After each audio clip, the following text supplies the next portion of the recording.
CCT Season 2 Series number 4. I'm Tita. I'm joined by Teltris, who's got himself a swanky new chair. Lumbar support is great, but what I want is emotional support as we head further into the playoffs and we have to say goodbye to some teams. The lower bracket awaits. Teltris, are you ready to give me emotional support?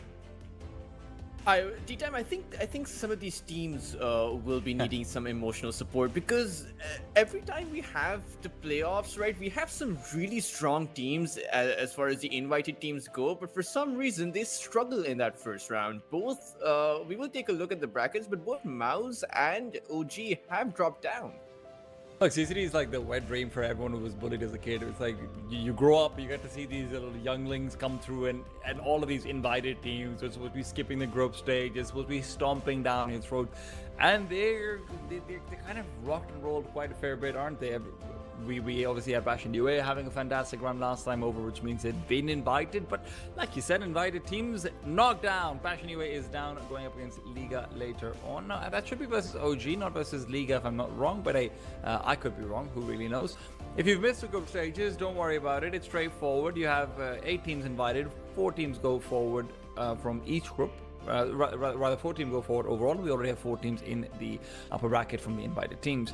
Let's focus in on our matches for today. Let's take a look at the schedule. We're going to start things off with the 2 of us on the lower bracket run. So we'll be having MOUZ versus your Tenacity, and then Passion UA versus OG. Then we'll follow up with another pair of wonderfully handsome, incredible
The organization has stated that they want to have a long-term presence inside of Dota, and they resumed their Dota lineup after several years, right? So I think that having a lot of roster changes is something that's expected because you want to be that many. well.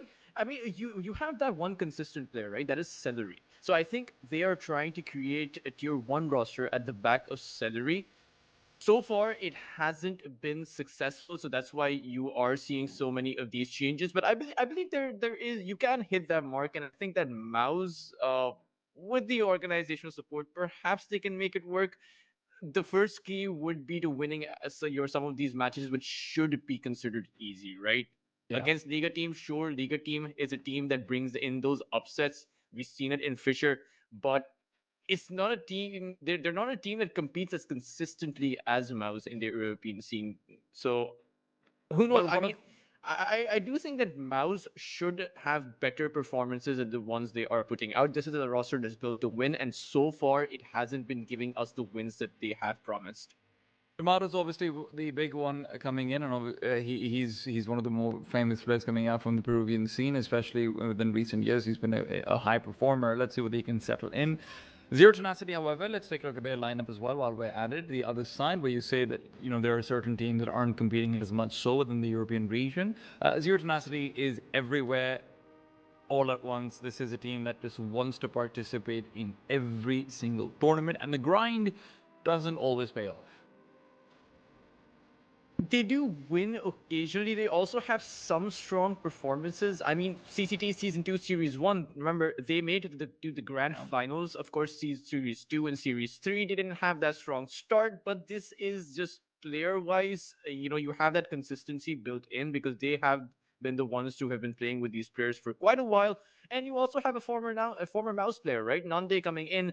Say Yeah. has been competing in some of the other tournaments for Team Mongolia. So I do think just roster wise, even though MOUZ is the bigger organization, Zero Tenacity right now looks like the stronger team.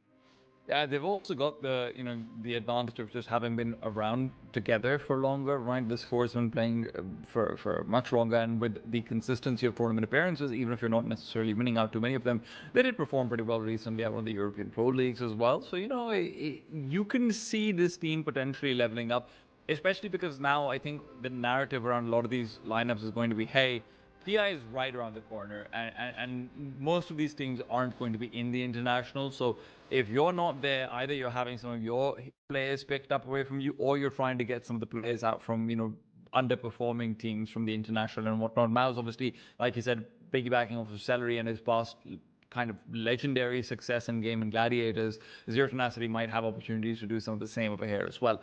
Let's maybe focus in on this matchup a little bit more in detail as far as the MOUZ side is concerned. Like you said, they went for some interesting drafts yesterday, and what I did find really interesting was actually less of a pudge. I saw the match that they actually ended up winning out. Tulchus, it really does feel like this is very much for me going to be a matchup between Nefrit and Boom in terms of who can be more comfortable. Because the second game that MOUZ had versus the Liga team, Boom was like the only reason why they were able to win that matchup. He had something crazy like 250 last hits in about 18, 19 minutes when the closest person to him had 200. And it does feel like, even for Zero Tenacity, the Freed success is really what predicates a lot of the activation in the late game from Nande. So it does feel like, for me, a lot of my focus is going to come down to, hey, offlane versus offlane, who actually ends up being set up for better, or maybe who can mitigate damage better.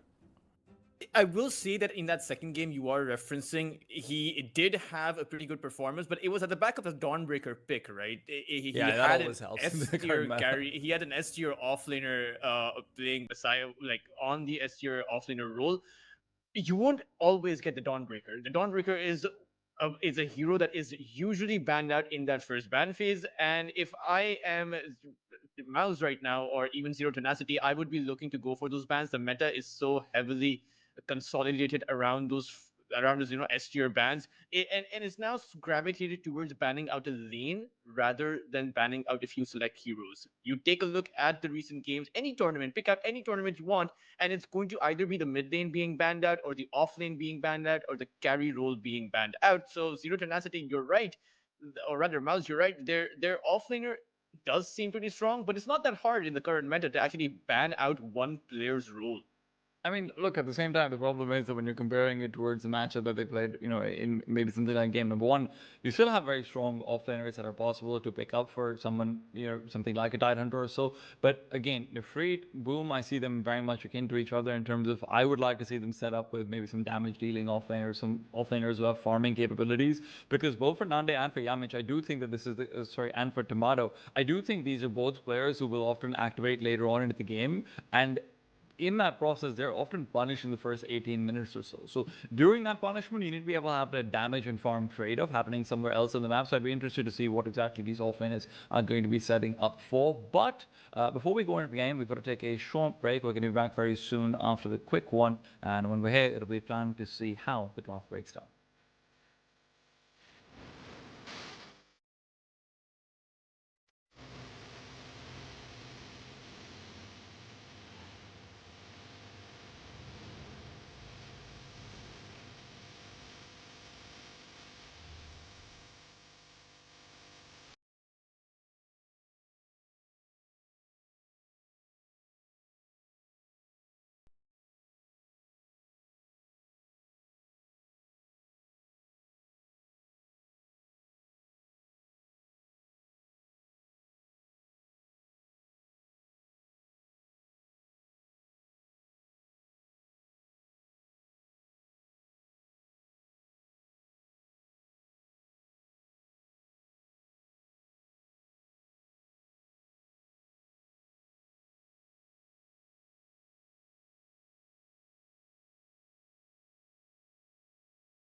Welcome back. We've got a small bit of news which does change things around slightly. It is that we have LeBron standing in for Yamich, as Yamich is unfortunately not going to be able to make it for whatever reason. But MOUZ versus Zero Tenacity will be starting off. Hopefully Yamich can be back with us starting from game number 2 and beyond as well.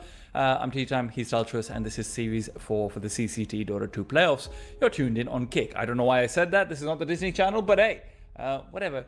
Okay. I will say that T-Time, Yamich was the position 4, and LeBron previously, when he used to play for Zero Tenacity, he was a position 5. So Zero Tenacity are going to be a bit handicapped.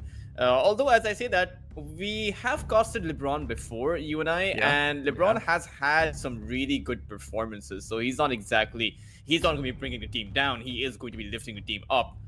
Because when he played with them, Zero Tenacity would win in some of those tier 3 circuits. So let's see if the return of LeBron, as Zero Tenacity have banned out their own Dawnbreaker.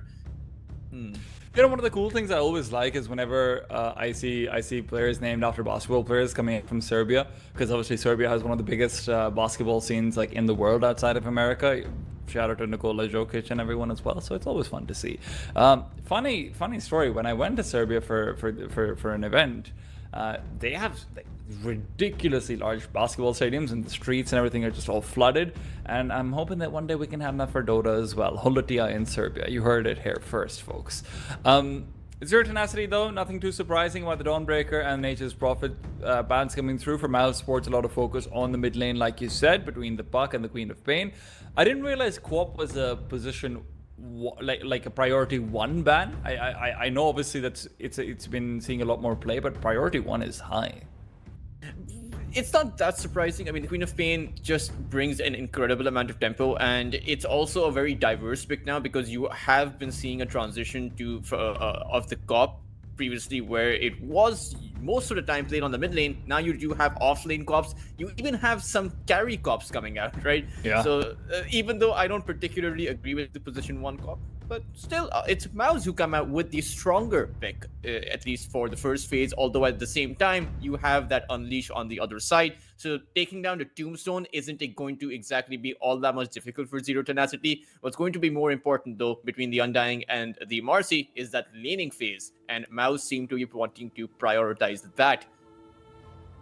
The Shadowfiend ban is interesting because one of the things that I've recently been seeing, and obviously Shadowfiend's still a very, very strong hero, is that I've actually seen the Luna being very successful versus the Shadowfiend. If it comes out in like a late pick situation, it feels like the hero just outfarms the Shadowfiend, it out right clicks him, and you can actually still have a lot of that similar, you know, massive magic damage dealing ultimate presence that the SF also has within the game. I think we actually got to see it yesterday in the Bastion versus DNL match, if I remember correctly. I just off the top of my head, but it's going to be interesting to see if Shadowfiend continues to get nerfed in terms of the player priority, especially with TI around the corner. I don't think there's enough time for a TI patch to be rolled through, but whoever really knows what's going to be happening with that. Pugna and Monkey King ban coming out from Zero Tenacity. Nothing too surprising about that. MOUZ did have a lot of success with the Monkey King yesterday as well when they had it in their own hands, and more importantly, they were kind of beaten up by it when Liga picked it for themselves. Luna just always seems like the Eclipse just seems like a much better version of the Requiem, right? Yeah. Very easy to actually pull off. You just have to press that R button and you're able to counter initiate. Fear versus the mini stun, damage nearly even, but MOUZ again, T-Time coming out with the stronger pick. It's the Batrider, although I will say most of the time when you do have a Batrider, you have a strong pick on the other side that you are trying to disable. Right now, MOUZ don't exactly see anyone on the other side. The lasso isn't going to be thrown out on that Marcy. So this right is how now, I know you're a doctor, because you're all about the cure, not the prevention. Okay, this is preventing a stronger pick from coming through. You bloody pill popping doctors, all of you. But they've left the Abaddon in the pool, T-Time. That's the problem. You know, prevention doesn't work if you have the Abaddon on the other side. Fair enough, I suppose, but I'm actually a little bit skeptical about the Abaddon, even though it has been a high priority pick coming through, especially within this CCT. It does feel like it's one of those heroes where, with the MOUZ lineup the way it is, You've got so much early game presence, and the Abaddon doesn't really become that impactful to you till you have the Blink Radiance. You can actually work around that very well, especially if you try to go something which farms particularly well, something like a Doom or whatnot in position 1, then you pair it up together with a very active middle laner like a Void Spirit or something. So I do feel like the Abaddon is something you can work around a little bit, but obviously you're right in the sense that it's very hard to play an Abaddon, rather to play a Bat Rider versus an Abaddon, for example, right? You don't get to kill the Abaddon in the last, so you don't get to focus him down. It becomes much more harder to go around it either with the Radiance disabling your Blink and whatnot as well. So I am interested to see whether the Abaddon is picked up or not over here. The other option is that Silencer does well against both the Bat Rider and that Undying, both in the lane and outside of it. The reason I was suggesting Abaddon is actually because of the fact that they have a Marcy, but no, Zero Tenacity are going to prioritize shutting down this Undying, as they now have 2 abilities to take down that Tombstone, and ideally you don't go for more of those, right? And we have been seeing an increased prioritization. Get a Wind Ranger next. We have been seeing more Snapfire coming out. I remember I was costing this South American tournament recently, and I saw a whole lot of Snapfire, and as it turns out, the long-range Mortimers are the perfect counter to the current meta, where you have so many fights happening, and most of them are going to be melee heroes. So Zero Tenacity, they're going to go all in for the magical damage, even bringing out the Leshrac that they did yesterday. I really like this pick because, first of all, I'm a little bit biased towards it. Secondly, it's always a good reminder that you thought Leshrac wouldn't be strong in this patch, and now I just get to see you prove wrong almost every day. But I think more than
also the amount of damage that you're dealing and whatnot with the Unleash going into the Storm Spirit, especially,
The standard I mean, item yeah, is that's not you an either go for a initiating. Gaia or- I don't think Leshrac is Blink initiating to start a fight in a mid game. But you're right. Zero Tenacity expected to be picking up that initiator. I think Axe and Primal Beast could have actually both been very good. Just to be able to have someone who can catch out the Storm Spirit in particular. Having just that single point target disable is something they're missing. Even if Meepo is very good against it, obviously Meepo is also a hero that generally likes to be farming around the map a little bit more for a while longer before he comes into those fights. I think a Tidehunter would be perfect for Zero Tenacity. Just an additional route coming in at the back of that shard to hold the Storm Spirit in place. Strong frontliner, magical damage, as well as the ability to flash farm. For My Zero question Tenacity, is, MOUZ has last pick, right? So we've obviously already talked about what Z10 can probably go for in the offlaner and something big, tanky, initiating. What does MOUZ go for? it's a tough one for MOUZ. Ideally just a lifestealer, right? You want to be able to stack up against the amount of magical damage on the other side and make sure you can't get stunned down. They don't have too many stuns, I will give them that, but the lifestealer, you have that natural infest bomb with not only the Storm Spirit but also that Bat Rider. What You about have Phantom the Lancer? Undying, and the lifestealer does well against Abaddon. One of the few heroes that does well against the Abaddon in the lane. So that would be the ideal pick, but then again, you can go for something like heroes which have the cleave built in. Of course, Zero Tenacity have already read this out and have banned that Swen and that Ursa, so not a lot of heroes left in the pool unless you want to play something like a Magnus as the carry, which wouldn't be ideal in this scenario. I So will repeat, what about a Phantom Lancer? I guess There's a so lot of much magic damage AoE. on the other side. There is a lot of AoE, but it just feels like one of those heroes that you can carry very hard into the late game with and not be caught into the Meepo trap of like, let's fight in the first 25 minutes. Medusa, though, obviously probably fulfills that similar role, but does it even better with the Stone Gaze coming out against the Meepo? I will say that the Medusa kind of feels weak. I mean, the Meepo, you have 4 Meepos, and if you choose to build a Diffusal Blade, I know it's not the ideal pick, but those are 4 That's pretty good Meepos that are going stats. to be burning out the Medusa's mana, right? No, they don't. Wait, I'm sorry. I don't actually know all the Meepo mechanics. I don't know. The secondary Meepos don't get mana burn. I'm like 99% sure about this. Like, what are you saying? Yeah, that's You are absolutely good. That was my bad. That was a bungle from my mind. Wait, what happened to Meepo while I wasn't is playing true. him? I haven't That played is Meepo true, in but- 10 years. I still think the Medusa. I mean, okay. Here's the scenario. It's a 4 Protect 1 draft, and what we know about 4 Protect 1 drafts have been the most consistent drafts ever since the advent of Dota itself. Right? You need to be securing the Medusa the farm. You need to be securing the mid game, or at least don't lose out horribly in the mid game to allow that comeback to be possible, even if it's from a high ground defense. And right now, Zero Tenacity are actually all in for that aggressiveness in the mid game. You take a look at their lineup, the Meepo, the Leshrac, the Abaddon, all heroes designed to shut down an opposing lineup at that mid-game timing, and I worry for MOUZ right now, because sure, no Diffusal Bait, but what about a Hex, right? What about just the amount of stuns you have and your front line? To be honest, even with your supports, if Marcy gets to level 6, she burns apart Medusa's mana in the early game really quickly, so there's always that risk as well. It's rough. It's rough. I would have hoped to see you match out the mid game by something like a lifestealer, or maybe even a carry that allows you to do that. Not a whole lot of carries were left in the pool, so I don't blame them. But I think they should have read the lifestealer. I just think this is one of those lineups where, unfortunately for MOUZ, they lean into the first 3 picks so heavily, but hey, we've got this much control, we've got so much early game team fighting and everything, we can go for something like a Storm Spirit or Chen. I think more than anything else, just the early pigeonholing themselves with the Storm Spirit pick does make it more difficult when you can't have like a Void Spirit on top of something like this, etc., right? Like where you don't have the extra right-click damage. So yeah, let's see how exactly things shape out over here for them. Of course, we're going to be starting things off with Celery leading the charge on the Chen as well. That's a pick that we weren't able to talk too much about. It is going to be good to have the Hand of God, but beyond that, early game rotations are going to be slightly difficult to pull off. And my worry for MOUZ is if this Storm doesn't have the game that he wants, this whole lineup collapses. The Storm is the one that will be creating space, is the one that will be creating tempo. How do you do that if you are playing from behind? You won't be able to capitalize with the lasso, because look at the follow-up they have with the lasso. It's not that strong. Undying requires time in those team fights to actually come online. Medusa is going to be farming. The Chen doesn't bring in damage. has the global heal like you mentioned, but what good is heal when you can't dish some damage out? So these are some pretty big concerns for me, Tea Time.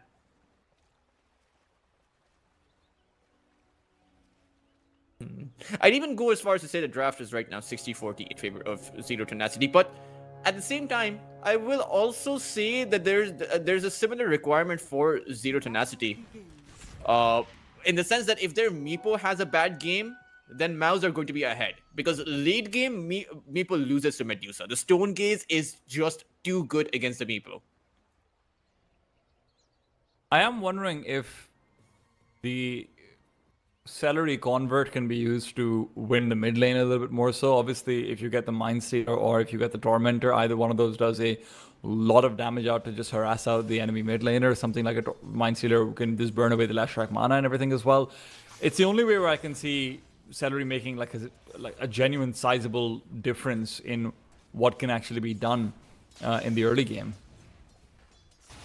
Well, to be fair, it's only the early game that Ten will have, right? Because I don't see how these creeps are supposed to survive against this much AoE damage. So bring the Satyr in, do everything you can to enable your Storm. That is what Celery needs to do on this gen. Top lane in the meanwhile, we are going to need a lot from Boom and Janter, there's no doubt about it. This is a lane that will decide very much how the rest of the game is going to go. If you lose this lane, which is hard to do, don't get me wrong, even if you go even in this lane, I don't think there's going to be much of a game left for MOUZ to be able to play off of. This is a lane that they should win, though. I mean, it's an Undying and a Batrider against the Meepo.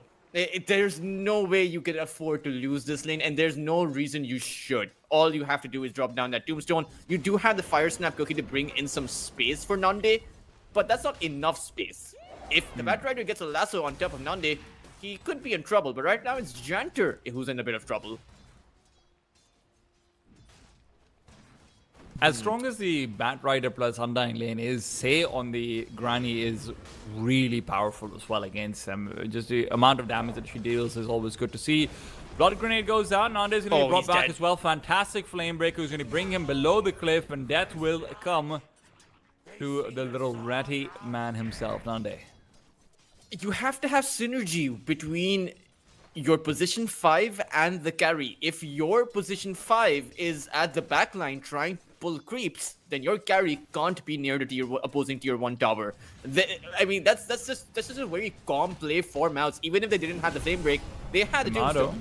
Bottom lane, he's been brought back by the Dispose. LeBron has to be careful, though he's low himself, but Tomato without that HP, mana is up, and it's not going to be enough. LeBron even stays alive because of the Aphotic Shield. This is disaster. Absolutely diabolical stuff coming through. Great last minute Aphotic, and he was able to bait the Marcy's potential death out for the longest time. LeBron will now suicide, and there you have it. So overall, the 1-for-1, MOUZ have the potential to actually overwhelm. Neutral creep got the LeBron kill. That doesn't count. Oh yeah, right. It's a bit of a disaster. All things considered. Yeah.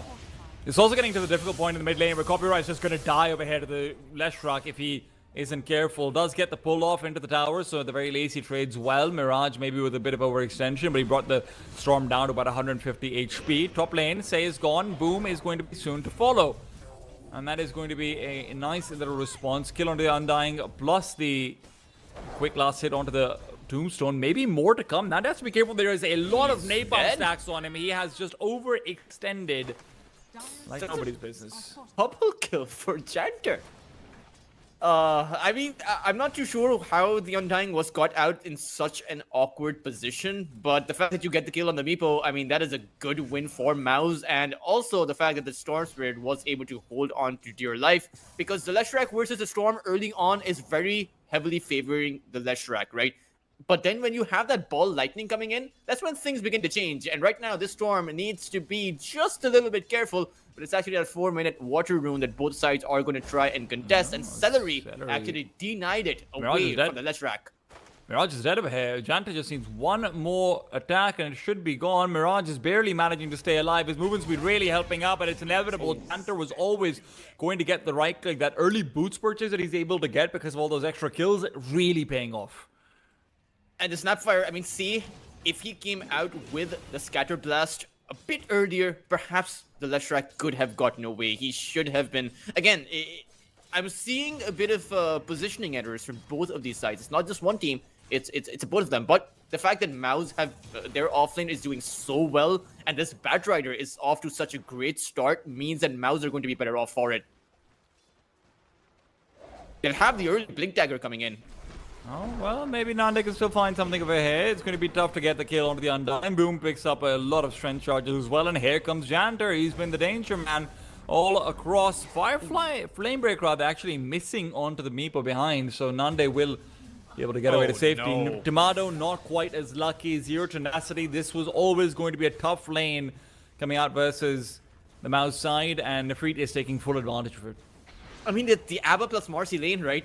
Just so strong, and I think people overestimate just how strong the Chen is in the laning phase with the creep. He's more like a watered-down Enchantress, except a bit weaker, because the Enchantress's creep at least is a bit stronger. And right now, they need to protect their Medusa.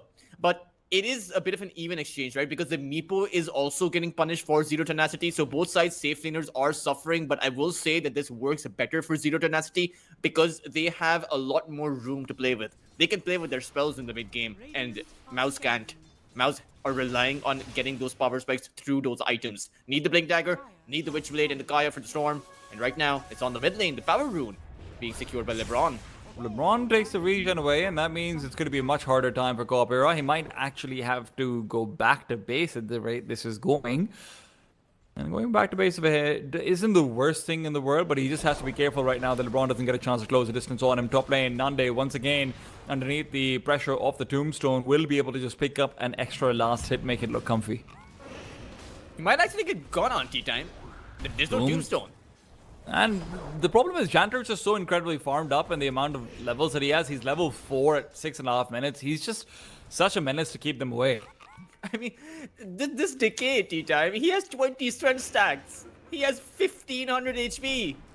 Yeah, that health bar is deceiving, isn't it? At 30, right now, Boom has less than 50% HP, but he has more than the max HP of the Meepo. That's how absurd that decay is against the Meepo. I mean, it's what makes the Meepo pick all that more perplexing, doesn't it? But let's see what Nande has in store for us. Whether he can still pull something interesting off or not. He is going for that Diffusal Blade. Oh. Does he have a choice? I think he does, but I think they recognize the key timing. They've taken the Medusa down twice, so they might have a shot. I mean, he'll blink. He'll. The problem is there's no lasso, so there's no He's just missing. He's just missing about what 2 full creep waves in the meanwhile and whatnot. This is going to be difficult. Mid lane, LeBron's going to be the one first to go down. Kopira, though, underneath that tower has bargained for a little bit too much. Barely gets away into the confines of the river. And somehow going into 2, he's able to find a kill. Nice recognition of how much mana he was going to gain at the back of that magic wand that would have allowed them to get away. Because that last zip seemed very risky, but he seems to know the limits of the storm. They're still attempting to go in onto the storm. If Mirage can actually get a stun onto him, but the problem is he hasn't gone for a single level of Split Earth. I know that that's not really the build. You do want to pick up the extra levels in Lightning Storm, but it does feel like against a hero like the Storm, that one value point can give you a lot. Oh yeah, particularly because there is that small window. The animation for the ball lightning gets faster as you level it up. So at the level 1 mark, it is vulnerable. I think the Split Earth animation is faster than Does the animation get faster? Yeah. That's one of the new things that I learned. Automo told me about it. Well, Nande's learned that it's not a good time to be up on this top lane, and Say is about to be given that same lesson. Dead man guaranteed, tower guaranteed. Does life get better from here for the Radiant side? It feels like it might. Kopira is also just going to try and pick up all of those stacks that he's got in the triangle, so everyone is winning on the Radiant side, except maybe the Medusa. But this works, right? This is a win for the Medusa. As long as your team is winning in the early to mid game, you're going to be fine, because that will mean that you will have additional space to play with in the mid game. And Zero Tenacity, they have this tempo. They had this tempo lineup, but so far they haven't hit their win conditions. They needed to shut down the Storm, haven't been able to do that. Sure, you shut down the Medusa, but Medusa isn't going to be creating the space. You need to target this offlane, and they don't have a response for the Undying. Look how far out he is. And I don't think there will anytime soon unless they bring in their Leshrac towards the top lane. But Zero Tenacity, they haven't moved their Leshrac anywhere. I'm sure they haven't gotten the power runes either to make that happen, but they've not been getting any runes. This bottle has been largely useless. Mirage, though, is being gone on, and there might be a cookie to help him out, but there won't be one to be able to get the kill. Kapira, with a haste rune, knows that he can always overcommit if he wants to. There's going to be a path to recede backwards. Can he dodge? Yes, he can. It will be the rebound missed out, and a secondary zip means that Kapira can go back into the confines of Janter. Janter now looks to defend. The lasso is off a cooldown. LeBron would be the ideal target for it, and he's found that target. Celery, though, with an uphill Tombstone, will continue to have vision up top. Nande manages to slow them down with the Earthbind. Secondary Meopo comes in as well over here, but at the end of it all, it is a big rotation used up. The first of hopefully many from Mirage that doesn't give him anything. That was a disaster as soon as it started, G-Time. I mean, when you brought in 4 of your heroes, you don't have a reliable stun to actually lock down the Storm Spirit, but you're chasing after him with 4 of your heroes. Of course, MOUZ are going to use that to set up for themselves. It's once again an initiation. Say it's going to be dead. Can they go in with a rebound? It will be a little bit more time bought. The hand of God, though, comes in. Kapira stays alive. Mirage, surely a dead man. LeBron already down. Mirage trying to run away, but those little disco pony legs will be insufficient. You might be good with the disco ball. That doesn't mean you're good in the mid lane. It is perhaps the worst case scenario, and you have right now an Abaddon who is prioritizing to farm. Meanwhile, your Leshrac is so far behind. I mean, he has nothing compared to the Storm. The Storm will have the Kaya soon, and the Leshrac, he's actually abandoned both the traditional builds of the Kaya as well as the Blink, because the biggest problem for Zero Tenacity is they are charging in head first to disable the Storm, and they haven't been able to do so. So now you are going for this desperate Rod of Atos. I actually really hate the attempt for Abaddon to be going for Radiance for here. I know that that's obviously the build, that's what makes Abaddon so powerful, but making Leshrac a secondary farm priority to try and build it into the Radiance, it just feels like you're sacrificing damage that would be there in either way, but then now you also don't have the utility that an Abba can potentially go into with, you know, something even simple like a Vladimir's offering or something that can help out your Meepo to fight earlier on as well. A pipe, a Crimson, you need it. You need the AoEs. There's a lot of good auras that you can go for. Definitely, the Radiance is a poor choice this game, and the Radiance on an offlaner is often a poor choice when your team is this far behind. It's an item that you want to make while you have the space to make it, but the walls are closing in on Zero Tenacity.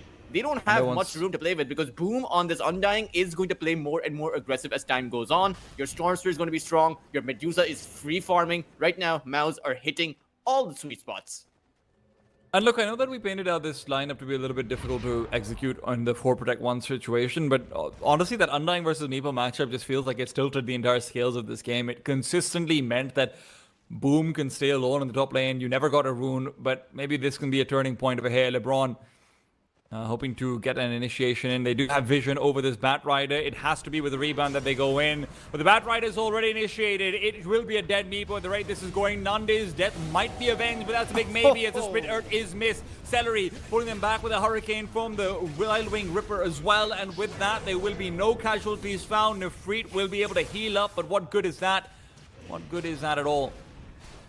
Even Kapira going after Say will fall, Nefrit will be following, and Zero Tenacity in their attempts of engaging have just given an ultra kill out to the invulnerable Undying. That was a full 5 versus 4 where they don't get a single kill.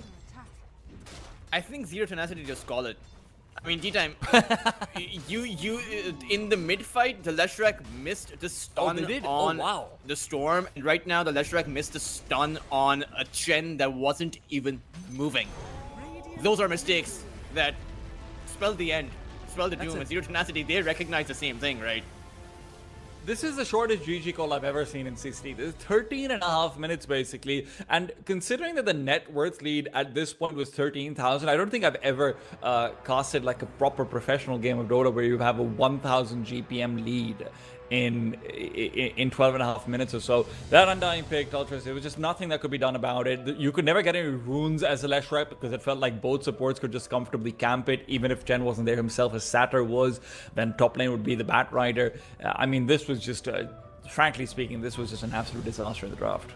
I mean, the 13-minute GG, as early as it was, may have seemed like a bit of a surprise, but that was actually one of the easiest predictions I have had to make because the way that the comeback was just never there. There is no light at the end of the tunnel because your tunnel has just completely caved in. Well, 13-minute GG does mean we're going to be able to go to game number 2, hopefully quicker as well. We're going to be back after a short break, which might be longer than the game, but I've got no promises for you. But we're going to be back very soon with game number 2. Stay tuned. Don't go anywhere.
I'm wondering that as well. I'm Tea Time, joined by Teltris. This is game number 2 between Zero, Tenacity, and MOUZ Sports.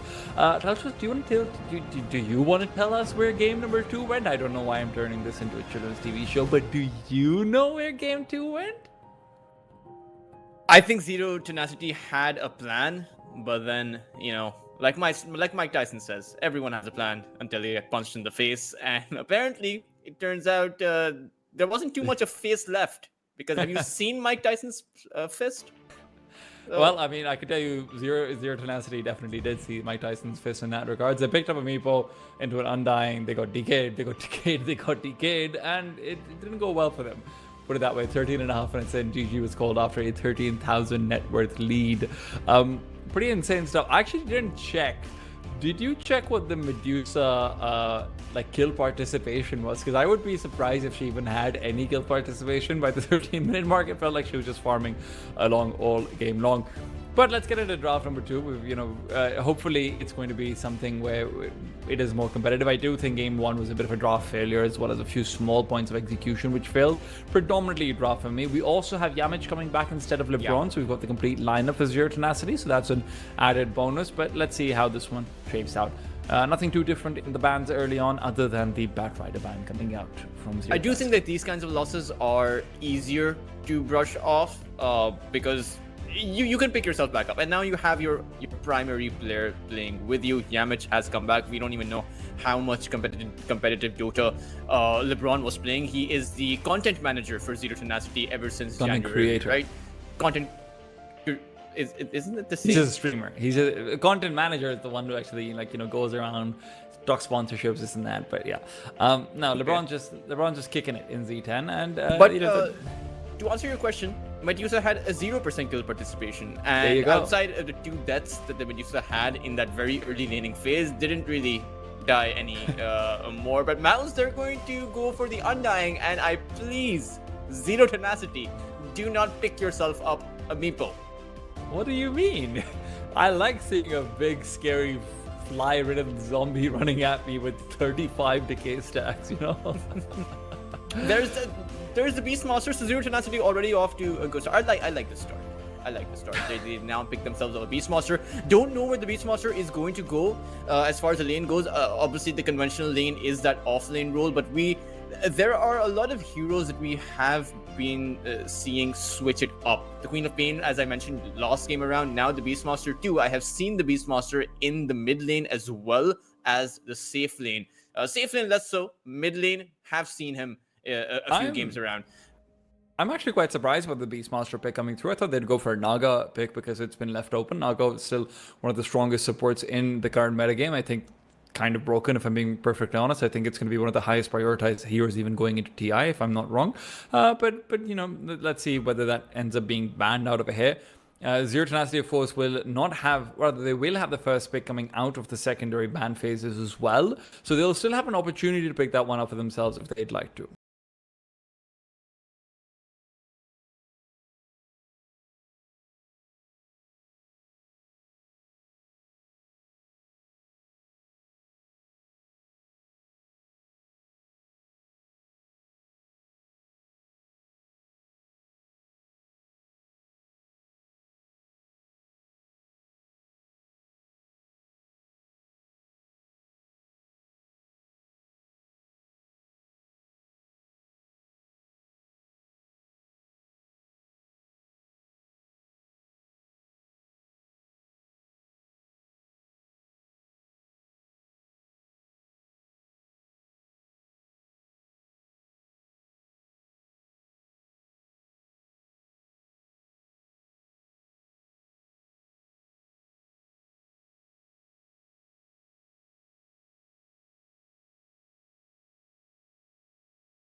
even the Tusk, and the Tusk plus is obviously something that is designed to steamroll over the Chen here, over on the offlane. So MOUZ right now, they have a plethora of options. I will say, I often the Chen pick seems so lackluster. The Chen pick seems like if a tier 1 team picked it out, could have the way to make it work. But if a tier 2 to tier 3 team comes out with the Chen, it's really tough. And we will see MOUZ go for the toss. Their offlane right now is very strong.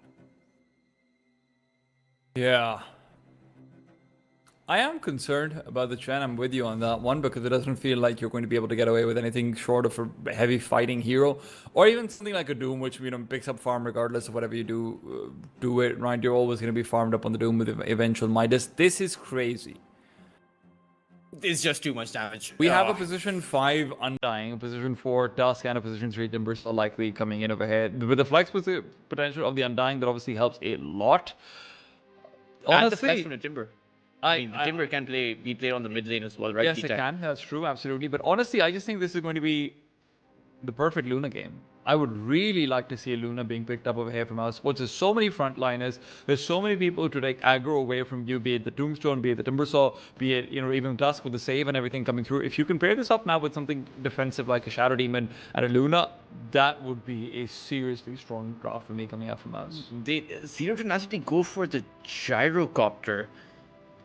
Not the ideal carry that I would pick up. It is good in lane. It's also good in the late game, but I don't know, man. Again, they seem to be wanting to play with the idea that their carry will come online, and it will come of the drafter stronger carry on for maybe even a natural silver edge builder. Right now they don't have the break.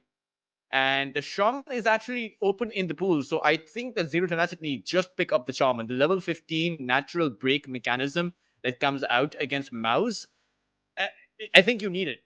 Because as you mentioned, frontline up for MOUZ right now. The Timber, the Undying, even the Tusk. You need a break. I would have actually not hated a Phantom Assassin maybe, even though that's not really particularly in, for good reason. The Undying and the Timbersaw would not be having is there theoretic. I don't actually know what you go for in the mid lane because Ember is good. Ember's fine, but Ember's also not a hero that comes online that effectively around that 14-minute mark or so. You unless you've had like a really kick-ass laning stage. So I'm just slightly confused about that one.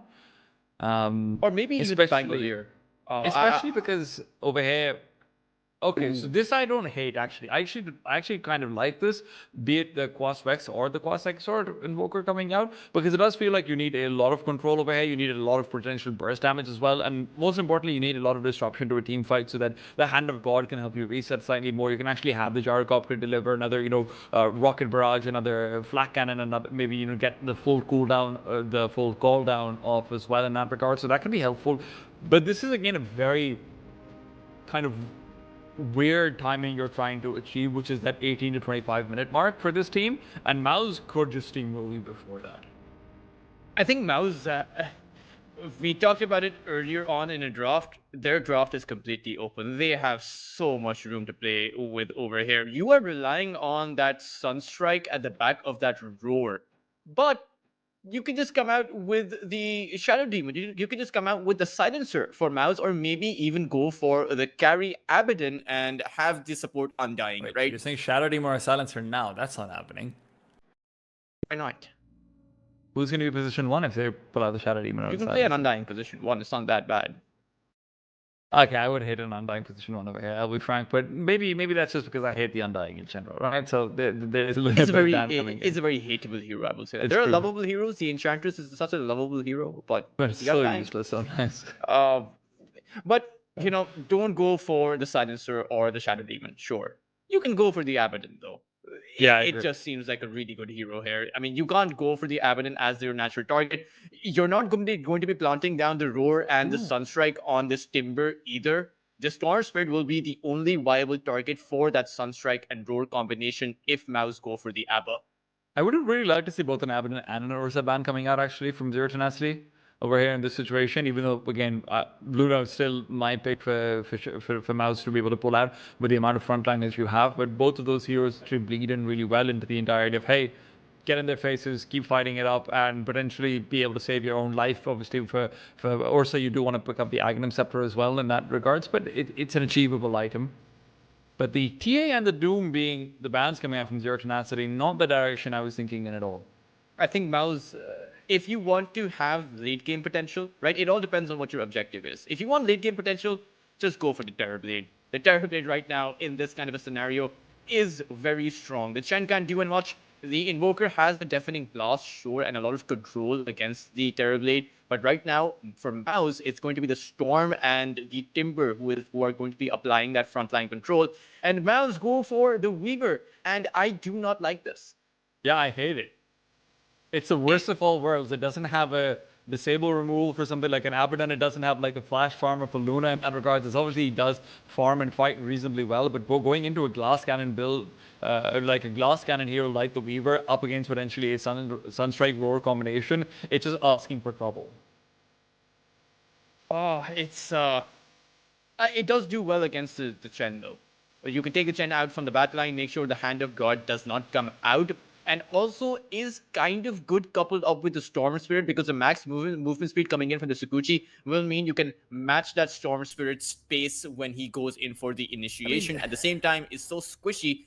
But also, it's also a very good Bloodthorn build, I will say, which is obviously a very good pick over here to come through. Good synergy with the Storm in that regards as well, and whatnot to come out. But the squish, that's what I'm worried about. And Zero Tenacity, just pick a Shaman, please. It's like, yeah, no, it's banned already. Okay. The last ban was a Shaman, and they go for the Anti-Mage. What I'm seeing over here is Zero Tenacity. I've just come out with literally a 2011 Dota 2 draft with the Anti-Mage Chen. I mean, maybe more like 2013. This wouldn't be out of place in like the 2013 Ti3 or something. While MOUZ are just going for something a little bit more, avant-garde, I suppose, in many ways. But Tomato on the Weaver, it's a hero he specifically has always liked, but I do not love this personally. I will say that this Anti-Mage is very good against both the Weaver and the Storm Spitter, right? Because when you jump on the Weaver with the Manta style and the Abyssal Blade, the Weaver just dies. Will not have enough time to get that time lapse off. I'm sorry, how are you getting to a Manta style and an Abyssal Blade? That's my question. That's the problem, right? Because you have a Timber on the other side. You have an Undying on the other side. Yeah. It's a very tough even Anti-Mage a Storm it does really well versus Anti-Mage in terms of just being able to jump in and provide a little bit of extra disable. Sure, you need obviously a lot more combinations. The M's very good versus Storm if you can get a good ultimate off. Yada yada yada. We all know that, but this is still like you need a lot of farm for Nande, man. That's something that's very important for that a lot of people don't consider. Anti-Mage typically. Also, sorry, I'm sorry. We haven't even talked about the fact that this is going to be a gyrocopter offlane, by the way. Now, Yamich is now on the gyrocopter.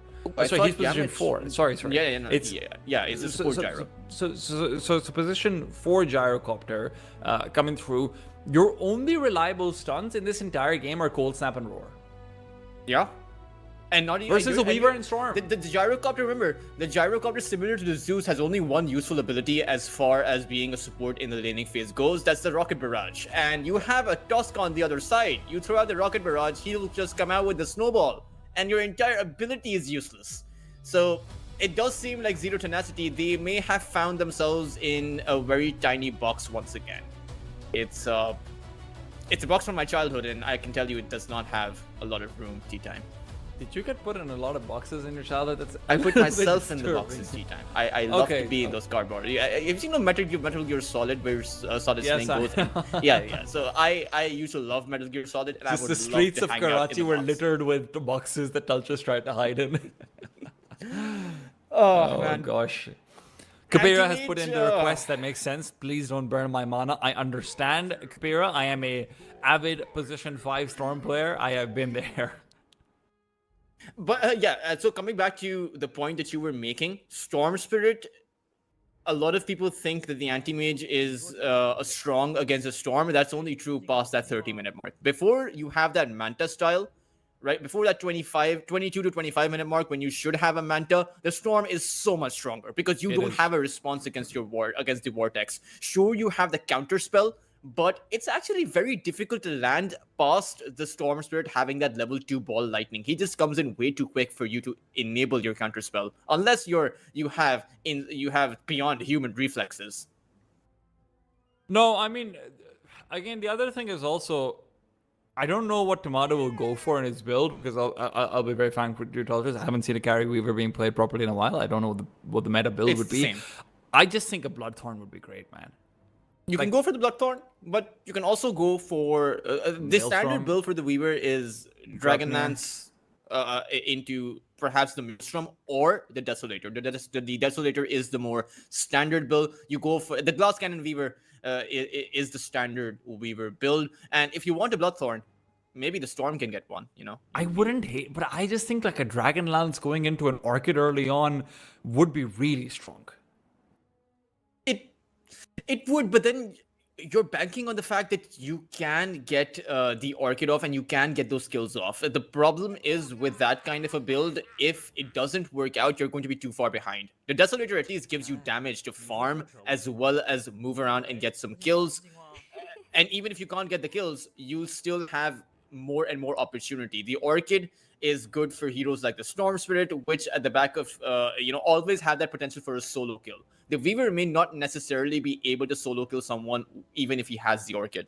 That's true. He won't have solo kill potential, that's for sure. But you know what helps? Having a Storm that can zip from everywhere. And a Tusk, you will have a Blink Dagger, and a Timber who can chain from everywhere, right? It's a lot of instant initiation. MOUZ do have a very good go button, and when we talk about the go button for Zero Tenacity, what do they really have? They've got a Hawk. All right. Yeah. That's the only thing they have.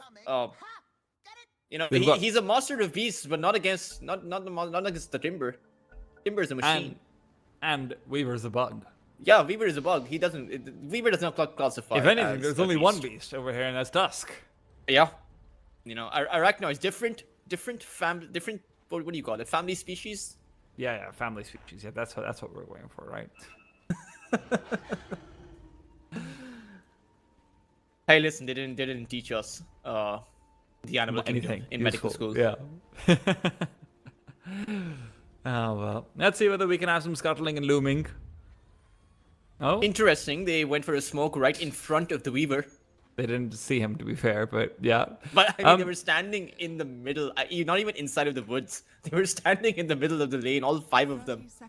To update on Mirage as well, by the way, he has not gone for the Exort build. He's going for the Quas Wex Invoker, so he will be going for more of the control savvy build. Maybe he wants to burn down the mana for the Storm and the Timber. A lot of the heroes on MOUZ do rely on their mana, right? The Undying to dish out the decays. The Timber Saw obviously needs mana. Storm needs mana. Even Weaver early on needs mana for that time lapse. It does go to 0 mana at that level 18 mark. But early on, costs around 150 mana, which the Weaver may not have. But the trade-off, of course, is always going to be, as far as the Invoker goes, the damage. Don't have the Sunstrike now to play with. And where is this early game damage supposed to come from? Is it the Rocket Barrage? Is it the support Gyro that you are relying on? That's a bit troubling. It is some pretty good damage from the Gyrocopter, to be fair. But you had a Snowball time on the other side. Snowball won't really be relevant for a little while because you're not going to have the Tusk in the same lane as the Gyro. So you're going to have to wait to see. Celery on the Undying, of course. Position 5 Undying is always going to be a tough time to lane up against, especially for a hero like the Beastmaster. Bot lane. Nande's also not going to be having the best time. Yeah, it does seem like a lane that the anti-mage is going to struggle in. Even if he burns away the mana of the Timber Saw, doesn't exactly seem like he can trade very well because he doesn't have a support that trades very well. You have the Satyr again. Not too surprised about that one. One of the stronger creeps that you can go for in the early laning phase. Say did have a very good game yesterday, though, playing for Mongolia. He beat out Indonesia, which were the strongest team in the group, so he is in form. But all right, it doesn't seem like the 5 of them have the best of forms currently. I feel like I would take you more at your word if they hadn't just lost a 13-minute game. Listen, things went as bad as they could have That's in true. that last game. That is true. Right over here, you are going to see the Storm Spirit not have the best of times versus the Quaspex Invoker over here as well. You're not going to be able to contest all of the runes necessarily, but bottom lane should be first blood. Nande not to be able to find it. Say, and his long range right click will take it away. Nande has to be careful. He will be able to continue tangoing up as much as possible, and Say will also be providing him that natural regen aura when he starts leveling up the Divine Favor a bit more. Ooh, Yamich is gone. That is actually a big kill to be found on the Gyrocopter. No, on a timber. Oh, yes, of course. Okay. The first blood. That's the start that you want on the anti-mage. Gyrocopter kill it's good for MOUZ, but anti-mage, if he snowballs, he can take down every single core on MOUZ. Boom. There's a lot of big damage being dealt to Nanda over here. Missing out on the pure damage, I do believe, of the Whirling Death, but hey, it's okay. Sorry, the tree bonus damage, not the pure damage. Yes. That's I'm. Yamich has to be careful in a situation like this, because Celery is going to be able to continue taking his HP down with the DK. The wand charges that he has been able to build up are all nice and well, but you'll always have a tougher time contesting the flowers when there is a Tombstone available. Celery wisely keeping that in storage for himself. It's a difficult situation for, I believe, MOUZ. I mean, that first blood just seemed very strong. But coming Mirage back is unlikely to be able to do too much in the early game as well. That's one of the issues with the Quaspex Invoker. As much as you want him to be mobile, the question is, where is he going to be mobile around the map? And if, you know, bottom lane, Nanda is just going to continue keeping Boom at bay, that also means it's harder to get the kill when there's basically no mana to burn away in the first place. tough timber game. I mean, it's not exactly a tough. He can come back into the game. The Storm is the one who will be creating the space for MOUZ. Theoretically, that's how it should be. But top lane, Tomato doesn't need space created for him. He is doing a good job all on his own. And not only will Nefreed fall, he will not have the TP to come back. It is the full walk of shame. It's, you know, in a scenario where both the Weaver and the Anti-Mage are getting a kill on the opposing side's offlaner, I'm not exactly too sure who comes out ahead because the Anti-Mage is going to come online a lot later on. Meanwhile, an early start to the Weaver means he can go for the Desolator earlier on. So, could potentially be. Tomato might be able to find another kill over here. The way things are going, it's going to be the TP Alpha Yamich attempted and will be successful. But again, they keep on zoning these heroes out of the lane, and you do want the levels on the support Gyrocopter pretty badly. I mean, tag team is not able to do anything against the anti-mage either. I mean, Nande just really doesn't care. He has the Lotus as well as a magic wand, so that's good. But T-Time over on the top side, the Gyrocopter TPing out was worked out perfectly well for Zero Tenacity because Tombstone was used. So that's going to be down for about 100 seconds. 100 seconds is a lot for the laning phase. This could actually go strangely well for Zero Tenacity, despite how much we've painted a dire picture of it, because the Storm Spirit will never be able to rotate. That's one of the really nice things about having a Chen with the Quaspex Invoker is you have full control over runes at all times. Storm will always have to go back to base if he wants to rotate or if he wants to pick up any sort of mana. But what's this coming out from Yamich? He wants to maybe make something happen over here. Boom is low on mana, does have stick charges, so that should be enough to be able to get the Timber Chain off if he times it well. But that's only if he actually get gone. Yeah. Done an excellent. I mean, look at the Timbersaw's last hits. T-Time 16. Not that good. And right now he needs to be careful because he can end up falling as well. Overall, it's very back and forth between both of these sides.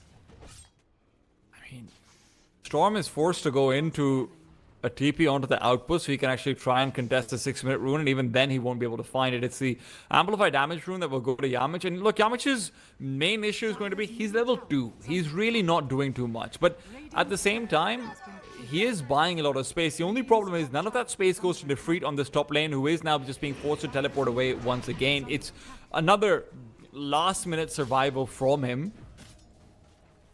And they need to be can there careful be a because right now the response? Shrine of Wisdom is going to spawn. But meanwhile, towards the mid-side tea time, the Storm Spirit finds the zap out at the edge. The homing missile is chasing him down. They won't go for the tier 2s, but at the back of zoning out that Storm, they will be able to take the first tower of the game. So far, for Zero Tenacity, this gen pick has been working out. But the Shrine of Wisdom is going to go towards MOUZ. So now Zero Tenacity have to make a play towards the Dire side. The Shrine of Wisdom over there. There should still be a 1-for-1 shrine trade. There's really no way to be able to go back and recover yours on your own in any significant way. With Z10 really making this draft work for themselves. That Invoker keeping the Storm Spirit's mana consistently low, making it so that Kalmychata can never ever rotate to another lane to help out is really helpful. The problem though is always going to be the big bad bug. The Weaver is 500 net worth ahead of anyone else in the game right now. I am very curious about what his build is going to be. Tea time though, over on the bot lane, they're starting off the fight. Big kill. Kapira is able to find Yamich, and with that, Nande will have his Q to start backing off. MOUZ taking down the one support doesn't feel like much consolation after the beating they've taken in middle and bottom, but the problem is that there's not really anything else you can go for. So difficult to lock down the anti-mage. Kapira could Only die have the here. vortex. He's out of mana. He does have the one charges, and that's what he'll use to zip away. Waits for Jana to be close enough for the snowball to affect them. Sentry ward is already down. Those Mirage is going to be dead. Not before we try and take away that tombstone and pick up a little bit more damage. Whoa, oh, he almost lives. The decay necessary to steal it, as the Timber Chain does miss out on the extra damage. Are they still fighting? Kapira could just be taken out of the head. Nande doesn't have that level 6, but it won't matter. Kapira's mana taken out. The homing missile will connect Kapira to die for sure. And now with the mana void ready and waiting, Nande could end up picking up yet another kill. Janter trying to get away with a snowball, will not be able to do so. Nande finishes him off. No, he doesn't. The mana void not insufficient. Yamich and his rocket barrage will be though, and Celery being slowed down as he's still chased up underneath this tier 2 tower. Nande's overextended, not respecting the pure damage of the Timber Saw, and that's the turnaround they were looking for. It turned out it might have been a very significant overextension from MOUZ, and if the Timber didn't accumulate enough stick charges, he wouldn't have been able to take out the anti-mage, and that fight would have been an eventual disaster, but they managed to even it out. But the Storm again in trouble. Kapira is able to dodge out of the homing missile. He's got just enough mana to be able to get the ball lightning off to do that at the very least, but again, back to base for him, or maybe just back to farming. Storm Spirit farm though, I mean, he just made the power treads 9 minutes in. He's not doing that well, but he is matched with the Invoker though. The problem is Invoker will have a vessel soon. It's the power spike I'm worried about, because the Invoker's power spike this early on is going to be much stronger than the Storm. And now it's Nefrit again got out. Well, Nefrit might be able to turn things around for a quick kill of his own as well though. Janter has not got much when the snowball is away, and he will fall. Jamich able to really make up for that terrible early start with the last few kills that he's been involved in. Now close to level 5 around that 10-minute mark. That's not too far off where he should be at. Amado hunting, but not really finding anything from it. MOUZ are kind of... I think they're forcing a bit too much here. They don't have the wall response. That was a level 4 task running at a level 6 Beastmaster. At the tier 2 tower. That was very... I'm not sure if that was ever going to work out for them, because all the Gyro has to do is go for the teleport, and suddenly everything turns around on its head.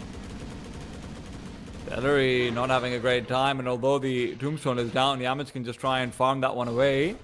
Or can he? Celery, I mean, he will. you He has can't a rocket approach... The problem is Yamich could end up being taken down by Tomato over here regardless, and although it's nice to get the Tombstone down, just another kill will be good. Now, Nande is going to be the one who levels the scales back in Zero Tenacity's favor. He should be able to take down Celery, and Celery is a very high value kill. He's level 6 around that 11-minute mark. He's the highest level support on the map. Nande will be happy with that. Yeah, it does not work for MOUZ. I mean, the Gyrocopter would have been able to take Tombstone down. Teltris gonna be taken down if this tornado can just hit. Oh, With the sentry ward that was placed earlier on, Mirage will be spotted and he can get away. Not just get away. Kapira wants to reinitiate over here off the back of the EMP already being used. Tomato can get away with the Shikuchi, but what's the call over here? Janta's already dead. Kapira, you're going into 5 and the roar. That is ridiculous.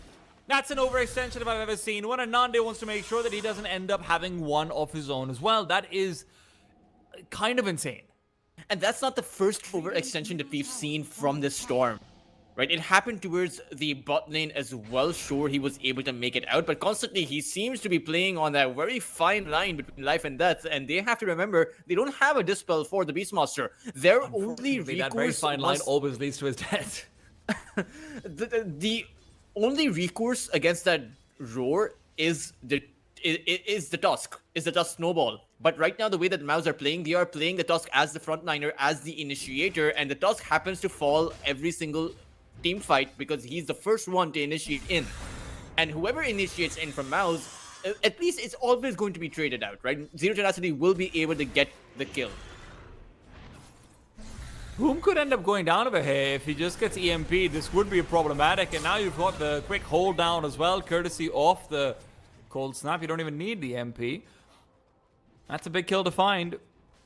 Dolphus, I am kind of curious about what you think about this. The Weaver's item build, I don't know if we can take a look at the Weaver or not. He's gone for a lot of build-up items. He's gone for the Falcon Blade and the Treads. I'm surprised to see that with a good start that he has, that he goes for the Treads instead of just trying to straight rush the Desolator. This is the standard build. I mean, it's a standard build, but when you're behind in this way in terms of momentum versus an anti-mage, when you feel like you can't fight because your Storm really isn't doing much versus the Mana Burn, I'm genuinely feeling like, hey, you are coming to fights, right? You are trying to find those backliners. Maybe deviation away from the standard would have been necessary. At the very least, though, T-Time, he will have the damage output, because you have to remember, the Desolator, at that 15-minute mark, you'll have the tag team as well, and MOUZ are playing this version where they are very aggressive with their tasks, so this bottom lane, Nande should be going down over here. He will be falling to Kapira, who's been able to find him. A bit of an overextension as he continues to farm deep in. He felt safer when his team was exploring out the dire side jungle, doesn't recognize that them finding nothing means he's the one about to be found. Still though, I mean, this works out for MOUZ. This is going to work out wonderfully for MOUZ if Jantar can get the initiation onto Mirage. Do they have detection for him when he goes into the Ghost Walk? Yes, they do. Mirage should be falling. Kapira, even without mana, just needs one more static remnant, will not be able to land it, and Boom doesn't have anyone to hook into on. It's going to be a turnaround now. Roar onto the Timbersaw. Sade is a big value kill to be able to find if you can. It's a killing spree and a level 7 Shen. It will be Tomato to pick that one back up, but with the EMP onto 3, this is a tough time. Tomato with the magic wand will be able to get off his time lapse, but they're losing heroes even so. Yamich with the Rocket Barrage able to keep them away. Celery's trying to fight back, and the Decay Stacks will keep him healthy, but health is only temporary. Tomato will discover that firsthand. The reinitiation massively punished. MOUZ losing a huge team fight in a 5 versus 4. That's never good. Constantly trying to go for lackluster counter initiations. Even the Weaver, Tomato had the opportunity to just cut the loss and back away. But he wanted to go in for a gyrocopter kill. You can't be giving too many of these kills away. And the Roar, right now, T-Time, completely unanswered. Even the Storm over here, the Zap, he's gonna get EMP'd and he's gonna get brought down. Perhaps. At the very least, he's gonna have to go back. He's so lucky this anti-mage is level 12. The level 1 Mana Void really doesn't do that much damage. The scale up onto level 2 is where things start to hurt massively for the Storm. And I don't know, man. MOUZ are wasting too much time here. It does feel like the Weaver who should have had a Desolator by now, because you have to go for these team fights, or you rather chose to go for these team fights, you're going to be pretty far behind. And he won't have the Desolator up until that 17 or maybe even that 18 to 19 minute mark. And that's not good. Zero Tenacity, right now, they are on a 5,000 net worth advantage. And if you compare the last hits, which, I mean, we've brought up over here, you can see the Beastmaster has been just farming away like nobody's business. He's close to the top of the net worth chart as well. An Anti-Mage might feel like he doesn't have all that many, but you have to keep in mind this is before the Anti-Mage really has had a chance to put that Battle Fury to use. He's also been involved in 6 kills so far, so he's actually still getting his money's worth from this. This is a tough time for MOUZ Sports, who have really been struggling on the farm in the farming category. I'm not sure where they're supposed to find the farm either, T-Time, because they've given away so much space to Zero Tenacity that they insist Invoker and he has a free game. Nefrit can go for the roars because it seems like he doesn't have to go create the opportunity for the roar. It seems like the opportunity comes to him, right? And you're always going to be happy with that. And Who now needs a with blink dagger if they come to you? Exactly. And now with the Aegis, what's to stop Zero Tenacity from going for those tier 2s? Because the defense for MOUZ requires a Desolator. Temado will have that, but they need to have a sure shot initiation, and they don't. The Timbersaw isn't strong right now. He has a Kaya. He has no AoE, no way to soak up the damage coming out from the other side. And once that mana burn comes out, you are going to be left toothless. And you don't want to be toothless. Because then you come like this.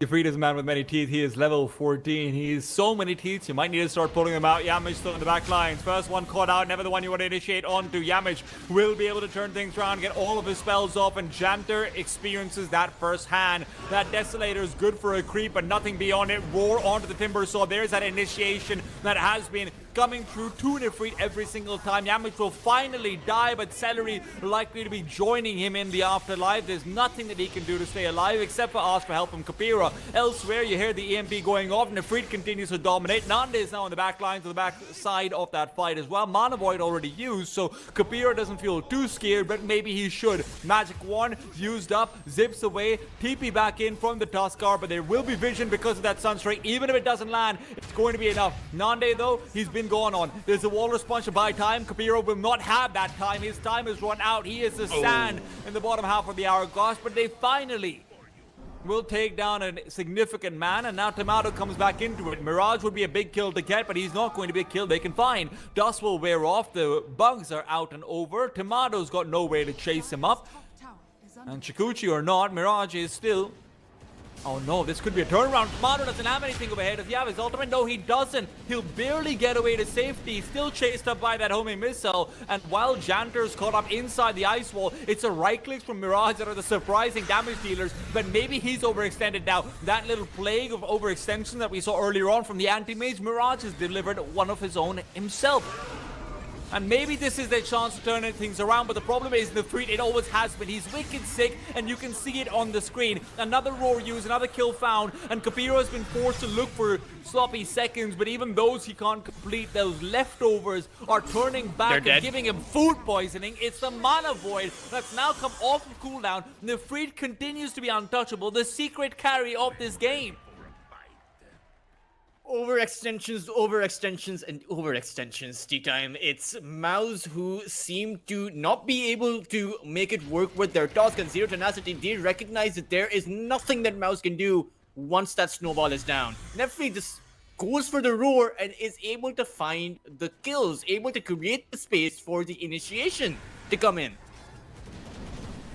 And this anti-mage, sure, he went down, but that was at the back of that tag team and the Weaver combination coming in, right? Weaver was lucky enough to be getting all those free hits, and that is not a scenario that MOUZ are going to have each and every single time. I will say use like that 3 blinks to run after them.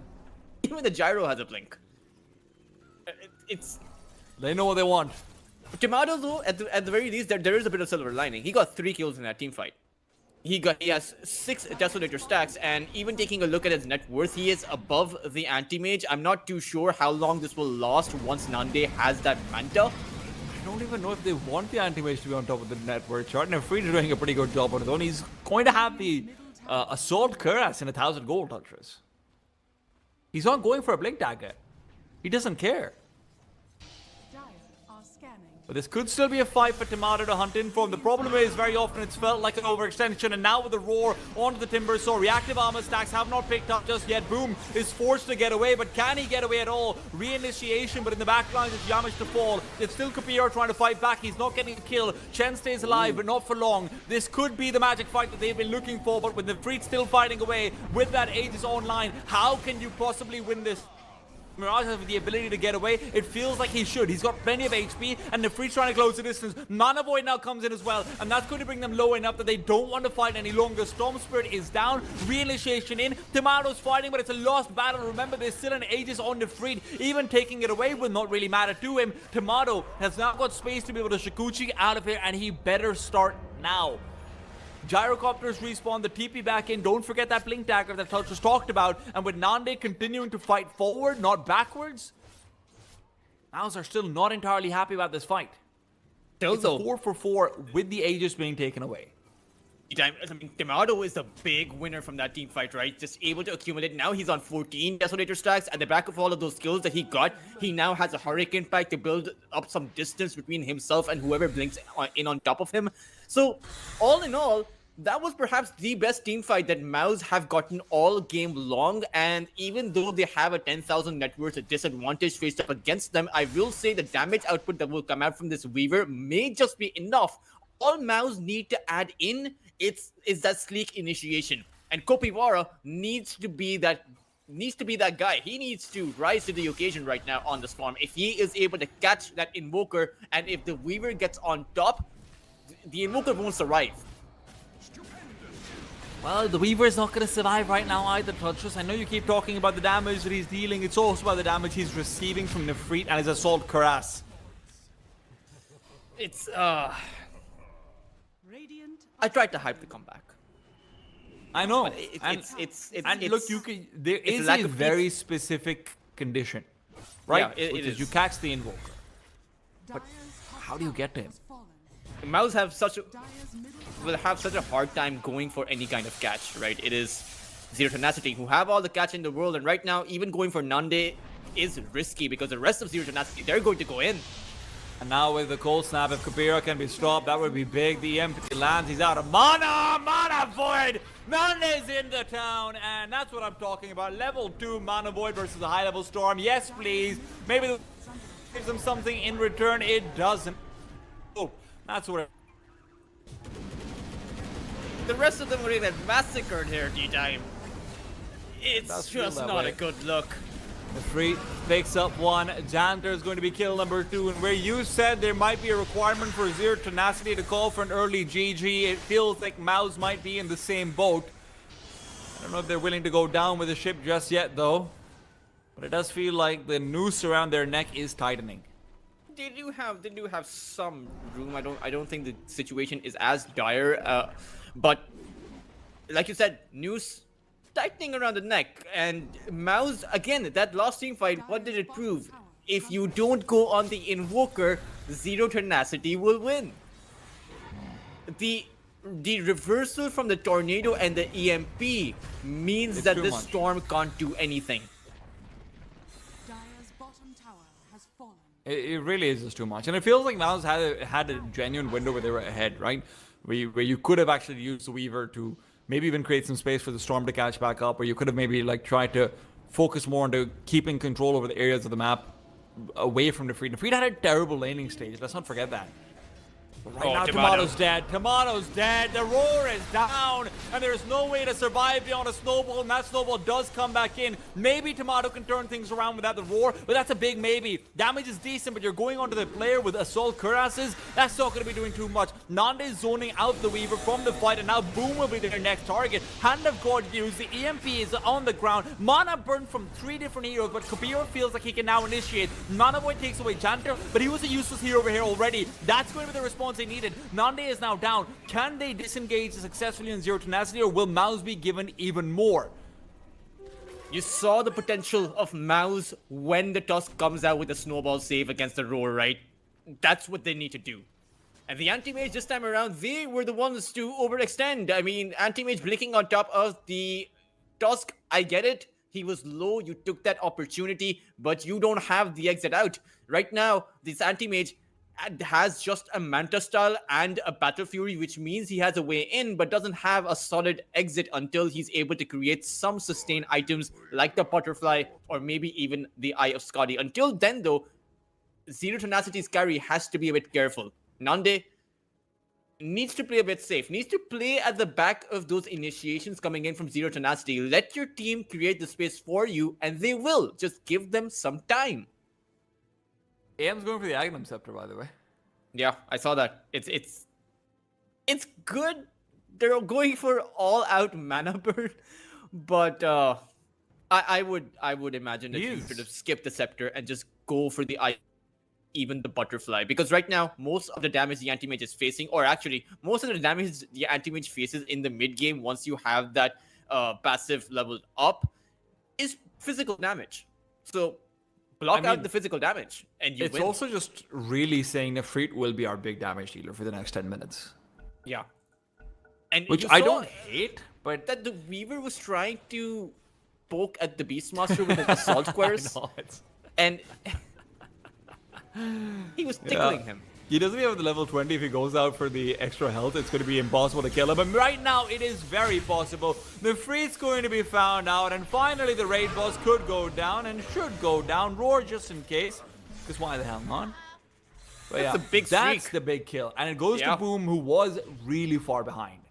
I mean, if you make a Shiva's Guard on this Timbersaw right now, I see some potential.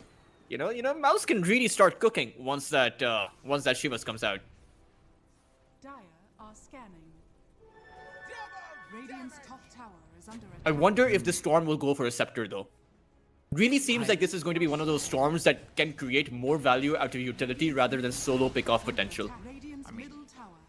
He's 11,000. He's 10,000 net worth right now, right? So that's what you're going for. Invoker as well hasn't been doing too hot. Both mid lanes have been pushed back to a priority that is basically non-existent, sure. But while Roshan is being taken, the bot lane tier 3 will likely fall over here. They don't have a glyph on this Dire side. Nande is going to be able to pummel down in the tier 3. TP backs will come through, but I mean, you've already lost your tower. Still though, an Aegis on MOUZ, and they are in a good spot. Oh, Kapira could also get a kill on the Yamish. That would be very big, but the problem is potential turnaround as Kapira is running out of mana himself. There is no anti-mate, so he feels slightly more safe because of it, but at the same time, the EMP does not connect. There's no cold snap to follow up from that tornado. All things considered, MOUZ aren't in a bad spot. I mean, have the BKB on Tomato up now. As long as they come out with a snowball save. That is I mean, they also have the one Aegis, requirement. right? So yeah. Weaver, you can't really initiate with the Roar onto the Weaver anymore. You have to go for Kopibara. You have to take that on Storm. Or maybe even Roar up the Timbersaw. I'll give credit to Storm. He's not been caught out with the Roar every time unless he's overextending at a few places. But now, as Tomato tries to threaten them, Mirage will be spotted out. Can they go on him? That's what Tomato really wants. But with the 4-stuff backward, the EMP's already been used. Tomato's going to be able to time us back into the fight. They need to fight here and now. Janter's got the snowball save. The reinitiate comes in. It's onto Nefrit. They've got their target, but is it asking for too much? The meatball rolls down and over. Janter's dead as well. The back lines is where Nando is picking off Celery, so Celery will be completely useless in this fight. Kapiwara can't find a kill over here because of the mana shield, and Nande can just blink away. Now in the meanwhile, BKB from Tomato is not doing much at all. The physical damage is his real problem, and that physical damage is massive. Yamish now, who was the first one to be gone on in many ways, is going to be able to block up to Boom. That homing missile will follow the Timbersaw back over into the high ground, and that's another dead core. MOUZ, they get caught out. They really overestimate their potential with the Aegis. They chose to take that fight without having their Storm. I mean, the snowball save, it was good, but it ultimately ended up playing into Zero Tenacity's hands because the snowball took them too far in. And you don't have a way out. The Weaver, again, squishy. Has the BKB, but still very squishy. And MOUZ were just caught in a very awkward position. And they don't have any buybacks T-time. I feel like this is the end times. I feel like it is all over as Zero Tenacity. All right. Yeah, I mean, they'll be able to come out with 2 lanes of barracks. You don't defend without your full lineup. It could be 3. I don't see how they defend without the Undying over here, to be frank. You're still going to be fighting it at 5 versus 4, and you don't have... Oh, you do have the glyph actually now, so maybe not 3. I'll give you that. Is the glyph enough though? I mean... You lose 2, but...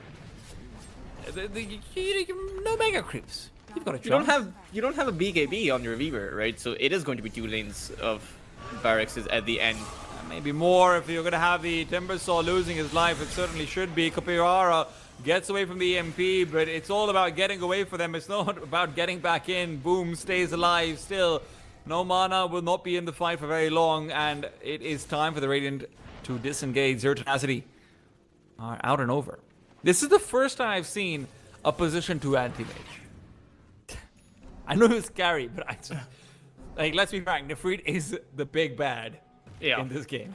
It's Nefrit and the Invoker. Just the amount of control that they are bringing into this team fight is overwhelming MOUZ. And they've lost the potential for a comeback. The comeback exists for as long as you have your high ground intact, but it seems like MOUZ are toothless and their high ground doesn't have pillars. Radiant are scanning. They're pillarless T-time. Pillarless and toothless, but blink away from Janter. He's gone back over to Tomato. I don't know if that's maybe the smartest of moves. It is going to be a bug. Asking for the bear to get away. Janter, please die so I can live. I know that call. I've been given that call before. They just continue. They will go high ground. Make no mistake about it, T-time. They might go for the bug first, though. Tomato caught out by the EMP, by the tornado. He has to be careful. It's enough to Hurricane Pike away for now, and that will be sufficient. But the Tombstone having been used early on. And the Nefrit now looks to fly back in, roar onto the Timbersaw. Can they finish him off? Of course they can. Look at the damage. It is ridiculous. Boom's got no trees far away enough to be able to go back into it, with Kopiwara being taken down courtesy of the Mana Void. Now it's 2 letters away from game number 3, and they better start typing them here and now. Tomato, time-lapse backwards. Sure, it's a nice, comfortable thing, but even almost taken down by the Sunstrike, they know it's time to call it. Honestly, might have been time a little while ago. Probably, well, I mean, once your Raxus went down, it was all over. The Mana Void coming in from Zero Tenacity at the last moment. Spectacular, but they did play this very calculated. At the back of a hero that wasn't doing well, the Beastmaster, Nefrit, off to a bad start in the laning phase, but turns out it didn't matter. They were able to come out ahead at the back of MOUZ, overextending time and time again, bringing their Weaver in when the Weaver really shouldn't be coming in. I mean, you saw the damage output come out when the Desolator came out. Imagine if the Desolator came out 4 or 5 minutes earlier, it would have been a completely different game. But MOUZ, I mean, the series is now evened out, as Zero Tenacity bringing Yamich back certainly seems to have, they have had their full 5 roster now, so here's hoping that we have a clean and good end to the series. I mean, really good execution coming out from Zero Tenacity. I can't praise him enough for it. Even being able to capitalize on those overextensions from MOUZ was very impressive from them.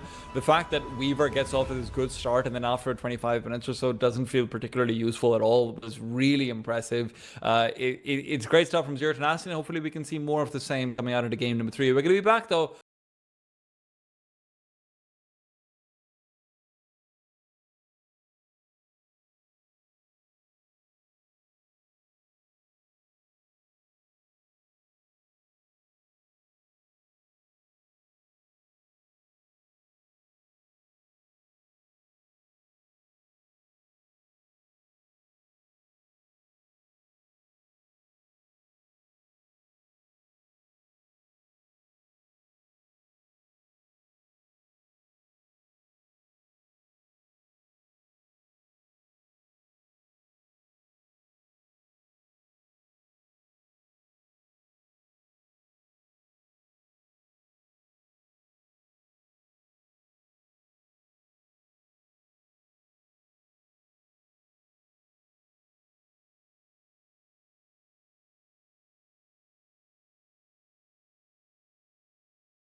Beastmaster. Really, just nothing you could do to him. The idea that you lose the laning stage as hard as he did and then come back to be more farm than a Battle Fury anti-mage, more damage than anyone else, the legitimate position 1 carry, that's kind of insane. It really seemed like it was very difficult to prioritize the Beastmaster because he is a very direct counter to the Weaver, right? And we're hoping that MOUZ dropped just a little bit better. They will come out with a Shadow Fiend. And oh Zero man, first pick Leshrac. yeah, it's going to be probably a mid Leshrac versus a mid Shadow Fiend, unless I will say that the MOUZ physical can do game. whatever they want with a Shadow Fiend in mid Yeah, or position 1. Like, it's the ultimate flex in the first pick. And it's really a hero that does very well against a Leshrac on that physical DPS build, right? The carry Shadow Fiend is much better than the magical Shadow Fiend against a Leshrac because you have that Hurricane Pike, so you can keep your distance, and just the amount of damage that comes out once you have those critical strikes means the Leshrac can't exactly stand in that front line for long, and the Leshrac wants to stay in the front line for the duration of his edict. Yeah, I am not in love. I'll put it that way with the first pick Leshrac. I always like a Lesh pick, but it does feel like one of those heroes that you want to be able to pull out probably in the fourth pick stage or something like it, because there's so many ways to be able to counter it out, either by drafting into some slightly heavier early fighting potential before the Leshrac really hit that level 9, level 10 mark, where he's got his fully leveled out Edict plus that Split Earth, which is the two combination where you do get a lot harder to kill with that extra stun time as well. So yeah, let's see how Zero Tenacity try and draft around it. I would actually have, again, I will repeat it. I think a Naga would be great over here. I Naga think you pick versus the Axe Shadowfiend. first. You've got 2 picks, right? Still coming up.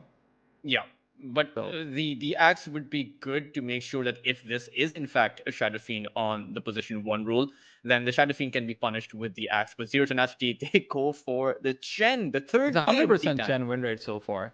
You know? Yeah, Maybe It you're is- just wrong about this hero, Douglas. Have you considered that? I listen. The Chen wasn't the reason that those games were won, right?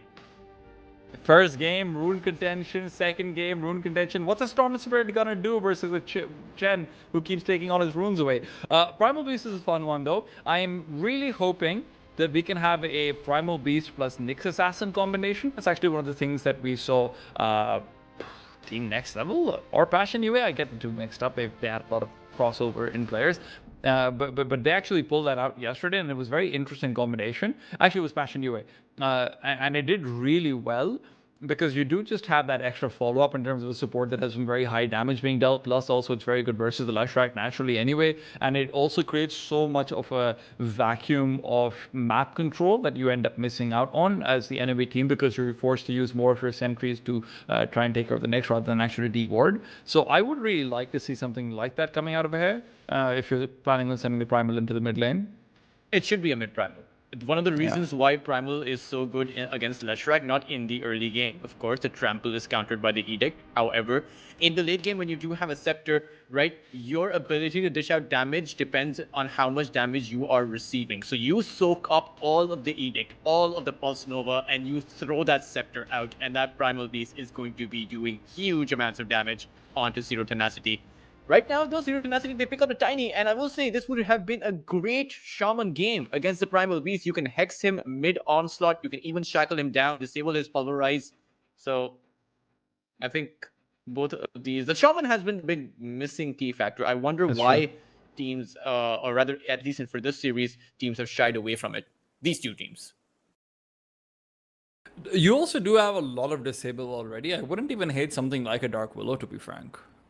In a situation like just the extra damage, the Terrorize seems to be a very good anti-team fight. It's also reasonably long range, so if you're able to get into position, obviously nowhere near as much as the Mortimer's Kisses, but if Granny's a little bit closer in that regards as well, you know, there's ways to send the backlines behind as well. Also, the Terrorize into a Split Earth is just such a powerful combination for the Leshrac when he's running at you. Also has very high movement speed naturally, so can chase after Terrorize heroes as well. I wouldn't hate that personally.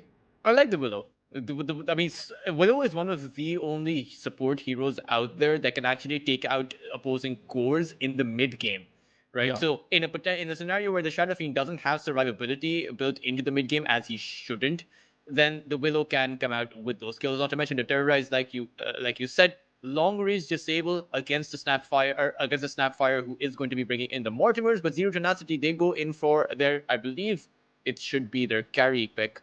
It is going to be the Dragon Knight. Position And 4 Tiny? yeah,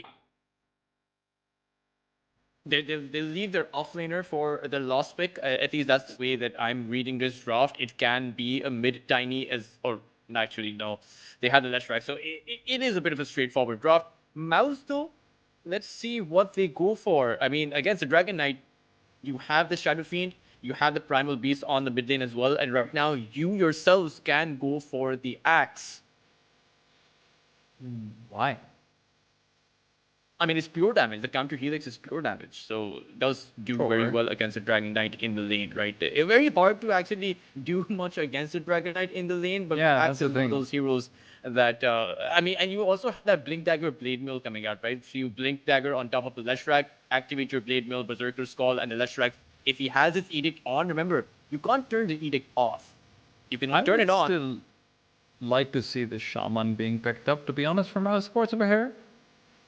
Just prioritize that support early on, and if you want to go for something like it, the extra disables feel necessary to be able to follow up from the pulverize as well. Just you can't have only the blink dagger in from the primal beast being your only real sort of reliable stun in that regards. I'd like to see more in that way come through, and sure, Axe provides some of the same in terms of AOE, but Zero Tenacity doesn't have the most like group heavy lineup, if that makes sense to you, right? You're not going to see these heroes clumping together in the same way.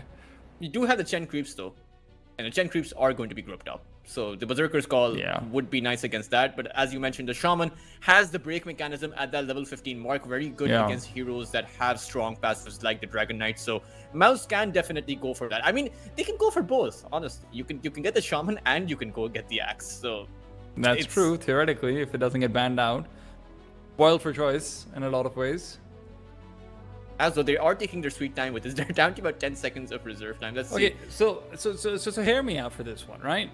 And I'm not married to this idea. The Ember Spirit comes in for the mid lane, so there you probably will have a Primal Beast off lane. I suppose I was gonna ask if we can maybe just have a Magnus actually come through, because it's not like the Dragon Knight does that much in the laning phase in terms of taking you down. And Magnus is a greedier off laner that wouldn't be punished. I would have liked to see maybe something like that come through.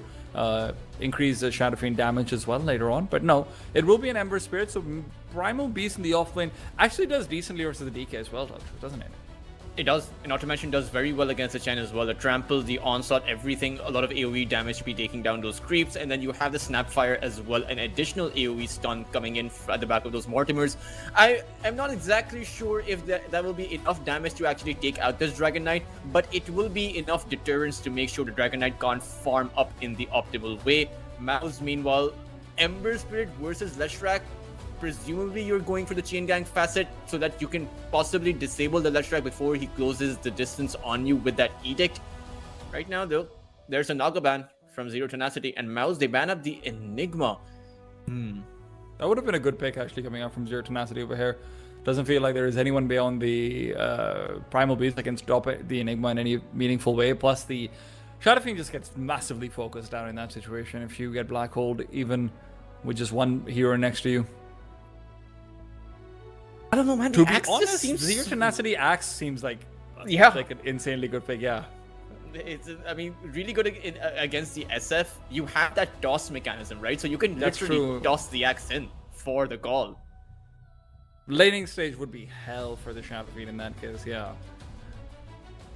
I mean, plus there aren't that many super strong laning position 5 supports that are left that can actually make the Shadow Fiend's time slightly easier either. MOUZ, though, they don't have much of a front line apart from this Primal Beast. The Snapfire is going to be on the back line. Primal Beast is going to be on the front line. Okay. There's your front liner. Although I'm not sure about the Spirit Breaker. Where is he supposed to charge into? Who is he supposed to charge into? You cannot bulldoze against the shield of the Dragon Knight or against the cragginess of that Tiny. Let me explain how this will work, okay? You're going to have the Primal Beast blink in for his ultimate. And then you have the Spirit Breaker as a secondary Blackline initiator onto the Leshrac. Spirit Breaker is actually one of the most annoying heroes to play up against as a Leshrac if it's played in a way to secondarily initiate, because you're just kept away from the fight constantly, and he very often gets away from you because you don't want to waste time focusing.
Absolutely. Let's see how this ends up shaping out. Of course, the X factor for me, and I think for most of the viewers, will always be the Spirit Breaker and the Ember Spirit. Whatever they can do in the mid game, that's going to be MOUZ's win condition for Zero Tenacity. It's a game of tenacity, funnily enough. Survival is key. Get to the 25-minute mark without losing too many, and Leshrac could be a superhuman or a super horse. Super horsey human. A bit of both, I think. I wonder what species Leshrac is from. Does Leshrac have any good voice lines with Centaur? I'm not sure. The voice line, there are quite a few voice lines that I have actually not heard. You would be surprised the rarity of some of those voice lines. Yeah. I've gone through all of the Wikipedia voice lines at some point or the other. You're like, whoa, I've literally never heard this in my 20 years of playing. And apparently there's a lot of hidden lore behind those voice lines, which isn't There is. really obvious. Like, the Dawnbreaker and I believe it was the Mars. Dawnbreaker and Mars being past lovers, right? You wouldn't... I mean, I can see that, you know? It kind of makes sense when you think about it. For now, we will not be having any real first blood attempts that are able to come through over here. Mirage is hoping to be able to snipe this bounty rune, but yeah, there you go. So 3 bounty runes going to the Radiant side. Good for them. They'll be around able to start 160 off with gold. Or rather, actually 200 gold. Yeah, my maths, you know, not that 200 good. gold. What are you saying? It's 40 gold each. 5 120. Oh, sorry. Fair enough. I thought you meant like the total bounty runes. Okay. No. Like 120 across the bounties. Yeah. Yeah, it's about 400 gold extra overall, I suppose, in that way. How does the Leshrac versus Ember Spirit matchup fare for you? There are 2 ways the Ember Spirit can go about this. Either you max out the searing chains, in which case you are making sure Mirage can't close in the distance, but if then Leshrac is able to do that, then Ember Spirit is going to fall, or you go in for the pushback build against the Leshrac, where you are trying to dish out damage in return, which will require you to skill up your Flame Guard. overall, though, it works for Leshrac. I mean, all he really needs to do is go for the Edict, right? Doesn't really need to fear much. And if we have... The biggest aspect is if we have Yamich actually rotate into the mid lane before the Ember has the level 6, then perhaps you can even get a few kills on him. But it should be MOUZ who goes in for the rotations, right? Spirit Breaker, natural hero to actually gank the mid lane with. So we might actually see the Leshrac dying out, which is why I think... Can you leave Tomato, though? No. That's the problem, isn't it? Nefri will be a critical hero or a critical player to disable. We know that after the last game, but the problem is even when you disable him, sometimes it doesn't matter. And his hero right now is even better at recovery. The Beastmaster I compared to the still don't know Darkseer. how well he recovered so well with the Beastmaster. It's actually kind of crazy. Like, you don't get up to 5,000 net worth ahead of the enemy carry without being kind of insane at farming. To be fair, MOUZ didn't exactly have a lot of space in that last game. After the laning phase, during the mid game, but they were too busy going for full-on team fight clashes, which were never working out for them. But here's hoping they can play a bit more calm and collected this time around.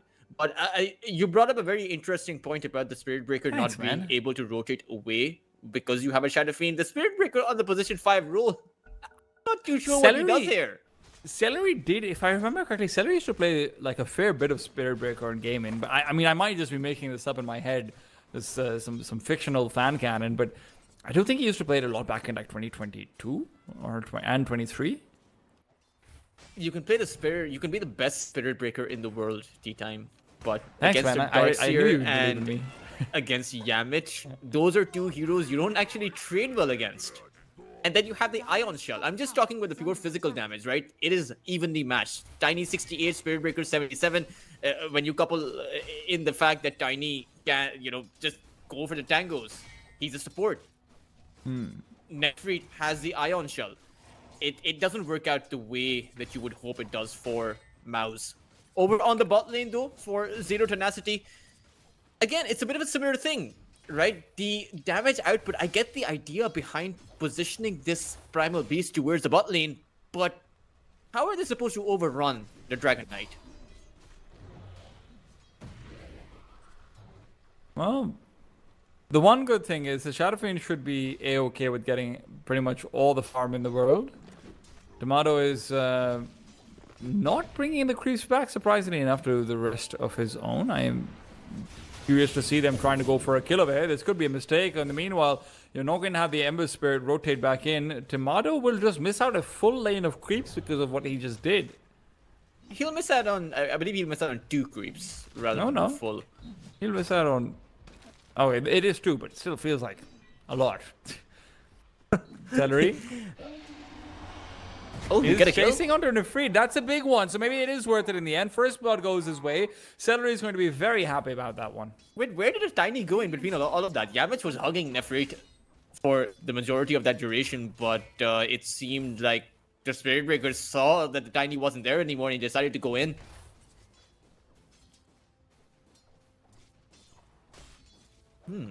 That was interesting. Must be some flame to be had. Boom versus Nande, likely going to be it's a bit of a boring lane in that regards. I'd be surprised to see any kills coming in over here. The contentions will all come around the runes. That's where Janta is hoping to help out Kapivara. After the last 2 games, Kapivara thought he could try and fight for runes. He is wrong. Mirage with the Edict is a bit too much to handle, and all in the meanwhile, Celery continues to fight back versus Nefrit with the power of his creeps. That was pretty lackluster from the Ember Spirit. I'm gonna be honest with you.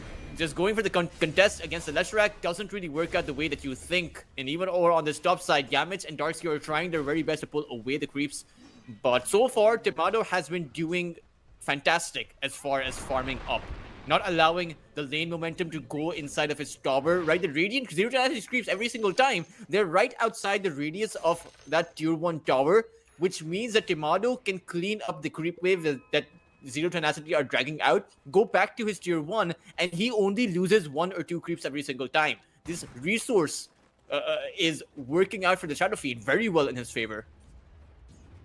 And if you can pick up those stacks afterwards, that'll be even better. Maybe the stacks, maybe they give Boom the stacks there. Because maybe you just want the early game Blink Dagger. Because their team does lack the initiation. The Spirit Breaker charge, sure, it is a form of initiation, but it isn't a definite way to initiate. Do you need to fight early game though? As I'm going to look at the mid lane and we see a great double root coming out. There's not a follow-up available. Unfortunately, the Charge of Darkness isn't there. But hey, do you want to initiate and look for fights early on though is my question.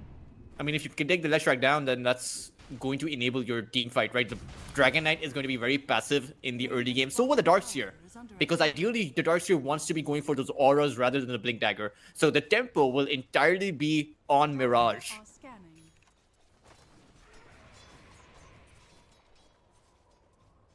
Well, 6-minute rune contest on the top lane is going to be maybe one out by Zero Tenacity, but it is a rune on bottom. Kapyara, after so many runes stolen away from him, will be able to get some fortune going his way.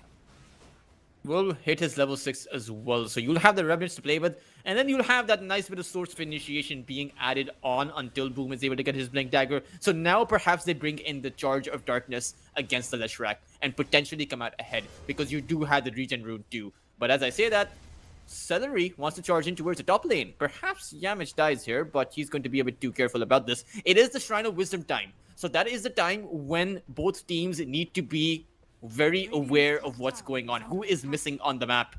Well, right now it's going to be a scan that susses them out. Kapivara trying to close the distance out towards that shrine, but it's Nefrid who's the first one to be caught out. Will not be going down. There's no real way to take him, and with that they'll have to settle for the Shrine of Wisdom. MOUZ will get both. In fact, Chen is not in a position to be able to contest the secondary shrine. Now, I am curious, does Celery get extra experience because of herd mentality on the Shrine of Wisdom as well? I'm not exactly sure. Because that would be kind of broken. I will say the tooltip description is very confusing. It's not... I mean, it's pretty straightforward. It's just a lowest level hero on your team gets more XP. But what if you are the lowest level hero And on your team? that's why the entire point is Spirit Breaker doesn't level very well because he's going around the map. I will say that Mirage was should have had better awareness there. Because he saw so many heroes missing on the map. The Leshrac could have been a difference maker. They could have secured their own Shrine of Wisdom. Perhaps even made a play towards the other side's Shrine of Wisdom. But he chose to prioritize farm. And that Right means now, that his he supports are going to suffer. I mean, he doesn't... The Spirit Breaker is not really in position to be able to go in onto the Leshrac. Otherwise, we could have seen a potential kill attempt coming through. Mirage was out of mana, but with a magic wand, he would have been fine, I suppose. Both sides' supports are pretty underleveled though. But with the herd mentality. Said both sides. Even But MOUZ. with the herd mentality. MOUZ will be fine eventually. You know what they We say, do see when the in Blink doubt, Dagger trust queued up the herd for- mentality. We do see the Blink Dagger queued up for Boom. So a lot of their initiation potential will depend on the timing of when he gets his Blink Dagger. But even if it's delayed, if things continue at this pace, it works out in favor of MOUZ because you take a look at the lost hits, it's 80 CS for the Shadow Fiend, and the net worth is also there in his favor, 4,900 compared to the Dragon Knight, who doesn't farm as fast as the Shadow Fiend does. They is out of here, taken down, likely to be taken apart, but no, they are fighting back. It's a split earth onto just the one. Boom's going to be the trade of air as well, doing as much damage as he can, but Janitor is nowhere near high leveled enough to be able to make this work, and now because of that, the Cookie being forced over. None is still in pursuit. He knows this should be his skill. He knows this should be one that he just walks away home with. Dragon Tail to guarantee, and there you have it. Another overextension. I mean, we saw it in the last game. MOUZ at around the same time decided to go for a kill on Nefrid over his tier 2 tower, and we're seeing them try to get a kill on a support near his tier 2 tower. How do you not expect Zero Tenacity to come in with some heavy punishment? Radiant's middle tower is All under it really attack. took was a Dragon Tail and the Leshrac running at you with his spells because of your poor positioning. Really underestimating how hard it is to kill the 1200 HP Leshrac, I suppose. Wealth of Strength really helping him out over there. Meanwhile, Yamich is trying to find a kill on the boom, but with the response from Celery and the onslaught downwards, it is going to be a turnaround on Mirage. Wall of Replica has been deployed, but with Tomato happy to clean up his illusion, I don't know whether he wants to walk back through that one. He did take a lot of damage from it. Does have the Mask of Madness, so that's a good kill being found. It's going to enable him even further. Meanwhile, Dragon Knight is going to actually go for the armlet after the Mask of Madness, so he will actually be pretty tanky. And there's the armor reduction you were talking about, T-Time. Turns out in the early game, the armlet is also a very viable item to go for against the Shadow Fiend because it does give you that armor, enough so that it negates the aura reduction coming out from the Shadow Fiend, at least on yourself. Well, The AC is better because it gives your entire team. yeah, but the it also armor. costs 3 times as much. So. Yeah. Oh, toss in Centaur Stein. You love to see it, and now Yamich is really just hoping Radiant's for a little bit more company. Went for Boom the play, isn't gets farming. the play, but not getting the kill. tower is under attack. Boom should be farming. When your team needs a Blink Dagger, that is a Oh, power spike you Atos. desperately need. Capybara could end up falling down over here. They've got their TP in with Dragon Tail follow-up as well. And even if you're not getting the farm, at least you're getting the kills. Likely the tower as well on top of it with the Corrosive Dragon Breath. I would say that MOUZ are getting caught with their pants down, but a better way to describe it is don't that have they're running pants? around the map with no pants on. And, well, right now, Granny's going a little bit thinner. She's been slowed down. There's lightning coming out of the air. She'll be allowed to live in exchange for the Ancient Stack. This is getting troublesome. MOUZ are really losing control of the map, and not only that, they've lost control of any sort of farm that Capybara would have had for himself. He is now a full 1,000 goal behind this Leshrac. That's the problem, right? Because you don't have a Blink Dagger. Celery, the Spirit Breaker last pick T-Time, I'm telling you. How does he initiate in is the problem. I get it. It's the Space Cow. Great. He's not supposed to be the initiator. That's the problem. I really do just think this has come down to Boom needs his Blink Dagger for even the Spirit Breaker to be useful. Celery was never supposed to be an initiator. Right now, they aren't prioritizing that Blink. I mean, they kind will of have. it in the 13 to 14 minute mark, which is kind of okay, right? And then you have the Ember Spirit with the Spirit Vessel, so you should be able to take the Leshrac down because he doesn't have any survivability. Mirage has actually gone for the Rod of Atos, and I think he's gone. He tried to go for it in game number 1 as well, so he does certainly seem to prefer this kind of a build over the Gaia or the Blink. Gleipnir is really good on a Leshrac if you're going to be going for a Shard build, because the extra AoE on top of the Agnum Shard with the vacuum potential, it's actually mental. But you sacrifice a lot of damage for it. That's always a trade-off. You are going heavy utility now to try and put a lot of your eggs into the vacuum basket.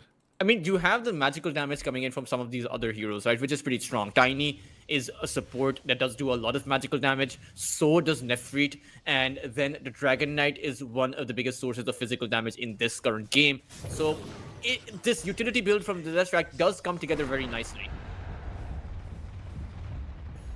Yamich, careful now. Capybara is just diving him underneath the tier 1 tower. He's losing all of his HP. There comes the Atos, but Capybara with the illusion wound thought he could survive, but with the split earth already having been saved, he still has to be careful. There's no further TPs, and I didn't realize the Chen's not level 6 yet, otherwise the Hand of God could have been the factor that turned things around. It's a very late level 6. I mean, it was expected, right? Because Zero Tenacity did end up losing out both Shrines of Wisdom, and this kill was a result of the dire side having the experience advantage. But Nande is doing very well for himself as well. Celery, like 3 of the 4 supports in this game are not level 6 at 13 minutes, and that includes MOUZ, who have 2 with the 2 who got 2 Shrine of Wisdoms. Now the Mortimers are a bigger, when you talk about these supports who are both level 5, Janter on the Stepfire has a more potent ultimate than the heal coming in from the Chen. Because the Hand of God, it heals you for about 200. One of the Mortimers, if it lands on you, is going to be hitting you for about 180 magical damage. So though the heal is going to be completely negated. And then The you Hand also of God factor does in, like 400 over time. yeah, but the Mortimers also do damage over That's time. true. That is true. If you land them. And I'll have you know, it might look easy, but it isn't if I'm playing it. Kapiwara, chain gang forward, booms in. He needs that one more second for the pulverize. Decides, you know what, actually, it's a lot easier to kill people when there's goblets of fire on them. Elsewhere, though, they lose Nefrit. They lose Tomato. Can they trade with Nefrit's life? Chain gang comes through as soon as the surge is used as well, so they will be trading 2 for 1. A pretty good trade, all in all, for MOUZ. It's not over yet, T-Time. They're going to go for more. They see Nande and they're going to charge in on him. And Zero Tenacity are stuck. It's going to be the Dragon Tail turnaround along with the Avalanche, but with the Pulverize that was never used. Here it comes. Disconnection from Tomato. It triggers the instant pause. I don't think that's intentional. You'd hope not, but the Dragonite will have some time to think about his actions. What could I have done It's a lot easier to differently? land the Mortimers when there are heroes to hold the other side down with, right? The Tearing Chains, the Pulverize, the Spirit Breaker, charge as well. It's a whole lot of lockdown. Or at least it's a whole lot of pushback, I suppose, is the correct word, because you can line up trajectory better with the Mortimers if the heroes have to fall back or are being pushed around rather than a hero being locked down. But this positioning from Zero Tenacity,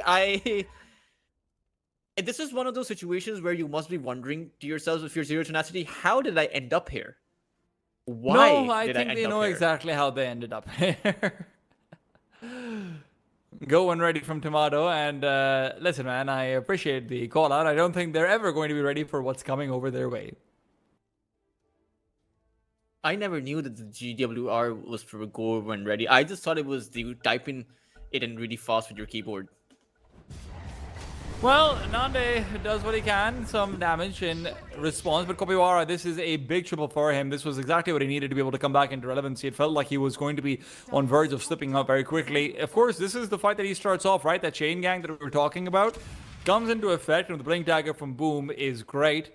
Celery as well featuring in with some extra chain charges of darkness, and this is where that secondary initiate that I was talking about comes in. Even if you are done with the fight, finding stragglers as well, that's something Spirit Breaker is very good at. Zero Tenacity are in trouble. These power spikes coming out from MOUZ, they are going to be stronger for the next at least 5 to 10 minutes. Because there's no way to counter out Boom when he goes in. Sure, you have those blinks and those disables, but this Ember Spirit Vessel does too much. The Mortimers, now that they're online, Janter just does so much magical damage that this Leshrac can't actually survive. Very difficult for Mirage to actually dish out damage in return. And you need more auras. Nefrit now does have the pipe, so it will create some pushback for MOUZ. I'm just not sure whether it will close the gap. Blink is there for Yamich. Maybe you can look for a fight off the back of it. Under attack. Needs to be a good target though. That is the problem, and the only real good target up here seems to be the Granny, but maybe Is under attack. Boom's playing with fire. And there's an observer ward for MOUZ over on the river, so there's no easy way in for Zero Tenacity. Even if they try to enter MOUZ's jungle, there's an observer ward on the cliff. So MOUZ certainly playing very careful with the information that they are able to generate for themselves. Z10 does have a ward of their own as well in the jungle, but bottom lane is where Nanda is getting ready to try and initiate. It's Mirage to lead the charge with the Atos and the Split Earth. They need to be able to time their stuns well. Apparently not. The damage is high. It's very high. Radiant's middle tower And where is under attack. that kill comes in, maybe a tower can as well. Slightly, the Ember, at least in the early to mid game, has to have a remnant behind him. Always have that fallback. But he didn't, and he ended up paying for it with his life. And Zero Tenacity right now, they do have some moves. I mean, their pick-off potential is pretty good. Even towards that top side, this Spirit Breaker is going to get cleaned up by Mirage. And now they can look towards taking down some of these towers. Dire's top tower has fallen. It's just a huge injection of gold that they're able to find. So despite the previous team fight that they actually ended up losing, of course, that we talked about already with the great initiation, you also get to see the weaknesses of MOUZ, where even with the Ember getting that little lead, he can always be picked off very easily if he doesn't have a Granny nearby, if he doesn't have the Spirit Breaker nearby, something like it. You will continue to see these heroes being somewhat underleveled because MOUZ just need to stick together more. And part of it is because of this itemization from the Ember, right? He's gone for the Boots of Travel, so that means Zero Tenacity, it's not a 1,000 net worth lead that they have, it's actually a 3,000. Well, maybe it doesn't matter over here. Nice cookie, and with Celery being able to charge the Nether Strike, he goes in. Hand of God is late. Sedoxia is already dead, but look at the damage from Mirage. He's in the middle of them all, and that might not be where he wants to be. Yamich will be next to fall, and Kopiwara will continue forward. Searing Chains not ready just yet, will not be needing them because Cookie's all over the shop. Searing Chains now come out. Nande is trying to fight back, and Kopiwara will just remnant forward to make sure the rest of his team can stay alive. Ooh, that might not be a surety he guarantees. Toss back onto Nande, but Tomato's still fighting into Yamich instead. Nande's trying to chase him down. He doesn't have mana. Stick charges will give him enough to be able to get that Dragon Tail Shield off. Rune, With the he Shield Rune on can't. the other side, Nande will never be able to get the skill. Shield Rune now picked up, and Nande's overextended. Death to the Dragon. Death to the Mountain. Death to Zero Tenacity. That was one of the luckiest power rune spawns I have ever seen in a professional match. I mean, a shield rune, Nande thought that it was already 50-50 between the Dragon Knight and the Shadow Fiend. There was no guarantee that Nande would have been able to get that kill, but the shield rune spawning right next to the Shadow Fiend sealed the deal for Zero Tenacity, as it meant that they would have ended up losing that engagement, and that was a horrible fight for them. No, never mind, Kopiwara. There's the Boots of Travel. You said the 2,000 gold don't matter. Tell just look at what the 2,000 gold does over here. Look at it. Kopiwara continues forward. Cookies, cookies, cookies. It's diabetes to death for Zero Tenacity. Listen, T-Time, that doesn't count when the Deshrak chooses to go re-enter the team fight when 4 of his heroes are down. Okay, he should not be going back in. I can't hear you over my beautiful red shoes. At the very least, though, I mean, MOUZ, this is the thing, right?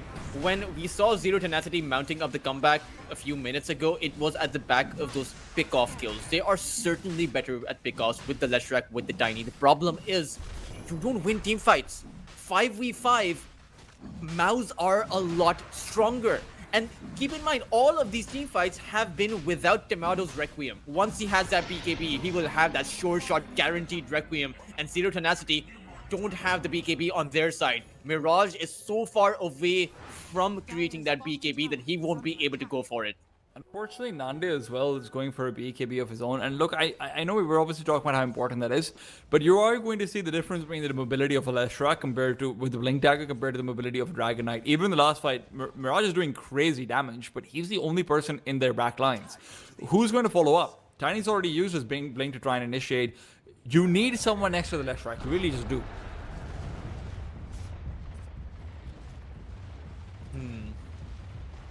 It's... But who do you bring in with the follow-up? The Dragon Knight is the only one who can. And unfortunately, he's not going to have his Blink for the next 4 minutes or so. He does have the BKB though, so hear me out, T-Time. I'll hear Leshrak you. goes in, Tiny tosses the Dragon Knight in.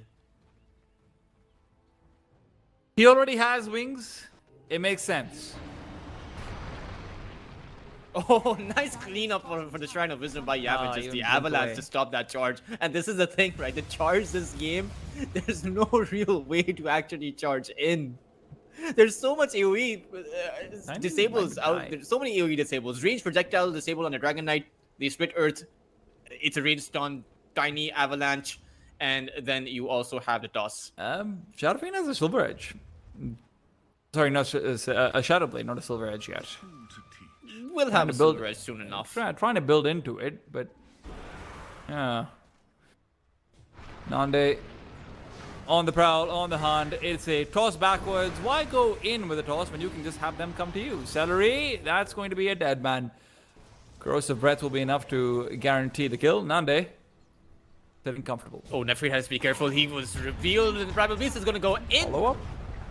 And follow up is there. Tomato with that one right click. That's more than enough. Is under attack. That's a bigger kill than Zero Tenacity, what they were able to get on the Spirit Breaker. It's a 5,000 net worth disadvantage that Zero Tenacity face, and they need to be careful right now because they are under vision. Potentially could be under vision with the Watcher there. Radiant structures are fortified. I mean, chain forward from Kopiwara. It's going to be the Chen to be the first one to be taken down. No Hand of God to help them in the next team fight. If Yamich isn't careful, well, they don't have vision on him, so he should be fine. But he is really asking for trouble by trying to just farm up this camp. I think the bigger thing that he's looking for is actually to creep skip. Cut the creep? He wants to Yeah. he wants to cut the wave so that because you have the Aegis on the other side, so you are expecting MOUZ to start pushing as 5, take down some of those tier 2 towers, and you just want to delay that and allow your Dragon Knight to farm, potentially even allow your Leshrac to come online, at least in the sense that he can hold his own in some of these team fights. You see him queuing up the BKB. He needs that BKB to survive. There's no other way Zero Tenacity take these team fights. But the problem is, time because you have the Aegis on the Shadow Fiend, he will have the space to farm up. The Shadow Blade, like you mentioned, is later going to be converted into the Silver Edge. There's so much physical damage that if Mirages even has the BKB, what's to say that he survives against the physical damage? To be honest, I really am kind of confused because I felt like Mirage was going to just hard commit into the utility style, recognizing that he's not doing all that hard. But the issue is Darkseer's also not got that much farm, so Mirage doesn't have a secondary quote-unquote carry to lean back on to try and transition forward into that position 3 for a little while, right? The Shard plus Gleipnir combination that I'm talking about. Plus, not to mention, BKBs are now coming out soon, not yet, but they will start to come out soon on the Dire side as well. You already have one for the Primal Beast, who very often is one of those primary targets you want to disable in a team fight. But T-Time, you know what's faster than soon? Right now? Yeah. Imado has the Silver Edge. We were talking about it just a minute ago. Yeah, he has it now. Right? So it does seem like MOUZ are going to be one step ahead. However, Zero Tenacity look to close in on those steps. Is going to be found out by that Silver Edge. A couple of right clicks should be all it takes, and there you have it. He's gone. Mirage is pinging to attack. I don't know if that's really going to be doing too much. The Atos now used. They've got no way of really locking down this Ember either. They have to just back off and try and mitigate losses. Trying to get the kills with some pings. If only that's how it worked. Blink forward, Pulverize is cancelled, but that's where they might be able to fight back. The problem is Yamix is already dead, it's guaranteed, but the Kiss is long range and Tomato's BKB is doing nothing. That's what you warned us about, Teltrus, and your warning was right. It's a full team wipe in the blink of an eye. Lose everyone. Yeah. And you still have the Aegis, and now it's time to take down some of these objectives. These towers don't stand for long. I mean, even though the Shadow Fiend's aura has been changed, so it doesn't actually affect towers, but it's one of those heroes that never needed the armor reduction on towers in the first place because Shadow Fiend hits for about 350 a pop. There's aura, then there's aura. Yeah. Tomato's got the ladder. There's aura and there's vibes, right? Listen, man, I'm trying to be hip with the Gen Zs. He's aura farming right now. Well, I am... Now that the Shadow Fiend has BKB, it really seems like Zero Tenacity are too far behind. Top lane Mirage really tried hard to be able to find maybe an Atos or anything like that. If they could kill the Ember Spirit, that would be nice, but I don't think that's going to be a possibility with the way things are going.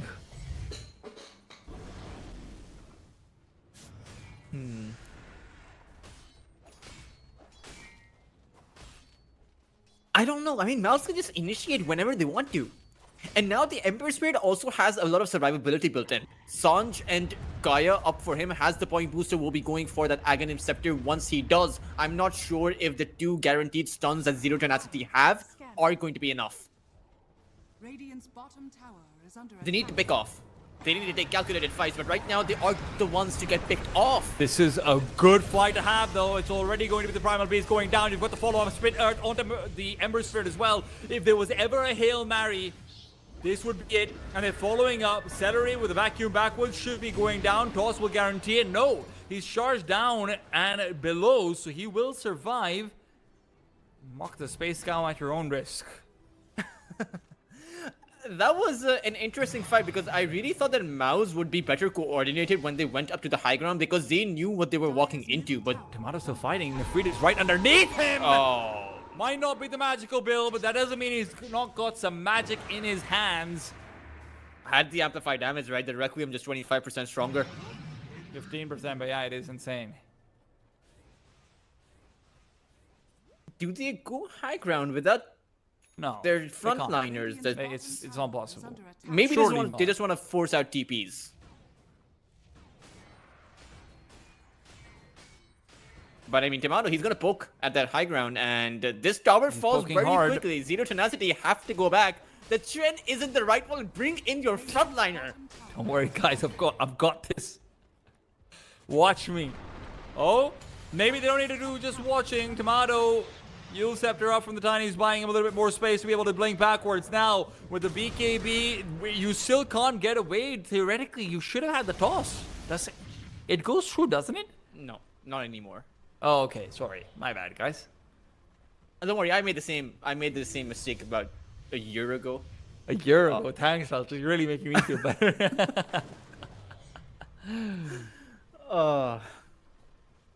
But I mean, that's the thing. The Shadow Fiend, because he has so much survivability now, he can just go for the TPs out. Scanning. Zero Tenacity don't have the damage because they have spent the past 7 to 8 minutes actually trying to create sustain. And that's the catch-22 in Dota, always about the mid game for your cores. Do you create damage or do you create sustain? And the worst possible situation is that when you really need both, but you only have the space to make one.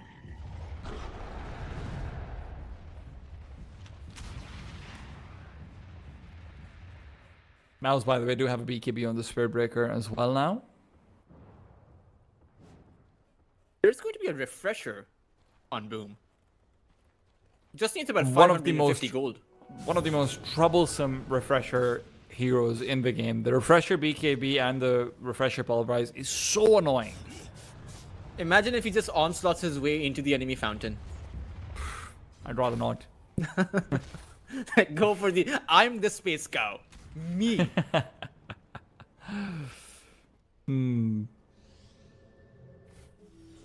Dire's top tower is under attack.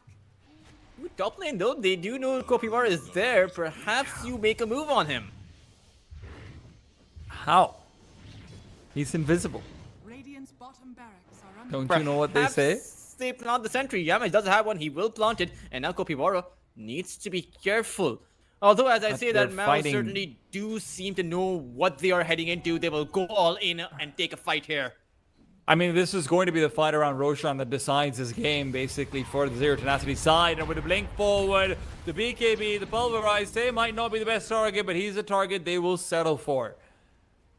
Refresher is still ready, so don't think that Boom doesn't come with a bit of a threat even now.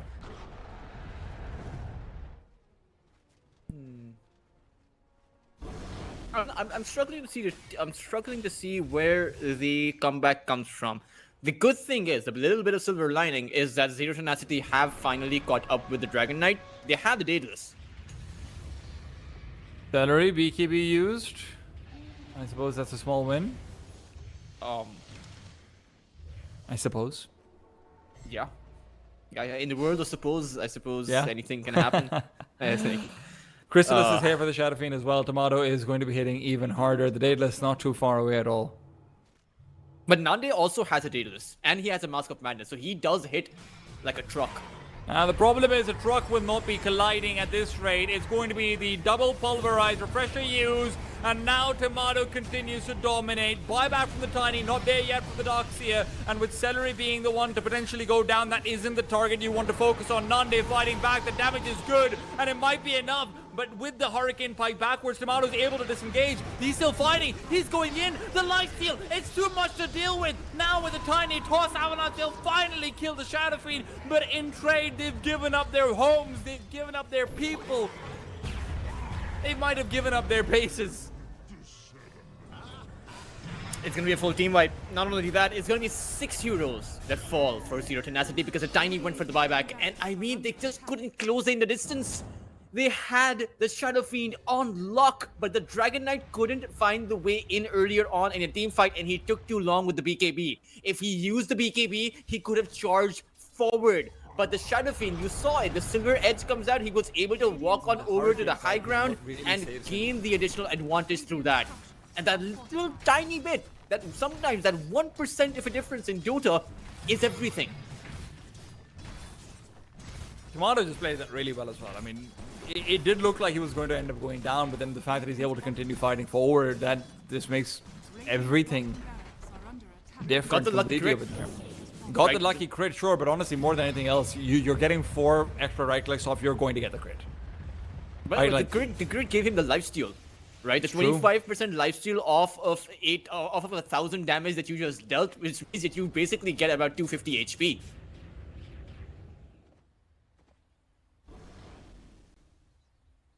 And then the rest of the 3 hits, even if they're not crits, you're still hitting for about 300, 400 damage. So all in all, the Shadow Fiend probably healed by around 500, 600 HP. And fortunately, all of that opportunity given up to him by Tomatoes, like repositioning to the high ground where he's able to comfortably reset the fight as well. Zero Tenacity are not done yet, even if it does feel like they might be. And they've recognized their damage potential at the very least. Trying to fight forward. In up against this Aegis, in up against this potential Aegis rather, will be impossible. They know they need to fight before the Roshan attempt is made.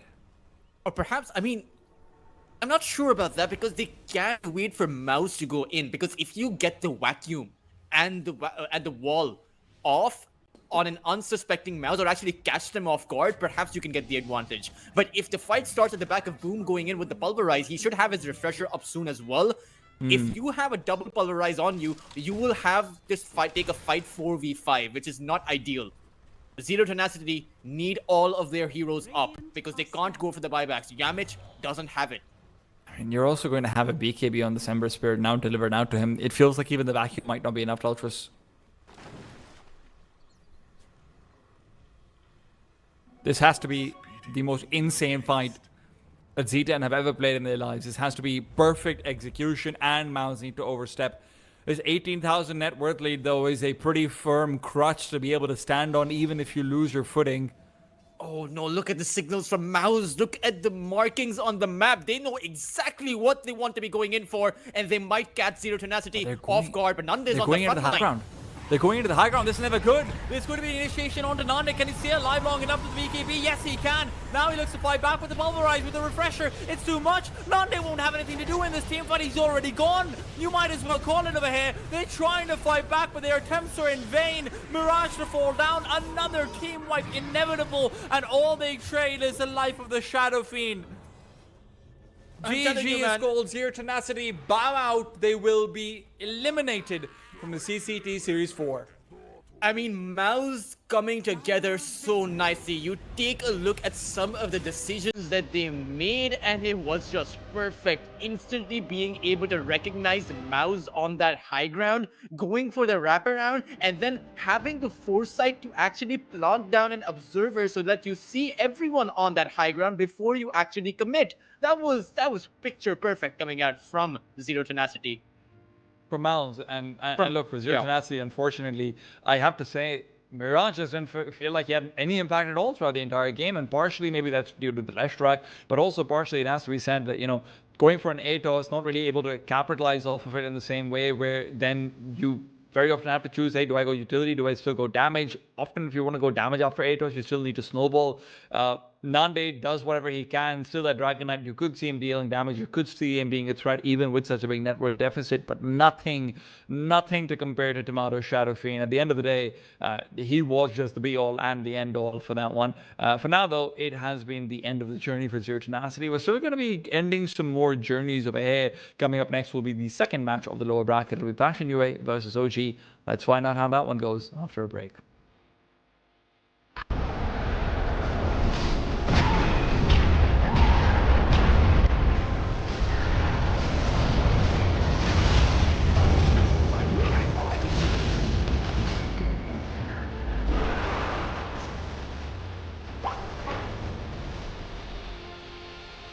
Dire's middle tower is under attack.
Welcome back to the CCT series number 4. We continue on in the lower bracket, and we are about to say goodbye to some teams that generally proceed pretty far into the playoffs. I have no idea how we've ended up here, but to explain that, our Teltras joining me. Teltras, how did we end up here? And while we have this, why don't we bring up the playoff bracket as well so that we can see what I'm talking about?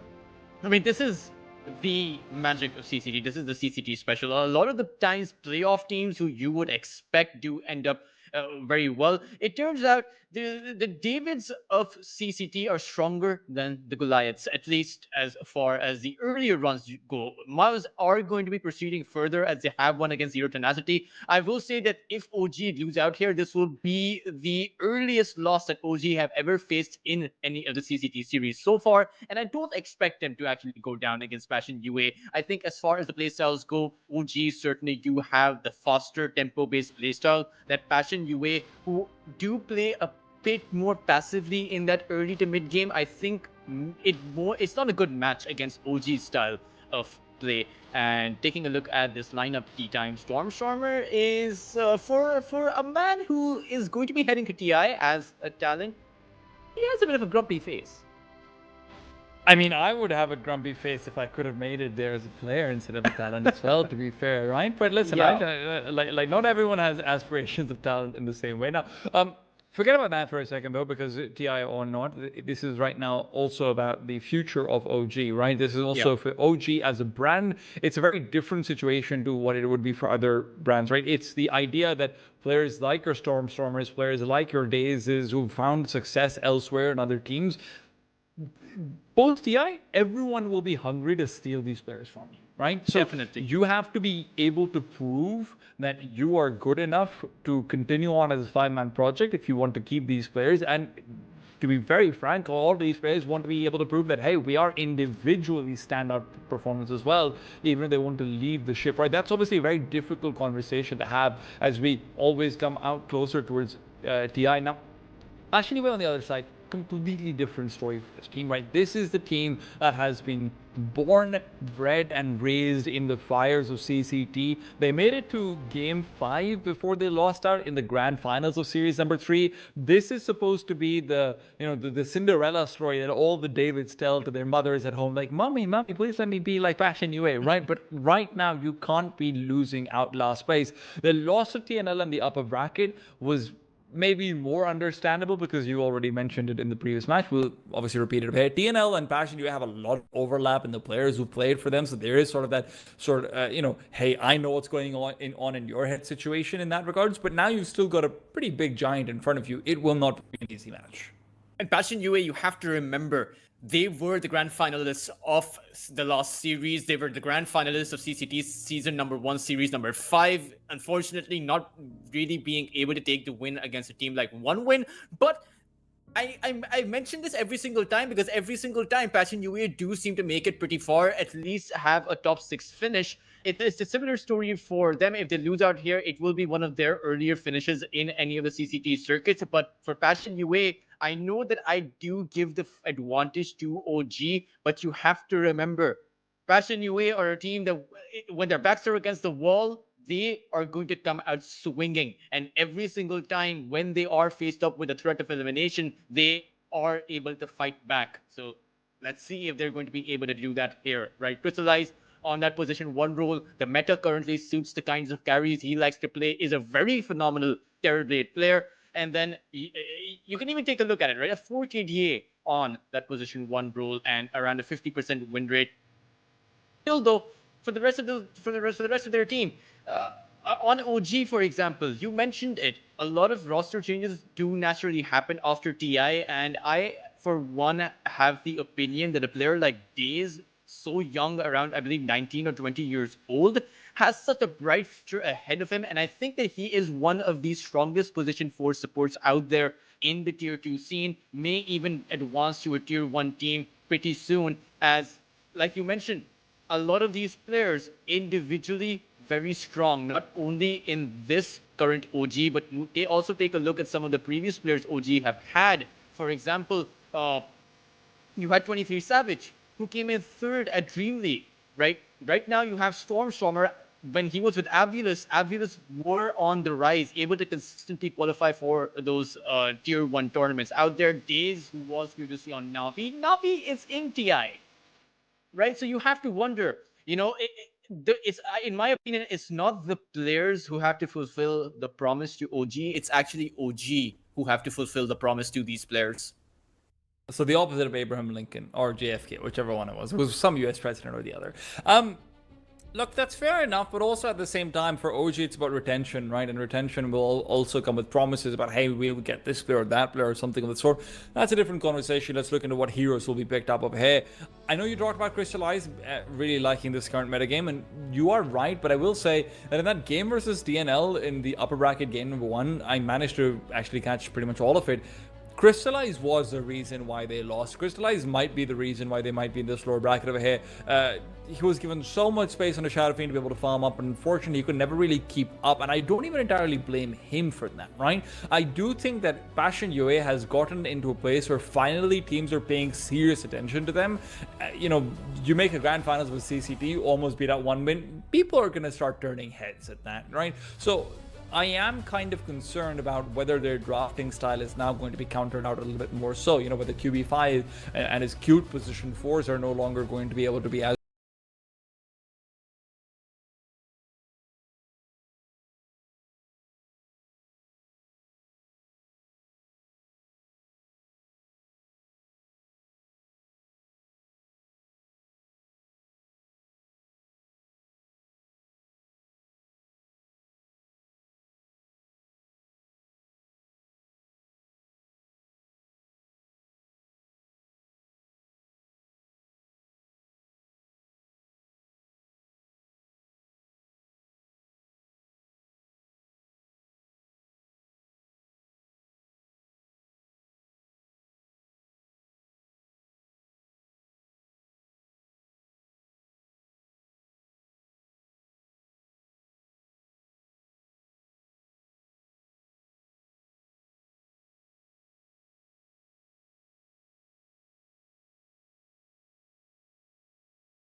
The rest of these Puck's playoffs, already it banned, would be so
Ortha just against the Pugna, or you're going to be picking up a hero that can make a nullifier, right? And again, Ursa, one of those heroes that creates that nullifier.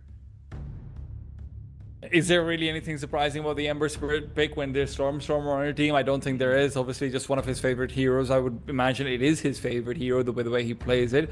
Very reliable, always has been, despite whatever team he is on. Have that long range remnant just to disable the Mortimers coming out, right? We saw just what the Mortimers did in that last game of the last series. It packs a punch, right? And you want to be going in on the back line. Meanwhile, you have the front line, right? So the Undying can create havoc on that front line. Meanwhile, the Ember can go towards the back line, disable the Mortimers, and then re-enter the fight immediately because you have 3 Remnant charges. So this is actually not only a pick that is a very natural environment for Stormstormer to play in, but it's also works out really well draft-wise.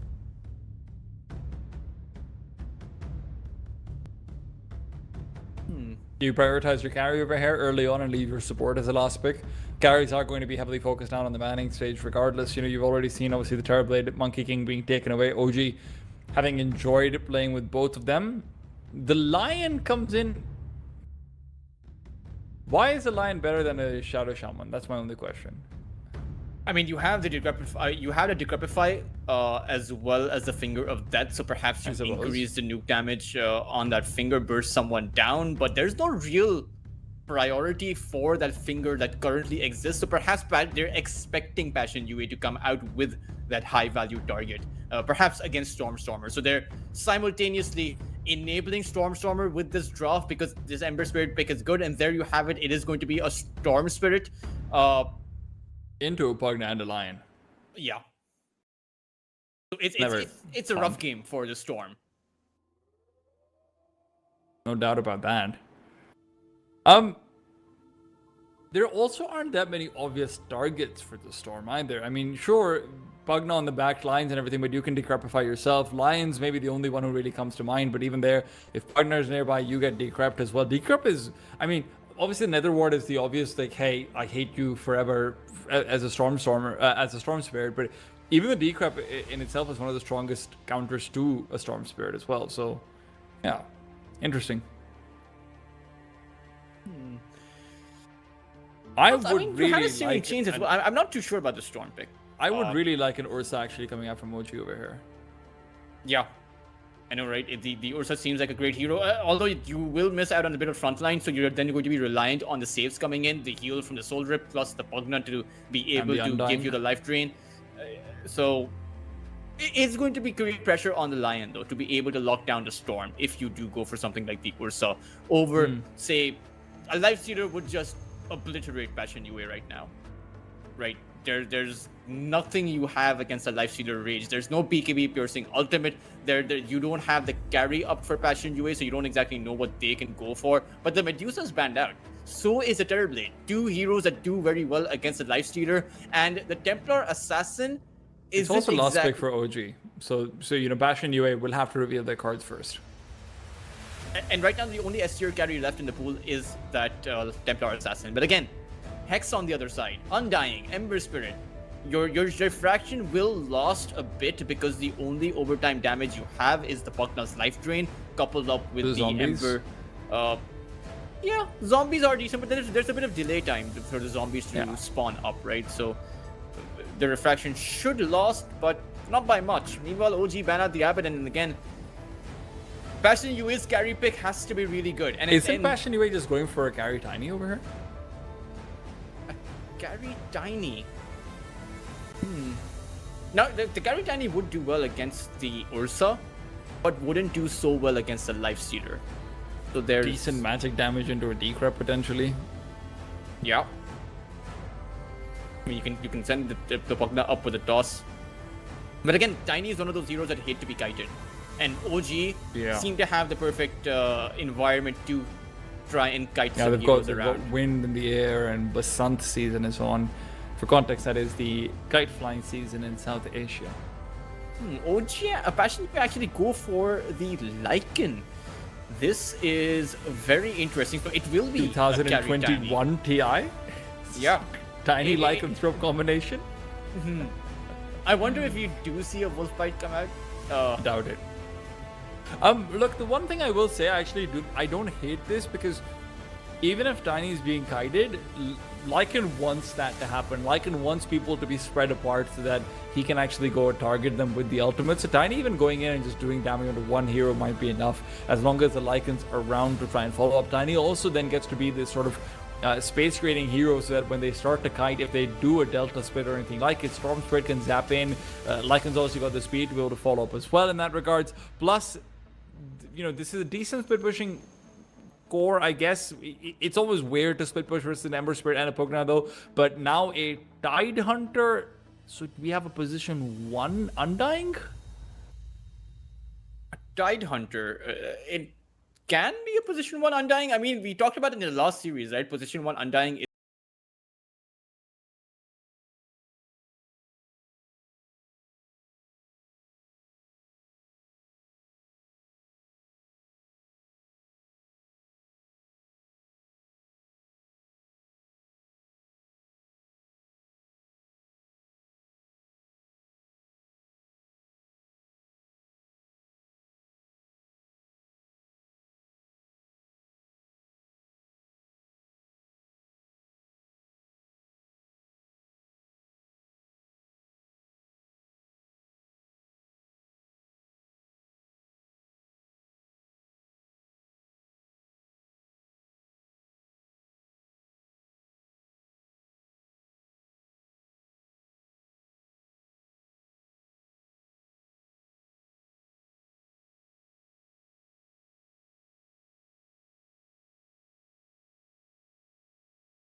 it I'm gonna be honest, it sounds really nice.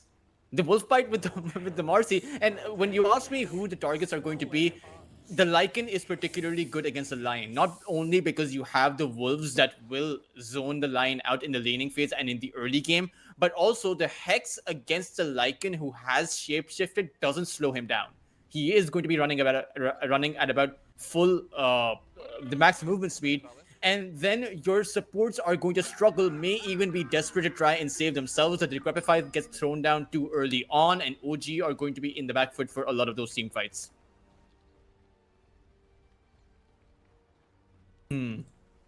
So far,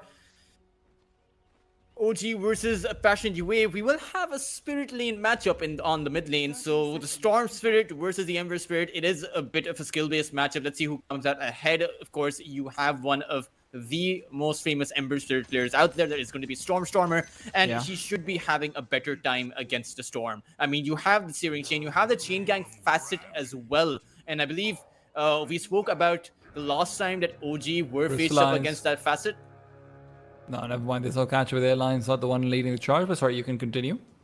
So the Chain Gang, right? If you plant your remnants down, kind of feels like you're running into landmines because you have to be careful.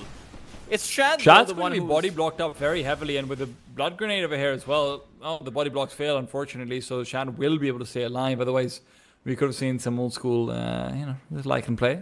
It was hard to body block because the wolves were running at about twice the movement speed because downflow with the river, you run faster, so... Yeah.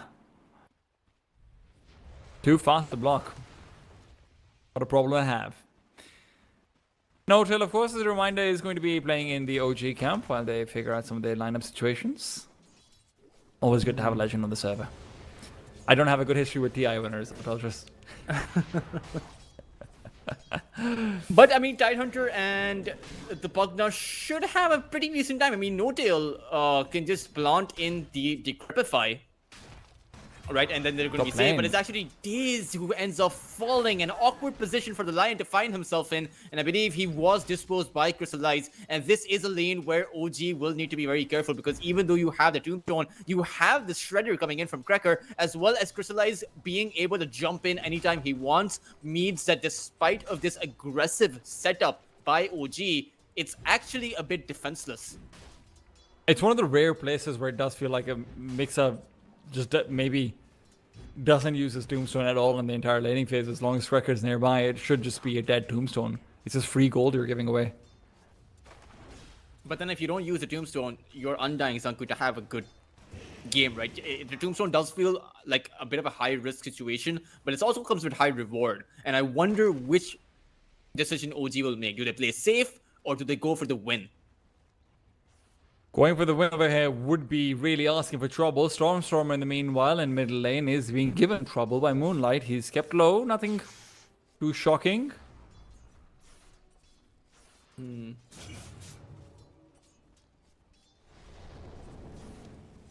Moonlight very often has played this matchup.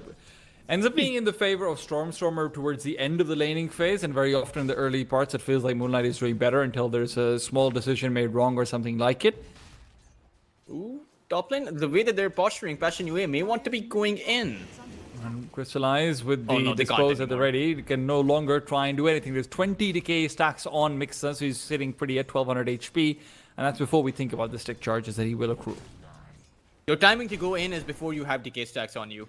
I mean, you can go in if you have one decay stack, but not if you get hit by 2 or more.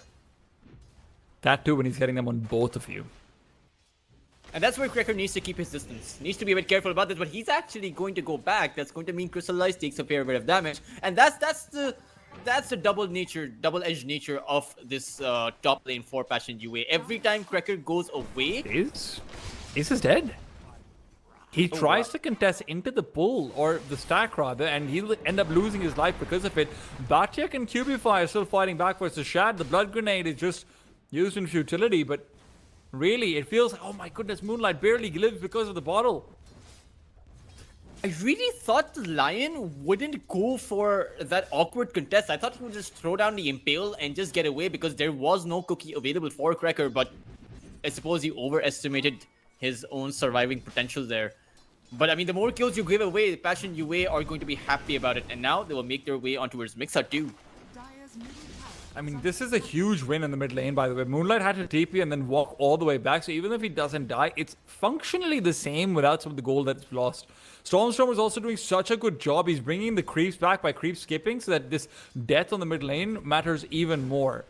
I mean, rather, this recession on the mid lane matters even more. Crystallize, though, goes back in. Mixer with a Tombstone and with the double decay should be able to live, but he trades his Tombstone for it. And Mixer lives, but unfortunately, that's because the cookie on Crystallize kind of misses. Crystallize looks away at the last second, and he will not be able to move forward. Yeah, Crystallize got scared for his life there. And he would have been able to get the kill against Mixer. But I suppose it's one of those decisions that really come down to the edge, and you can't really fault him for prioritizing his own life. Nice denial from No-Till. He walks into the Roshan pit as he's being chased down by Cubify and Batcheck. Very important that he doesn't end up giving anything to this offlane. Crystallize is struggling though. Man, he is really not having a good time. Needs to get out of here because Daze is still coming in from behind. Daze doesn't have mana, but he's feeling comfortable to try and dive regardless. Mixer with a long-range DK will get the assist. Daze with that right click will be what finishes it off. That was a huge set of kills being found by OG on the top lane. That's what they need. And Passion UA, sure they have the Lycan, but they're playing with a position 1 Marcy. There's a very specific timing that Marcy needs to hit. Blood grenades. It's just... Could it be? No. Barely just stays alive with Daze. It just feels like blood grenades are being used as if it's Counter-Strike, not like it's Dota. I mean, that's the thing about Daze, right? You have to remember, this is the player that is very good with his skill shot. So much so that... gone. Nexr should be gone, and indeed he is. Crystallize able to pick one up again. It feels like a very bloody lane in this top side of the map. Because it is.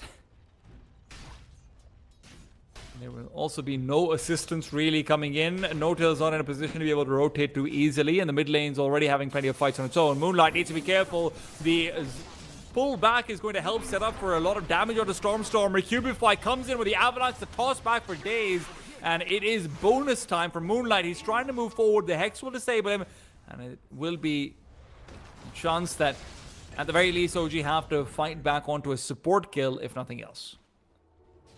Passion UA also get the Observer Ward kill there, but I will say that despite of the Ember death there, Daze is actually on a killing spree, so he will have that early finger up. And the finger is a bigger power spike than what any of the cores can get for OG. Right? The finger is supposed to be a guaranteed kill you can get on the Storm, and it should be on the Storm. I mean, I wouldn't even hate it if it's used on the Lycanthrope, but it feels like they might be able to get that kill regardless. It is Batik who is in trouble, but how much trouble is it? Remnant forward, Stormstormer. His death will be rewarded, as strange as that might sound to hear. Surprising that they didn't make any kind of play. It is going to be one-to-one Shrine. Shrines being collected. Daze is making his way over. I don't think this is going to be as easy of a kill as you think, but without the second DK coming in, I suppose I thought wrong. It will be one-to-one Shrines of Wisdom, but at the same time, this Lycan is struggling. T-Time over on the bot lane. I mean, sure, he has 30 lost hits, but Batchick needs a lot of farm to come online. Can't exactly do much to the Tidehunter once Shad has more levels. I mean, when you have that maxed out Kraken Shell as well as the Anchor Smash, there's really nothing you can do against a Tidehunter. Well, right now there's a lot you can do, apparently. You can chase him away, but with the Decrep nearby. No-Tail also, by the way, level 5. He's eating good. Once you have that life drain, I mean, your ability to keep your heroes alive is going to work out very well in your favor, because Passion UA don't actually have the physical damage early on outside of that Unleash. Stormstormer is looking for the Rune Hunt. No-Tail also on the bot lane. The Arcane Rune is picked up, and now they might be given a kill as well because of it. If Stormstormer can get the chains, he should be able to, and there you have it. Another kill found, and because of these incredibly high-level supports, all of these kills matter even more. Days almost on that level 5 mark, and will probably be able to create that, have that early finger by that around 12-minute mark. Well, oh no. I believe in Days. 10. 10 seems a bit too early. I believe. He's also being given experience priority now, right? He's obviously switched places with No-Tail. No-Tail's trying to move back and be a little bit more active around the rest of the map instead. And as he does do so, back to base for him. Both teams trying to prioritize towers, but it's actually OG who are coming out on W. Take a look at their towers. They are incredibly healthy. But it's towards the top side, T-Time. Mixed up. Crystallize. Gone in, and the power of the Unleash is visible there. That is so much damage for the Marcy. It's one of the issues I've always had. Go ahead. I've got nothing useful to say over here, trust me. The Unleash coming out, and you got a kill on the Undying means that you can immediately transition that into a tier 1 tower, which Passion UA really needed. It wasn't the kills, it was the tower contest. Impale doesn't land on the bottom lane. Yeah, I was just saying that this is one of the things that, like, you know, when Marcy initially came out, I really struggled to come to terms with how much damage she did, even just as a support level as a core. So Crystallize will definitely have this window where he feels like he can truly take control. They'll have 2 Ancient Creeps, by the way. Because the Marcy is going for a Helm of the Overlord, so is the Lycan. So this is a pretty unique build coming out. I don't think I've seen it too many times before. It's very good, especially if you can get a stun creep, but in the meanwhile, Stormstormer is able to keep himself nice and healthy on his enemy's high ground. Moonlight will have a haste rune though. Perhaps Passion UA go for some kind of a move before Daze has his level 6. Surely they recognize that this is the timing to get at least a kill or 2. But again, their carry and their offlane are passive outside of that Unleash, because you have the Helm of the Overlord. You don't have the Armlet or the Basher that a carry Marcy is supposed to typically build. Crystallize is going to try and engage onto a decrep target. This is still a tough fight because remember, the Ember Spirit's going to be coming in from behind. The problem is the lack of the tower. There's nothing to TP to, so Stormstormer, who's also got a hasted Lightning Boy coming in from the backline. Storm Spirit will find Daze, take him down. Mixer stays alive for a while longer, but that only gives space for Moonlight to be more involved in the kill. It is 3 dead.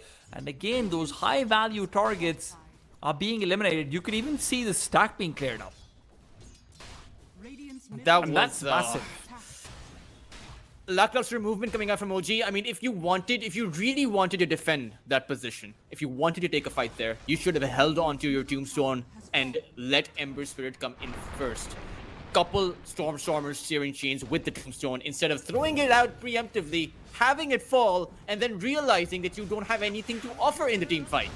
Well, right now, No-Tail might not have much to offer to this fight either. The decrep keeps him alive for a while longer, and it's helping Mixer set up for some big decay stacks. Maybe you can fight back. Maybe there is that opportunity, but Daze needs another stun, and it's not coming off cooldown for a long time. Cubify sends Daze and company back home on his airline. And the It's pilot that being timing, right? Stormstormer in that case, and yeah, there you go. Passion UA just taking over. They know that the finger of death isn't there, which means that OG can't actually burst someone down. Sure, the decay brings them low, but when you talk about what can actually close out these kills, it's a life drain. It's the finger of death. It's the ravage, which to be fair, Shad has not been interested in joining his team so far. That's just one of the worst parts about that previous team fight at the top lane of them losing is actually OG's made a very conscious decision that, hey, No-Tail and Daze have got enough experience. They're going to stop prioritizing XP and start going on the map and farming and stacking and doing more of that, right? No-Tail was level 5, I think, at 8.5 minutes or something. He's still level 5 right now, and when you don't get those stacks, when those are stolen away from you, all of that extra time you spent, even more useless. Mid lane, by the way, Mix is gone. And sure, it's in trade, but the problem is Moonlight is really building up those galvanized stacks. It is going to be a lot of mana regen available for him. OG are simply not playing patient enough free time. And it's costing them. I mean, you take a look at the level advantage. Passion UA are up 8 entire levels over OG. Radiant's courier has been killed. 6 now. Dire's top tower is under Tough times. Finger of Death was used, by the way, for that kill onto the Tiny, so now on cooldown for another 100 seconds. That's not good, man. That's. It's a support Tiny. It's a 160-second cooldown tea time. 130, but who's counting? 130. You won't have that for 2 entire minutes at Passion UA. They are going to have an entire playground to do Bottom lane. whatever they want in. QB finds Shad, the ship's in the night, and QB decides he doesn't want to be a ship. Is there a Ravage? There is not a Ravage. It is going to be a very late one, and as it does come through, it's a stun on 3, but the Mortimer's Kisses are still fighting back. Shad will be able to live over here, but can Storm say the same about himself? Crystallize fighting back. He doesn't have the life steal that he needs to stay alive, and this is going to be an unlikely fight going their way, at least until Moonlight comes back into the fray. Daze with a 2-man impale will still keep their chances, their dreams alive, but Moonlight is still fragging out the back lines. Going in onto No-Tail though, that is unacceptable. He'll barely stay alive, but he knows not to mess with the flower, not this time at least. This time around, it was Passion UA who were a bit impatient. They didn't wait for Moonlight, who is the biggest source of damage as far as being able to reliably go towards the back lines. And for both of these sides, patience has been what's missing. And this time around, it's worked out for OG. Actually, To be honest, I think this would have also been a different fight if they'd used the Mortimer's Kisses slightly early on to just focus down on the Tidehunter. Maybe not feeding like Crackers in the best of position. Obviously, he needs to make sure he's not caught up in the Ravage as well and whatnot. But the Tide staying alive for that long is what allows the turnaround as well. And that's despite the fact the Tide had 3,000 gold in his back pocket, right? He's saving up for that Radiance, which is what carry Tidehunters often go for. And maybe don't even prioritize the Tidehunter, right? You don't need to take him down. Let him farm. Take out the rest. Disable Stormstormer. is under attack. Moonlight's gone in on Daze. This could be asking for a little bit of trouble over here, though. The rest of his teammates are slightly disjointed, but they'll be fine with just taking the kill on Daze right now. Cubify, smoke revealed, knows there's more players in the back lines, but there's no reason to go after them. There are 13 galvanized charges on the Storm D-time.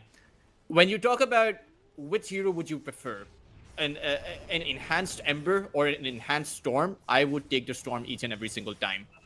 especially when the Ember isn't enhanced. Yeah. I mean, that doesn't help.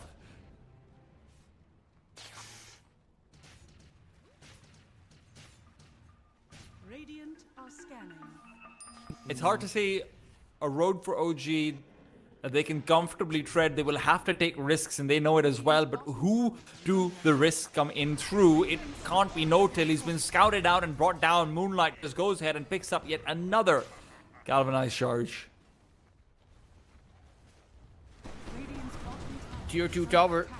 now under threat, and this will fall because you have the Helm of the Overlord built out for Batchik, and Crystallize does not want to be going for his own Helm of the Overlord. He only made the Helm of the Dominator, which makes me question why he went for the Helm of the Dominator in the first place. It's very if he good wasn't for going to the upgrade rebound, actually. So you don't Ooh, actually you're right. need someone nearby. That's why I've seen this build before. So what you do is you rebound off of your own creep. That gives you the extra Fury swipes. I think they're called the Unleash Tower is under right clicks. I actually don't know what they're called, but the stacks he gets those extra, and then especially if you've got something like a Centaur or so, because it also gets extra movement speed. It can walk up and stun.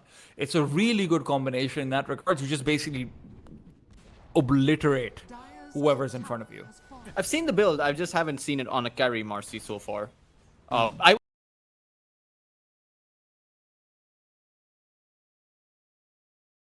I wonder how well it scales against a Tide Hunter, right? Because when Shad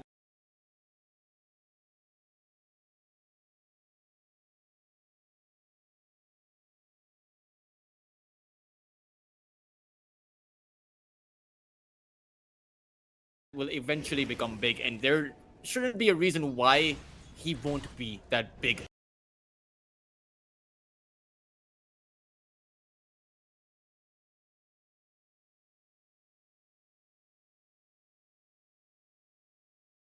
Extra levels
14,000.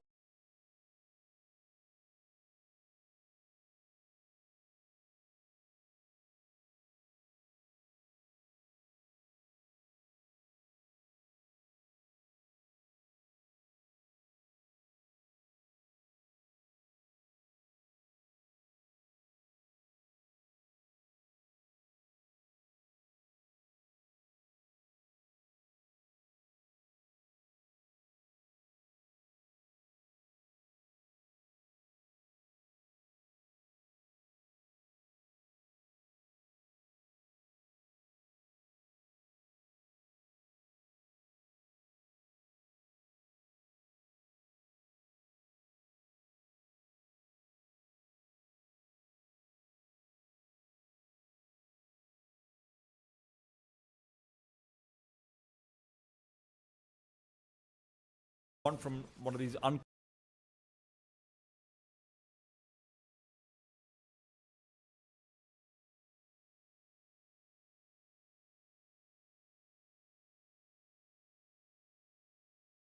characteristic carries like a Marcy.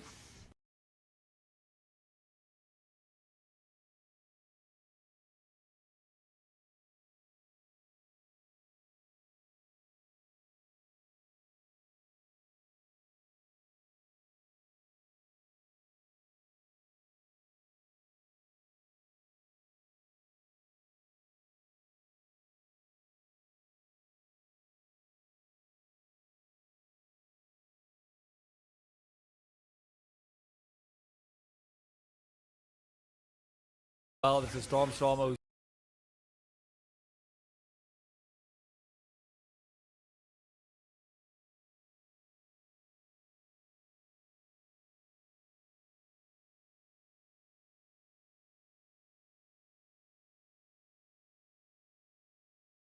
just been immediately taken down. There was never a chance.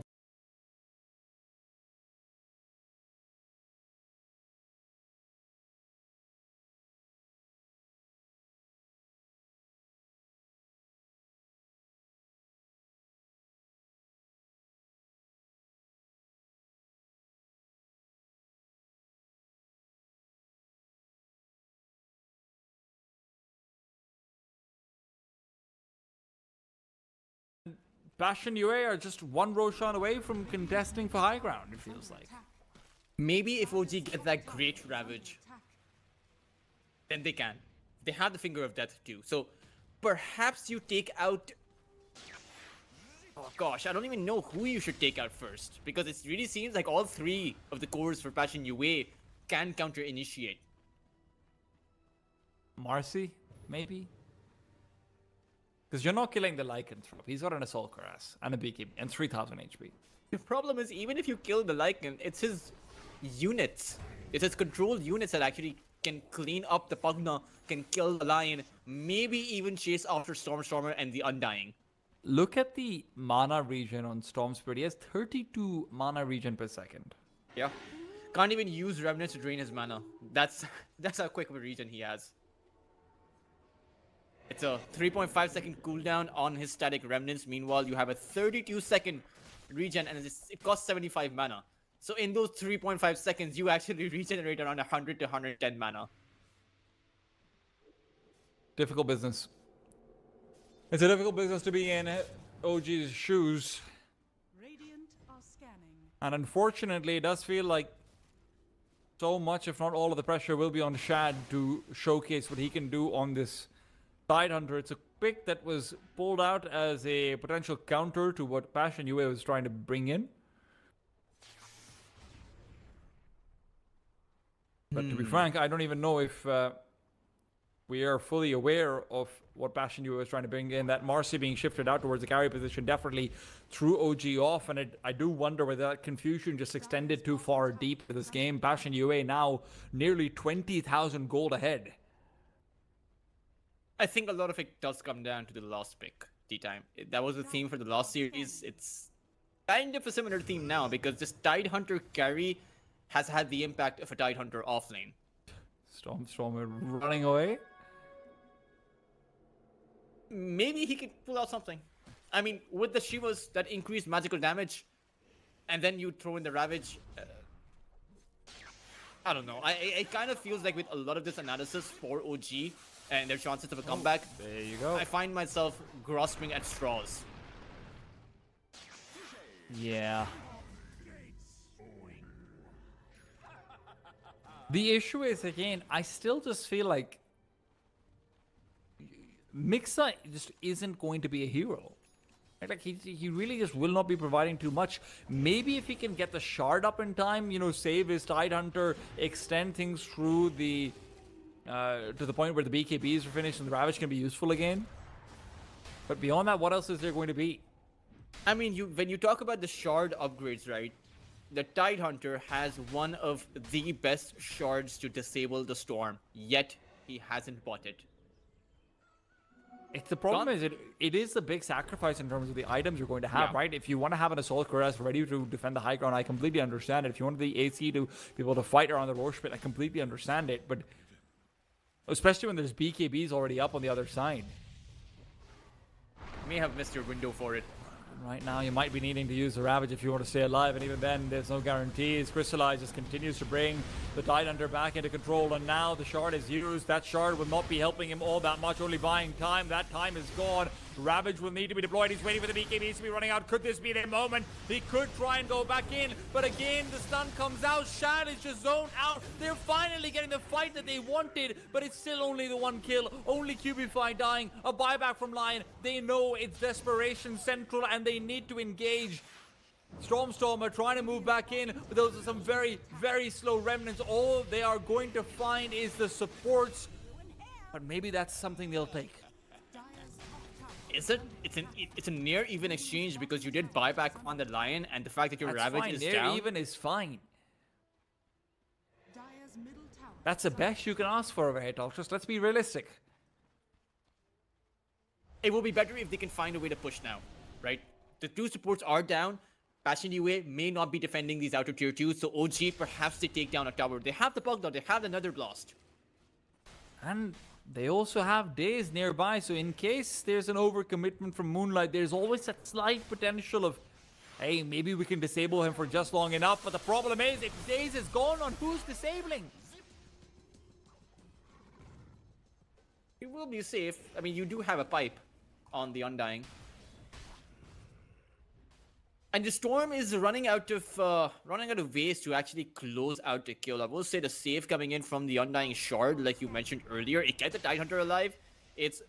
Oh, what's this? Moonlight going forward onto No-Till, wants to take down a legend in the game. It's a little bit harder than just that, though, and as he does zip back away, he's completely out of mana. Reinitiation of a hit from Stormstormer into 4 players. He's going to play Milon, but the back lines is where the real fight is happening. Crystallize, who has been wolf bitten back up. This is one big, bad Marcy. Stormstormer's going to be gone. Tombstone can only still one. Stormstormer stays alive with the help of his Slider Fist. He's going to still fall. There's no chance. Surely not. Moonlight, triple kill coming through. The man who initiated it all, burning all of his mana, has regened it already. And the wolf bite Marcy is destruction derby.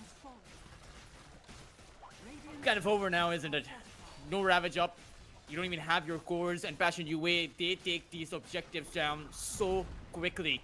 Radiant's middle barracks. They'll come up with at least 2 lanes of barracks, and not even the whole mega creeps for themselves. G-Time and OG are going to have to play game number 2. I mean, they're down to about a 25,000 net worth at disadvantage, and it really seems like Passion UA, when they want to go, they take it to they take it from a 0 to 100 in an instant. Gotta say, without a doubt in my mind, Moonlight has to be the MVP of this game. Barracks are under a He's Absolutely. played it so well. 14-1 and 16 doesn't even tell the story of how good he's been. It's not just Moonlight. Even though I agree, he is the MVP, but I suppose there are a few honorable mentions to be giving out to this Marcy and even to this Lycan at being able to recognize who they need to initiate on, who they need to go on, and consistently being able to achieve those objectives.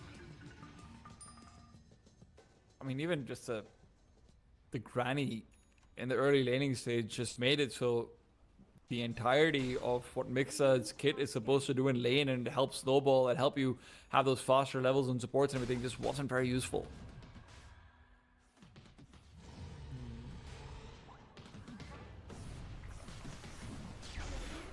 Roshan will fall, and I mean, Megas are already here, right? It does feel like OG are maybe just having a conversation about the next game while they wait for this one to end.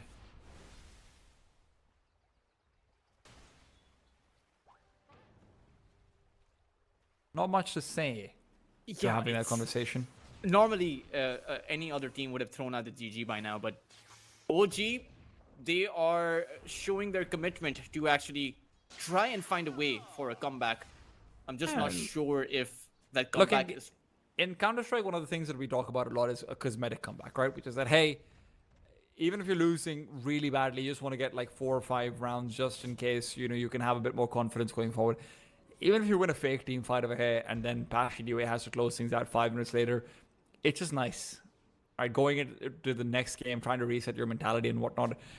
A comeback isn't happening. It's really just not. Not at this point. If OG is to come back, they're going to need to stay alive for another 60 minutes in this game.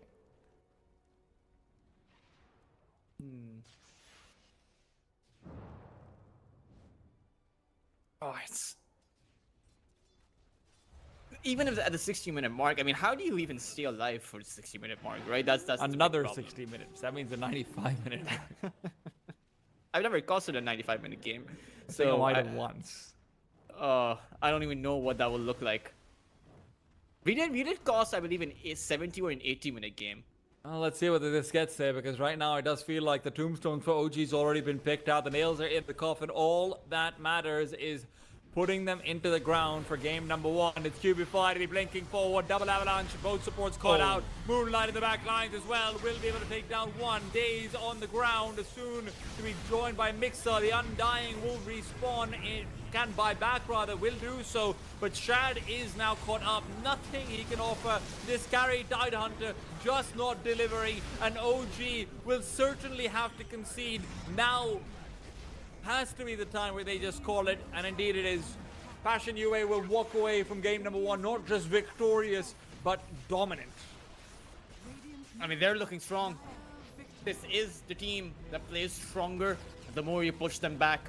And Passion UA, I have to say, being able, they are the giant killers of CCT, right? They are the strongest David out there, because you take a look at what Passion UA is able to do against the bigger teams out there. You know, One Win, Navi Jr., Avulus, OG. Really seems like Passion UA is going to be on the map pretty soon. And I think for some of those tier 2 to tier 1 teams out there, like OG, like MOUZ, that you will have to give Passion UA their due consideration.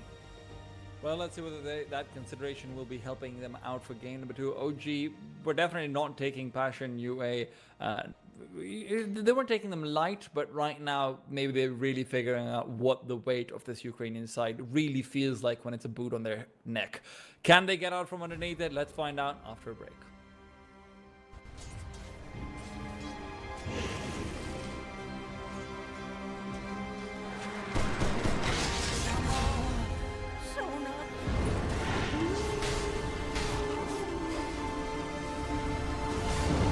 Radiant's middle tower is under attack.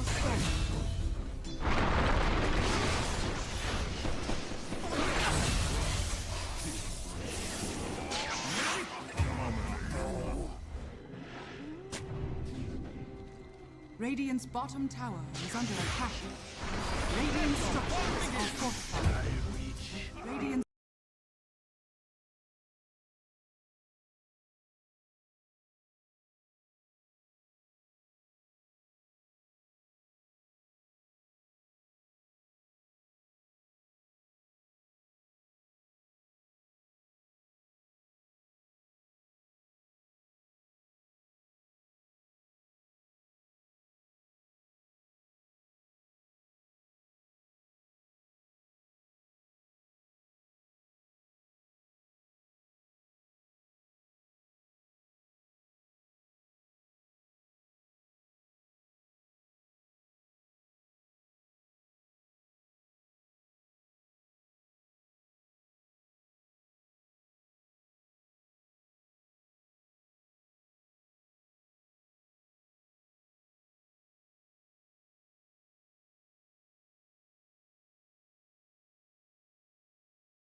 Welcome back to the CCT series.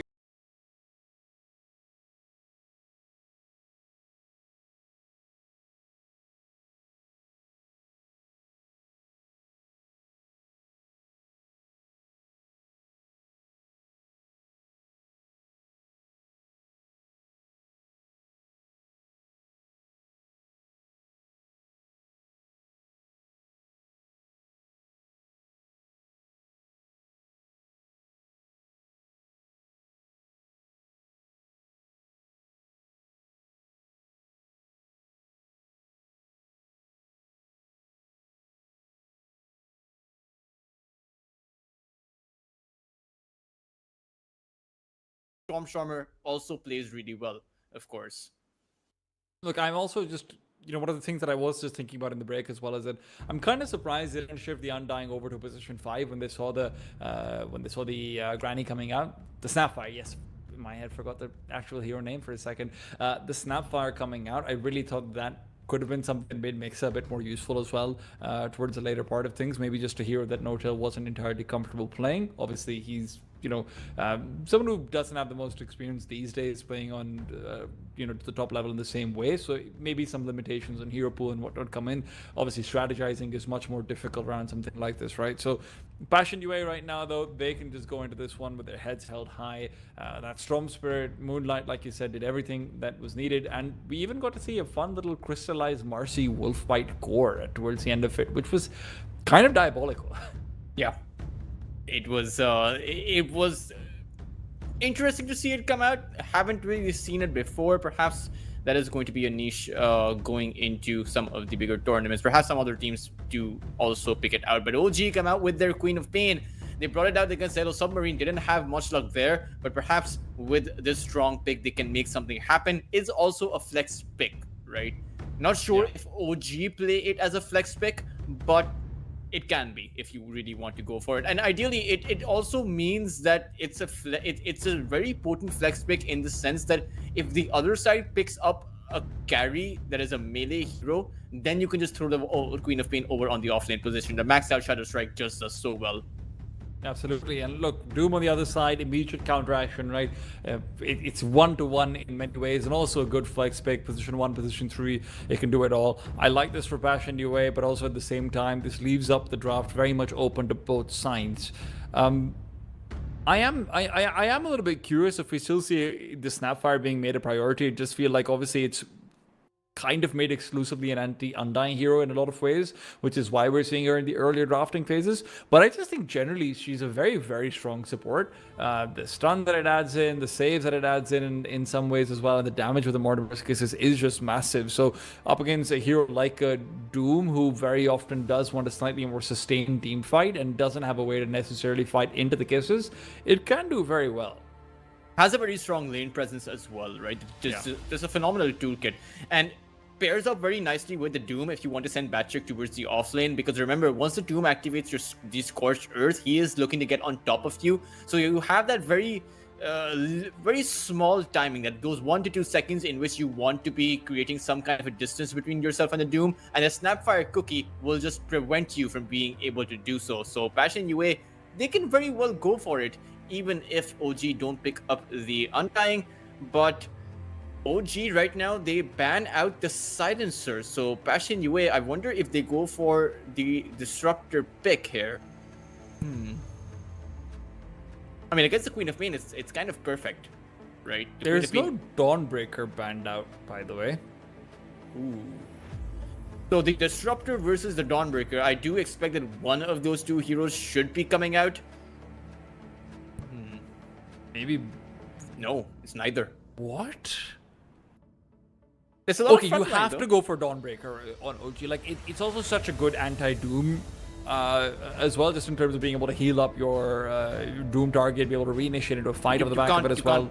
You can't heal. Sorry, the Doom target. not a heal up. Sorry, I mean in terms of being able to reinitiate onto the Doom. Right, Doom still wants to be chasing after the Doom target, so you have a much more natural just re-engage into it. Some of the Scorched Earth damage and everything mitigated onto the rest of the heroes as well. So I would really still hope that we see a Dawnbreaker come out from OG. It will be wild if we have a completely ignored Dawnbreaker. It's not even with the counter initiation, sure, like you mentioned, but it's also, just to add on to that point, it's also the potent initiation ability you gain, right? The Queen of Pain Blade Mail build is the traditional way to go about it. You blink in, and then you also come in with your Dawnbreaker. That's also, ever since the Blade Mail nerf, more and more players are going for the straight Aghanim, so you're going to be having that Aghanims about that like 14 and a half, 15 minute mark instead of 19 minutes as before. So Doom, who naturally wants to build into a Midas, and sure, you know, he gets more value out of a Midas than most do. Yeah, this is a really good Dawnbreaker game, especially now with the Bat Rider. That's such a strong lane put together. Please pick the Dawnbreaker. I wonder if Passion Yue will just go for the Disruptor, though. Even if you go for the Dawn, right? Is a very good counter. The Shard, the Shard just removes the Glimpse, though. Yeah. Right, like I actually don't think Disruptor is a very good counter to Dawnbreaker and the Glimpse, but at the very least, sure, the Silence is nice to have, I suppose. But okay, so they go for the other S tier pick that is sort of accessible to them in the Naga Siren. Bastion, you can still just make this into a position 4 Tiny plus a position 3 Dawnbreaker. I still think that's very strong over here. It also, Dawnbreaker is one of those heroes that does very well with the carry Doom because she actually provides a lot of good right click damage as you scale up, or just in general, very high damage dealing and disabling hero. I wonder what the hesitance is. I mean, for me, I think both the Disruptor and the Dawnbreaker are really good for Passion UA. Just the Glimpse against the Naga Siren, who wants to be using the Song of the Siren to disengage. In those kinds of scenarios, you can just glimpse the target back. So you may not have a full-on disengagement coming about. And then you can also throw down the Static Storm, and does very well against the Batrider. Remember, all of these heroes, they like to go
because you have the Soulbind coupled up with the 2 Dooms as well as the 2 Tosses.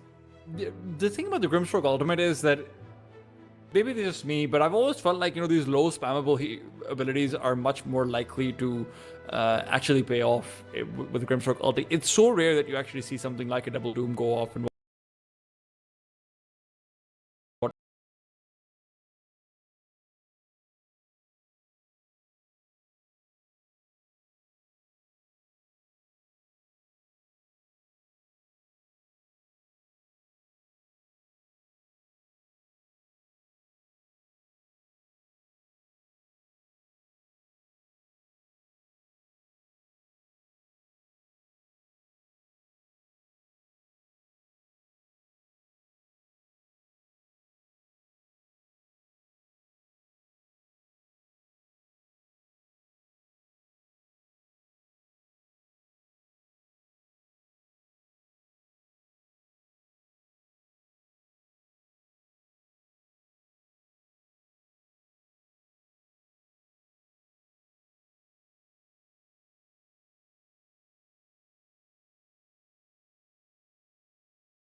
They Yeah. send Doom into the offlane. Yeah. I haven't actually thought of the carry angle too much because I am a bit tunnel vision into the idea that Dawn is picked or banned in the game. It's just wild to me. But yeah, I think there's definitely a few viable carries available over here. Tia is always fun, obviously, with the Blink Dagger. Good to have. I think Terrorblade it would is be the kind worst of one. bad versus. I think it is kind of bad versus the Batrider, though, especially when you look into it. Even Timbersaw does fairly well versus the TA. So does the Queen of Pain. The Sonic Wave is Yeah. tiny bursts of damage, or rather tiny instances of damage, so the refraction wouldn't actually hold up. But what the Templar Assassin offers you is, even though it's not a conventional build, if you go for the Scepter, you can just teleport onto your trap and have that initiation on that sniper. But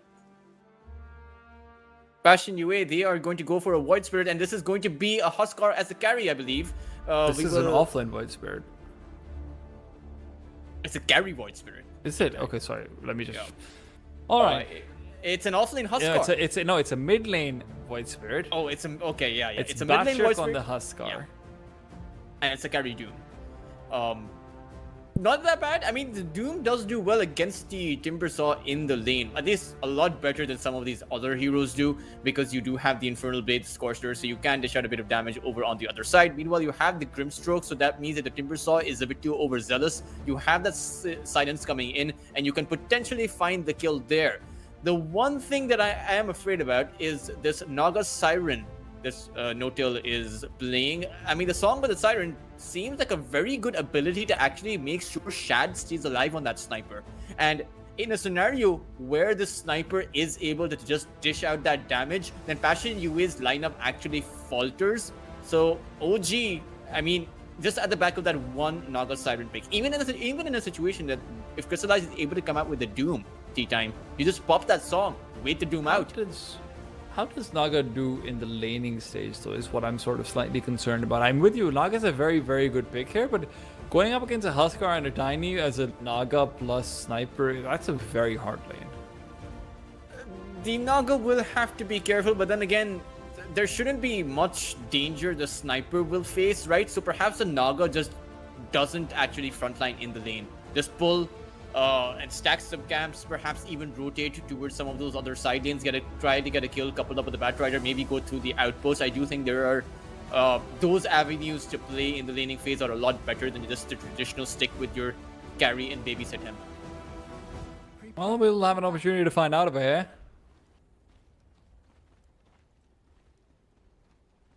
I wonder if they can actually get to the Sniper, though. This last pick, Void Spirit, I mean, Moonlight does have the Astro Step, does have the jump in, but I'm not sure. I actually think the Naga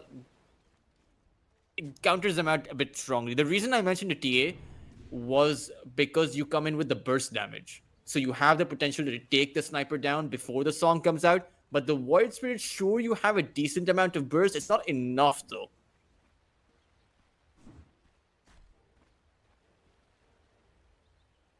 And again, Huskar versus Sniper has always been a very terrible scenario for the Huskar. Can't land your burning spears. Very low attack range, as you mentioned. You need a Blink Dagger on the Huskar for something like that, for sure. Which, to be fair, I think it is a little bit more viable on an offlane Huskar if you do want to get that inner fire off as well. Obviously, that AoE silence, the knockback is going to be very good in this in this game as well, potentially. Especially if you're reinitiating into like a Batrider lasso pull or something of the sort. I wouldn't be surprised to see like an early Blink Dagger prioritized. You need an early Blink Dagger. I mean, OG don't have many ways to initiate in. The Queen of Pain going in against the Huskar and a Doom, it's not as simple. Because even if you have that Blade Mail, you're not going to be surviving against a Doom. Oh no, Shad. He's going to get caught out. And he is going to eat quite a few spears here. And he is going to fall. First blood to go the way of Batchik on the Huskar. And this is a great start to Passion UA's offlane. He's almost got a boots already. That actually changes the lane so much in the first few waves. The extra movement speed is massive. No-Till, of course, one of his big advantages on the Naga Siren is the high movement speed. I think it might be the highest in the game. 330 as your baseline is ridiculous. How does the Soulbind work with the life break? I've what I'm never wondering. understood that, honestly. Because the Huskar doesn't start jumping around, but the life break still applies to both targets.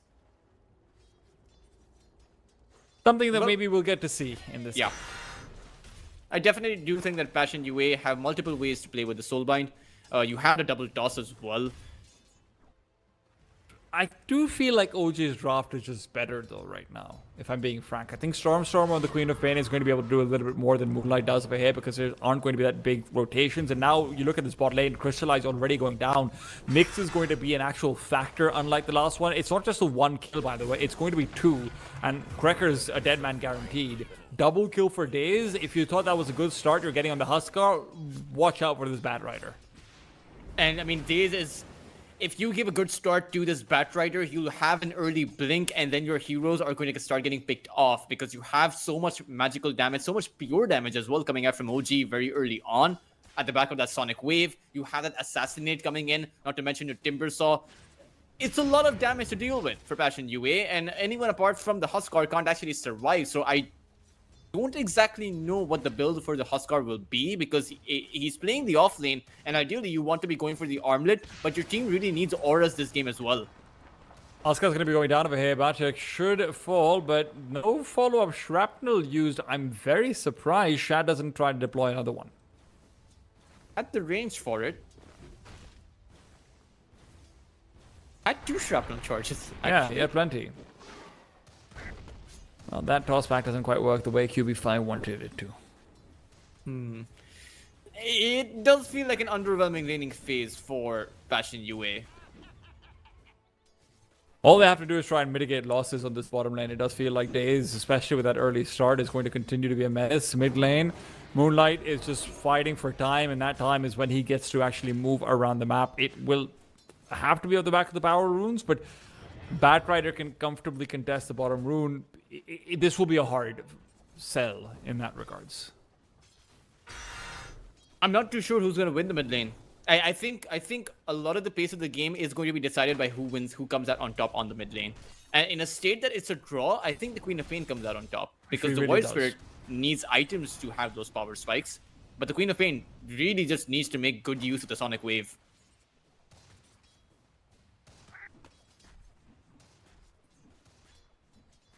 No Till though, he's still sticking around. Wants to be the frontliner for Shad. As Cubify is constantly looking for the toss in, but this time around the Huskar may be in trouble, T-Time. Well, that's what you think, but maybe Huskar's asking for trouble. Shad's been tossed back, but this is going to be a tough time for Batrick to stay alive and actually fight in. You normally want a man fight as a Huskar. Not when there's no tail right in front of you dealing all of that physical damage as well on top of it all. Not only will Shad get the Huskar kill, he will also assist in one more onto Tiny. No tail might be the secret carry of this game after all. That was a bit... I mean, I get it. Passion UA have to play on the edge to make sure they can draw the sniper in to be able to take him down, but you're giving too many kills away. Right, OG, this sniper loss doesn't actually hit him as bad because you are delaying the Huskar coming online, and Passion UA are very hyper-dependent on the Huskar doing the fair bit in the early game. That's a very short blink though, T-Time. And it might mean that the death of Stormstormer is guaranteed. Cubify unexpected.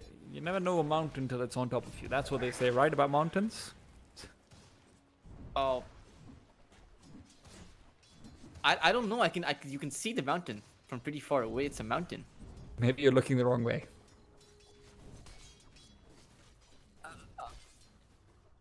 But it's a mountain. If it's behind you. I don't know. You're the one who lives in a city surrounded by mountains. But Batrick, Batrick right now might be having a mountain as his tombstone. Cubify fortunately will not have to stand over the grave of his fallen brother. Although his fallen brother, or rather standing brother right now, is really not doing too well as far as the last hits are concerned. Batrick has been seriously struggling. And he's going to continue to struggle. I mean, with more levels on the sniper, you'll have increased Cubify range, is looking right? for a toss back onto No-Tail, but that's really asking for a lot of trouble. You've got so many dire side neutral creeps that are still ready. No-Tail will sacrifice his life happily And Moonlight, although he TP's in, he's forced to use the wand for the Astral Step. Daze's rotation backwards should be able to save Moonlight, should be able to save Shad, but Moonlight's actually asked for a bit more support. The Inkswell is going to be enough for Shad to be taken down as well. That's a big kill to get, but you do lose 2 for it. Radiant's courier. Nice coordination coming up from Passion UA though, because that could have gone horribly. If the Grimstroke wasn't available in time, Void Spirit would have not been able to get that kill, and maybe Shad would have been able to turn it around on him. But nice kills coming out from Passion UA, but the Huskar, he's not really all that relevant. Maybe with his level 6, he can make something happen, but not right now. Right now, it is OG who are on the move towards the top lane.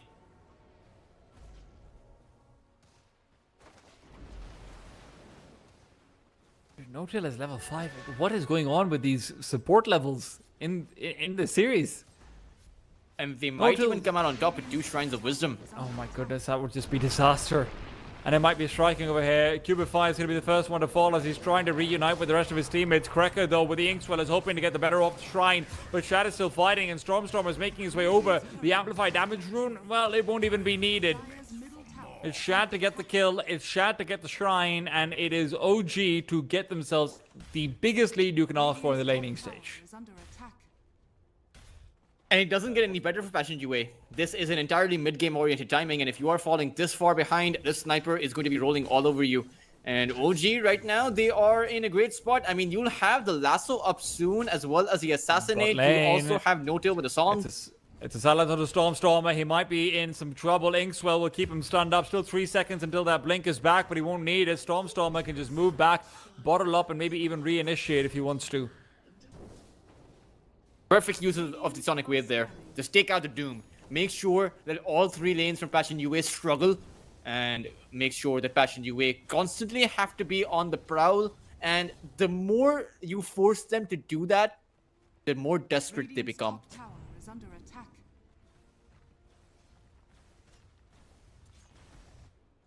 I know that the entire functioning of Doom in the modern day is off of the Midas. I really do understand that. Don't get me wrong. But man, this Midas is gonna hurt Passion UA in the short run. And he doesn't have a choice. He has to go for it. Yeah, that's the problem, right? He doesn't have a choice here, and it's not just the Doom. No one on the Passion UA have many choices to make. The Huskar doesn't have a choice. Neither does Void Spirit. Moonlight has to try and make some space, but every time he does, he gives space away to OG. Well, Mr. MVP of last game is now going to be coming back in. Mixer is a target. It's not an easy target, but they'll be starting things off with the Silence. Silence immediately eliminated. Look at the damage Mixer's turning back with. It really is significant. Unfortunate wave ready and waiting, nor is there TP on the Queen of Pain. Otherwise, that could have been an interesting turnaround. The Doom is still available for Crystallize. Those who Passion UA, they can make another pick-off if they play their cards right. But right now is their tier 1 tower towards the top side that is going to end up falling. So that's going to be the first objective that goes the way of OG. And Daze is going to get level 6 over here and try and go for Bartek Tultrus. He just got level 6 because of the creeps, with the flame break misses. Huskar will stay alive. That would have been a big play. Stormstormer should just blink out, right? Trading against the Void Spirit isn't ideal. Keep yourself healthy enough so that you can contest the 10-minute power rune that's going to spawn. But right now, I mean, Passion UA are falling into this much of the same trap that OG found themselves in, with Shad on a Tidehunter not participating, and this Doom really needs to participate, throw the Doom down, get a kill on the sniper, or maybe even this Timber. Doom's been put down onto the Timber. Your request has been fulfilled. Can No-Tail do anything with the song? Absolutely not. He's been silenced up. That song has been taken away. His voice stolen. And Krekker with a double. That is what Passion UA need to do to come back into this game. But again, both sides have some moves. OG have the better moves though. They have the lasso at the ready. And ideally, they also make use of their song. They have curated them for it though. The tops were able to take it down. Perhaps they mount up the mid lane. Take down the tier 1 tower towards the mid side, open up the triangle for yourselves, and create some more space for Sniper. Maybe the Sniper rotates towards the bot side from there, and the Timber plays towards the top lane.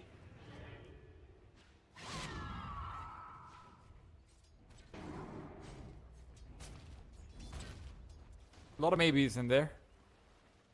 I hope that OG can continue to match the pace. A lot of the times, OG have, you know, these big cracks start to loss. build up, and Storm is coming back in, but he doesn't have mana touches. So Shad is the one you're relying on. The Assassinate will land barely in time for Cubify to be the guaranteed elimination. So it's a 1-for-1.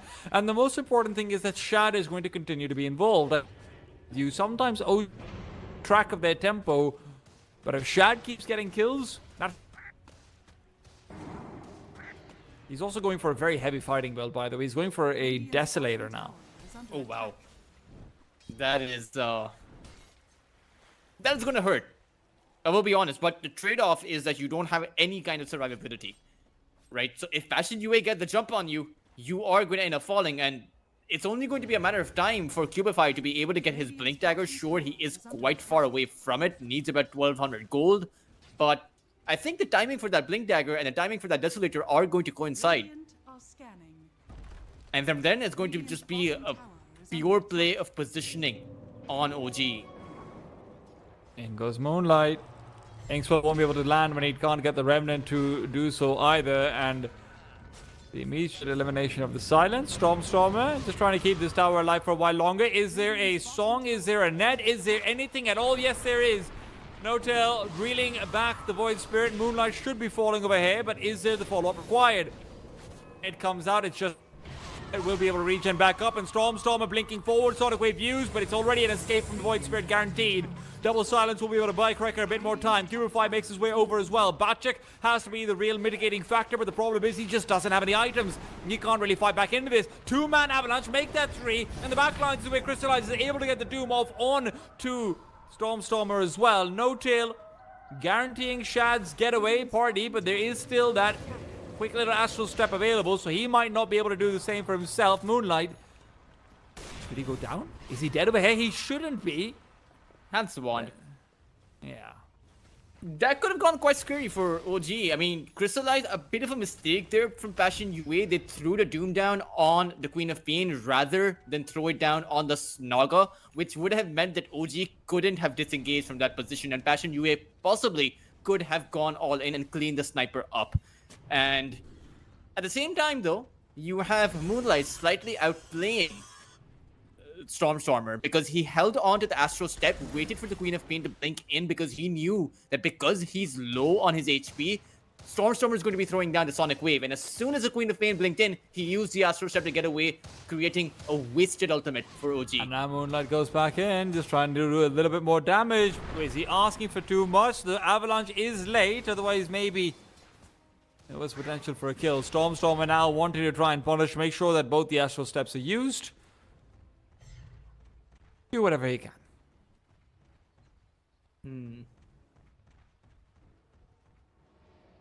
Now, despite the early levels from the supports on OG, obviously farm isn't quite the same, right? So we aren't going to see as Batchik dies. Does he get the wisdom? Yes, he does. So we aren't going to see the early Blink Dagger just yet, but 16-17 minutes is going to be good for the Bat Rider. Moonlight, in the meanwhile, engages on to No Tail, and he's going to be unable to get away with his life. So Stormer takes that trade any day of the week, especially as Cubify might be the next one to fall. Stormer getting the double. He's going to go for more. No, it's actually Mixer who comes in from the side there to be able to get Cracker down, and that is a disaster for Passion UA as as Moonlight was just stuck in that scenario. And this is the risk when you try to go all in on the sniper. If you don't get him down, you are going to lose a team fight. Radiant's middle tower is under attack.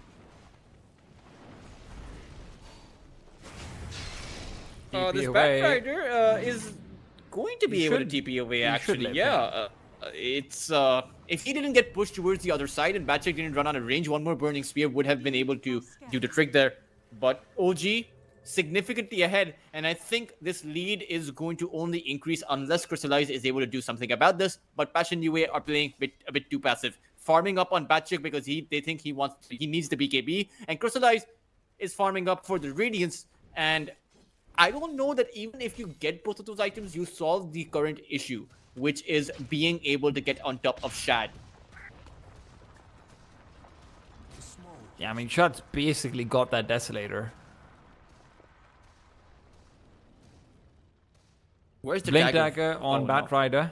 It's there for the Batrider, but Cubify, who had 800 gold 5 minutes ago. This is the biggest catch you could get. The Assassinate is going to guarantee it. Crystallize, you're a dead man.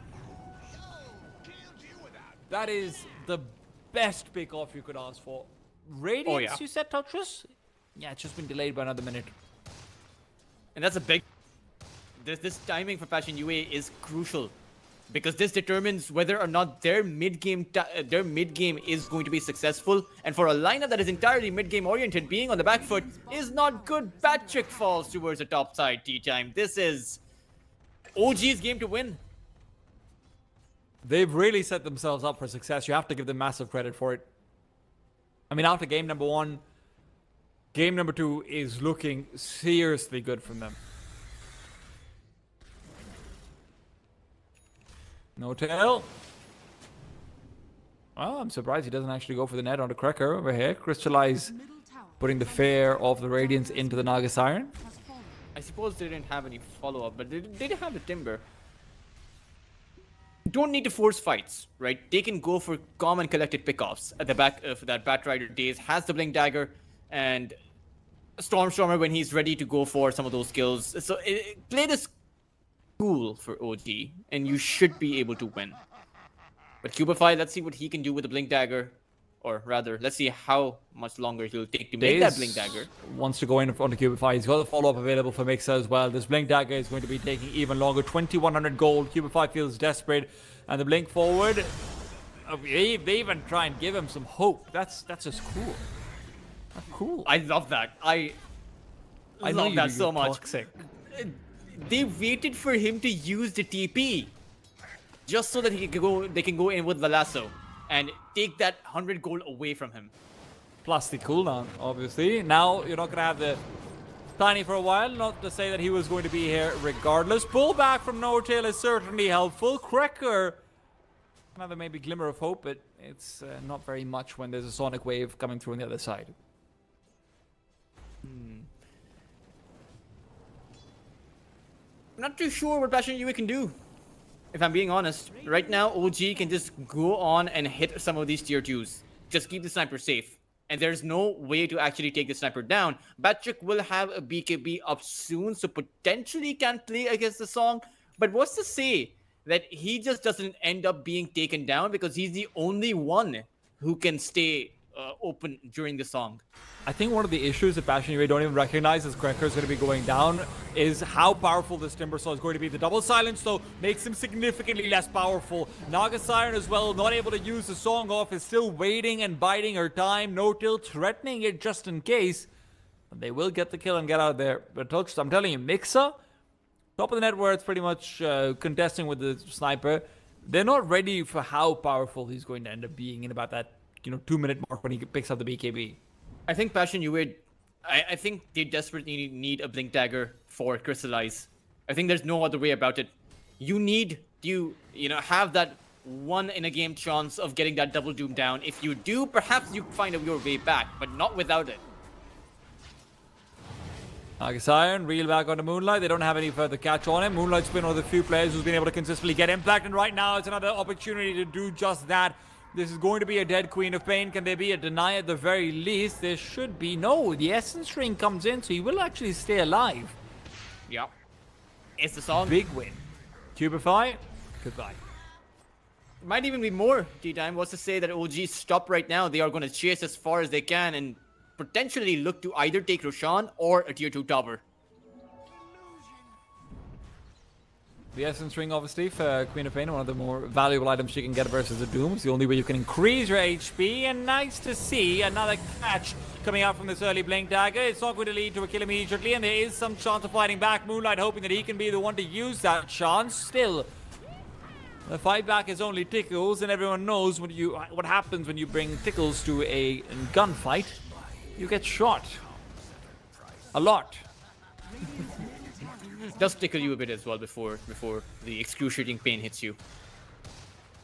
But I mean, OG 8,000 net worth advantage. This is perhaps the strongest game that I have seen from them in the past 2 or 3 series that they have been in CCT season number 2. And this is more of what I would like to see from OG. Just continue with some fast-paced tempo. Don't let up. Don't give some space away to Passion UA. And right now, this is their game. They can play on any part of the map they want. They can go for any of these objectives they want. I would like to see them go for these objectives though, because so far they've been great at getting kills, but haven't really gone for a push effort. That is going to decide the state of the game truly. That is because Passion UA, when they are defending, will be able to mount up a 5v5 response. That's when Passion UA will be having the jump in. So that is the true trial for OG, whether or not they will be able to sustain against that.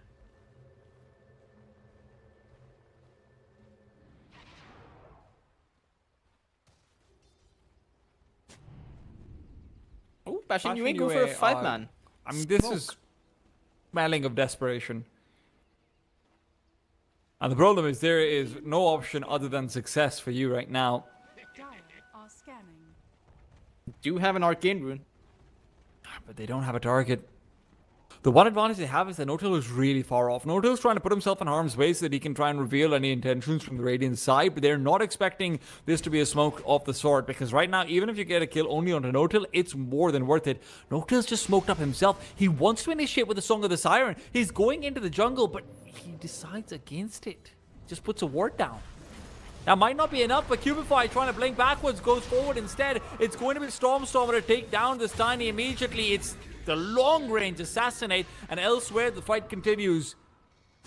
Mixer finds Batchuk, it's offlane and offlane action, and Mixer comes out on top. No surprises there whatsoever. They're going to be able to take down Roshan, but the big surprise is that they also were able to take down Batchuk. I think Passion UA slightly bungling that smoke maneuver, unable to actually read what OG is trying to do. And it won't get any better. I mean, at least now with the Aegis, OG will make some moves on those tier 2s.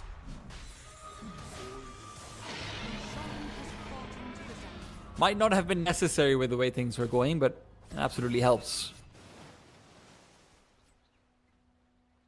Where is the Doom's blink? Okay, it's Crystallize isn't even going for the blink. And right now, Daze has the lasso. He is going to initiate on the Doom, and there is no solace for Crystallize, as there is no help to be found.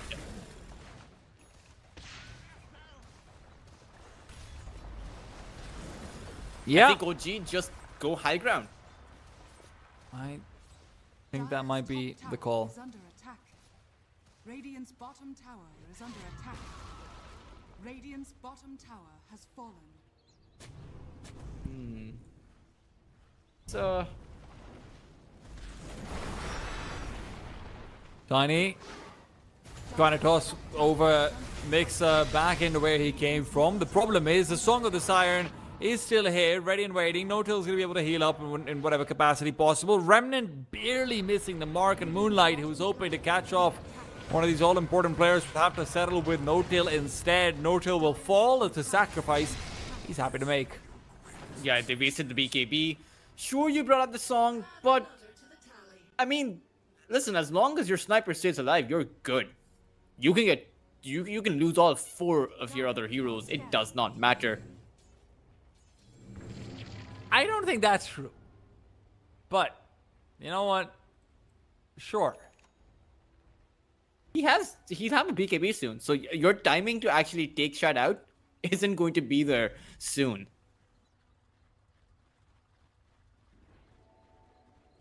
Dire's top tower is Crystallize has queued up his Blink Dagger tea time, but it's one of those same situations, right? Another one of those catch-22s in a mid-game Dota, in the Dota mid-game, where you need initiation, but you also need sustain. And you also need damage. Unfortunately, there's a lot of needs. There's not a lot of supply. I thought economics was all about demand and supply. But apparently, Dota's not a very economical game. Moonlight, careful now. That sniper, that lasso, it's all a bit too much. The Astral Step insufficient. You have to remember, you have to respect what that Blink Dagger on the Batrider can do to you. And Daze has just been having a great game with the Batrider, right? What is his score? I will actually take a look. So he's been involved with about 13, half of the kills that OG have acquired, around half.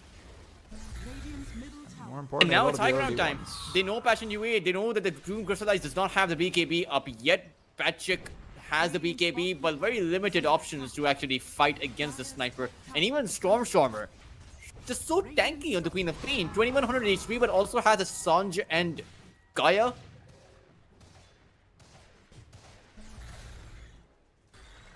Who do you kill? Genuinely, that's the question. Because the supports aren't going to cut it. Radiant's bottom tower is You need a double toss, double life break, double doom. tower is under attack. Easy. All right. Anything else? Some fries on the side? Maybe some ice cream, not fries, maybe some ice cream. would be Okay, nice. all right. Maybe some brain freeze to throw in there as well. That's the only way that you manage to take a team fight off of OG. But let's be frank, the real way to take a fight off of them is isolation. Yeah. But OG have been really good about grouping up and making sure that isn't an option. Now might be a chance away though. No-Tail and Shad are out in the open. There's no way for the rest of their team to make their way over. But OG joined up with the sniper so quickly, right? The blink, the timber saw. You can come to support the sniper within the 5-6 seconds of his Aegis being down. Yeah. And with the ward up on the high ground as well, you're not going up into the high ground too easily. I wonder though, with the Aegis expiring, whether or not Passion UA are going to be making a move. You do have the Scepter on Moonlight, and now the BKBs are up for the Doom as well as the Huskar. Thing is, there isn't a glimpse, or rather, there isn't a glyph. And with the take aim, Shad does like really good damage on her towers without revealing his exact position open for targeting. Tower is under You have a double blink on both the Grimstroke and the Tiny. has fallen. So the ultra luxury scenario of actually being able to get off double versions of your ultimate on all your important heroes, there is a world where that does happen, but it will require OG to actually make major mistakes in the team fight. And so far, they haven't made many mistakes in this game. It's been really impressive from them. Dire's bottom tower is under attack. Oh, you'll even have a BKB on Moonlight. I can see the light tea time at the end of the tunnel. It's a glimmer, right? Right, okay. I'm still concerned about Batchik and what he presents to the game right now, though. Not much. Yeah, that's the problem, isn't it? Maybe if he had a Scepter on the Huskar, things would have been much different, because then you actually disable some of these heroes. But and he's not offering any disabling. He's not offering any utility or sustain to his team. And for a Huskar who is just pure raw damage, he's not offering a whole lot of that either. Cubify is going to be visible, blinks away immediately. He knows not to play with fire. He's already been burnt 9 times.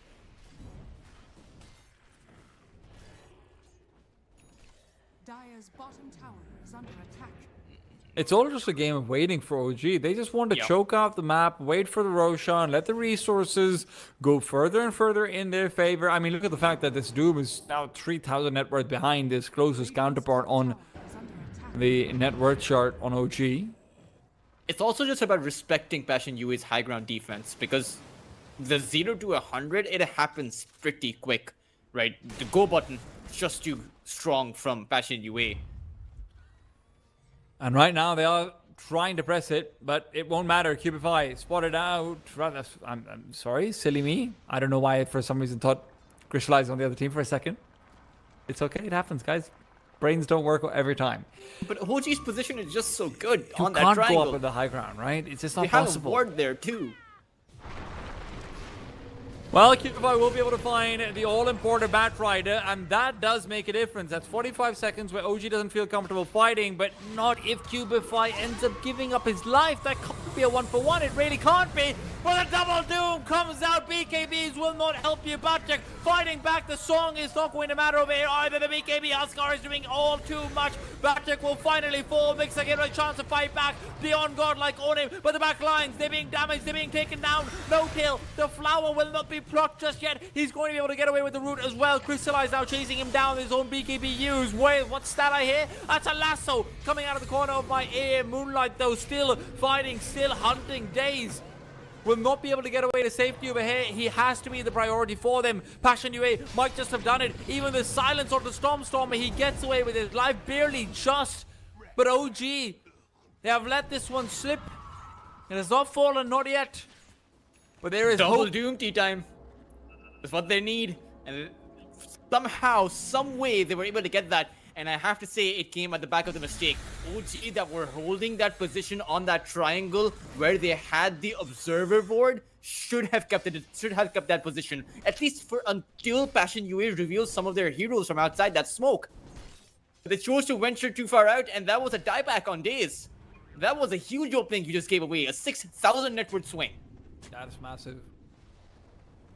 And look, I said this before, Double Doom is really hard to pull off, right? Especially on the right targets, yada yada yada. But it happens once a game, right?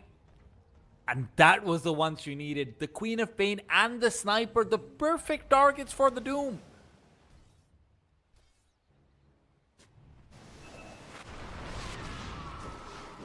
Cubify has to be careful he doesn't get a little bit too overzealous of a head though. He's going to be reeled back in. Crystallized knows he can't really offer much with the Doom on cooldown. This has to be a recession coming out from Passion UA. They're worried about Roshan. It's understandable, but you cannot fight. You just can't fight. Moonlight trying to go back in on the Stormstorm, but this is troublesome. There won't be any way to interrupt the teleportation for the Doom at the very least, but Moonlight himself is running out of Astral Steps and he doesn't have the TP. He's going to be dead at the way this is going, but they respect the Huskar and they will back off. I'm surprised, if I'm honest, to see that, but obviously there's always a threat of the Doom also just walking back from the fountain. He was about to get his another Astral Step, so I suppose he would have been safe, but I say that was a 1-for-1 tea time, and that plays in the hands of Passion UA because they are so down on net worth. These support Also, exchanges that actually also favor just them. gives them more time to have Crystalliz's Doom come back off cooldown. Yeah, and then And so you that also window that you have, it just can't be used. also consider the fact that Batchick is making his way to his scepter, and that scepter from the Huskar actually taunts you in Queen of Pain. Look at the Stormstormer damage. Stormstormer is being eaten alive. has to TP back, and that's additional space being created. Batchick is finally irrelevant, and now he's going to go back towards the top lane just to make sure that the kill onto Daze, rather kill onto Kreka could be found, and Daze. God, I'm getting these two confused. It's cracks tea time. It is cracks on OG's foundations. We talked about it. This time around, it seems like cement, but I don't know. I'm not convinced. It's just a small misstep, right? That's all it takes, and then after that, one of the biggest problems when you fall from grace like this is actually getting in position in a way where you can actually 5-man the way you were before. Losing a few players here and there consistently, you're losing out on farm and some space, but to actually put all 5 players together is really hard. Roshan is back now, Hudson. There's 10 seconds before the Bat Rider is going to be able to make his way over. They need to get a kill. They know it as well. Cubify will be the one that gets taken down, but Stormstormer in the back lines is going to be caught as well. Doom hasn't been used yet. Don't forget that they can still continue to try and fight. And now, Crystallize, who's waiting for the reinitiation attempt. It's the back lines where he hears a Sonic Wave going off. It's not going to be enough to get any kills. And with the silence onto the Queen of Pain, Stormstormer is dead. Krek is being pursued by Daze, but that doesn't matter either. Still, you have to remember, the fight will continue. BKB, TP away, right click will not come through in time to kill the Void Spirit. And they can go back in. Perhaps they have enough time to actually go for this Roshan, but they need to do so right now. And it seems like Passion UA, they are going to be giving it up, but that was a costly fight for OG tea time. That was at the back of Passion UA not actually having the ideal start, because they weren't able to find the double doom, and they still came out on top. Stormstormer bought back for that fight. And if you take it down, oh no, Roshan's actually... Okay, you'll take Roshan down before. That was an interesting play. Shad actually stood inside of the pit, and the fact that he has such a huge attack range, he was able to hit Roshan midway. Who was doomed in the last fight? Sniper. Okay, just making sure. Oh no. Yeah. Stormstormer has to be careful over here. Remember, he's already used his buyback, so he's obviously one of the highest priority targets that you can go for. Cubify, not too different, but he's a support, so he doesn't really care that much about his own demise. I mean, Cubify did buy back as well, so... Yes, but 75-second cooldown, right? Rather 75-second on the sideline. They're not going to be able to take the high ground before he comes back. Oh no, bot lane. It's gonna be a massacre for OG. Crystallize might be dodging out deaths, but you can't say the same for No Tail. 15 seconds before that Doom is back. Stormstormer has to be really careful. He cannot afford to die. Shad will not be nearby, Teltros. They're waiting, they're baiting. 3 seconds till Doom. On Stormstormer. That is true. Dire's bottom tower. Even taking that away would be big. Yeah. And right now, I mean, OG can't go high ground. That's the biggest problem. And I really, I felt like I was just kept stretching on that same point for a lot of the mid game there, where OG could have gone high ground, and I kept wondering when they would do so. Dire's courier has been killed. You don't blame him for waiting for Roshan either, right? Obviously, we talked about how good the defense from Bastion UA can be on the high ground, but man, it's rough to see. Might get even rougher, as one of the points I was talking about, Patrick's Scepter. It taunts, right? It forces the other opponent, or rather it forces your target to actually fight back against you. So then if you have that double life break coming about tea time, that's going to be stronger than a double doom.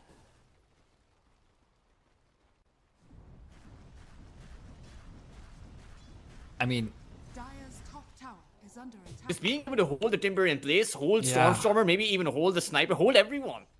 I think Sniper might be the most important player for that particular target, but would you feel like they need to make a move, and they might be right.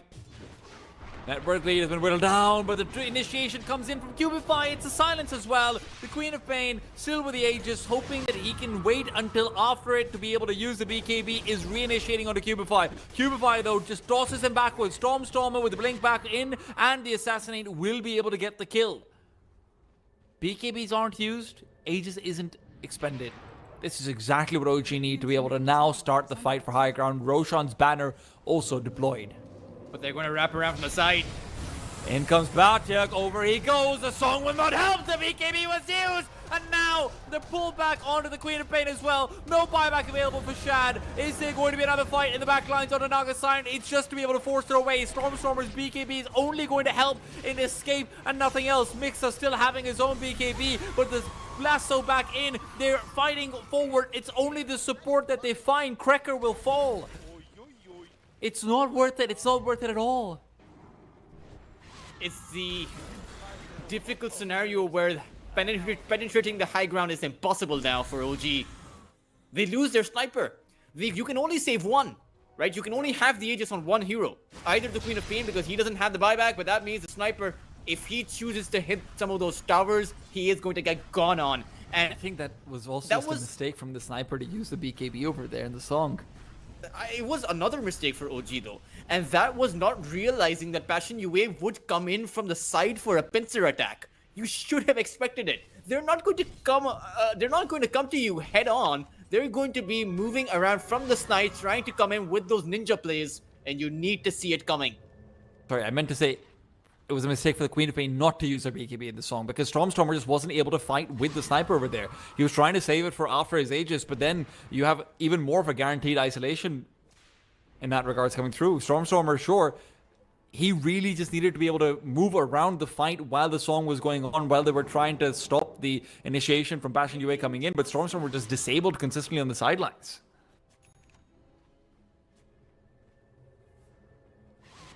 Oh man, it's...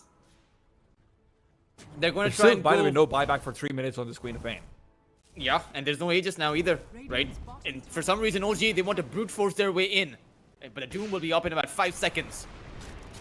Maybe they can win a fight before, but not with the double silence. You already have the Grimstroke ultimate being used. The double Doom again!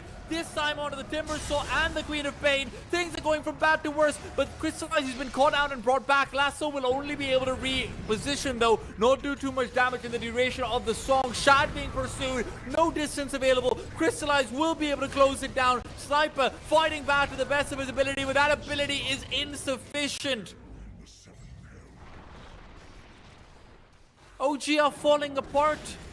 Even an Avalanche in the back lines finding two. The reinitiation from the Timber, so he doesn't have a BKB. And Moonlight is now in their faces. Stormstormer hoping beyond hope that he can still get something done over here. But Krekker's now the one who's focusing him down. Stormstormer will fall. There's no buyback available for the Queen of Pain. And maybe Patrick will be even able to take the Timber Saw down. He does have another life break tea time and will taunt Mixer, but he does find the Timber Chain out. So at the very least, Mixer will be able to make his way out. But that was so costly. And that's the bit there. Because the lead, which was about 14,000 in net worth at 1 point in favor of OG, is now in the hands of Passion UA. This is the first time Passion UA have had the lead since about 11 minutes into the game, and right now that lead might be extended with the way things are going. Mixer taunted backwards. There's no way to go. There's no way to run. Why did he go back in? You make mistakes. Oh man, that's brute forcing your way through, expecting a different outcome. OG are falling back to their old ways. They had such a good early game and such a good mid game, but just unable to read Passion UA, who just played as so calm and collected. They throw the Grimstroke ultimate down, the Soulbind. They just come out with the Doom. They come out with the Life Break, and they know that they have the upper hand there. Dire's middle It's tower also just is so under important to attack. have that Grimstroke ulti used early on, because then those players are much more, obsessed with hey, backing up. It's too often that you see the idea of hey, gotta initiate at the same time and whatnot. They just use that extra few seconds that they have to let the Doom come off of cooldown, be able to initiate off the back of that as well. Crystallize Are fortified. just continues chasing up. It's everything and more that you needed. Oh, they might even go high ground. Anytime I think Human 5 wants to go in. Observer, what is up? The toss back for the Bat Rider, and he does have the BKB. This could be the mistake from Cubify and company. Passion UA, though, do go back in. The Doom onto the Sniper will help, sure, but it's not going to be providing more than just a little bit of solace. Maybe Bartek is the one who can make the difference, so Bartek moving back in, knows that the Doom will be able to finish off the Sniper. He also gets away. Is there another initiation? Can Quap make her way over? Does she even want to? But look at the momentum shift. Passion UA, where once they were confined to their high ground, now are making moves on OG's high ground. And you have to be scared for OG. One more team fight that they lose is going to mean elimination from CCT.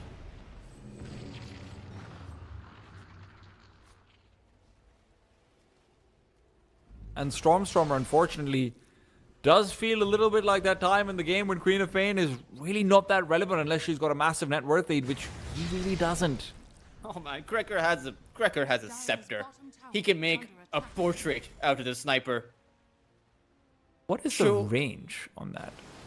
1525, you kidding Yeah. me? That's insane. He also has a Blink Dagger, so it's more like a 2700 unit range. It also has 150% outgoing damage. Oh god, I thought it was less than that. 1525 is kind of crazy, actually. And the Husk tea time. Patrick has a refresher. Oh man, this Huskar is actually 6 slotted right now. He is making his way to his Aghanim's Blessing. Once he has that, he's going to move his refresher from his backpack to his inventory. And will then have a guaranteed double life break coming about. So you might... I don't know, man. We were talking... You asked me what Passion UA can do to come back. The double dooms, double life break in a double my. toss. By the way, I What also about- just checked. No surprises, but Doom is level 25, and he's got the mute as well, so you're not getting to BKB out and not take the damage. Oh, man. You know, the ice cream in this scenario would be Passion UA getting a quad Doom and a quad life breakdown. And they can, if this Doom chooses to make the refresher. He has queued it up. Might just be one of the last team fights of this game. But it's OG who are going to walk up to Passion UA. Moonlight initiates, just wants to make sure the Bat Rider can't get the last soul. That's one of the main controls. Double Doom is out again. Naga Siren will not be able to use her song. No-Till will be forced to buy back soon. A luxury that the Queen of Pain cannot afford. She's short by 50 gold. If there's a bounty rune to be found, it might be time to start hunting.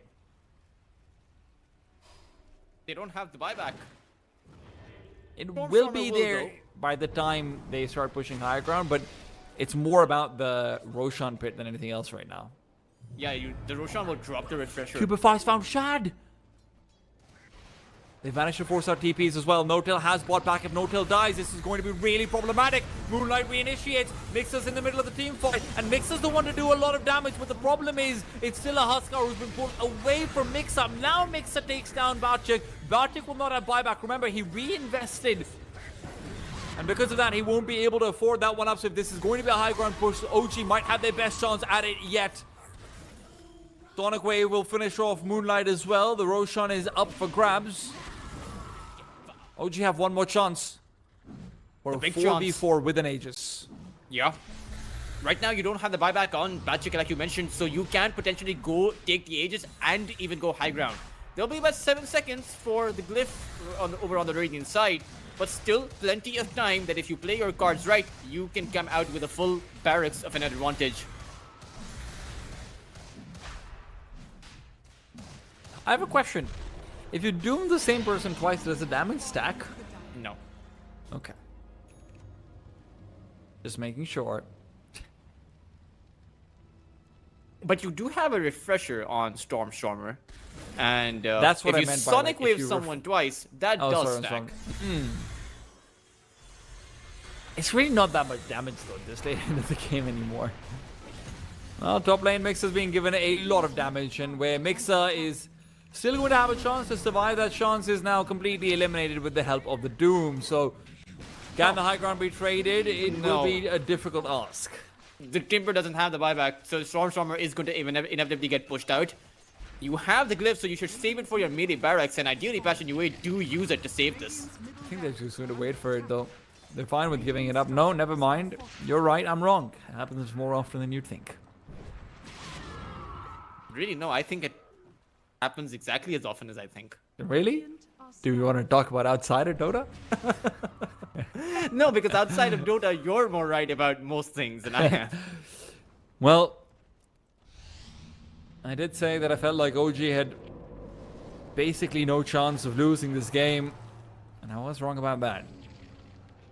Still, that's something they're not out of that it we yet, were though, both Touches. wrong about, you know, But because Touches- I really thought that OG would have this one in the bag. Touches, the thing is, Hyper is still stacking up power, and with that magnifying monocle that we haven't really gotten a chance to talk about, his range is still absurd, and he'll have a Daedalus in a couple of minutes. I don't This know is if he not a should make a sniper- Daedalus or should just go for the Divine Rapier. Look, this is not a sniper that you can take lightly, though. Yeah. The Daedalus is enough. Satanic Daedalus, you are doing a ridiculous amount of damage and sustain, but you cannot afford to be doomed. But I think Passion UA will find a Doom every time. That's what you'd think so, but there aren't many targets. You know, the Timber Saw, the Queen of Pain. Well, even Days right now, the Days might be taken down without the Doom. It is unnecessary. As good of a game as he's had, now he's on 10 deaths, so this last one is going to hurt the most. 105 seconds on the sidelines. Aegis are not tough asks to do much without your Batrider. And Doom will have a swift blink. You do have the refresher orb available for him. It's just that Passion UA have everything at the ready. Their lineup is fully online, and OG, they don't have the same kind of circumstances. You take a look at Stormer, he's still playing with the Blade Mail, right? He is only 3 slotted right now. Yeah. I mean, you know, BKB as well, but yeah. Those are 4. Has fallen. Well, I mean, a 6-second BKB kind of feels Well, it's a slot, Against- Tetris. against a Doom that lasts for so long, right? 16 seconds. So a 6-second BKB is, at this stage of the game, I mean, he'll be muted, right? So doesn't really matter. so what you're saying, that he's case. 0 slotted. OG have 30 seconds before the Batrider will be able to come back. This will be a 4 versus 5 with the caveat of an Aegis. It's not an easy caveat to put to use, though. Queen of Pain can't afford to go in and die immediately. It won't matter if she's got an Aegis in that case. Stormer will certainly make an effort off it. Dodging out trees while he's at it. Moonlight will be hexed up. Do they have any sort of burst damage at all? They don't. Mixer doesn't feel comfortable going back in. Moonlight, though, you can't say the same about him. All the way up the Shad, he's gone. The Soulbind is present as well. Doom still not used, still not needed. The taunt back onto the sniper is more than enough, and the Shad is being focused, but now with the Satanic, a chance to fight back. Crystallize can't close the distance. This is going to be OG taking the fight at the rate this is going. Shad is going to be able to get the damage out of Crystallize as well. Crystallize will fall. Sure, he gets off another Doom onto Daze, but it doesn't matter. They're just not respecting the sniper in the high ground offense. I don't think they expected the Satanic there. And Passion UA actually got the initiation that they wanted, but it was on OG's high ground and they weren't able to close in the distance, weren't able to kill Shad, who was very close to his death. And I think the game, is kind of over now. You do have all 5 buybacks. Sniper so was soulbound, right? Yeah. Doom could have actually doomed him, if I'm not wrong, by dooming the other target. But That now was come the one buybacks. mistake from Passion UA, but they do get one more shot at this. They won't have their refresher or their ultimates though. Outside of the life break. Either. Radiant's bottom barracks Way things are going. No BKB up for the Huskar. He's not feeling comfortable initiating in either. Radiant's bottom Passion UA fought back into relevance. Felt like they were in a commanding lead, but that lead was commanded to go away. Buybacks used aplenty. And 4 is enough to dissuade OG. The problem is OG don't have buybacks either, so this can be anyone's game. It all really depends on who takes that next team fight. However, OG do have a slight advantage in the sense that their buybacks are just on a minute of a cooldown. I mean, Timber's got a longer cooldown on this buyback ride, but other than that, yeah, I agree. And Shad has the buyback. The problem with not having a buyback and on the opposite side when you do have a core with the buyback is that Shad can immediately come back into the fight. So then Passion UA have to actually try and take a fight fast enough that Shad isn't able to come back in, because with the Satanic on the sniper, if Shad is allowed to do that, they will win the fight and consequently win this game number 2. are scanning. I mean, I just don't see how Passion UA pushes them to the high ground now, though. That last team fight, you're right, it was a magic initiation. You had a chance to be able to potentially do them. I'd have to check the replay to make sure of that, so don't take my word for it, guys. Maybe one of the viewers is watching and will correct me. If you do, then fair play. 60-minute spikes will come out for the neutral items. In 7 minutes. This game's not going another 7 minutes long. Both these teams want to be able to fight around the buyback timings. OG are likely to be the first ones to initiate it because of their own. But again, on the opposite side of the high ground is the tricky fight, right? The weird thing is, I actually think the Swift Blink does nothing for the Doom over here. Yeah, it doesn't. I would have really... I mean, the issue is I don't even know what you can go for in that case. Scepter would have been nice. I guess. Not for himself, but just for the other side. Create 2 circles of doom around OG. Would have been. Would have meant that OG can't group up together, which would have been further deteriorating their team fight capability. But at this stage of the game, it's very difficult to realize what the right item would be. Maybe even a Scythe of Vice would have been really good for Passion UA because it does stack up with the Soulbind, right? You do get the double hex. The issue is Crystallize can't forgo his Blink Dagger. There isn't actually another slot to exercise. But then you could have gone for Moonlight instead of this Lincoln Sphere that he has, which is a defensive item. This Lincoln Sphere isn't going to be saving him. He will still get disabled because he's going to be getting hit by 3 or 4 utility items at the same time. Top tower is under attack. And there's a DD Queen on of Pain's got an Stormstormer. amplify, Stormstormer with amplified damage is scary.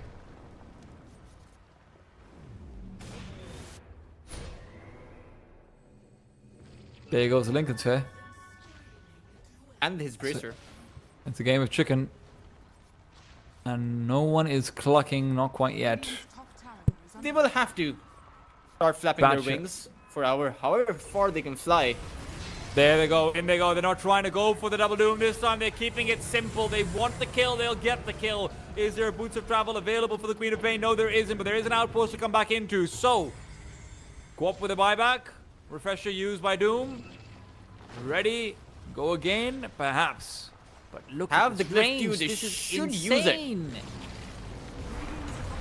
I mean, Cubify is trying to toss back shot. That's going to be their solution for the range, but Bartek is going to be the one going back in. The taunt on the sniper will not last. It won't be enough. He'll be able to use his satanic, and now he fights back. Another doom comes through. Sniper will fall. They've got that at the very least, but remember that buyback we talked about? It's just been used. And you don't have any on the Passion UA side. You just don't. This is going to go to a game number 3. Passion UA have no choice. They have no chance. It is one mistake that will thwart their epic comeback. OG will continue to persevere. It got a bit too close for comfort for OG, but in the end, they were able to take it Passion UA despite the fact that they tried to mount up one last Hail Mary. It wasn't enough, despite the fact that that comeback, finding the comeback itself in a game like that was very impressive. But we will be heading into a game number 3, and I honestly can't predict between which of these sides who is going to take it. It will come down to how OG plays the mid game, though. That is my prediction. I mean, that's not saying very much. It does feel like OG played the mid game in 2 completely different ways right now. They had such a good start to the mid game, really pummeling down on their leads, but unfortunately a couple of misses here or there on the team fights and on the timings, and they end up losing out because of it. Great stuff from Passion UA, but great stuff's not enough when you do the exact same thing about 20 minutes later in your attempt to push the high ground. OG managed to find the perfect turnaround, and with that we will be forcing it out to a game number 3. But before that, we've got to take a small break. We're going to be back very soon, guys. Don't go anywhere. This Dota is only going to get better.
Ladies and gentlemen, you might have just missed an absolutely fantastic game. What a game we just had. OG felt like they had it, then they didn't have it, then they had it again. It's classic OG, and maybe we're going to see more of that as Bastion UA hope to fight back against the plot armor that somehow OG managed to spawn towards the end of the MT times by Tultris as we head forward into the playoffs and the lower bracket. We are finally going to have to say goodbye to one of these teams. Bastion UA, of course, the grand finalists, runners-up with just one game differentiating them in the last CCT series, and OG, of course, legacy, legends, all of the above, and we have to wait to see what exactly they can bring to the server.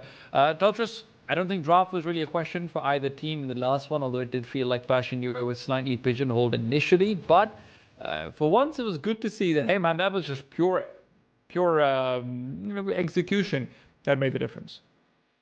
Pure execution or just sheer willpower coming out from Bastion UA, right? And from OG. And from OG for some of those team fights. But kudos to OG for not for still being able to break through, right? And that has in the history of OG, or rather in the recent history of OG, the past year, despite of the different lineups they have held, one of the defining features has been that when OG do fall back behind, they're unable to pick themselves back up. And it is very refreshing to actually see them change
And that's a lot of heal. That's a lot of sustain that OG have. So we might even see a Doom coming out. There it is. Yeah, very straightforward. Doom And and a the silencer. silencer. I mean, that's what's surprising about the Nyx Assassin pick to me, actually, because when I saw the Nyx Assassin ban to me, when I see the Nyx ban coming through, I'm immediately assuming you're not going for Dawnbreaker, right? Because silencer is what comes to mind for just being that clearly obvious natural counter towards it. So yeah, I am kind of surprised that OG let this one through. It does feel like a mistake, as strong as the Dawnbreaker is, regardless of who she's up against. Silencer is really good at countering her. And the Bugna, right? It's a dual counter. It's not just against a Dawnbreaker. And the OG certainly, not to mention Nyx Assassin, hasn't exactly been seen in the meta because he's such a weak laner. And this current meta does depend a lot on your laning phase. So Nyx is one of those heroes that Bastion UA in particular have been experimenting with a little bit, because they actually have been trying to go for more of these, hey, let's put Moonlight onto a hero that's going to be incredibly playmaking, and then have the Nyx sort of play around that instead. We saw that with Moonlight picking up the Primal Beast versus TNL in the upper bracket. Did pretty well, actually. We've also seen it in a few other places from Bastion UA in particular, so I think that might be more targeted than anything else.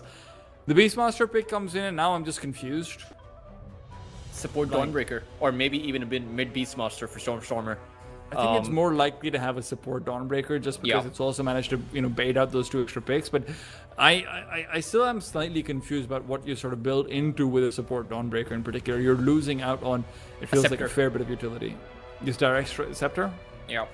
Maybe you go for the Blade Mill first, but the Scepter is the one big item you're looking for. No, I think Blade Mill first goes. Blade Mill first in general has become a lot less of a priority. I mean, I actually know some people who've been experimenting it with the Vladimirs as well ever since the Blade Mill nerf has come through, so farming speed isn't that exacerbated. So I think Scepter would be the move, but yeah. Maybe even Brown Boot Scepter, if we're being honest, if you're running a support Dawnbreaker. This is a very strong lineup from Passion UA. The Timbersaw just does so well against both the Beastmaster as well as the Dragon Knight, right? The pure damage is well just here. Yeah, exactly. Well, that's just going to melt you, not only your ancient creep as well as your boars and the hawk, but also that pure damage coming out against the Dragon Knight and the slow.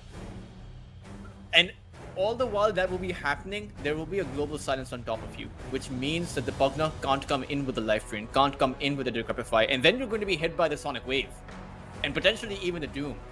One of the weirdly nice things as well about the Doom is that there isn't a natural target for it. And I know that sounds strange, but that's actually a good thing. Very often when you've got like a Storm Spirit or something like that, your Doom cannot be used unless it's against something like that. Right now, it's literally, hey, go on really anyone, we don't care. I mean, the one good target I think for the Doom is the Dragon Knight. If you're able to get the Doom on the Dragon Knight before he's able to pop the Dragon form, that means he's not going to be getting those 2 multiplier benefits for his Dragon's Blood. So that's obviously circumstantial. It will depend on the initiation coming in, but I will say that Passion UA, their initiations have been very solid, even in game number 2. What is the pick that can turn this all around for OG? It has to be a mid laner, in my opinion. I think you have to send this DK into the safe lane, even if it doesn't do well versus the Timbersaw. A mid DK versus the Queen of Pain is just going to get I will not use impolite language on broadcast, but you can figure out the rest of it. It does seem lackluster, but then again, Stormer, we have seen him play the Dragon Knight. We've even casted him play the Dragon Knight, but I'm not exactly sure whether there's a pick right now for OG that actually counters out Passion UA. Maybe a Dazzle, but then you need a carry, right? You need a mid. A mid or a carry, I would say. Yeah. Because the Dragon Knight can survive against the Queen of Pain. It's not ideal, but you'll be able to farm up. But a mid hero, it has to be one of the spirits. Weirdly enough, if you're putting the DK on carry, I don't hate a sniper. Sniper again, but Passion UA actually have a lot more ways to get on top of the sniper this time around. I mean, the Sure. Timber, Doom, the Queen of Pain, and they have already demonstrated that they're not going to have, that they don't have problems getting on top of the sniper, right? That as game number 2 proved, and with the amount of follow-up damage that's coming in from Passion UA, and the fact that OG won't be able to protect the sniper as well because you have the global silence as well, makes the sniper a kind of a risky pick. But Passion It's a UA, risk. What isn't a risky pick, though? that is true. Passion UA are predicting a carry here, Oh god, though, this is such for a OG. strong offlane coming out between Dark Willow and the Timbersaw. Maybe you just go for something like a Terrorblade or a TA and just hope for the best. No, Honestly. you can't go for a TA. You can't go for the DB either. Terrorblade is also in a tough time. I mean, yeah, Sniper is just the only thing that sort of stands out to me. But okay, so you're going for the Templar Assassin. This is not a good game for the TA. I think it's fair to say there might not be a good game or a good hero right now for anyone right now, but yeah. It does seem like Passion UA do have the better draw.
So, But either way, you are dooming him a little bit. One of the good aspects about the DK in this current draft is the Mage Slayer. If you get that, that Mage Slayer actually is very strong against all the 3 cores of Passion UA. The Timber, the Doom, the Queen of Pain. And one thing about the Mage Slayer is that it even reduces the pure damage coming out, right? Because it decreases the outgoing spell damage. So the Sonic Wave isn't going to be doing as much. The Doom isn't going to be doing as much. And neither is the Timber. So ideally, I hope to see that item come out from OG's Stormer.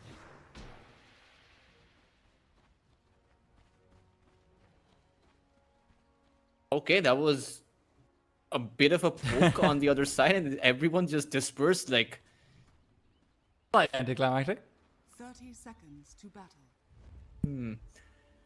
Mixer is going to be playing the Beastmaster for a second time, though, and we saw what he did with the Beastmaster in game number 1. Or, no, sorry, it was Passion UA with the...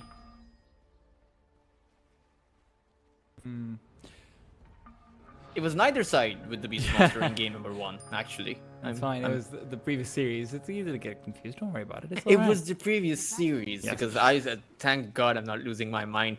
But, both of these sides, this time around, it is going to be, again, 3 bounty runes to go in favor of OG. Let's see if it makes any kind of Is difference. there a world where Stormer is able to get a fast level 6 and he's able to, put enough pressure on the Co-op's tower that she can't rotate, right? Because that's the only way I can see this DK being able to provide much value in the early game. I think the Queen of Pain rotates no matter what. Because if you are able to take this Templar Assassin down, then OG are going to be lacking the follow-up to the mid-game. It's all about the Desolator timing. You want to make sure that it gets delayed as much as possible, and because when you are able to delay it, you're able to build up utility for yourself. So when it eventually does come out, you want to make sure that you have enough sustain against the Deso, and that requires Passion UA to actually make moves on this TA. Their towers are going to fall no matter what, because look at the objective push that OG have. The Pugna Netherblast, the Beastmaster who's going to be going for the Helm of the Overlord, and the Dragon form with the Corrosive Dragon. So, And it does feel like there's this 15-minute window to make that happen, right? To get as much map control as you can before the Doom's Midas really fully kicks into play and it becomes slightly more relevant as a carry. You understand that, right? Bottom lane will never be fun out for the OG camp. But I'm curious about what Mixer can get done, because it does feel like across the entire game, we've talked about how difficult this is going to be for everyone. I think Mixer is the one exception. Mixer is the only player who feels like he shouldn't be massively deterred by anything coming his way. definitely, he can slow down the Doom with those boards, and not to mention the Silencer has to be careful, because with a Dawnbreaker on the other side, Silencer is going to be a very vulnerable target. The same way this Pugna is a vulnerable target over for this safe lane for OG. Notil and Shad doing a decent enough job of making sure Cubify is at least a little bit honest in his HPs, but the rail trades in mid lane are going to be interesting from Stormstormer. We've obviously talked about how we've seen Stormstormer play this matchup before, and the objective is always the same: lose gracefully. That objective will be made a lot easier by the fact that you've got, well, the point, Shad, bottom lane? No, nothing. But the fact that you've got the boars from Mixer to be able to help him as well. So Quap will not be able to just continue spamming things out on the DK consistently going into that 4-minute marker, so she will have to rotate or be more conservative. It will change with the bottle, so the bottle will give you the regeneration required to actually do Shadow Strikes. But the thing about the Shadow Strike is Stormstormer has such high HP regen, right? Top that it lane, doesn't Cracker even is going to be taken down. Daze manages to find the first blood, so like you said, Silencer having to be careful. The bottle he won't really be needs to refill touchless. That's the problem. If Mixer keeps on putting his boars on the job, it'll be very hard for him to pick up a water rune without asking for a rotation to come through from that bot side of the map. Yeah. It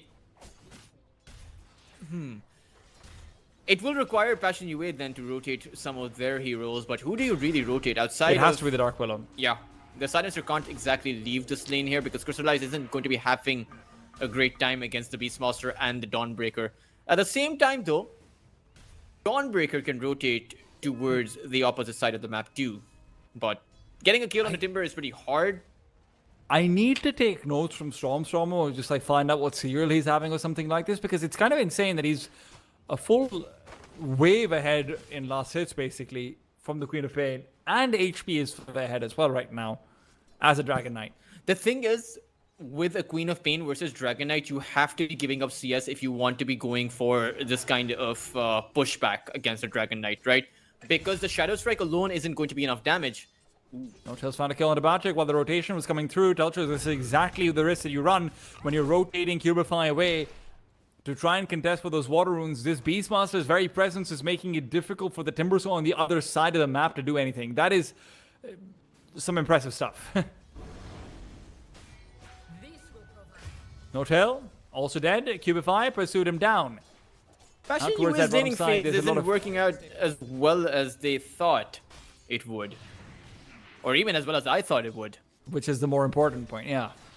You're supposed to be right. They're supposed to win. You can't be right all the time. Over on the top lane, Daze though, on the top it's- side is going to be able to trade 1-for-1. Nix is getting what he needs, and that is levels and kills. But It both actually might even be decides. better for them that he gets soul XP, so hey. Yeah, it's good for Crystallize too. I mean, the earlier you have the Doom, the faster you can rotate or maybe even make a move on Mixer. Because the Beastmaster, as well as he is doing, is going to be vulnerable when you have Crystallize with the Doom up. But back to what I was saying, Moonlight on the mid lane, right? Queen of Pains versus the Dragon Knight. You have to give up experience because the Shadow Strike overtime damage isn't enough to overcome the healing coming in from Stormer's Dragon's Blood, which means you have to poke him constantly with your auto attacks. That leaves you unable to secure a lot of these creeps, which is why Stormstormer is quite ahead in this lane. And one thing that is unexpected, though, is him being able to zone out Moonlight, send him back to the fountain. And partially that's coming true because, like, of the boards you mentioned, but that's also happening because he is outplaying the Queen of Pain by the margin here, too. Noto's moving out for a contest, but he has to be very careful as he tries to go for the ward, rather the Seeker. It feels like he should be falling. He's quite a fast little boy, though. Even without the boots of speed, Moonlight doesn't have any of his own. He will be able to avoid some of the brambles, not all of them, but the amount of time that he's managed to buy is really quite impressive. Especially coupled up with the fact that Stormstormer was able to grab the rune from under Moonlight. He is a full level ahead of the Queen of Pain. He's also used the Arcane Rune in the Elder Dragon form, right? So now he's going to be able to have that with basically just a 15-second downtime. This tower is going to go fast. And Moonlight can't defend it, right? Because he went for the Shadow Strike. Top he lane. doesn't have the level 3 in the Scream of Pain. There's a TP backwards. They need to find this kill on the days. It's a good Bramble Maze from Cubify, but it is an attempt to deny himself to the neutrals that will be thwarted. Crystallize to pick up the kill. Meanwhile, the bottom lane Shad continues to have a really good time because of these forced rotations that are coming through across the map. He's consistently either 2v1 or 1v1. Either situation, not the worst for him. Actually, really good because when you take a look at what the Timber has been able to get, only 28 lost hits, but the fact is that he did die once, so his net worth is going to suffer as a result of this. And I dare say that Passion UA are actually losing out all 3 lanes. Even the top side, getting a return on the Dawnbreaker. You had to bring in 4 or 3 heroes to take Daze down, and he's going to be happy with that. Mixer, by the way, is level 6 as well, so there's chances for kills to come back the other way. Now with the Doom being level 6 himself, I wonder if Crystallize goes for that outpost play on this Templar. But Passion UA, the way they are posturing, they don't actually have the heroes in place to be able to make that move. Stormstormer, another dragon form used up, this time with Daze in from behind. Daze maybe even wants to go in. This is the question mark, though. He can't go through the Bramble Maze, so will not have a chance to get the Starbreaker stun out onto Moonlight either. And with no Dragon Tail being skilled up, there's no way to catch out this Queen of Pain. Blink Dagger, rather the Blink ability, will come off of cooldown, and Moonlight can now comfortably look to re-engage as well. Doom coming over. Crystallize will be looking for No-Tail. It's the only real target that he can find. But No-Tail won't make it easy. A quick blood grenade backwards, still doing what damage he can. Doom will not be used, not yet.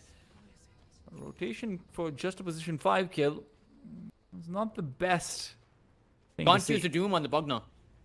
You need a high value target for the Doom because OG are applying so much pressure on this tier 1 tower. Mixer needs to be careful though, because Crystallize would be very happy using the Doom on the Beastmaster. But he's not going to get the kill onto the Beastmaster. Mixer can likely just run away. He's very, very tanky. And right now it's Cubify who's going to be Starbreakered up potentially. It's going to be a slight delay from Daze as he's trying to line it up. And the turnaround is going to be with the Roar. Crystallize to fall. Will not even be able to get the Doom off on time. So Cracker doesn't have a chance to fight back. This is Passion UA falling apart. The best thing there was the fact that he wasn't able to get the Doom off, because it wouldn't have changed a single thing. And it would have been a wasted ultimate. But a slight misplay coming out from Passion UA. Cubify being caught out in that position meant that Crystallize, the first instinct is to always help out your ally, and it forced Crystallize into an awkward position, allowing OG to actually roar him up. And it's going to be in another kill. Cracker is going to fall here, and this tier 1 tower, the second one of the game, is going to be threatened and taken down. This is perfectly played from OG. I have to say, the Scalding across in the first 10 minutes, they've got a 2k net worth lead, and they've got an experience lead on top of it all. Beastmaster is going to be having his Helm of the Dominator not too far out from here. He'll have a very quick Helm of the Overlord. Yes, of course. But Passion UA, they are bringing in their heroes though. It really seems like they are a bit desperate to defend this mid lane tower for as long as they can, but I'm not really sure if they are changing anything here because the Templar Assassin continues to farm. Doom now finally used. It's a good target and it will be a guaranteed kill. Crystallize picks that one up, but Moonlight is unable to find any follow-ups. This is good though. Good goal on the additional summons as well. Always good to see, but can they stop a turnaround from coming in? Is there even going to be a turnaround attempted? Stormstormer's Dragon Form running out, and no reason to continue on. They'd have to use a global silence as well, so those are a lot of big ultimates being used. Meanwhile, the one good thing is Passion UA didn't have to use Moonlight Sonic Wave to be able to get that kill. I think But- the problem is, though, for OG, the ultimate on the Dawnbreaker is still so far away. Yeah. Daze is level 4.5. But, I mean, it works in their favor. Is under attack. OG may have lost the Beastmaster, It but works they'll in be their favor able... not having a Dawnbreaker level 6? No. What works in their favor is even though their Beastmaster died, because Passion UA expended so much, they had to fall back, and that actually allowed OG to get the tier 1 tower. Their objectives are falling in place for OG. Radiant are scanning. And even if the Dawnbreaker gets to level 60 time, it's not going to matter. You have the global silence. Well, not right now, you don't. Blink forward from Stormstormer. He'll be debuting that onto Cubify. Happy to get that kill. Barchik would have been a tough cookie to crack, but that's not to say he won't give him a little bit of a tickle on his way out. Stormstormer needs to be careful. This is not an ancient stack that he can pick up too easily on his own. And with the Timber there, he really does have to get back. But Top lane, I it's- think Crystallize could end up falling over here. They decide not to go for him. Correct, his level 7. It's still a very high value kill. They would not have the stun from the Starbreaker, but this kill should be able to give Daze a nice pathway back to level 6. So, some catch-up farm being found. But at the very least, the Doom lives. No tail, bot lane. Always a That's- big threat out to the Timbersaw. not much of a consolation prize. You are losing your towers. The last tier 1 tower is going to fall 12 minutes in. Shad, it has been completely uncontested in this game. It is a 4,000 net worth advantage for OG. And there's not a lot of rooms for error now for Passion UA. They lose a few of these team fights and they are going to be too far behind. Unable to actually push at OG. Moonlight, perfect position. Daze can't go anywhere from here. He's got no mana, he's got no chance. He knows he's going to fall. All he's trying to do is buy a little bit more space. I will say OG have accomplished the win condition that we outlined for them, which is first 15 minutes, you need to be able to really focus down those towers, and they've done so magnificently. What next? Blink forward from Moonlight. Haven't seen a single Sonic Wave so far. I don't think so, no. Perhaps it's the lack of a setup for Passion UA, but Chad is That's no just excuse. farming like Yeah. crazy. if you can't commit to the Templar Assassin, can't commit to the objectives, you're always going to be behind. And that lead, that disadvantage is only going to grow against you. Smoke into the Radiant Triangle is going to be met by Stormstorm and a Blink Dagger. That Blink Dagger needed to be used earlier on. Now it's cancelled. Now his life might be cancelled. Assistance from No-Tail is nice to see. And when you combine it together with a potential Dawnbreaker ulti, that could have been game-changing. The problem is Krekker, as he always will be. Global Silence immediately used. He knows he has to dedicate it to that potential turnaround. And good to see that he's got it. They get the biggest kill of the game here. It's the Dragon Knight. However, once again, all roads lead back to the Templar Assassin. And Passion UA just have no room Oh my whatsoever. god, that's so cool. What was? Chad, I mean, he wasn't going to get the kill because Dark Willow was pretty high HP. Dark Willow was trying to TP away. Shad to put more damage onto him, but because Dark Willow was obviously in his Shadow Realm. Shad put down his Psionic Trap and started hitting, like denying his own Psionic Trap with the Psy Blaze to deal damage to the Dark Realmed Willow. If he got the kill that way, that would be some Ferrari 430 stuff. Yeah. I'm trying Once to find a upon a way where Passion UA can actually come back into this, or how to actually create a setup that allows them to actually get some of these team fights outside To of. be fair, I do think that you are slightly overblowing this. They're obviously in a big deficit and OG have a lead, but you can't forget that when this Doom gets a Radiance, TA's inherent refraction becomes a lot less valuable if she's doomed up. You have to be able to get to the TA though. It's a lot of frontline you have to go through. That's true, but I mean, they expended so much just to be able to take Stormstormer down, right? Moonlight's gone for a Dagon, by the way, on the Queen of Pain. He's gone for a very nuke-heavy build, and I understand why. Oh, he's They need actually the has the damage. Masochist facet rather than the Bondage facet, so we won't see a Blade Mill coming out. Yeah. Yeah. pursuing up on these smokes, and right now Daze is going to have his reveal. He needs to know they're coming in from behind. No, they misread it. Silence has been used as well as the Sonic Wave now coming out. Moonlight will finish off the Dragon Knight before he can do any more damage inside that Doom. Crystallize will get that second kill. Mixer was kill number 1. And now as No-Tail tries to recede backwards, the Arcane Curse will continue to slow him down. No-Tail will eat the silence and will eat the death. That This was is the problem. a horrible placement in that team fight. OG seemed to think that they had the right idea, but when Stormstormer initiated on the Doom and a Solar Guardian came out, they suddenly realized, wait, there's a global silence on the other side. After the stun, Moonlight, or rather Crystallize, will be able to plant the Doom on me, and now what do? We retreat. But the way they retreated, lowering themselves into the low ground, allowed for a 4-man Sonic Wave to come out from Passion UA. It really seemed like Passion UA, they didn't have to do much to create a setup. The setup was built for them. I think there was also some misunderstanding on the smoke pop. They might have thought their smoke was being popped by the Doom to the right and not the flanking Queen of Pain and company from the left. But yeah, right now the Queen of Pain has been caught out. The problem is, there's a very high damage dealing support on the other side. Cubify will be all they need to be able to finish off Stormstormer over here as well. Stormstormer, though, asks for support to come over. The deny will be successful, and they've got a roar back and kill as well. It's only the support, so a kill on the Batik would help. But Batik's Timber Chain will give him place to recede. Is under attack. Nice deny on OG, all things considered. They come out ahead with 1 kill. Problem is, Shad doesn't have the Desolator right now. He did choose to make the Blink Dagger after his Dragonlance. But when you have that Desolator online, perhaps that's when you start amping up the damage from OG.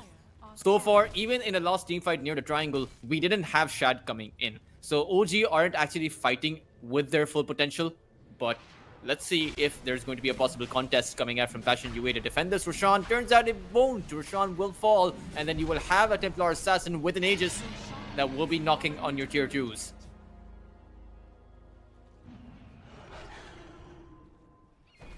There's very little that Passion UA can do to stop OG from taking some of those tier 2s. I agree.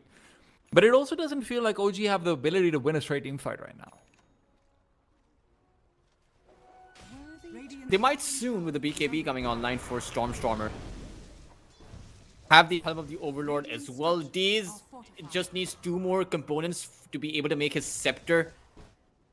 So a lot of nice power spikes to be found in the next 5 or 6 minutes for OG. And Passion UA, they are very slow at actually taking down objectives. We'll see them take the tier 1 now, but against an Aegis, they will have to wait. So this Aegis at the very least should buy them the 5 minutes of farm that they require to make the BKB, the Aghanim Scepter, and perhaps an additional item or 2 for Shad. But now that Aegis will be used to try and lay down siege onto this top tier 2 tower, there is no defense attempted. Passion UA, Hard, no, they've right? got no choice but to give it up. There's one ultimate you can use. Or rather, you can use your ultimate once. And that will be enough to take the Aegis down, but what do you do after that?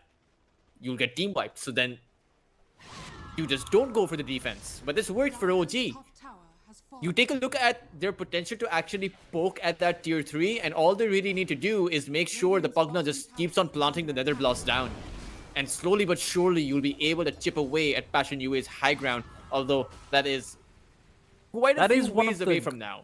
That is one of the good things about the lineup coming through from OG, rather from Passion UA for OG, is that they don't have a lot of very good anti-Aegis heroes. And what I mean by that is heroes like a Batrider who can actually force you away from where you want to be fighting are actually very good even if you've got an Aegis, because after you've gone down once, you're still surrounded by enemies in the back lines and whatnot. That's an interesting smoke just going in with that one. That is the idea. They smoked up just to enter the tower. Hey man, sometimes you got to declare intent, and right now their intent might be to go up onto the high ground. Patrick's going to be dead the way things are going. He finds that one lonely tree, and he's going to be out of there. That's another 20 seconds for him to regen back up before he comes in. Moonlight will need to use that ultimate and use it soon. The glyph's already been deployed. Darkwill in the back lines, Cubify and the Terrorize could be interesting to see what he can find, but he's moved away. Daze TP's away as well. So I think OG are going to fall back. Got the Solar Guardian, of course, with the That's not silencer gonna come being out, present. Right? Yeah. So then then Daze needs to actually stick by his team because it's not a typical Solar Guardian, because it's not reliably going to get you into the team fight, and he can't walk Maybe- across the map for it. Maybe you just use it right now aggressively on the Stormstormer, something of the sort when he's blinking in, but right now Shad is displaying dominance. Serious damage coming out from those right clicks. I honestly, Daze, just use your ulti right now. Just make your way over. If he uses the Global Silence, that's fine. Or maybe just wait for the Global Silence to run out, right? Because you have the Aegis, so there isn't exactly a sense of urgency to come in with the Solar Guardian. Shad blinks backwards, doesn't really want to be caught off with the silence before the Global comes through. The last word, always annoying in that way. But it's a slow chip away to the high ground here, right? This is what we were talking about. Another blast, and it turns out, even if you don't want to use another blast, then you can just chip away at it with Shad holding the Aegis. He still has it for about a whole minute right now, and OG are falling back. They want to make their... Okay, so they want to take the Tormentor down, although it will go towards the Pugna, I believe. If it goes towards the Dawnbreaker, the Starbreaker would be really good.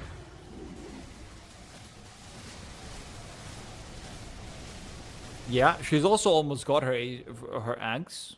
Dire are scanning. The good thing about this is, actually, you know what? The Axe makes it a lot easier to... Oh, wait for it. What's this? Shad's been caught out with no support at all.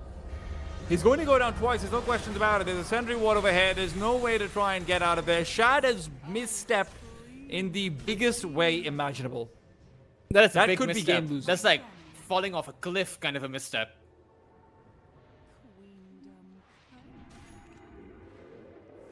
You can't afford to be caught out like that. And right now, who's to say that Stormstormer doesn't share the same fate? BKB used up. That's his 9-second BKB gone. The one that hurts the most to lose uselessly. Oh man, that death by the Templar Assassin, it really set them back.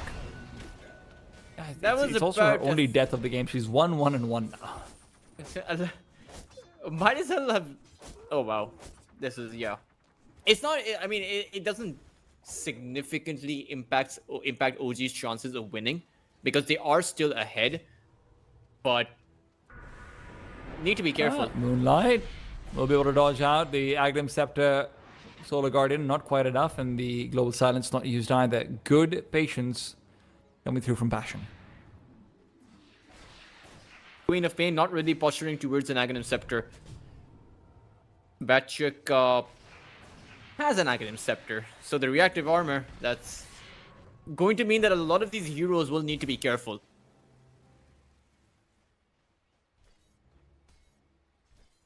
I think one of the cool things about the Ags on the Dawnbreaker is obviously with the lower channel time, you do have this chance that, hey, if Silence has done anything like it, you can't do much. But right now, the Roar comes out. It's on the Moonlight. Moonlight's even thinking about going forward. He's definitely got the Dagon to be able to help him out with some healing, but... Not going to blink into another ward, but that's good for Passion UA, because they use up the Roar on the other side, and It's a Passion 60 UA, second this cooldown. is their move, and they might even find Shad. Maybe that 60 seconds is enough. Shad's backed off. There's no way they're going to be going past a tier 1 tower. The lack of towers being taken down is really starting to show itself off for Passion UA. They've not been able to take advantage of any of these small windows that they have. Partially because of it, partially because OG is still positioned well to mitigate losses. It's also hard to take down those towers. Bottom tower is under You don't exactly have heroes that can hit towers very well. And you don't want your Queen of Pain to be hitting a tower, because you can get initiated upon. What do you mean? You're saying that Batia can crystallize can't hit towers? Not that well. It's true. Embersaw and Doom hardly prime candidates for Demolition Derby. Doom has queued himself up in Assault Quest. Wants to be mitigating a lot of the Desolator armor reduction, but I do think that he should skip the Assault Quest. I think he needs damage items, Refresher? maybe a Harpoon or a Refresher for in the late game for sure, but he needs to be able to fight back first.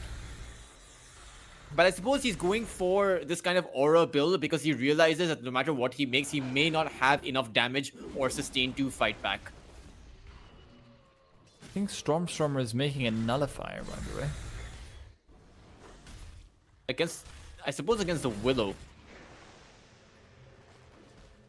TP's been interrupted for Stormstormer. The BKB wasn't used, and understandably so, but now he has to try and get out of here. Walk of Shame style.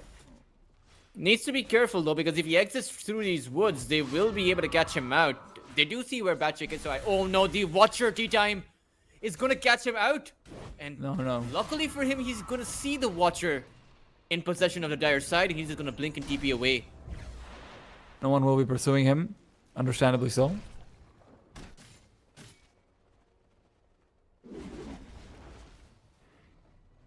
Moonlight is wasting his time here. Either farm or go for a kill. Don't Are under attack. threaten a support to get back. Makes him feel good about himself. Who? Radiant's bottom Moonlight. Okay. I mean, I would assume that makes Dawnbreaker feel pretty good about himself as well, because he's wasting Moonlight's time. I mean, the thing is, right now at this point, Moonlight is going to be taking a bit of a back foot to Bartek in terms of farm. Bartek just feels like he can put out more damage and whatnot as well. Moonlight will still be a ways away from her Lincoln. She's building into more of defensive items. The base Nexr has a blink, as well as a pipe. And with this blink, I think OG are going to go all in. They have the necessary blinks. They have 3 simultaneous blinks, a nullifier on the Dragon Knight, and a Dawnbreaker who can potentially come in before the Silencer is able to press the global silence. Potentially he's doing a lot of heavy lifting over there. But that is what they're relying on. Roshan is still a minute and a half away. If you can find a kill in the next minute or so, that would be massive. At the same Sorry, time, though, suppose. you have the Shivas on Batchick. Right? So it's not as if... I think both of these sides do have the damage output to win these fights. It really just comes down to the initiation. If OG are able to initiate with all of their blinks simultaneously and kill someone in the first few seconds, they will be on top. Blink forward. Stormstormers found that initiation. Guess what? It's just an illusion. And that means it's time for Bartek to come back in and fight back. BKB on Stormstormer that was used earlier on will not matter. Sonic Wave on a 3. The heal coming in from No Tail. Mix is kept alive long enough to use the roar. He's going to be able to back out as well. This Dragon Knight who's been feared up will now be healed up as well. Daze makes his way over. Global Silence still not used. This is going to be a disaster. And now that it has been used, it's time to pursue. Mixer should be target number 2 with Dragon Knight already down. Shad's going to be out of here already, but Mixer's a high value kill. They can't fight Aegis back. might as well be gone, but No Tail will be going before Roshan does. That was... When I mean- said they needed to get a kill within the first few seconds, I didn't mean an illusion. And Radiant's top tower. you had to be clear about that, Ultras. And that's the thing, right? One very strong way in, not a whole lot of ways to exit out. Because you have the global silence, you have Crystallize who's going to come in with the Doom, and Moonlight, who may have not used the Sonic Wave quite a lot of times here, but the ones he has used G-Time. That was The big. 4-man 3 Sonic players. Wave near the triangle, the 3-man Sonic Wave that he found right outside of this Roche pit, he has come in absolutely clutch for his team when they have needed him to. Even the extra repositioning coming through under the 3 players is big, but right now Stormstormer is trying to fight back in. They've used the roar as well. Maybe that last team fight was just a blip on the radar, because right now they're still in pursuit. Nullifier on the QB5 will be running out. The Dark Realm coming back off of cooldown, so he'll stay alive for a while longer. Actually, quite a while longer. Not enough Not AoE that bad damage. overall, considering the fact that the Queen of Fane is going to be back up soon. And And she has Stormstormer... buyback. And she has buyback, and the Aegis is still alive, but you don't have the ultimates anymore. The global silence on cooldown for about 25 seconds, so is the Doom on cooldown for about 20, and Bash and UA have a tough job defending this high ground. You also do have the Solar Guardian ready and waiting, so you should be able to heal up if need be, but Daze has to be careful not to be in the front lines if he wants to be trying to commit to anything like it. Mixer just sending creeps forward. They want to take down this range Raxus. It's understandable, but the focus being split onto 2. Range Rax will be taken down the board to do the job. Shad needs to back off. The Nether Ward is very difficult to fight into, which is why Bash and UA aren't going in.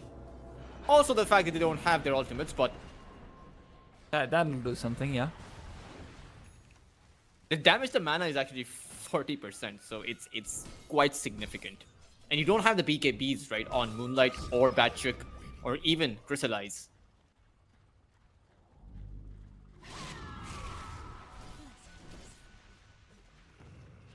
I really do think you need a scepter on Moonlight. You don't need a scepter, but it will be really good to have one. To be honest, I'm kind of surprised that we're not seeing something more like a Wind Waker or so being built. That it does feel like as we go later on, it will become more and more about mitigation of the Templar Assassin or of the Dragon, and you have to choose between one or the other because you can see what happens when they're not mitigated. They're pretty powerful. Dragon Knight has another dragon form, and he popped it with the Arcane Rune, so he'll have one as soon as this one runs out. What a luxury. Is under attack. The Dawnbreaker will have a Lotus Orb available too, so with all of these power spikes coming about for everyone in this game, I'm not too sure who actually comes out ahead. Again, it's a battle of initiation. We saw last time around that OG really botched their initiation, so that's where Passion UA slightly get the advantage, but Passion UA have a very tough job defending the high ground like we saw, so OG Dire are could scanning. potentially just run up the high ground. I think it will come down to the next stages, unless Passion UA are the ones to decide to fight. I think OG are going to play this a bit more passive.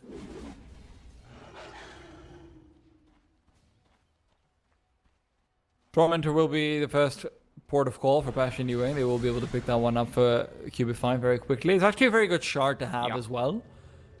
For the better ones, Cursed Crown gets the addition of a couple of brambles around it. The disappointing one would have been the Silencer, just the one intelligence increase on the Brain Drain. Are It, scanning. Not the best. yeah, kind of feels useless. Smoke now up for OG. Dire are scanning. Their objective is straightforward. There's a minute and a half left on this Aegis. See if we can find them split apart before that Aegis expires. Well, the initiation onto the Aegis target is never great. Crystallize will turn things around with the Doom as well. Doom being used so means that Aegis is pretty much useless. A reinitiation, the Solar Guardian goes in, and Daze might just be distraction at this point. He's happy to sacrifice his life. He's already given all he could. And at the end of it all, 1-for-1 plus the Aegis. Aegis is kind of whatever. But the kill on It the was Silencer expiring. and 100 seconds on Doom might matter. The problem is this Timbersaw. It's very difficult to actually take him down when he activates his reactive armor. And I'm not sure if they'll have the damage to actually do that. I mean, you do have the Nullifier, but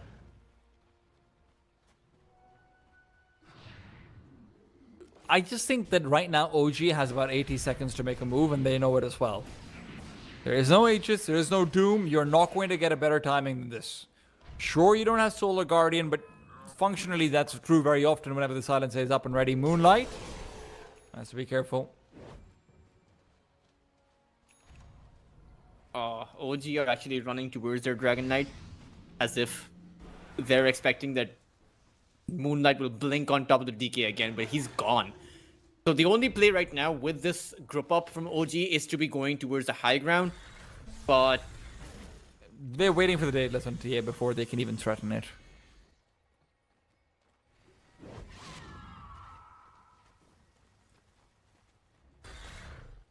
Queen of Chad Pain is has queued 500 himself gold up away a from it. scepter.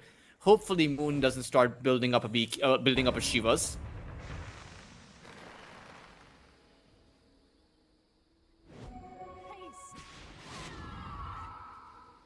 Mix on the meanwhile continues to find buff on buff. Now the 9-second BKB has been purchased up. Wrecker will have a refresher soon, tea time. Not soon, Right. but soon-ish. He's not that far off of it. Like 1,000 gold. With the Midas, that's basically Oh, you have 700 gold. yeah. He has the greedy enchantment as well, so he'll have it within the next few minutes, or rather, maybe even within the next minute. That plus 100 GPM goes hard.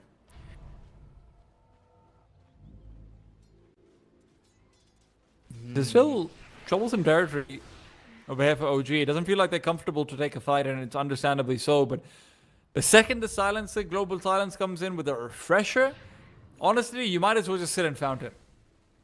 You'll have a BKB for the Timber as well. Passion, you have a big power spike coming up. They know it as well. Right around that time, when the next Roshan starts to spawn in, they are going to be ready and waiting. OG need to fight, and they need to fight now, but the smoke will find no one. There are no easy targets to go on, especially not the ones you're going to find on the front lines.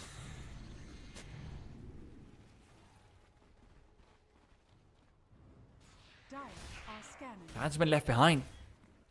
They think they can get back to him in time in case there is an initiation, but you have to be careful. You have to respect the idea that a Doom put onto the Templar Assassin might just disable her completely, even if you get to her.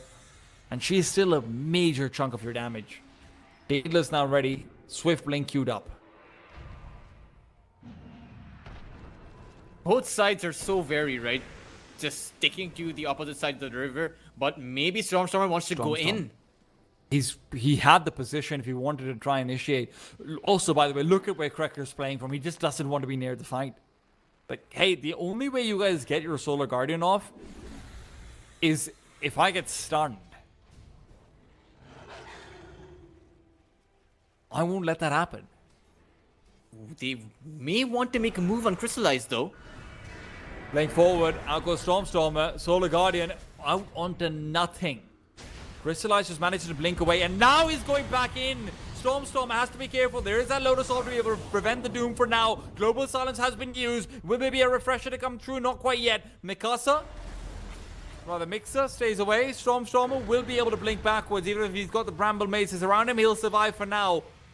Passion UA unable to find a kill despite all of their abilities having been used. This is big for OG. They'll need to fight back, and they'll need to fight back soon. Shad's BKB now expended. Radiant have traded BKBs for ultimates, but little do they know that there's still one left. The refresher now used by Krekker. He's got another global. And there's the Doom still.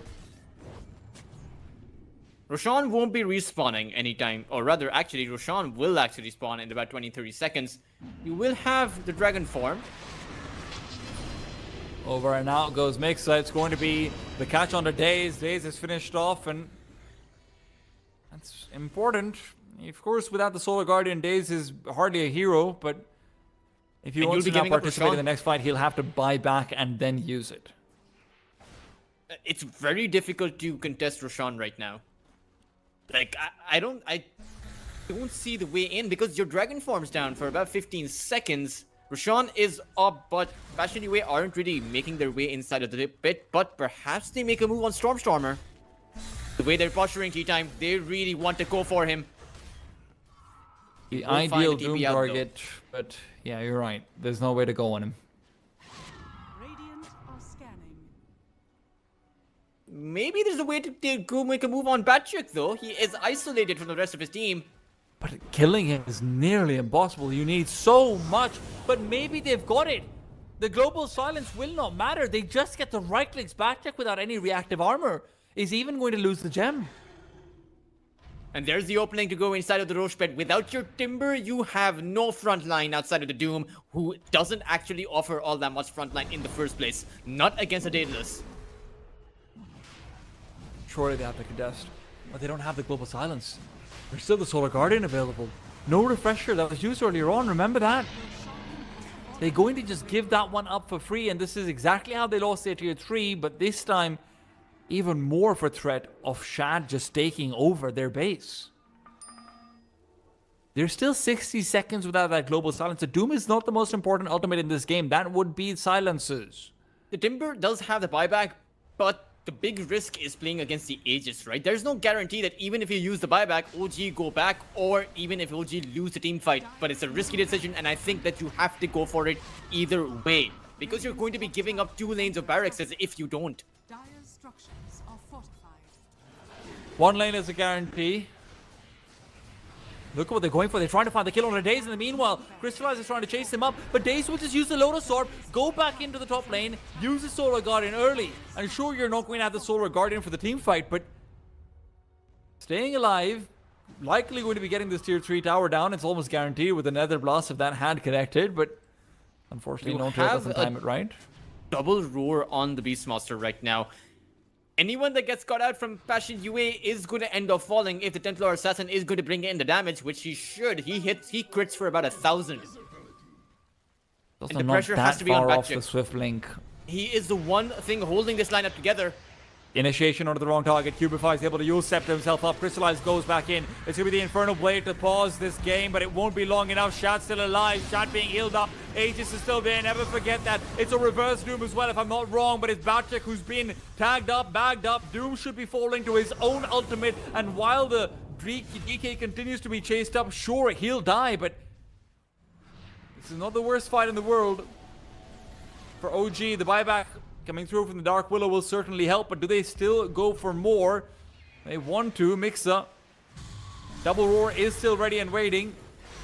Will he be given a chance to use it? Roar number 1, BKB with a refresher orb. Roar number 2 needs to come in soon, but Shad simply can't close the distance, and without that, he won't have the damage to take down Batchik. Batchik now has managed to build up those reactive armor stacks as well, and while Moonlight backs off, it's still the pokes from Shad that leaves them untouchable. His Aegis has not been expended. Those extra kills, they go long. Everyone does have the buyback, but the big problem for Passion UA is that they don't have any kind of a follow-up. Without all 5 of their heroes being alive, OG don't have the same problem. OG can fight with 2 or 3 heroes at the same time, and that's why we're seeing these kind of skirmishes actually work out in favor of OG, despite of Moonlight again coming out with the huge Sonic Wave. It didn't matter this time around, and of course, Shad having the Aegis means that he's not going to be the primary Doom target, which makes all of this a bit of an awkward situation for Passion UA. I mean, to be honest, you might even need to Doom Shad regardless of whether he has Aegis or not, just to try and ignore him for 15 seconds. Even then, his right clicks are insane. There's no way they defend this tier 2 tower, right? They shouldn't be going for it. Just let it go. And I wonder why OG doesn't take it. I mean, sure, it has the backdoor protection, but another blast can clear it out. By the way, Shad has also been given the best tier 4 neutral item you can get on the Templar Assassin at this stage in the game, the Magnifying Monocle. Just as a reminder to everyone, obviously, the extra range is disabled if you get damaged. But the refraction is just such a natural combination with that. Shad continued to have higher range than he should have throughout the entire team fight, basically. Try to help him keep the distance.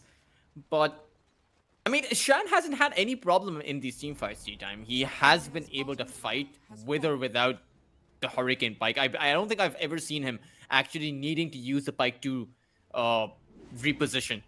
25 seconds left, and Shad is trying to siege as well onto the tier 3. You're right, he's had no problems, and he won't. Batchik's just trying to keep them away. He's using the Chakram and the Twisted Chakram, but he can't stop this tier 3 from falling. Shad is also now poking up on him. The Dragon Tail will guarantee the death of Batchik. Does he have a buyback? He will need to use it. Although it's a good Sonic Wave and the Doom is well placed, Shad is still alive and fighting. And my god, is he fighting hard. Finally, the Aegis will fall, and they need a way to be able to stop him from getting more. Is there a Terrorize? No, there's not. There's a Blink out. That's what there is. Shad will now just look to run. The buyback on Batchik is more than worth it to exchange, but maybe not if Mixa ends up going down. God, look at the damage. One more crit and Shad would have still gotten it done. Mixa stays alive for far too long, and because of that, Shad will not just find 1, but 2. It's a blink onto Moonlight that he starts things off with. Shad is still fighting while Mixa was still alive. That extra life that he's been able to give, that extra time, means Shad just gets off another 7 right clicks. If he dies here, it's going to be over, T-Time. They will come out with Mega Creeps, but he does find the Timber Chain out. However, they're making the same mistake over and over again. They're giving up Batchik's life. This Timber Saw is the glue that holds Passion UA together. Without him, you can't fight. And you can't exit your high ground either. And now it's going to be a bit of a desperate defense as they try to hold on, but I don't think they'll be able to. There's still a Blink, Hex, and a Roar available. The buyback Solar Guardian was always a threat, and now Batchik, he's going to end up falling. Surely he is. The bash to guarantee it. 125 seconds on the sidelines, but Shad might be the trade. This glue has been sniffed, and Shad's the one to be punished for it. Mixa as well should be falling. He will be falling. He's managed to stay alive long enough to take down the Doom with him, though, and Daze, whose buyback is going to now be punished, Yule sceptered up. Passion UA are still fighting. They're still in this game somehow.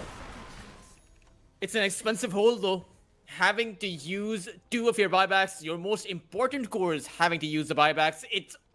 It's been Batchick to be the glue, and it's been the Queen of Pain to be the paper, right? Because look at the sonic waves coming out from Moonlight. He is one of the 2 reasons why Passion UA have been able to hold on in this game. If he didn't use that sonic wave on that Templar Assassin when that refraction was down, the Templar Assassin would have been able to stay in the fight and the game may have been over. But I think Moonlight really needs the scepter. I've been saying it, I've been harping on about it for so long, but a lot of these disengagements for OG wouldn't be possible if Moonlight comes out with the scepter. An AoE Shadow Strike on everyone, you can chase.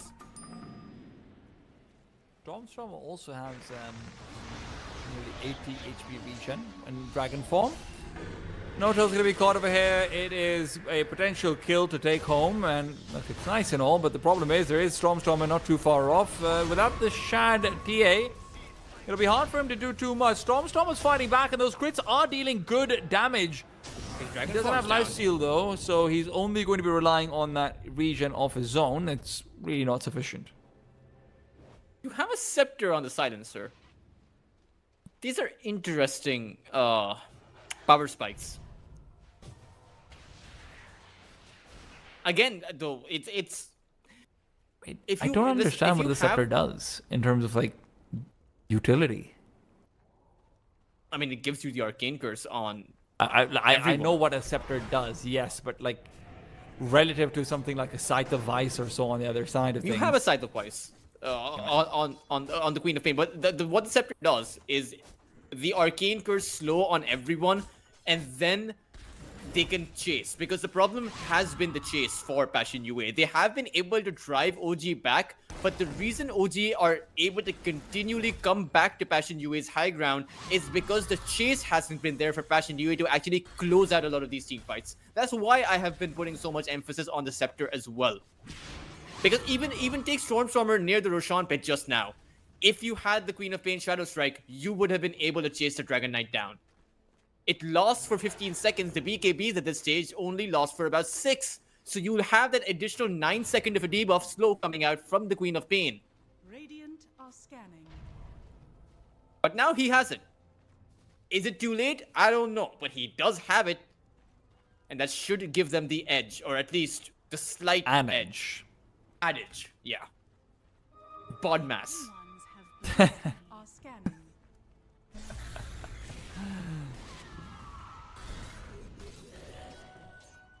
Crystallize, trying to build into that overwhelming blink himself. OG are on the move though. They will have to walk up to the high ground if they want to be going for the move, but right now Passion UA may want to be making a move on towards Daze, who will go through the outpost, and he'll find himself Cracker. This is going to be so bad. This is going to be game ending. If Cracker dies, he does have buyback. Okay, never mind. I thought he didn't have buyback for a second. He didn't use it in the last fight, so you're still fine. Okay. Are scanning. You're kind of fine. You're fine. The walls are. There's a bit of realistically, smoke coming out buyback on silence is one of the most useless things anyway in terms of having it after you've already used your ultimates, right? So this is really the least significant kill to lose because of that. Is it significant? Yes, of course, obviously it is, but the least significant. They will look to secure some significant objectives though on this high ground. Well, range racks is gone. Damage is big. Stormstormer low. First global silence has been used courtesy of the buyback, and Bartek is trying to move in. The glue coming in hot, and Daze will be moving out quickly. Moonlight still afraid to reinitiate back in with the blink dagger. He's got no choice. Crystallize goes forward. Doom still not used. Lincoln's has been popped, and Shad now will be put on the sidelines. Remember, there's no Aegis this time, so all he can hope to do is find damage, and my god, does he do so much of it. It's not enough to take down the Doom though, so Doom will even be able to come back into the team fight potentially. In the meanwhile, while Moonlight will die to Stormstormer on the sidelines, Mix has already fallen, and Daze is the one being pursued up next. The second global silence used, and Passion UA fight back. That was a great defense. And I have to say, even Moonlight could have survived there because he died in the animation of the blink. But before that animation, he actually dished out an auto attack because he healed up from his spell life steal. And I don't think he was expecting to heal up. That came at the back of that Shadow Strike. So he could have potentially blinked out, and that fight would have gone even better for Passion UA, but still able to hold on. But OG, they are going to go for the buybacks themselves. This can turn out to be a bit of an impatient play, but they recognize the fact that there is no buyback on this Queen of Pain, and they want this game. More importantly, there are no global silences nor dooms, and you can just get the Roshan. The mid lane is pushing in. You will have creeps. You will have the Roshan's mana. You will have the refresher shot. And frankly, I think you might even want to put it onto Shad at this stage. Use that BKB twice. Completely mitigate the Doom, even if you are targeted by it.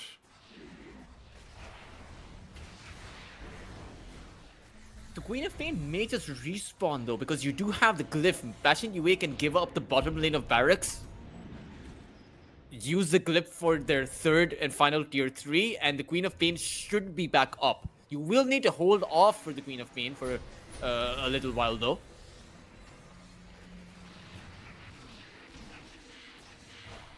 Beastmaster wants to be the one to initiate. Mixer staying close behind. Remember, he's the one who's been given the shard, so he's got a sight, he's got a BKB, he's got a roar, and then he's got them all over again. Global Silence is now back. Doom is now back. Queen of Pain is soon going to be back. The game has been reset. And OG might be regretting their buybacks right about now. Does seem like it was a bit too preemptive, right? They could have taken Roshan without them, without the buybacks. The Queen of Pain was still down. It was a 3v3, or I believe it was a 2v3.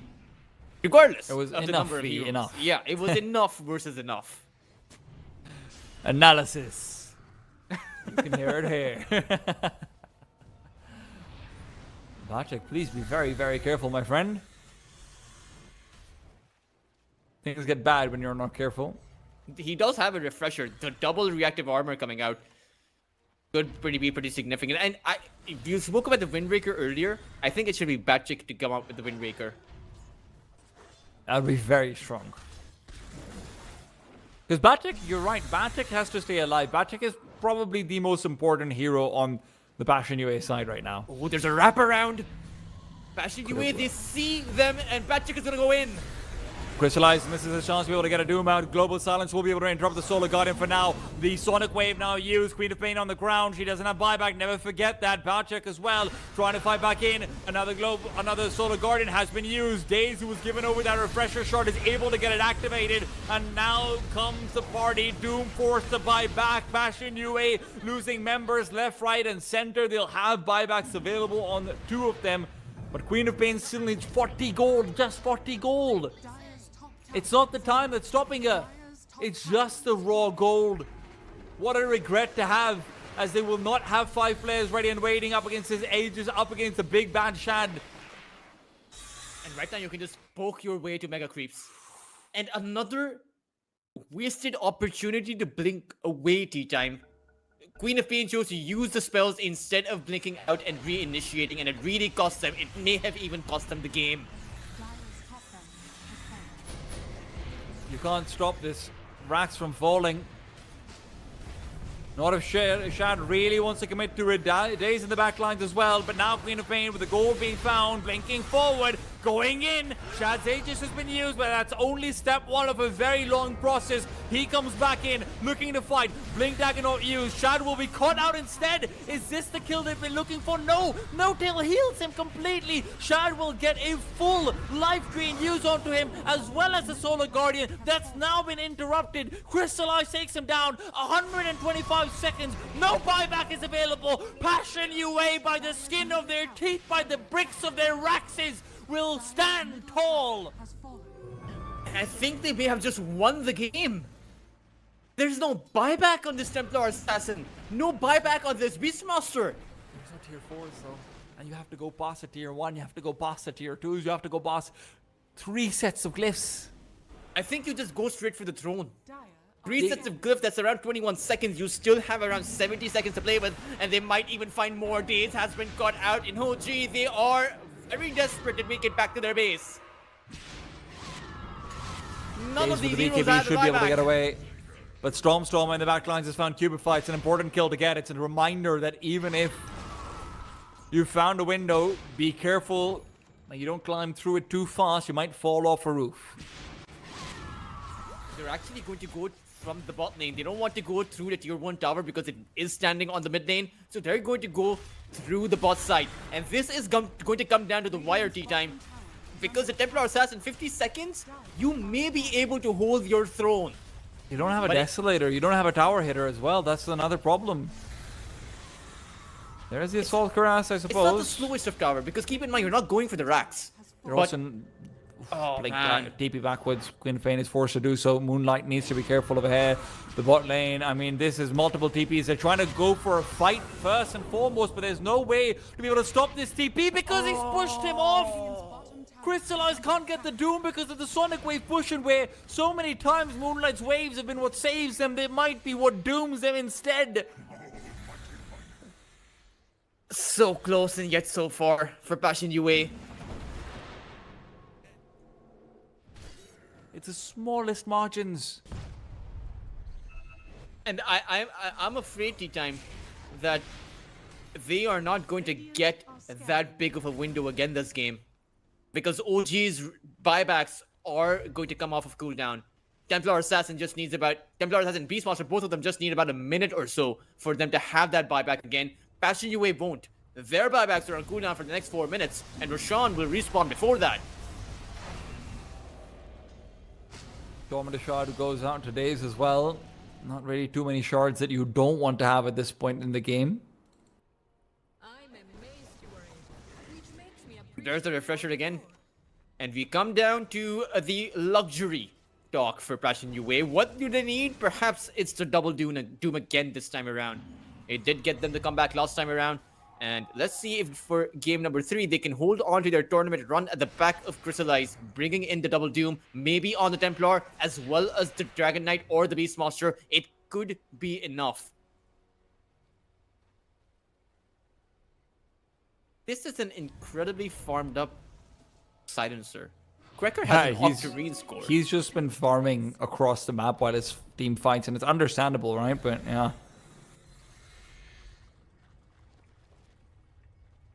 75-second cooldown of the Global Silence? Yes, please. Why not?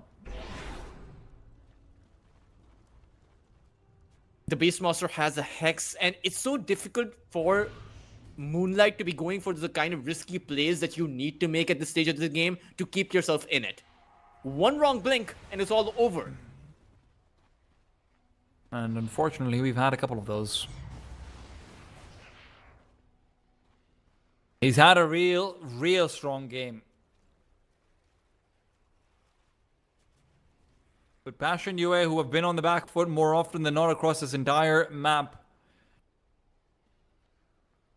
are being left to stew inside their base. The problem is also, if you give up the Aegis, OG might just be able to throw bodies at the throne or the last racks. Oh yeah, because they'll have the buybacks while Passion UA don't. I mean, forget the buybacks. They also have the litany of creeps. They've got the Desolator. They've got the TA who does like 400 damage a hit. You will have to force out the glyph before you can throw bodies at that racks though. But forcing the glyph is kind of easy. Yeah. Shad can just stand on that high ground, hit the racks there, and the glyph should come out. But, I mean, listen, Mega Creeps aren't the most significant at 60 minutes in the game. Particularly when you have several heroes that can actually clear creeps pretty easily. Sure, but when you don't have tier 4s, they're still significant. Let's see if the 60-minute neutral items will make a difference. In this kind of a state of the game, usually you have a scenario where one team comes out with the 60-minute items and the other side can't because of the limited map control. And for this game, it is going to be Passion UA with that disadvantage. Who's to say they're even going to wait for them? Smoke's been used. Shad's on a mission.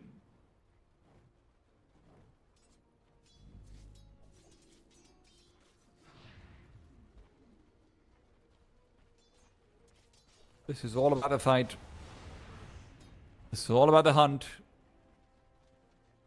Shad's coming in from the side. He wants to try and focus down on the tier 4s. Maybe even steal that Wisdom Rune and pick up level 30. He has that chance. I don't think level 30 offers him too much. The +4 refraction is... it's whatever. Queen of Pain level 29 though, that's the big one. The minus 45 second of a Sonic Wave cooldown. Potentially being able to use it twice in a team fight. Very strong.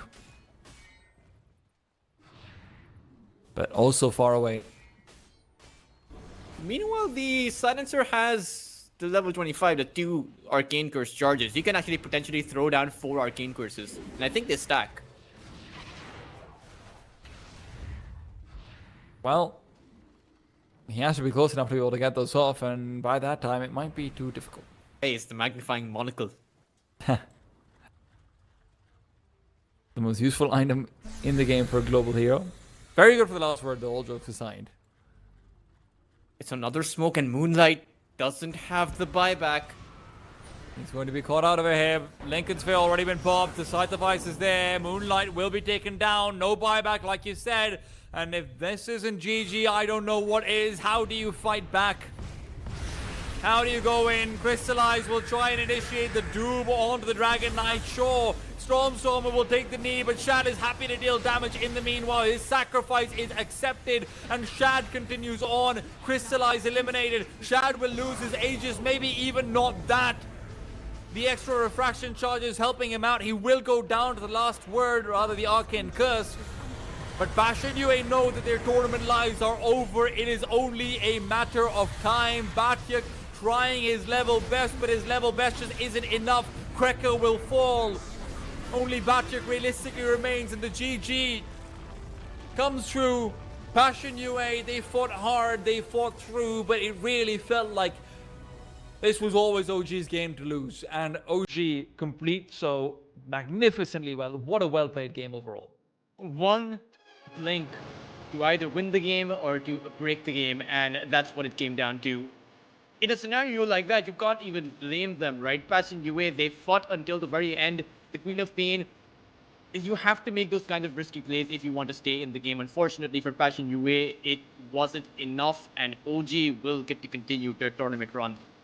Absolutely, and listen, it's been a longer series, and as much as we'd love to be here for them, that also means the other teams are getting ready to get in, and so are the other casters.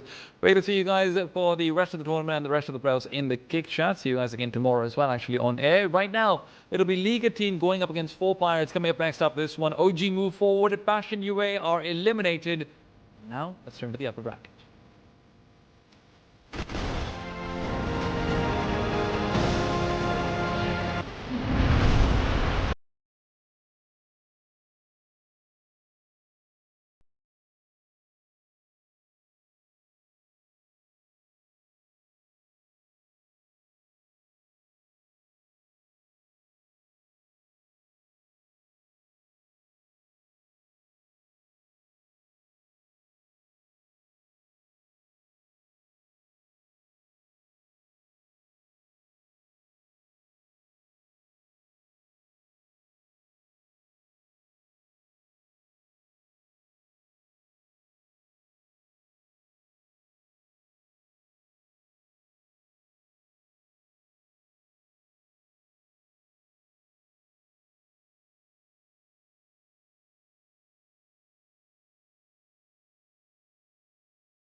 our way started. This may not be the upper bracket that you expected. We're missing MOUZ. OG is in the lower bracket.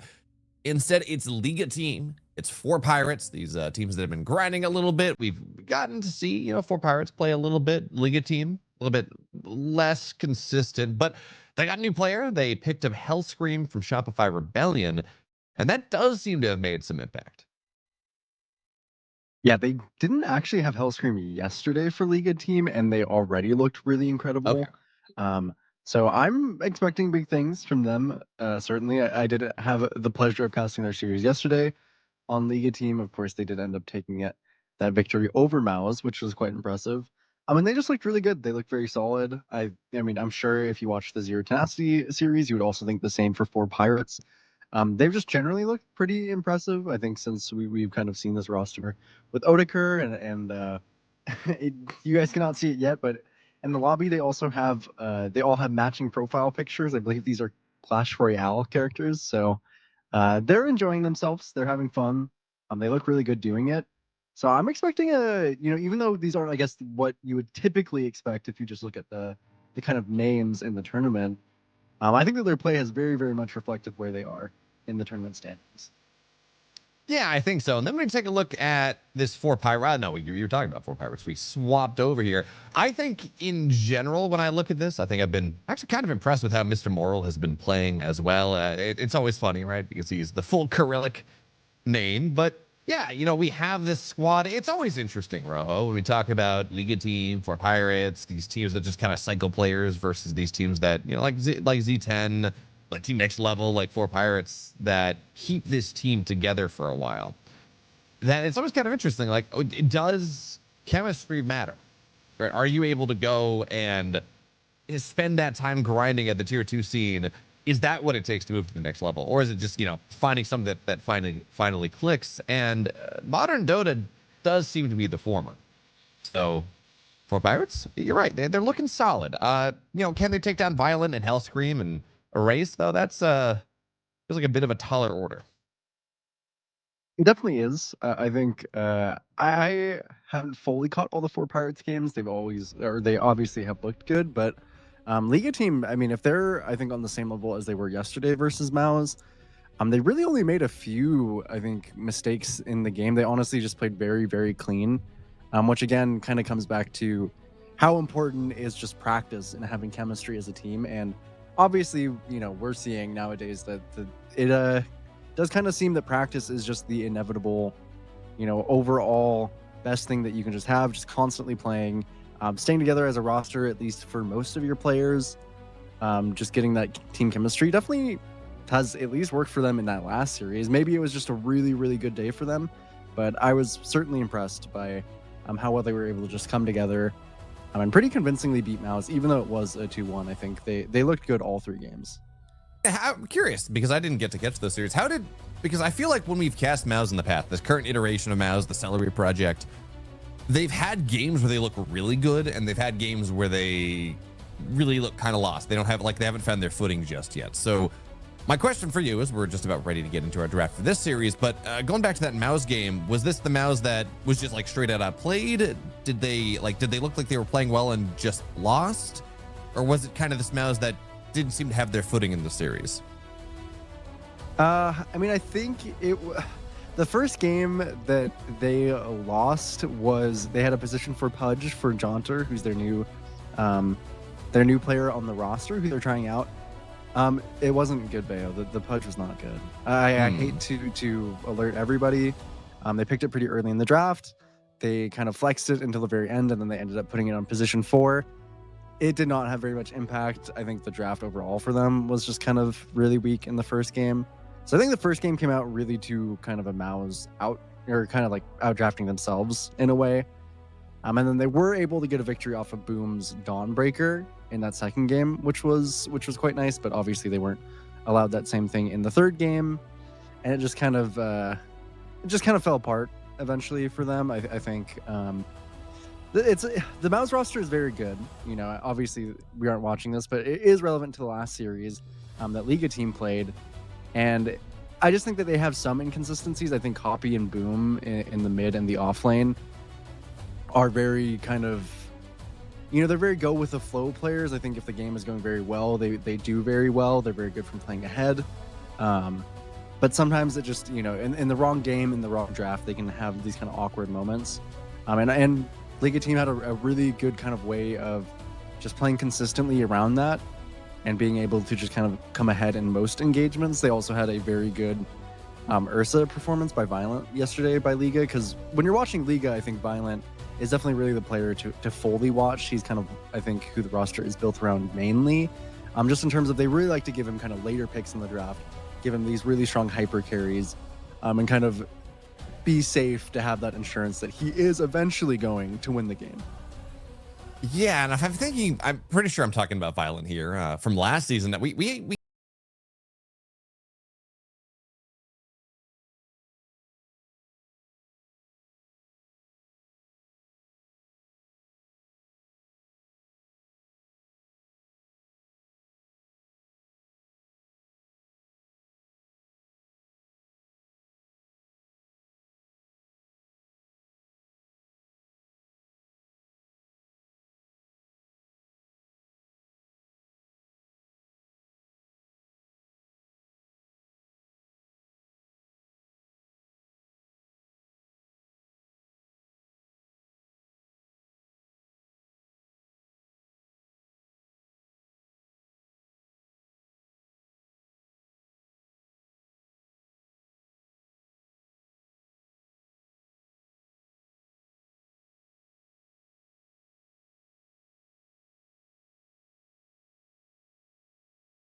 The Tusk, which I think has fit really well with Liga style. It fits very well with the Primal Beast and the Monkey King that you might be looking at. So I'm curious to see what he wants to bring out, because he also used to love heroes like Shadow Demon, but it is the Pugna first pick here. I was gonna say, hear me out here. Bat Rider's still in the pool. Bat Rider is a 4 hero, makes sense, but they're not gonna go for it. And actually, we do have a couple heroes here that have been very common in first phase picks, first phase bans that are pretty much ignored. There's no Dazzle. We haven't seen Dazzle be really addressed all that much. There's the Bat Rider. So 4 Pirates is going to take advantage of Liga team not opting for it. One thing I want to point out as we get ready to go into the second phase, you talked about these hyper carries that they play around with Otakar and Violent. That's true for Violent, absolutely. But I feel like when I see Otakar play, he's one of these carry players that really likes to play with mid heroes. We'll see him play a carry Quap, which is not super weird, but we'll see him play carry Leshrac. Go for kind of these off meta, more magic, more castery focused tempo heroes that can scale, certainly. So Yeah, they're kind of very different ways in which Otaker and Violent look at how they're supposed to carry this game. Yeah, I mean, he does like his little off-meta heroes for sure. I think he's played. Otaker likes playing kind of the Underlord. You know, he's played, I think, Clinks in the last few days. So he does like kind of the weird heroes. I would definitely, I believe one of the previous CCTs we watched him play a carry Beastmaster. So he does like these off-brand heroes. He is very capable, I think, still at bringing out like the Terrorblades, Life Stealers, things like that. He kind of just wants, I think, whatever he thinks is really good for the game, and sometimes that's not a traditional carry that you look at. He just thinks, is this really strong for the game? And then he brings that out. So it is nice to have that flexibility in him. Otaker is also the drafter for 4Pirates, so clearly he's got a pretty unique take on Dota. And so far, I'm sure they're very happy with the Batrider. I think that fits the 4Pirates kind of aggressive style. If you want to throw this on support, which I do think they can flex it, but likely support, then it's, you know, it is a hero that can be a little bit more greedy, maybe make up. If Otaker wants to play an off kind of canter hero, just go ahead and make up that farm a little bit on the Batrider. Obviously, it's also nice into Pugna if you can just kind of drag him away from the rest of the team. So I'm sure, you know, just this very, very early trade, the first 2 picks, I'm sure that 4Pirates is quite happy, but they do, of course, have to get rid of the Abaddon, and there's the Primal coming through. Yeah, I mean, there's a lot of initiation right now. You got the Primal, you got the Batrider. That's not something Pugna's going to be super happy about, right? You have these 2 heroes that are just so good at getting on top of the back line. Primal really doesn't care all that much about the Decrepify and the save. Really, neither does Batrider, about this ability to kind of immune from physical damage. So, yeah, it's going to be an interesting Pugna game. It's going to have to be playing very far back on the side of B-Picks, and Shaker as the response. How do you feel about core versus support Shaker right now?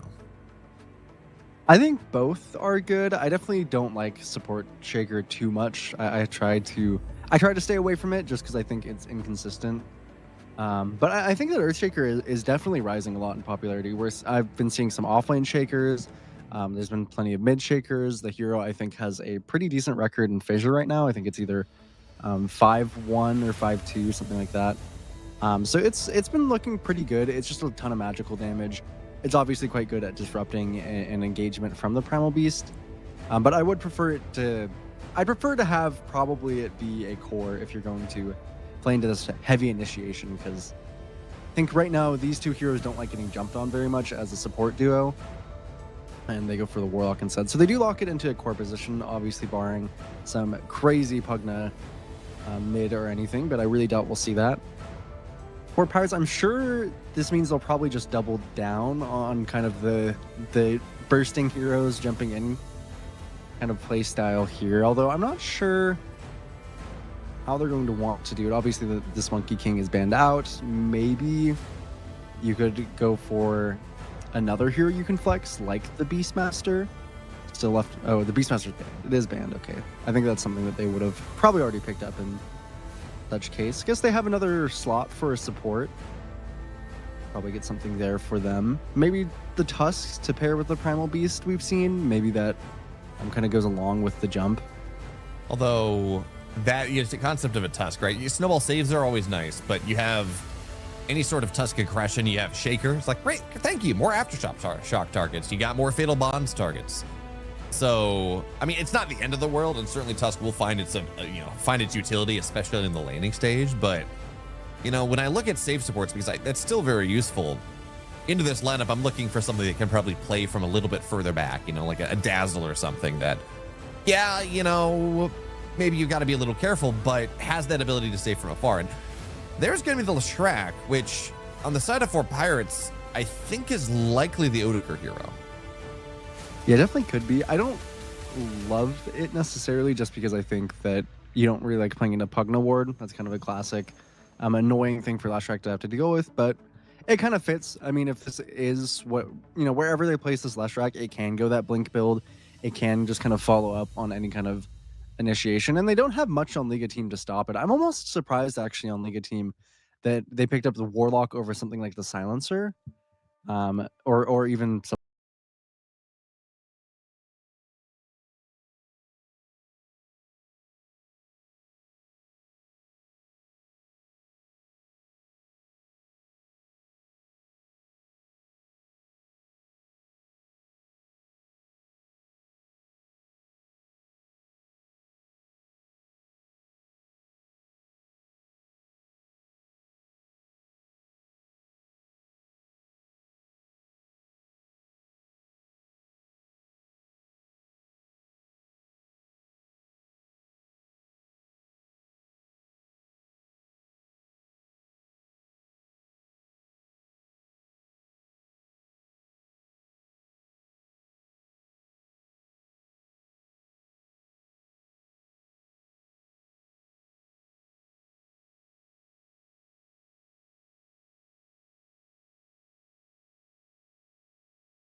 your Pugna.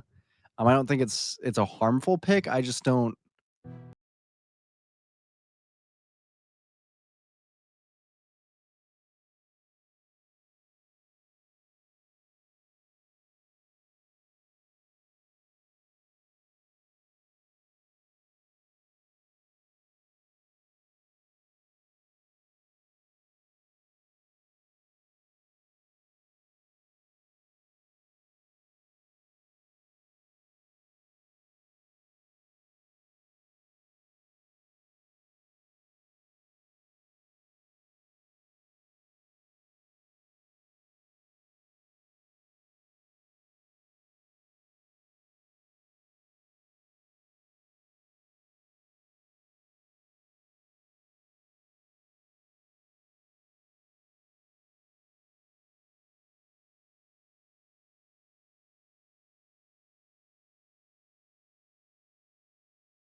Can they go for the natures on the very last pick of the draft?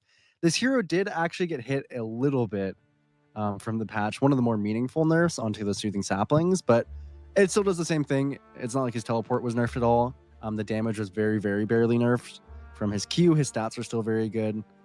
So I'm thinking that this 4 Pirates draft is what I'm going to favor heading into the game, assuming that they can get off to the start that they want and just play super, super aggressive tempo, because I think if they get ahead, letting their foot off the gas is going to feel nearly impossible. They are just such an aggressive team with an extremely aggressive draft, and it's really up to Liga team to just kind of mitigate that.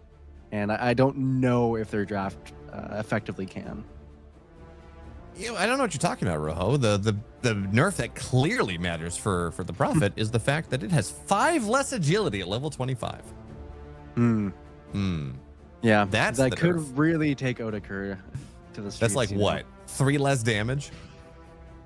I think less, but that's like -1 armor. I mean, that makes him literally killable. Makes him literally killable. So could be an issue for Otakar heading into the 40-45 minute mark. But before then, I think TPing around the map, he should have plenty of good targets to go on to. I think this is a draft that can abuse the Doom a little bit, which is something that I like to see into these carry Dooms. Just walking into his lane, being annoying, taking his space on the map. So I'm quite happy with this 4 Pirates draft. I'm sure they are as well. Yeah, it's certainly one of those things where Doom wants to be playing around their Doom, nothing else. Doom, you get enough items fast enough that you really don't want to have to be continuously keeping a quelling blade in your backpack for as long as you're just kind of forced to with the Prophet existing. So yeah, some problems I think for this Doom is going to try to find his way into the game. I'm also a little worried about this Ember Spirit. Yeah, it's pretty good overall. Chain Gang is nice to be able to force these heroes to stay in place. But you have a Primal Beast. You have a Bat Rider. You have a Tiny. You have all of this stun, all of this control to force A, Ember out of position, and B, just to lock him down so you can kill him. You have Split Earth once something else is locked in. Ember is going to have to play very carefully around these fights, pretty much up until they get the BKB. Yeah, I think notably as well, it's Ember into Leshrac, which Contesting runes can be quite difficult into the Leshrac because obviously Diabolic Edict. If you're ever caught out in position, if you make too many mistakes in the early laning phase, you can just die randomly. That's just the life of a melee hero versus Leshrac. So he has to be really careful in that regard. I really think heading into this game, the way I want to see Liga play this, honestly, is I just want to see them bring like 4 or 5 heroes everywhere. I think that is kind of going to be their way into it, and there's going to break out a rune fight. So 4 runes for 4 pirates. Well, that's not how it's supposed to go. A lot of damage here on the mid lane Leshrac, sure, but yeah, that's 4 runes. That's a significant. That's like, what is that? 500 total net worth lead, 600 total. It's a lot in this early game. And yeah, it's 600 overall. And that's just not great. That's going to give this Leshrac, who already had a pretty advantageous matchup into this Ember, it's going to give him a faster bottle. It's going to get him much faster on the tempo. And, well, Ember in the mid game may be solid because you can get a Blade Mail and you do 600 damage or so to the Leshrac for like the 100 you take with Flame Guard active. You're still not happy about the way this laning stage is supposed to go. Yeah, this is going to be tough. Particularly when you lose all 4 of your bounty runes. It's usually really hard to get into that bottle on the timing you want to. Sometimes you'll actually miss, kind of bottling that water rune, and then you miss a decent bit of HP off the back of that. I will also say, Corrupted yesterday did play the offlane Earthshaker. You can see here, he is a Master Tier Earthshaker. Very much I would trust him to pilot this hero, but kind of the question of Earthshaker in a core position is, how useful is he going to be before he gets his items? Because even if Corrupted can press all of his buttons really well, sometimes it just doesn't really feel like they do very much up until you have that Kaya, up until you have your Blink Dagger, of course. So it's going to be, coming out of the lane decently. Probably, Earthshaker's not a hero that's very likely to pressure Otakar very much. So it's more of a surviving type of hero. Guess we'll see if that opens up Hellscream at all to kind of walk into the mid lane. Maybe you can kind of switch this matchup a little bit in the mid lane if you can bring supports over. Malin is getting aggressive onto Erase. Yeah, Ray's also getting aggressive on the other side as we're going to see Sleight of Fist go in, trying to zone him out here. No Diabolic Edict available, so it's going to be fine. And now they're going to split Water Runes 2 for 2. You talked about how losing all the runes like this can sometimes make it difficult to get into your bottle fast enough. You will have that ready to go. So, bit of opportunity there. Not quite going to find what he wants, but at the end of the day, it is better trades. You're forcing some of the bottle charges out a little bit earlier out of a race, forcing his HP down once again. And we can see Malin just trying to posture, right? Set himself on the right side, making sure that the moment that the creeps are done, he can start to hit that Diabolic Edict if he wants to. But Race is playing this defensively for now. As we take a look at the bottom lane as well, this doesn't strike me as really much of a lane that Warlock or that Primal should have too much kill threat in, but not too much the other way either. Yeah, I mean, Primal was actually funny enough kind of similar to the Earthshaker, but so far he's actually just having a worse time than Corrupted. Only 5 CS so far for Mr. Moral. Sometimes this happens. Primal, I think, is a hero that doesn't care necessarily too much about having a super strong lane. You'd very much like to. It's more of just, can you make sure that you don't give away kills? Can you get your levels are particularly important for the Primal Beast. Likely that'll open up Perdan at some point. Probably to walk over towards that mid. Otakar is pump faking that TP into the mid lane, actually. Just threatening Erase, who is only on 200 HP, but so far managing to match Malin pretty well. Are you at all surprised that we're not seeing this Primal Primal is probably, he's not Axe, but he's one of the better heroes in the game at kind of cheesing the mid lane. But Perdanic now is going to try to show up here, make a rotation onto this Ember Spirit, but Ember goes north. Otakar's going to find him. Hellscream's here, but there's going to be really good chains. And actually, Malin has to be very careful. And Beepix is going to be able to take him down. Now Perdanic, he's going to try to run away. A lot of damage being done, but he does have an avalanche, and that should get him on out of here. But he set that play up. That was supposed to be the move from 4 Pirates, where they're going to go get aggressive, take the Ember Spirit down, and instead they lose their Leshrac, who was having a good lane, who was kind of winning this matchup. And now Erase, He's got a little space. He can get some denies. He's got an assist to his name. It makes this life a lot easier. As on the top side, goodbye, Shaker. Gonna fall down to the Batrider. Yeah, Ariel did not make the move over towards the rune, and obviously Hellstream did. So Corrupted just kind of got a little bit shafted there in that engagement. That's unfortunate for him, but does feel fine, of course, because the trade in the mid lane was definitely favorable for Liga team. I do like that Erase is choosing to not go for the Flame Guard.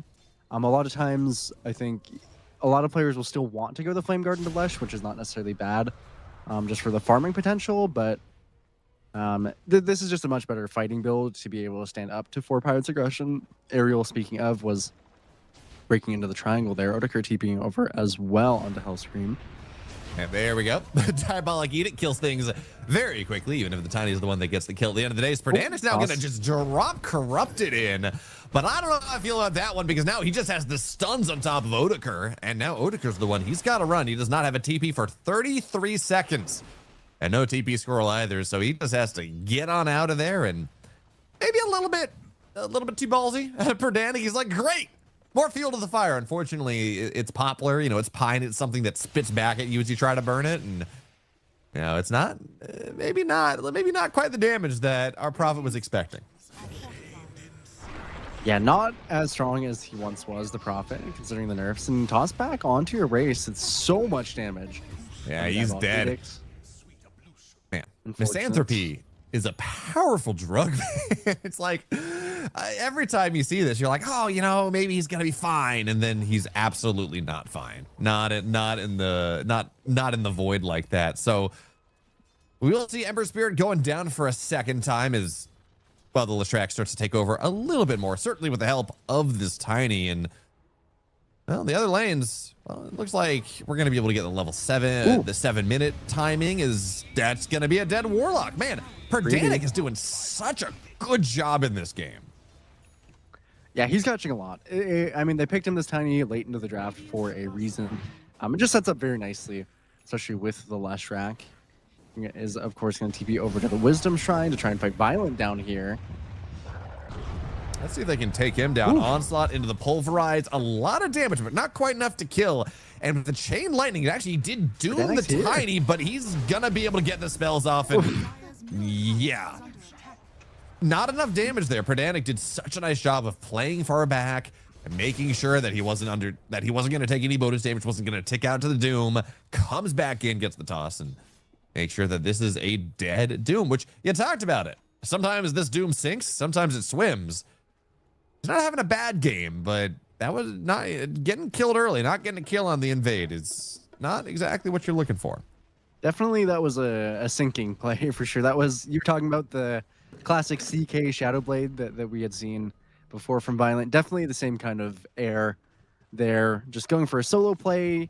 I mean, if Odeker would have been able to come over, that also would have punished him. It's just a little bit too over aggressive. Gets punished this time for that. Still is having a great game on Violent, but again, it's not a hero that you want to have these kind of mess ups on. I think Doom is very much reliant on getting into these early timings. Corrupted is going to Echo Slam stacks in the triangle here, but kind of lacking the mana to clean it up. That's unfortunate. Yeah. You Echo Slam the triangle stacks, and you actually don't have the resources to clean the stacks. At least not all of them. So he'll come back.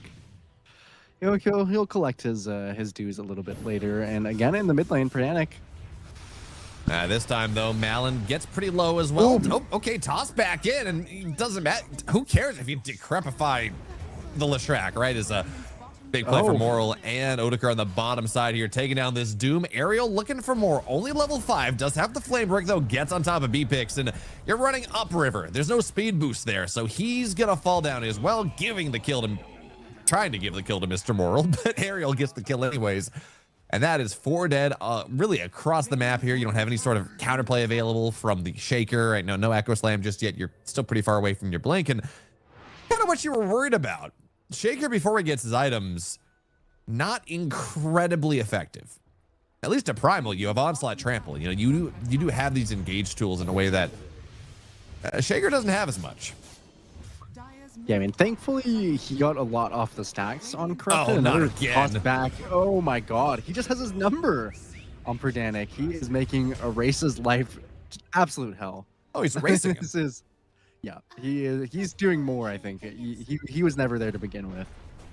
And it is not a pretty sight so far for Liga team. I mean, this, before it was like the difference in mid, is maybe 2.5 to 3.2. Levels were decent. Now it's 5,000 versus 2,600. It's Perdanic is only 300 net worth behind where Erase is on the Ember Spirit. So that should kind of key you in to where this game is at. Even though it's only a 3K lead for 4 Pirates, it really feels like a lot, because Liga team, again, they do not have the same kind of tools to fight in this early game. It's going to be a pretty long time before they can really clap back to anything that 4 Pirates can do. And that's partially why I want to see them just bringing everybody everywhere. I want to see, even though their heroes might not necessarily want to do that, I think instinctively, I think if you want to kind of match this 4 Pirates draft, you just have to bring everything. Throw the whole kitchen sink there. Just no funny games, no funny business. And that's why it's really good that they've been focusing this Ember Spirit across the board, right? Because Doom's not going to do anything before he's got to get a Radiance, needs a BKB probably, he needs items to be able to play the game. Shaker needs a Blink, so he's not had the best game. He's going to have it in 1,000 gold or so. It really is supposed to be playing through this Ember Spirit. That's supposed to be kind of setting things up so the Shaker can go in before he gets his Blink, so the Doom can get kills. And by focusing this Ember Spirit, so much agency has been removed from the map as we got a bit of a dive here, getting set up on the bottom side maybe. Violent appears to be aware of it, so even though we see a big concentration of heroes, well, Aerial smokes. Is he gonna find? Yeah, they're going. Okay, so they're gonna go for a portal smoke, I think, but no one particularly close on the other side of the portal. In the mid lane, goodbye Pugna. Malin is unstoppable. Yeah, it goes for the very early blink, not playing around like Kaya or anything, not playing to increase his own farm for the time being. Just wants to get kills, and he can certainly get those with the help of Perdanic. First here on the Warlock, he is gonna get caught. Toss back on. Okay, so Rock's gonna get dropped for now. That's a lot of damage on top of Malin.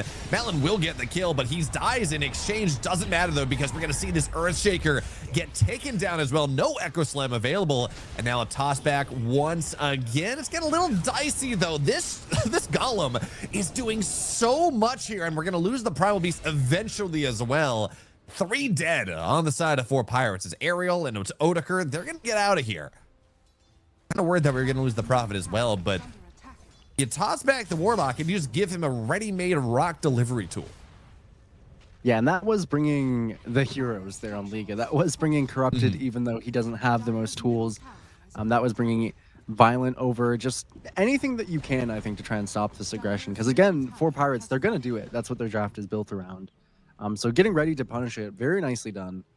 Just being in position for, of course, the Warlock, who did already pop the Black Grimoire. So unfortunately, no XP gain from him there, but you'll very happily take that kind of trade in the mid lane. And it does bring Erase back into a pretty playable net worth state. He's now confidently above where Perdan is. Maybe not as much as he would like, but at least there's a distinction between the two now. And Odeker did finally finish the Maelstrom. So even though he hasn't actually made the most moves with his team, he's got about 6 assists actually. He's really taking away still.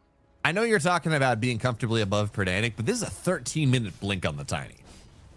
This is so fast for him. They're going to start to think about invading something. Big Circle's played on the top side, which unfortunately there's no one there. So it looks like this first smoke move from the Tiny, this attempted blink reveal, is not really going to turn into too much. That's actually pretty good news for Liga, because again, they're not going to be expecting a 13-minute blink. I mean, maybe they will. They know Tiny's been having a really good game, but for now, they got to smoke on the other side here as Ariel continues to run. Corrupted does have his blink dagger as well, and Mr. Morrow's going to get out of here. So these smokes, he thought about nicely done. Yeah, we can see him fighting. Okay, fighting with his inner spirit to go kill those 2 camps. Let he who has not been baited out by a creep wave cast the first stone. Yeah, he that was great restraint. I am not better than that. I definitely would have died for those two large camps. And Mr. Morrow actually does have a blink dagger as well himself. They do get Perdanic the top side, which is well, he does have blink. Okay, just barely with erase. Not quite. I was kind of expecting to see some TPs in, but the tower's dead, so that doesn't really matter. But yeah, that's just the NA player in you, Rojo. This desire to just incessantly farm creeps, the expense of anything else. You've not played EU pubs, clearly. Oh, you're right. I live in Texas, man. You know, I'm too far away from Europe. They you know, maybe they don't AFK farm as much, but they still love hitting or fighting over really anything. It's just one creep camp could be a full 5v5. Whereas in this game, it has kind of felt like that. Not the opposite of what I'm saying. I'm like, we greed out for camps at the expense of everything instead of fighting. Yeah, I suppose so. But for the moment, they have had to slow down on 4 pirates, which I suppose makes sense. Eventually, you have to kind of let off for a moment, especially with Corrupted having this blink. He can kind of be the nuisance here. He does have the shard, which is, again, with Earthshaker, we've been seeing you kind of push getting the shard timing up more and more. Pretty much all these core Earthshakers now just get it as soon as you can at 15 minutes. Oh, Arrow's going to get found out. There's the fissure. There's the chains. But he won't be able to get out of here for now. Just runs walk away. high ground, and the Remnant's not going to find him. So that was a nice move. Runs on out of there, but there is still a smoke available on Corrupted and on B-Pix as they set up behind a race. Moving a little bit further forward. Certainly they weren't able to get Aerial, but maybe they're going to get... it's a tiny with an Arcane Rune. That does not feel dicey there. The smoke's going to break. Perdanic just gets on out. He's fine and says, hey, Malin, run away. Malin is going to run as well. By the way, talking about things, you mentioned that this was a Blink Dagger right on the Primal Beast. This is going to be a 4 Blink Dagger game on the side of 4 Pirates. They're very interested. There's going to be the toss back into the lasso, immediately dead. Well played there, Perdanic, working together with Aerial, but that's the value of having 4 Blink Daggers on the side of your team. The minute you go in, everyone else can join you, and people will just explode. Yeah, it was really nicely executed as well, just to make sure that Erase has not even a second for counterplay, immediately into the lasso. Very nicely communicated there from them. And it is just the synergy here for Pirates. They drafted, obviously, this whole lineup around simply just executing. You just kind of want to execute better than the enemy team with what they have. They are going to maybe catch Aerial. Oh, that was not the strongest execution on the Avalanche. Kind of a waste of Doom, though. I didn't even get the kill necessarily, so yeah. Now Doom is on cooldown. They're going to continue to chase here, obviously. You got all the other ultimates, right? You got Echo, you have Rock. But I guess Doom just, he's like, I just want to feel included, man. Just like, I just want to feel like I'm doing something. As toss back once again on top of B-Pix will force the Rock, and the chains are good. But the Rock just dies very quickly. With Odeker being here, Race just has to run, bounces around, plays ping pong. Ooh. Good Echo Slam's going to take down the Leshrac and the Tiny as well. And now Odeker's here. He's all alone. And probably going to show Odeker's still alive. Not going to be able to get out in time, but they should be able to get a race in exchange. Big winner, though. Corrupted gets a couple kills, forces out a lot of stuff on the side of 4 Pirates, and brings this back just about to equal. Yeah, I mean, obviously you don't want to group against Earthshaker in general, but Corrupted, he just, in the series yesterday, he always finds a way to land everything, but in this case, they're just really focused on getting that singular kill and weren't able to quite catch it. Mr. Morrow on to Corrupted, and nobody here to follow up quite yet. Aerial has the lasso. Thinks about, it really just goes toggles the fissure, but understands that they're buying some space here. Good. Oh, very well done there on the fissure and the totem and the shard, but not gonna matter here. It does counter the onslaught. That's kind of cool, but they kill the Pug. Pugna's just a little skeleton boy. He dies pretty easily. Yeah, cool breeze. We'll typically take this hero out. They are gonna try to go on to Violent though. Nice execution here. Just toss into the split earth. No chance for a reaction there from Violent. Fortunately, he is, of course, quite a ways away from getting any kind of BKB or anything, going back for that second Midas, as the NA player inside of him, I'm sure, wants to. for Violent.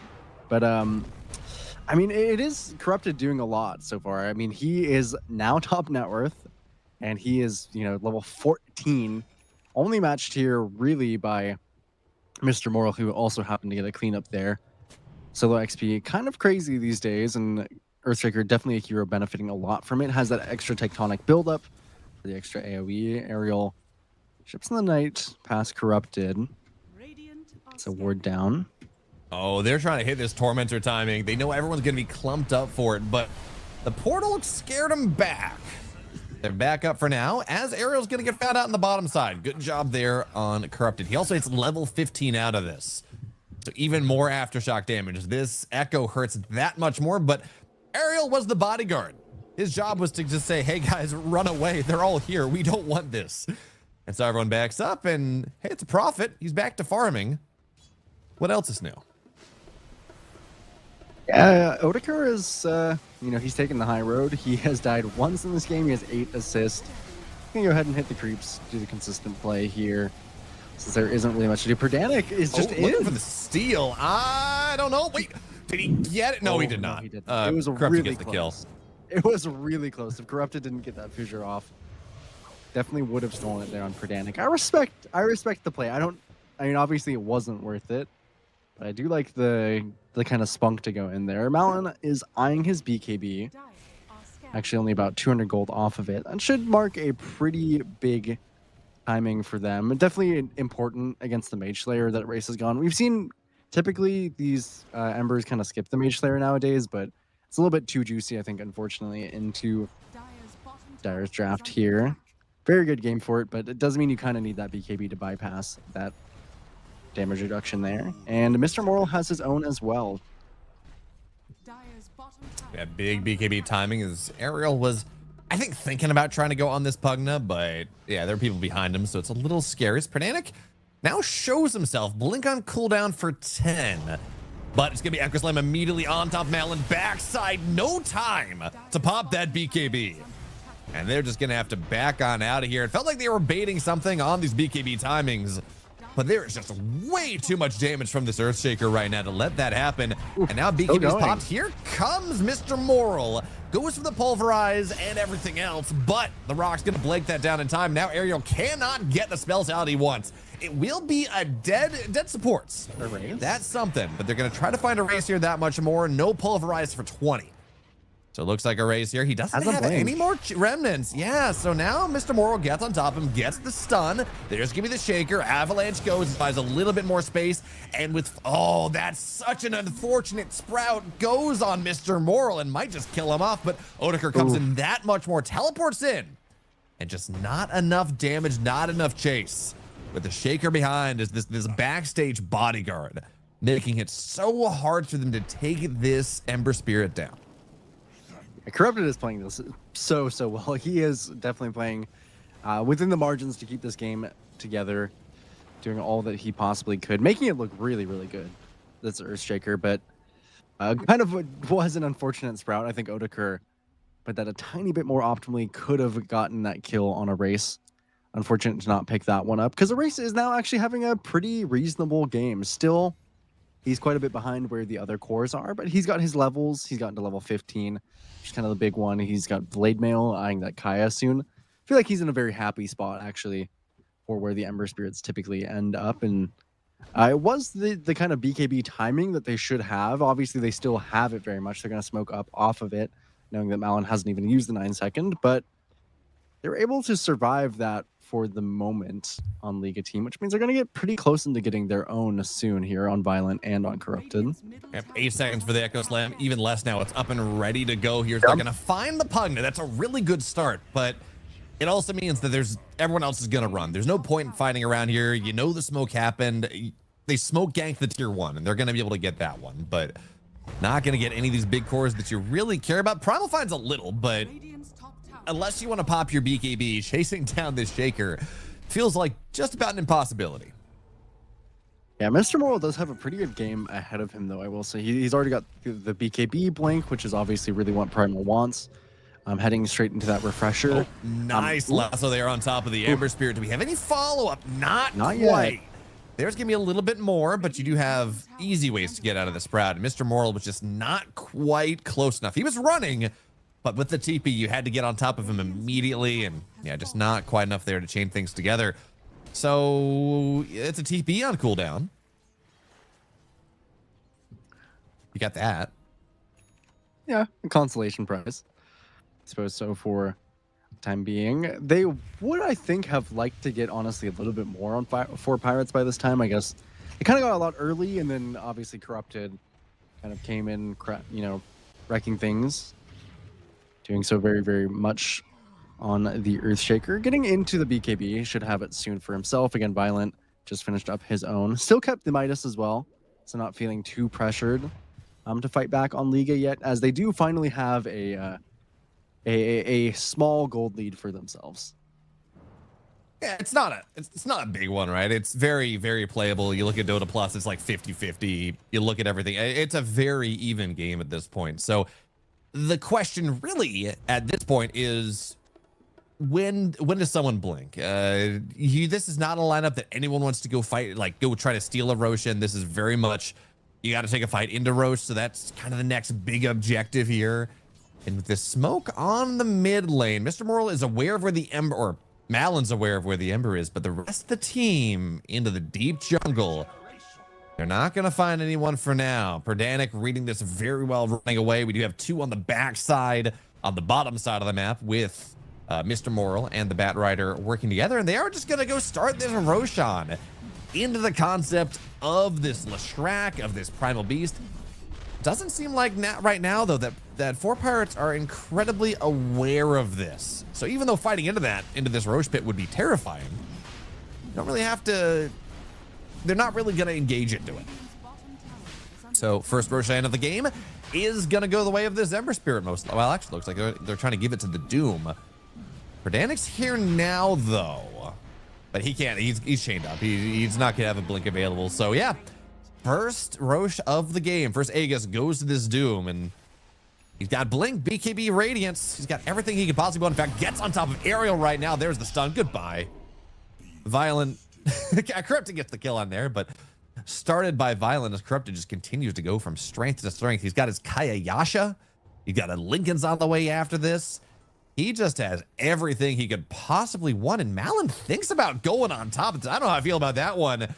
And Doom's just going to blink out of there, says, nope, we're fine. I don't really want this.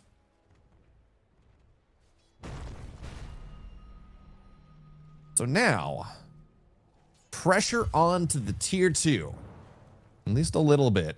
They're just trying to split the map. Bat Rider is not going to be up for another 10 seconds. Still sitting there about 1,000 gold, 900 away from the BKB, which is really where you want to be at this Bat Rider to make some of these lassos work out a little bit more. But I don't think you're ever going to complain necessarily about letting your Prophet get that much more money. He's got his BKB, Hurricane Pike, Mjolnir going to the Shard behind that. Ideally, you're going to find some pickoffs. That'd be really nice, but even if you don't, you're going to be able to put pressure on this tier 2 because you know the rest of the team is top. Even as Shaker goes in, you can go 4-staff your way out of that one. What I will say, though, is Shaker does have this 9-second BKB. So we talk about these timings where the next fight kicks off. A lot of the damage is going to be very heavily mitigated on the side of Liga team. There's BKB on all 3 cores. Leshrac, yes, you do damage through BKB now for the last, year or so. But even still, it's not full damage. So this Leshrac damage is going to be decently minimized. Primal damage, decently minimized. And it really will be on the damage that this Prophet can lay in, which is it's a lot, right? The Prophet clicks very hard at this stage in the game. Yeah, he certainly does, but I don't know. I don't think Odokur can carry the damage, especially through the likes of a decrep and the evasion coming out from Violent. I think it's going to have to be just kind of a jump thing, and jumping onto Perdanic. Of course, that's not gonna get him, though. Whoever starts the fight, I think, at this point is very likely to have the upper hand. Again, that is kind of just Doom in a nutshell. Can you get the Doom off before all these spells come out? Can you go ahead and burst somebody with the lasso, which Ariel's going to have his own BKB soon. That could help a little bit. Hellscream is eyeing a Lotus, or maybe to mitigate that problem just a little bit. For now, though, tier 2 is going to go get taken down as everyone else smokes behind. It's kind of interesting watching this game. We've seen so many smoke attempts that have just whiffed. You know, getting maybe the pug nub, but really has been 2 ships passing in the night. But now counter smoke coming out from 4 pirates as well. 2 minutes left on this Aegis. This is not like that end of Aegis timing that you're maybe looking for. But Malin, he's supposed to get popped immediately here. They're going to find a race. Blinks back. Smoke gets broken, and Doom goes in, looks for the Doom on someone. Fernatic, though, doing a very nice job of kiting. Has Ariel on the backside, not quite able to get in the lasso. And many BKB is now going to get forced. A lot of damage, though, on top of Violent. There is going to be the lasso on top of this Warlock. Can they kill him before the rock? Yes, they can. No rock's now going to be available, and Violent will die the first time. Buyback on the Warlock, looking to TP and drop the rock a second time. Odeker now getting chased down, but does have the force down. Echo Slam misses. That's not what you need. As Odeker accidentally clicks the Watcher. Oh, no. He's going to fall down. 70 seconds on the deck. You just got to get the hell on out of there. Oh, man, these Watchers, man. They get me every time. And I haven't been there. I'm glad that it's not just me. But very unfortunate for Odeker there. And they're going to try and get Mr. Moral. They should be able to. Chains are going to land. It's going to try to take them on a little bit of a trip, but it'll be a trip straight to the Tormentor. All expenses paid. Maybe they want to try and finish it off here.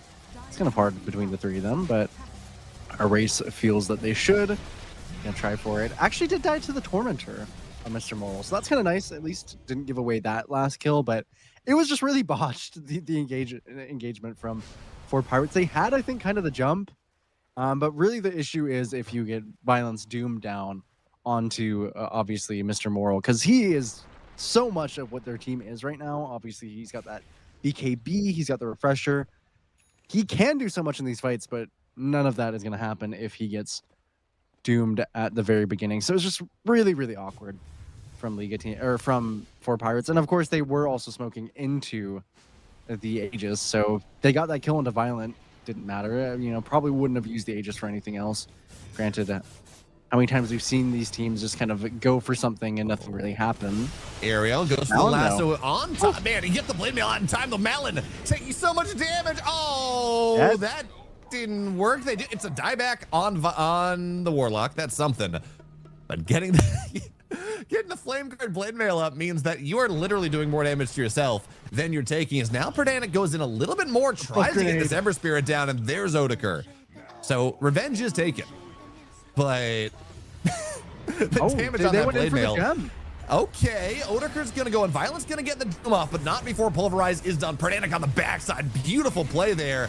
Ariel, though, gonna get taken down. Now Odeker's in the middle of this. This is not where he wants to be. Not doing the damage that he needs to corrupt it for now. Has to force have his way on out of there, but the Ember's gonna chase him on the buyback. Moral, though, looks for a bit of a stun. There's more Erase. Oh, just not enough. And now they're gonna clean them all up here. Mr. Moral falls down as well. Wild sequence of events, but Erase, even though he died, the buyback incredibly worth it. Buyback was extremely clutch there from Erase. They definitely needed that. And again, just awkward from 4 pirates. Honestly, I think at the end, things might not have gone so poorly. But the Sprout from Odeker actually separated Perdanik from getting that toss to finish off Erase there is just not good. Well, not good for the moment. Malin, too, he doesn't have the BKB. And again, he takes more damage from that blade mail than he actually is dishing out. So he is going to go down himself there.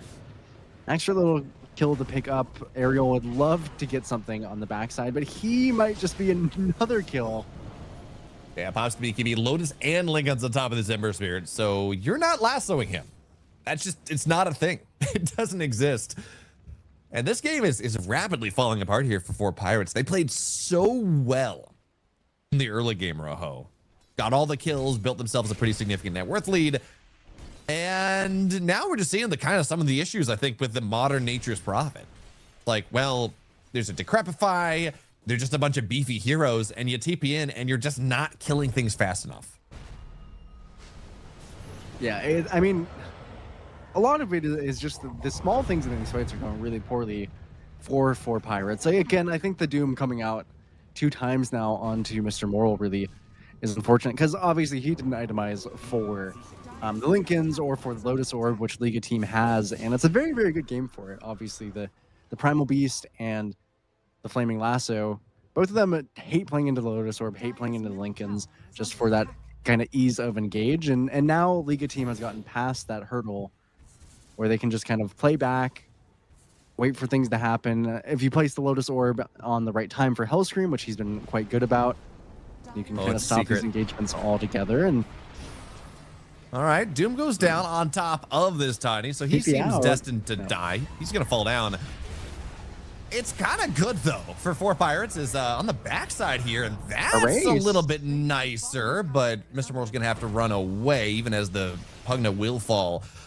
Kind of nice though for 4 Pirates, where they had an invis shaker just like in their midst, and only losing your Tiny for Doom as well is probably best case scenario there, because they didn't know Corrupted was there. You know, he was looking for the optimal play, just didn't quite find it. Yeah, I mean, it's nice to waste the Doom. I guess they'll just wait for it. Violent is level 24 now, by the way. He had a pretty whatever game up until these last few fights. Now he's level 25.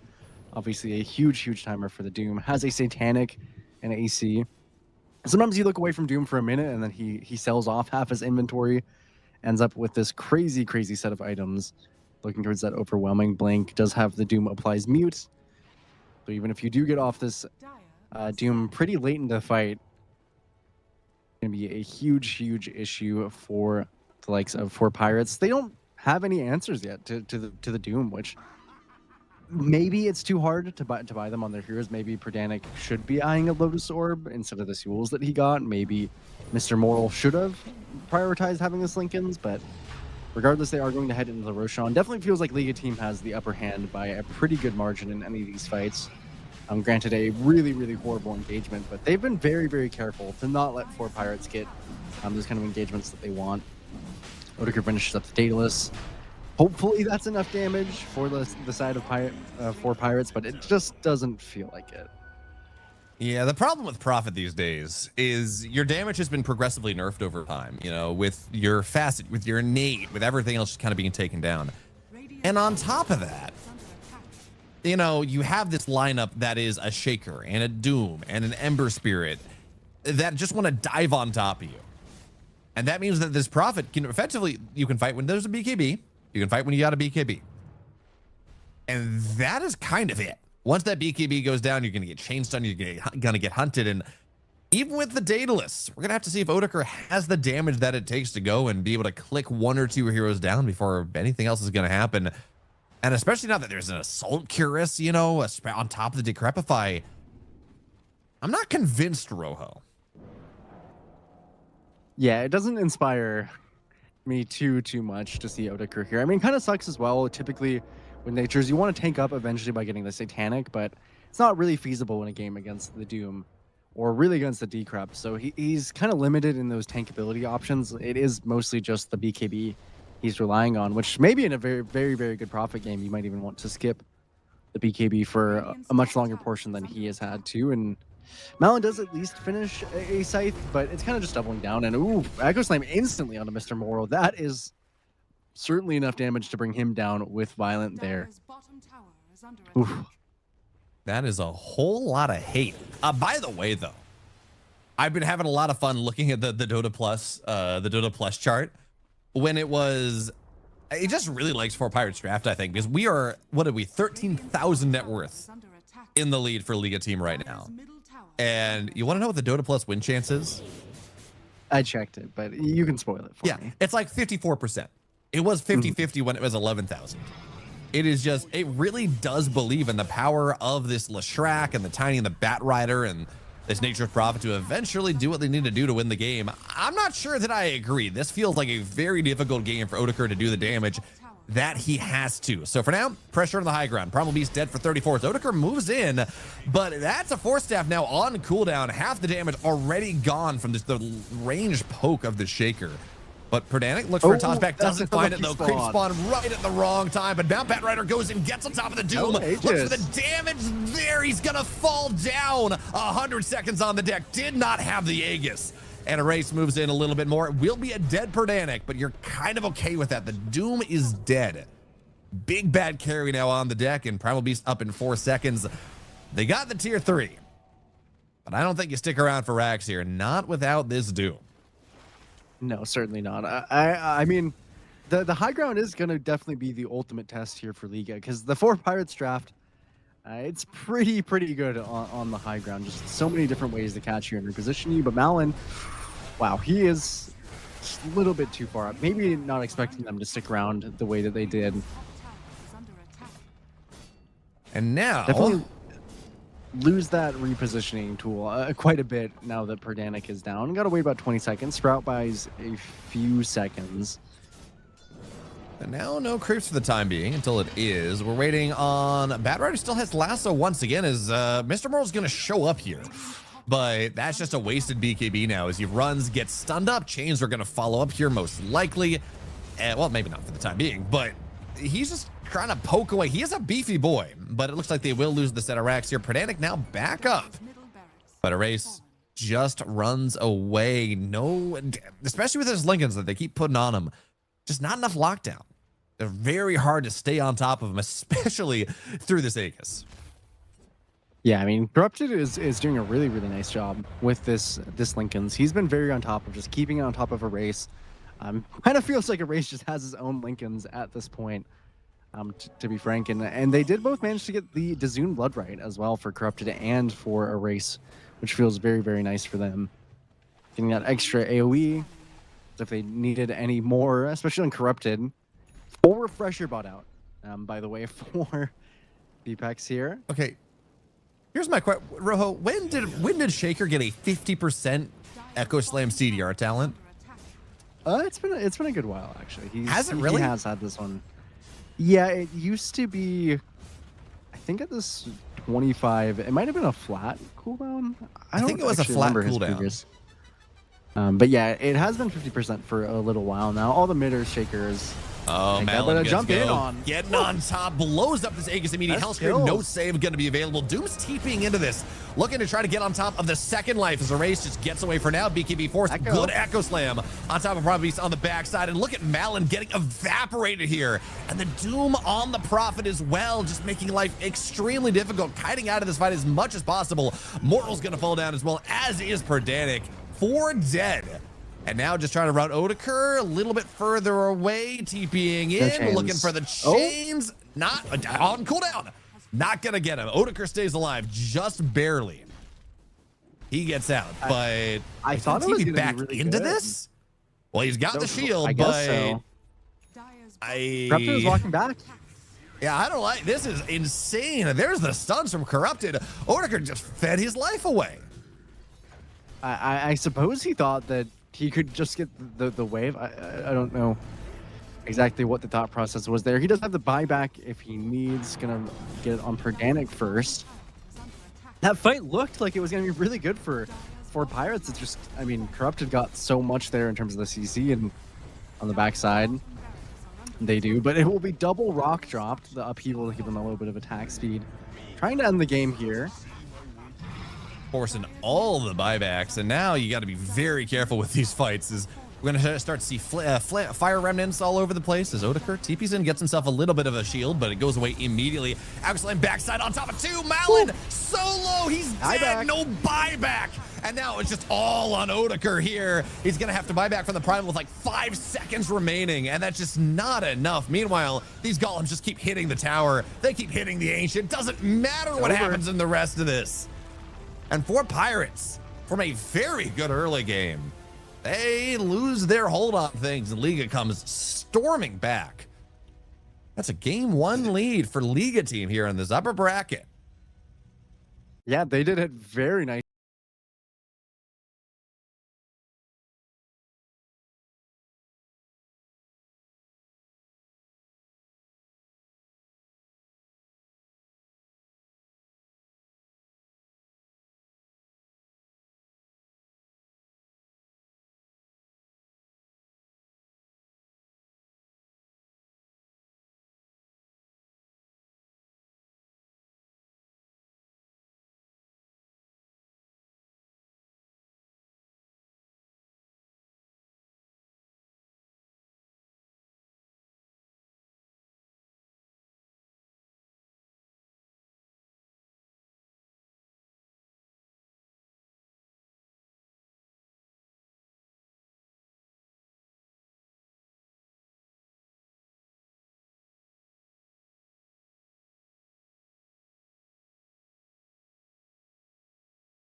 Welcome back to game number 2 of Liga Team versus 4 Pirates, where Liga Team, this time, they don't have first pick. This time, they're going to have to react to what 4 Pirates does a little bit more.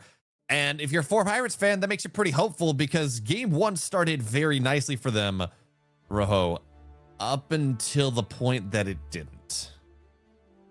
Yeah, I mean, they kind of just ran out of damage eventually and kind of just got cooked by Corrupted's Earthshaker. So I wouldn't be surprised to see them get rid of it. They did get rid of the Doom themselves this time, just to make sure that that does not end up in the hands of Violent again, which, to be frank, I really don't feel that Violent, I mean, he did play well, but I don't think he like did too much on the Doom. Probably, I guess it's just the concept of the Doom. 4 Pirates did not really like playing around it, and it ended up kind of just messing with them in most of their fights. To get rid of it, maybe just for ease of execution, they have a 3rd ban themselves to come out. Obviously, it's Dawnbreaker. It's going to be gone for Liga Team. Gonna ban that one out. Pretty standard bans. Puck is in right now, which is the hero that was banned very, very early last time. Maybe we'll see that hero in this game. Yeah, it's going to be interesting, right? Because you ban Doom, which is a decent, if you can get on top of the Puck, right? Dooming the Puck is fantastic. That might tell us that they're looking to kind of early phase the Puck. It's good hero overall. I mean, we talk about how even with the paltry nerfs that Puck has gotten, Puck is, I don't know if it's the best hero in the game, Rojo. It's up there. It's like top 5. So I would not mind seeing them go and put Malin on the Puck and see what he can do if that's what they decide to go for. But they're actually taking a little bit of time on this last pick, trying to see if they can go, and it's just going to be the Puck ban instead. Beastmaster on the first pick. I can be happy with this. I think Beastmaster is quite strong. So just seeing it in especially a team that is very flexible with it, I think makes plenty of sense. Mr. Morrill definitely looks good on this hero when he has played it, and obviously taking it away from Liga Team, it's just good. Beastmaster is just good. I think I would value it as a first pick hero. This does mean that Liga Team has the capability to bring back this Earthshaker if they want, and they do. Corrupted, I mean, he just played so well on it, so why not run it back? You can still flex it. It's not like this isn't a versatile hero, and obviously against the summons, Earthshaker can do even a little bit more in that case if you can just catch Beastmaster alone in the lane with all of his summons. Should be nice for them. I do think Liga Team is probably very happy, but for 4 Pirates, Beastmaster is Beastmaster. Helps you take all your objectives. Very flexible hero. Trying to see maybe if they have a different hero. Maybe there's something you can bring out, like a silence hero here, maybe to on either team. I'm not sure. Still Pugna in the pool. Curious to see what they pick up, especially for the supports to pair with these. Yeah, it's always interesting, like having some sort of combo breaker, especially with the Shaker, who's going to go in and is going to dump a lot of damage, but part of the value that Shaker provides is not just the first damage. It's when you can go in and you chain everything together, eventually, obviously get a refresher, but if you can go in and like pop a global off of the Shaker ultimate. So Echo goes in, pop the global, that buys time for some repositioning, and that can always work out pretty nicely. A little interesting, yeah, keeping the Shaker in the pool with how good Corrupted was. And I'm not, it's not like a, say, a Phantom Lancer or something, but a Beastmaster, especially that we're just kind of always seeing Wild Hunt Beastmaster now, you're just kind of giving more stuff for the Shaker to go echo.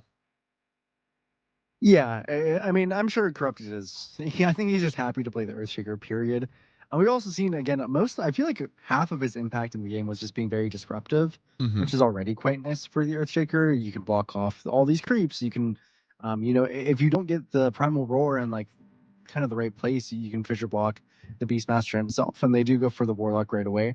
I'm almost a little bit surprised that they banned the Chen instead, but obviously that's quite a nuisance. Warlock is obviously quite annoying for Beastmaster. In the off lane, if you can just pair up against that, kills the boars off quite quickly. Maybe that makes them want to flex this Beastmaster a little bit more. They go straight into the Marcy themselves, which is actually quite interesting that it was still in the pool. I'm so used to just seeing this hero banned that I'm quite shocked to see it. This is a very, very strong hero and a very, very versatile one as well. Yeah, so we're seeing Marcy. It feels like for a while now, it's just been pretty much Marcy support, Marcy support, Marcy support. But more recently, we have been seeing her played a little bit more as a core Marcy. Of course, with you get the Helm Dom, it gives you a lot of playmaking potential. Where do you think the balance of powers is? We're talking about how flexible it is, but core Marcy, support Marcy, where do you see the balance of power there? I think position 1 Marcy is its strongest role. I think it just has looked really, really good since the Dominator build has come out. I think that really pushed it over the edge where it was already pretty decent. Now with the Dominator, I think it is certainly an OP territory. And this 4 Pirates draft, speaking of, it looks very, very OP. I feel like this is just an easy draft to play with. I think they have a ton of damage, they have a ton of sustain, they have good disables. They really check every box. And for Liga team, probably the only way that you really want to deal with this is, I suppose you could go for something that's very disruptive. I could actually see Invoker being quite decent here. But likely I would think that they want maybe like a Primal Beast, something that can jump on the Dazzle. Typically, you always really want against that hero. Monkey King as well does pretty well against that. Just put him in the Wukongs if he's ever out of position with the projection.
Is a hero that prefers to go kind of one-on-one in lanes. They do bend the Gyro, which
give the benefit towards Liga team just based off that last pick for Violent. Also based off a little bit of confidence in Abrace's Monkey King and Corrupted Earthshaker. Just feel like they looked very, very good in all the games I've seen on them. So I do give the benefit to Liga team here, but there's always a chance, I think, that Marcy, Beastmaster, Dazzle are just kind of too strong number-wise to fight in the early portion of the game. Yeah, so it looks like that he has Lancelot as the fastest selected right now, which just means that you get an additional 25% damage from the Spirit Lance from every illusion. So it means that these Spirit Lances can actually just really chunk hard. Is that the fast that you're seeing people? So I don't know a lot about Phantom Lancer right now. I'm not really seeing it a lot in my games. When I am, it's kind of losing. So it's Lancelot, or where does the Axe fit into this? How is Phantom Lancer building in 2025? Prepare for battle. From my understanding, I think the Ags is slightly more of like a luxury. I don't think you have to get it. It's very strong. But the hero, I think, is just good in general. The Lancelot is really nice for the added damage. I do think that is the more standard facet. But mostly you're still just going kind of the same items. Definitely Manta, eventually definitely the Diffusal. Sometimes I think players are leaving the Diffusal for a little longer than you used to see, which I think makes sense. Pretty standard PL. I think the Ags is usually like a second or third item. And by that point, mostly I think part of the strength as well for the Ags is that it just increases your rush distance, which long ago when PL was a very, very strong hero, part of the reason why is because he had a really strong talent, which was extra rush distance. And that really kind of pushed him over the edge. I think it was level 20 or level 15. So being able to get that on the Ags eventually, I think really helps him. It's just, yeah, I mean, it just feels like the hero has gotten enough solid buffs to where it's kind of slowly popping up. The hero number-wise is just way too weak for a while, and they've been trying to progressively make the hero feel playable, and I think they finally reached a good spot with it. And I think in a game like this, I think Violent has a pretty good opportunity to just become the end-all, be-all. Well, now, especially if he finds himself Mr. Moral as well, there's going to be the Blood Grenade, Spirit Lance as well, slowing him down that much more. Body block with the Spirit Lance illusion. Very well done. And that should be it. First Blood to Hellscream. It's going to be on your Zeus. It's not going to be on top of this Phantom Lancer, which is what you would really like to have. But even still, they take down Moral early. They get themselves 2 bounty runes on top of it. And anything you can do to get this Phantom Lancer off to a good start is fantastic. Because while he is better than he has been in quite a while I don't really see good solutions to this hero from the side of Fort Pirates for the most part, he is still one of these heroes that needs like 20 minutes to come online. He's not a lifestealer with Gore Storm and level 6 and making rotations. He is very much a hero that needs time to be able to be that carry. Yeah, he's definitely not, PL, regardless of how many buffs he gets, is still not very useful for quite a while before he gets the items. I think he'll be fine with that on Liga team. I think they've got plenty of playmaking on their own, but again, it's Earthshaker PL. Maybe that can be side lanes that are quite scary. Corrupt has already taken a ton of damage in the top lane himself, even Hellscream. First blood was nice for him, but he had to use most of his mana, had to use the TP. So it's going to be decent. Mostly, I think we're looking at Otakar here to potentially set some decent pace. Actually, I think on the Marcy, I think that he has probably the most chance out of anyone on 4 Pirates to really make something of this game and kind of shut down side of Liga team before they get to their items, because once they get to their items, I think they really are quite terrifying. Yeah, so taking a look at this safe lane, this offlane for Liga team, Hellscream, it's going to take him a while to get there, obviously, but he's got an Atos queued up as his kind of first actual item off the boots, and really off of the boots here. For now, Hellscream is playing Ring Around the Rosie. Poison Touch is not going to go and is not going to get reapplied, so Perdanic not going to be able to get the kill there. But Atos on the Yules in this game, or on the Zeus in this game. It's probably just a response to the Storm. It's a pretty okay Storm game when they picked it. Not a lot of straight away stuns other than the Echo Slam. Lots of things to dodge for Melon, some pretty telegraphed stuns. Good heroes to jump on top of.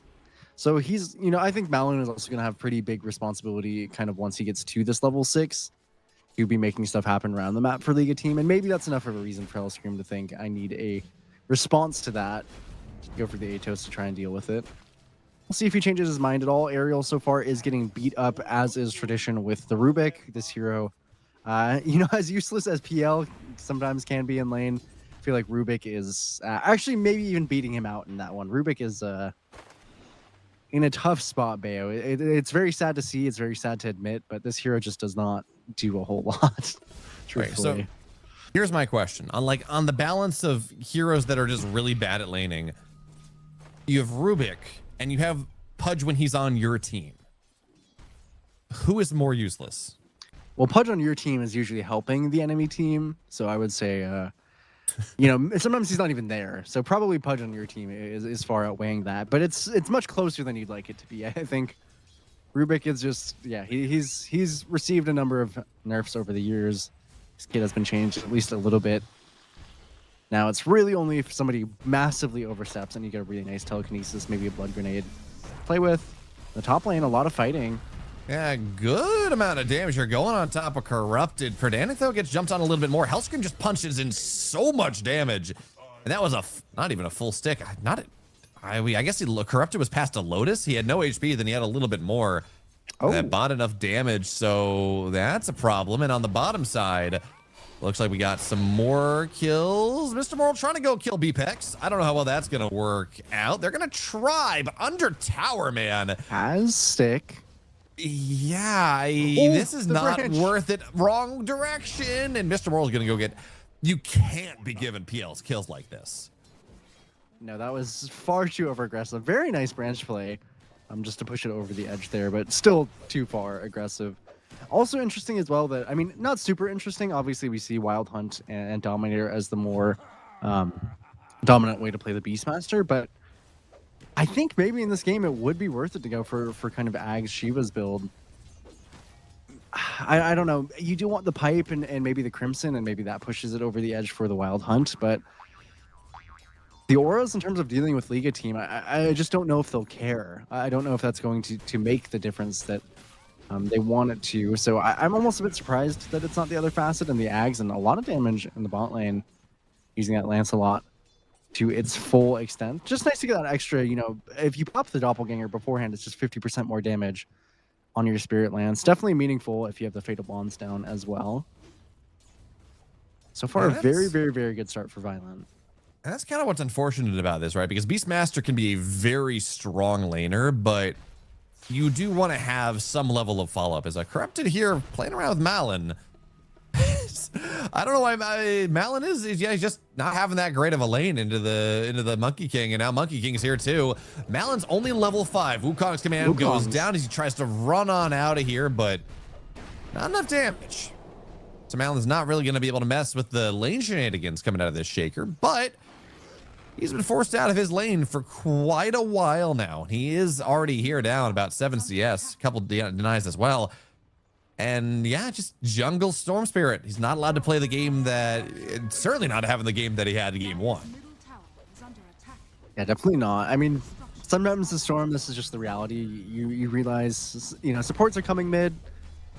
Not really your time yet in the game. You got to wait for level 6 before you can really show your face. And it is interesting that Corrupted is kind of just resigned to going towards the mid lane. He's going to try and get this tower. Fnatic shows up just to be obnoxious. Also kind of interesting this game that it is Perdanic here on the Dazzle. I think he is just the more comfortable player on that hero, so he goes ahead and takes it up into the 5 position. It's going to be interesting to see what Ariel can do around the time that he gets to level 6, but that's pretty far away, and they're looking to deny it by walking into this Wisdom Shrine. No Wukong's command for the moment, so they're going to fight this on 4 Pirates. You're going to lift him out of here as well. Telekinesis is a thing. Perdanic's going to show up, getting on top of Hellscream. Good stun, and now Erase. He's got Jingle. It's going to be a great Boundless, and it's just going to kill off 2 Violence Air as well. It was looking solid. I'm like, oh, okay. This looks pretty good for 4 Pirates. They get the kill early. They get the stun. And then you just get a massive level 2 Boundless with level 3 Jingu on top. And it's just like, yeah, we all died. Not great. I mean, really, really bad, actually, because now we're looking at Beatbex here, who has the 6 stacks of the Black Grimoire so far, level 5.5, because he did get the Wisdom Shrine. They're looking at Aerial even as well. Maybe they can just kill him here, drop the rock, because why the hell not? Did eat the Black Grimoire to be level 7, so currently we have a position 5 as the highest level in the game. At least the most amount of XP uses that column to rack up the tower. Very, very rich on this Warlock. Hellstream in the mid lane. Maybe they can punish him at least. Doesn't have the jump. Yep, they're going to be able to take him down. There we go. Malin, got to be careful. He pops the soul ring because he needs a little bit more mana there, but he's got haste ring. He's going to be fine. But man, he went down to like 30% HP, and it's like, Monkey King's running at you, dude. Got to be careful. We've also hit this point now. Phantom Lancer is level 6, almost has a Yasha. And we're kind of hitting the point here where 1v1, this PL is going to be able to bully a lot of heroes out of lane. Yeah, I mean, so far he's done it very, very well to Mr. Moral. Still just sticking around in this bot side, which is not a great sign. The PL can just play so deep on the side of the map. Jump onto Corrupted. There's going to be the stun. Oh, Shallow Grave's going to be there, but you're going to lose the Helm Dom creep, and Odeker just dies. That was set up. Monkey King was just sitting there because they knew that they were going to try to go kill off Corrupted. It was kind of telegraphed. So now we're looking at 9-2, 3,000 net worth lead, 63 CS at the 9-minute mark for this PL. And Mr. Moral is going to die under his tier 2 to this Phantom Lancer. He's going to try to teleport on out of here. Telekinesis will be able to trade it at the very least. PL is going to die in exchange, but that's just kind of how this game is going. Yeah, I think you will truthfully take that for Pirates, but it doesn't feel good, you know, trading that your Beastmaster who's level 5 without a Dominator and Odeker is getting chased down, and Lotus.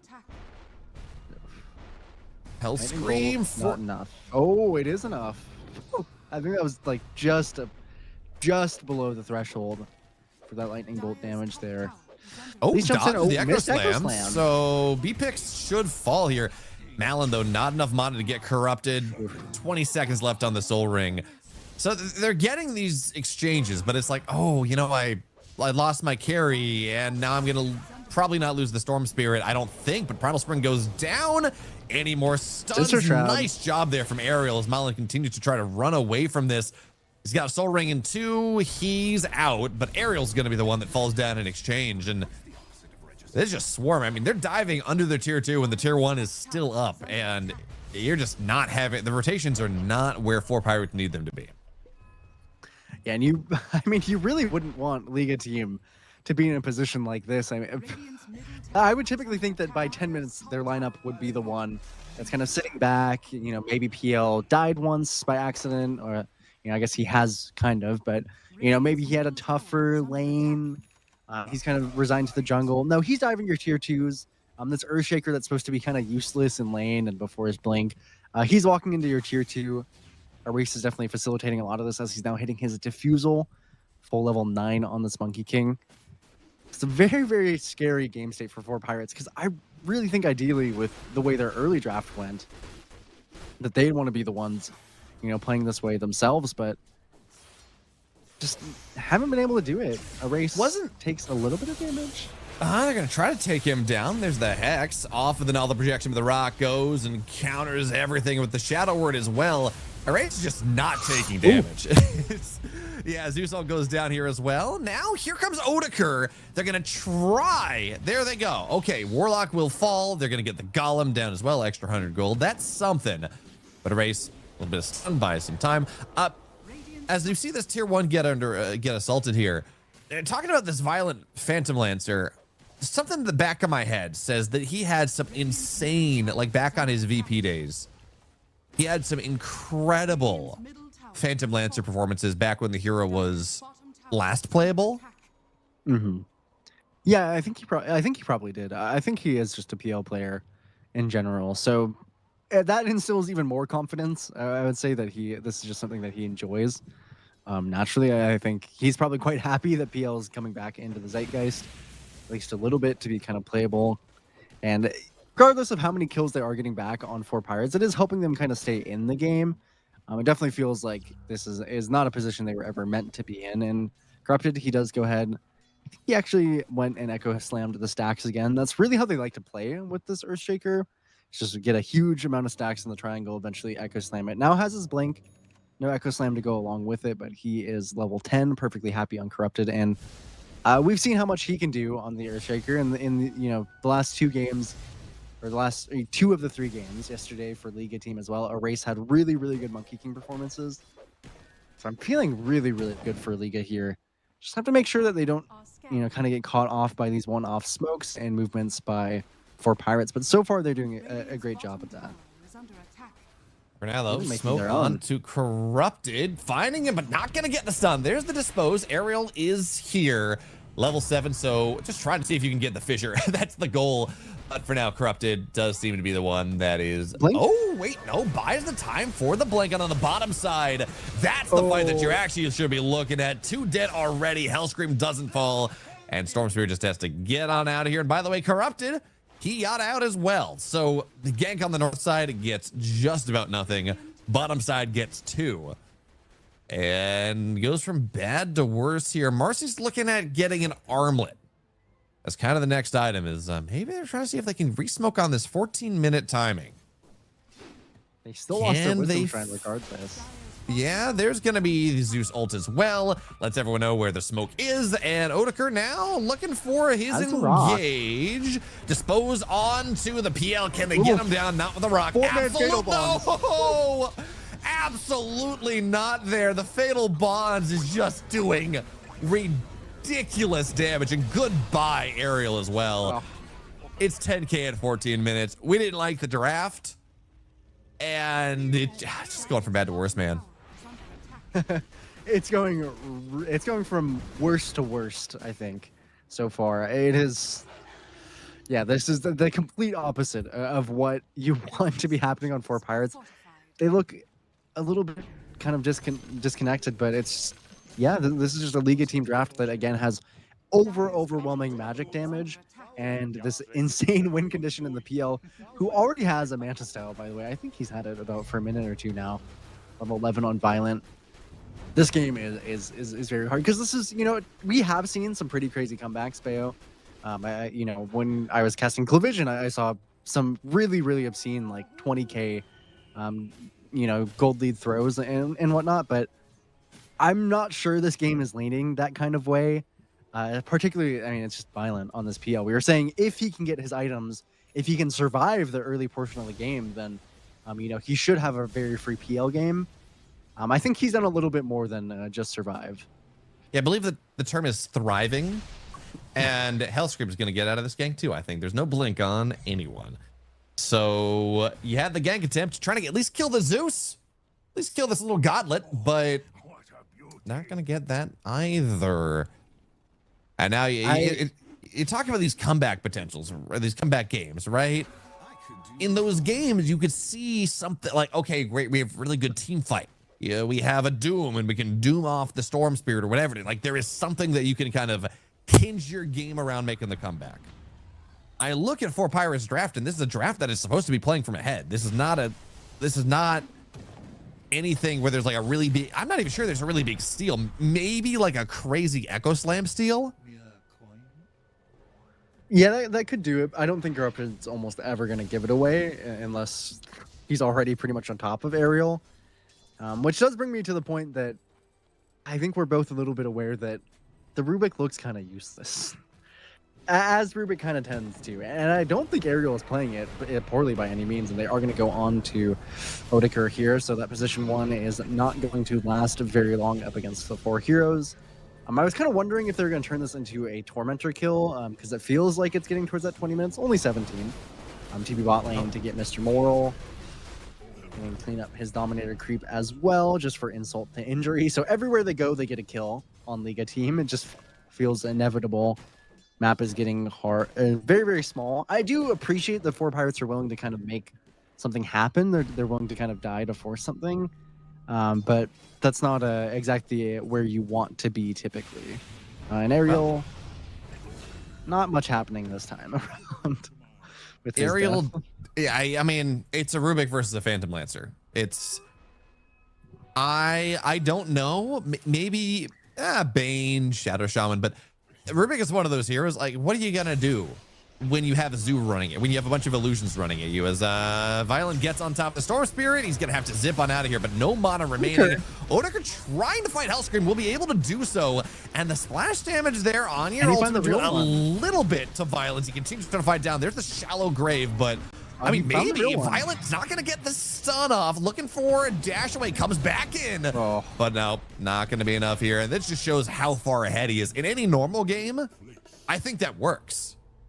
But this PL's sitting here level 13. He's got himself a Crystallis on top of everything else. Going Ags next. He is so farmed that even what might have been a good fight, in some 5,000 net worth lead, you probably get the kill. Unfortunately, it just happens to be double that. Yeah, it's it is bad. No sugarcoating it, and I actually really like this Crystallis by Violent. Very, very interesting. But I'm obviously, or the PL innate is that you turn all bonus damage into base damage. That way your illusions can kind of utilize it. So it's kind of cheeky, the Crystallis, and they're gonna get onto Mr. Moral. Echo Slam just to be mean, I guess, doesn't feel necessary. Hellscream, by the way, also bought his shard, the Lightning Hands, so. He's pretty good at farming himself. Engagement in the mid lane. Steals the rock. They're going to get B-picks.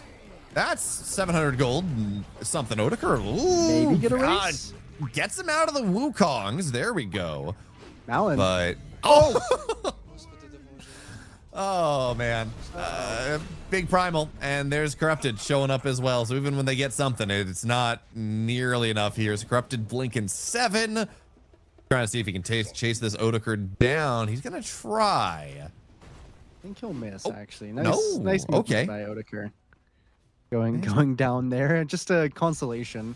He did have to go for that armlet that he had queued up. Just, I guess, probably just assuming that they need every little ounce of oomph that they can get. Definitely is correct about that, as the game is very much falling out of their hands. Odeker is looking at Violent. Well, I guess the stun on him, decent damage, but you just don't have enough. Hear me out here, Rojo. Maelstrom Marcy. Not quite, I think. They did also remove the bonus damage to illusions, unfortunately, so... Well, they didn't remove it, they just nerfed it a little bit, right? I think they removed it, the bonus damage to illusions, yeah. In any sense... Mr. Morals getting removed from the game. It is an amplified damage, though, for Odeker. Maybe he can get corrupted. Definitely a trade that you will take. Mr. Morals probably not too happy about it, but he, as a champ, I'm sure will take it. Get Odeker a little extra gold in his pocket. Tell me, is it moral to kill a Beastmaster 8 times? I mean, probably. I hate Beastmaster personally, so I would say that that's a pretty good thing to do for the world. Always need to be humble. Oh no! The Beastmaster Oh no! B-picks. And fatal bond. Fatal bond. Oh, he's caught. He actually he's so tanky. How is he? What? Okay, he's gonna die. Man, imagine he had a rock there, but you just can't take the Tormentor anymore. And here comes the Zeus. Here comes the rest of them. Oh no! Violent gets on top of the Marcy immediately. No BKB. Nothing. He just dies. No save. Nothing available, and now they're going to get on Ariel on the backside. Zeus just kind of soloing that one. Has a stun. There we go. You're not going to get on out of there. And on the backside, Malin totally out of mana with Violet and Erase. They're going to take him down as well. So B-Pix does die, but that is probably just about the most valuable death you can ever find as a position 5. Yeah, and he completely stops him from taking the Tormentor. Violent now has level 16, and he does have the Aghanim Scepter as well. So he's extremely, extremely strong. 14k net worth, 22 minutes here. They will take the Tormentor eventually. They get some heroes rallied around them. I am starting to wonder... Oh, Corrupted... Verdanic dies on the map, and Corrupted Echo Slams the ground. So big things happening for Liga team. Just feels like everywhere you look, there's a 4 Pirates hero dying. It's, by the way, you know, I know that it's felt like a lot of kills. Violent somehow gets the shard on PL. I guess they've just bought that many on Liga team. You As if you needed 1,400 extra net worth. Hear me out. You buy the shard on Hellscream strictly so your PL can get his shard. It's 5D chess. They are really working them on 4 pirates, and it was what I was getting into is that it's by the way 31 kills in 22 minutes. That's a pretty good number, I would say, for Liga team. And again, their ultimate win condition just got a shard for free. I guess insult to injury. It's a really good shard too. It's a free Shadow Blade in the middle of fights. You just go invisible. There's another illusion that shows up, and it's already hard enough to find the real PL in these late game scenarios, and then it's like, oh yeah, I'm disappearing for like 8 seconds, and I'm moving faster, and oh yeah, the thing you were hitting, it's now an illusion. Have fun. So we're gonna see a move into the Roshan pit now. It's not scary at all. Yeah. Usually PL is not very good at doing rush. Aerial, run. Do not get into the water. And a tumbler's boy. Does not want anything to do with any hero on the Liga team. They're gonna get this Rosh for free. Erase keeps turning into the Roshan. I think they're having a pretty fun time here on Liga team. Don't want to get too cocky, of course, but I'm not sure there's such a thing in a game like this, because it is just objective after objective, kill after kill. They should start beating down on towers soon. Typically, that's kind of the thing that PL doesn't do for quite a long time, but now that he's at this Ags, Manta, Revenant's Brute should be comfortable enough to start beating on these. Oh, by the way, Rojo, you were correct on the Maelstrom as Ariel just gets chunked. Good. Well, there we go. Okay. Gotta wait. He was so far away, by the way, from Violent. Still just ends up going down. Can't really run away from this Ags PL. Man, were you one of those people, Rojo, that was talking about how you're kind of sad that PL isn't a viable hero? Like before. Maybe. I kind of do like PL. He is a bit of a guilty pleasure hero for me. Even though I'm not a one position player, I think he's fun, but I think that it's nice when he at least is viable in any sense, because he was so bad, Bayo. I enjoy playing PL, but as a guy who really hates it when PL's meta, because I don't like playing against PL at all, I was kind of okay with him being just totally in the dumpster. So in fairness, there's like an ideal PL game. It's hard to think of a better one. Maybe if there's like a Bane as the other support or something, I don't know, but it just you blow if there are not good enough AoE counters, especially now that the Maelstrom doesn't do anything, right? There we go. Goodbye, Marcy. We're gonna find him as well as they're pushing racks. Yeah, when you have a hero like this, that if you don't have good answers in the draft, it just like feels like it's impossible. I don't know. Feels a little bit. Yeah, it doesn't feel great. Yeah, it's definitely a lot stronger than it was. I think the Maelstrom one helped it a decent bit, because obviously the typical counter was just going for that Mjolnir, going for the Maelstrom. And I think it was already, once he got that Ags buff, I think it was already kind of coming into the cusp of being pretty strong. He's got an Orchid for himself as well, just because why the hell not? Very good game for Violent. And yeah, this is kind of just an inevitable choking out of 4 Pirates. They're obviously pretty good as well in Liga at finding them. Erase is the perfect hero to get on top of Malin. Zeus Vision is pretty oppressive from this far ahead, considering that Hellscream, by the way, has Rod of Atos Ags working towards an Octarine.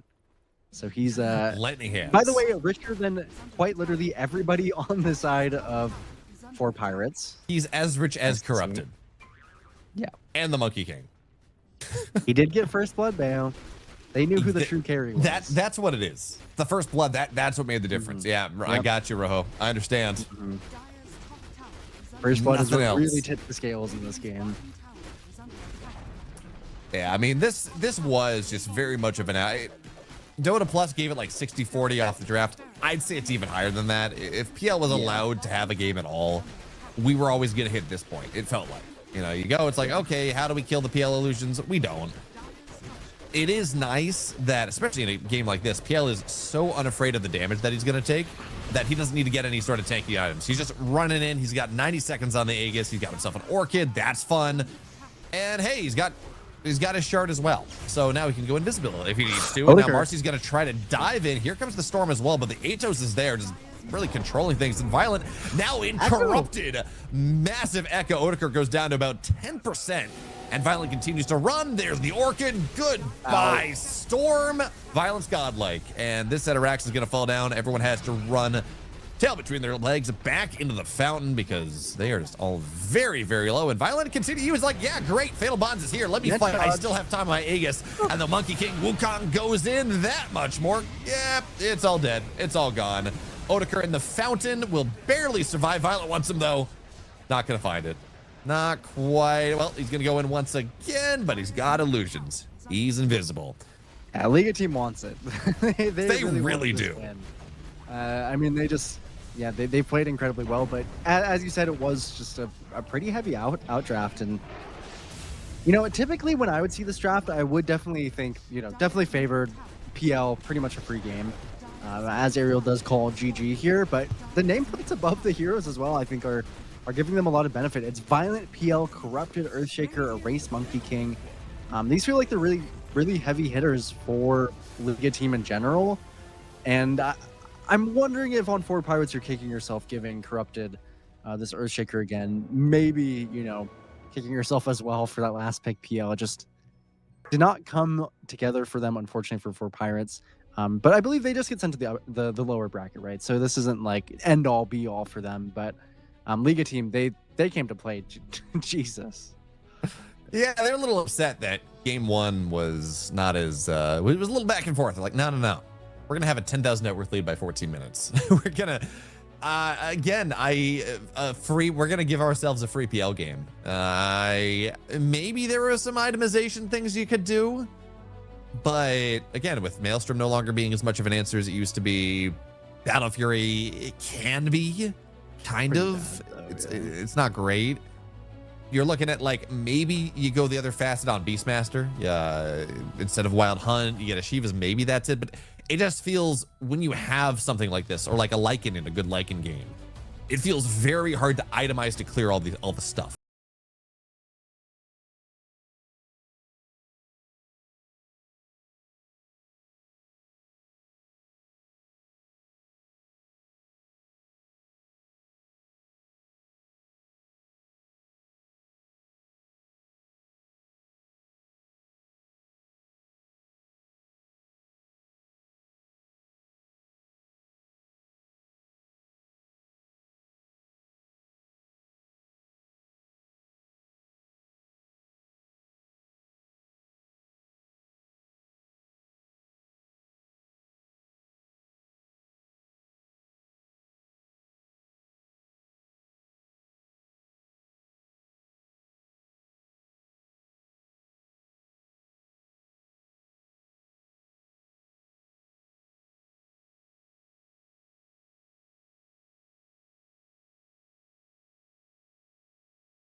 Submarine versus Team Next Level. And Rojo, we were talking about this before the break. We have a hope. We have a dream. We get 3 games that we don't have a 10,000 net worth lead at 14 minutes and an uncountered PL.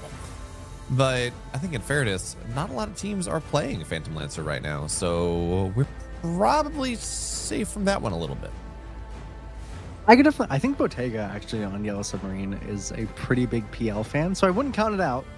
But maybe the 14K lead is a little bit less likely. But yeah, we are hoping for a little bit closer of a series. Although yesterday, Yellow Submarine had their own pretty one-sided series against OG. Again, it's hard to say as much if that was a really, really strong performance by Yellow Submarine, which they do look quite well.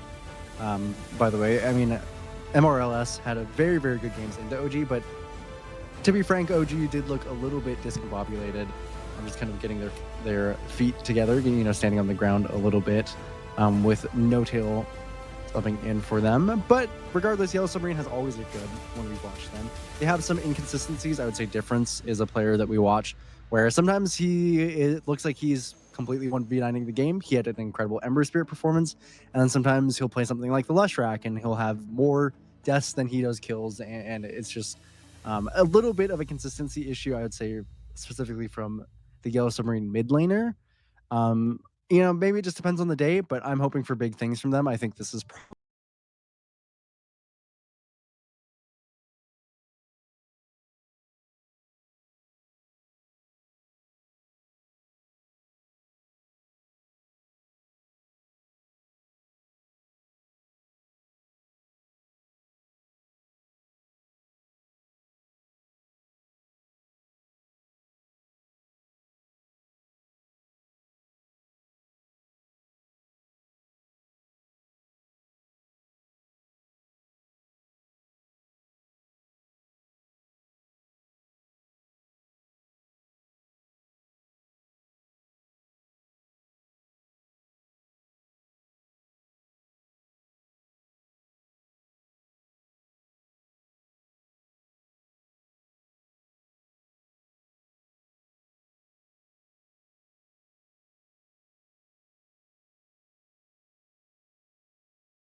out, but I know that he has looked good on that in the past. The Shadow Shaman, of course.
But Dazzle, I think, is much better at doing what he does. Pugna's more of kind of like a little rat that runs around the map, kills your towers. He does some very annoying things, but I think Pugna's overall presence in the game is less warping than the likes of a Dazzle's, which now Yellow Submarine is in a position where they have to address this Dazzle. There's no draft on Earth that beats a Dazzle without directly addressing it in some way, unless you just completely run them over.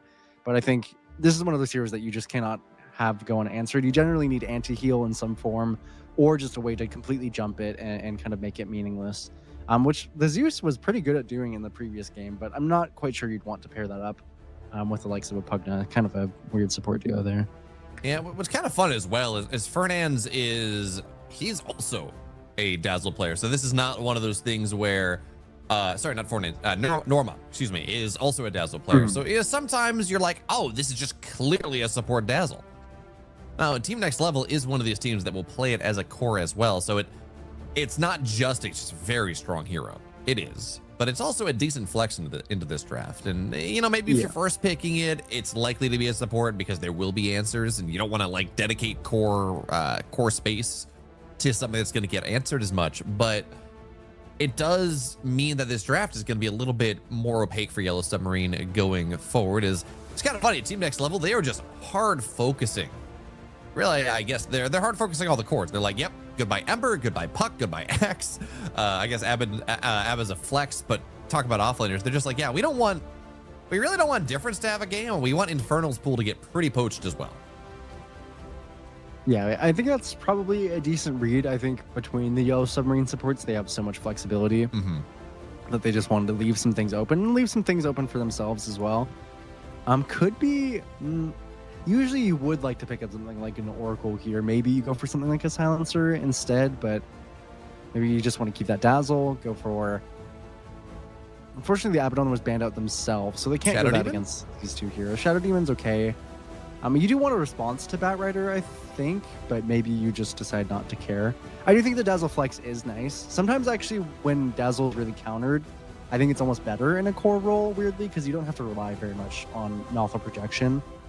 That way you can actually build up to be tanky as compared to the support. You can go for the Naga Siren instead, which is still left in the pool, kind of surprisingly.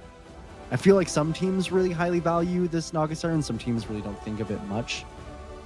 But it is still a very, very strong hero. I even saw in yesterday games, I believe against Yellow Submarine, Shad ended up playing the carry Naga Siren, which, don't get me wrong, is still pretty bad compared to its support counterpart. But I do think it's viable. I think that the carry Naga Siren in the perfect game is perfectly playable. So maybe that flex is even slightly more annoying, all things considered. Yeah, like Maybe conceptually, a Naga Dazzle lane is not fun. Right? You get a bunch of Naga illusions, you shadow word them all, and you're just like, oh, good, have fun. Or shadow wave them all, excuse me. You're just like, yeah, fun. That's just a massive physical nuke on top of the minus armor that you get from the Naga. I'm not saying it's gonna happen because you're right. Core Naga is pretty bad, but it does some interesting combos you can put together.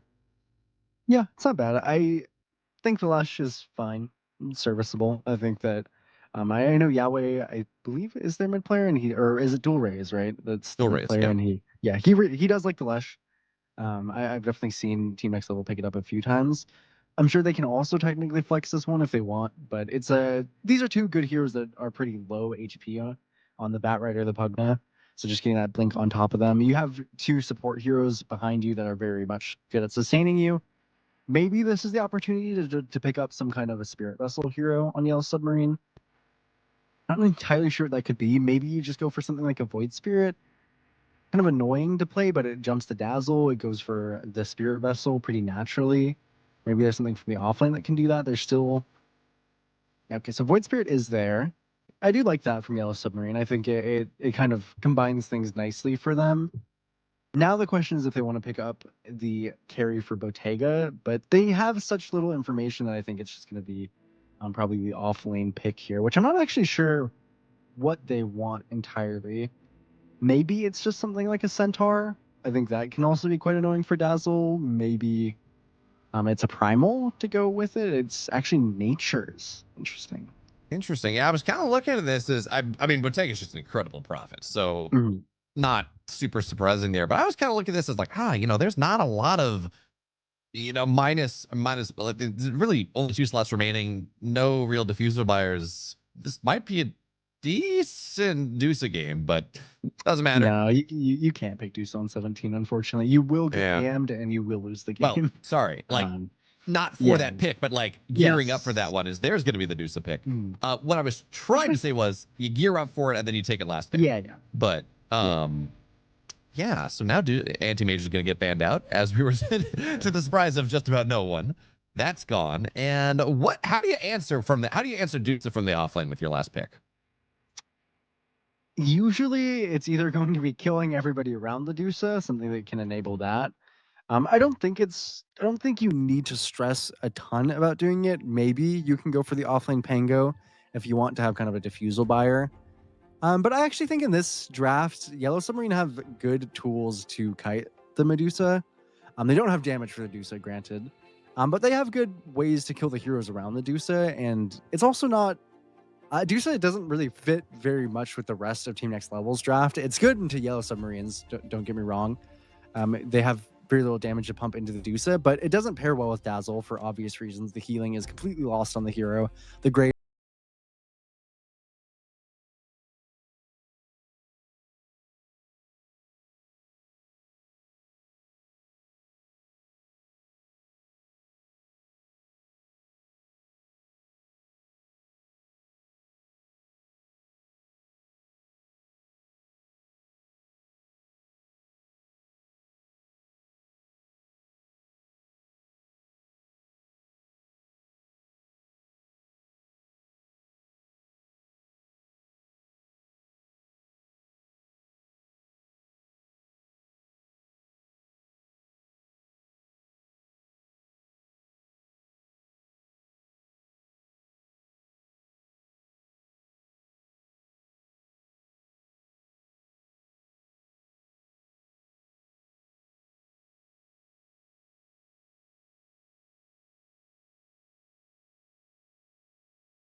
you kind of get jumped on.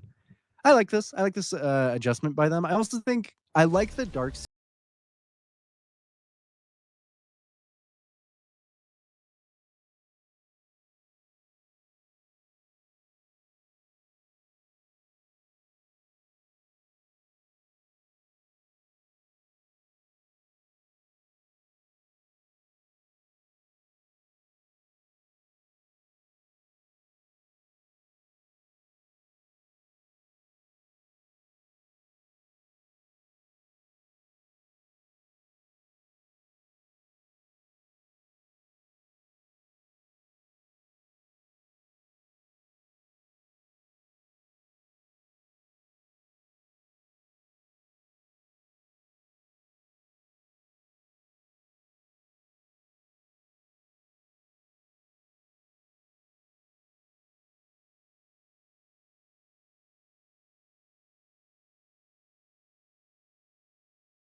lane matchup for Primal. He should be fine. He's not going to get super bullied out of it. But, you know, even if it was, you can go, you can cheese waves. It's fine. It can be pretty hard to see exactly where Primal is going on the map.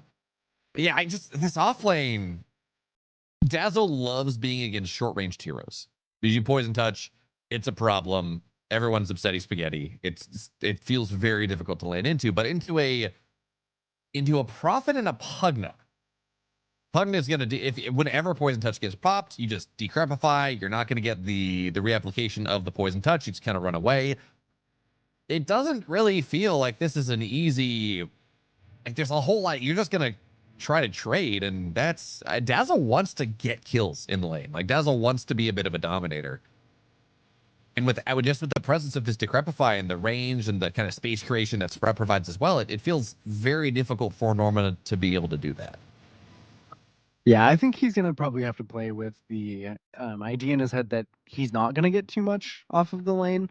I would think that he's probably should be more consigned to stacks. I think Fernand should maybe be a little bit more. I'm kind of leaning towards going to other lanes because you're right. I think this is a lane where Norma. He probably shouldn't be dying. I think it's not the heaviest kill threat between a Pugna and a Nature's, but you're very unlikely to punish Bottega and Hakoda in this lane. Certainly not between the Decrep and all the sustain that they will have. Late smoke up from both teams. Is it even a late smoke? I feel like this is what we see happen 95 times out of 100. You're like, yep, it's the 40 minutes or the 40-second smoke. As it's going to get broken on difference and dual raise, so they know what's happening now.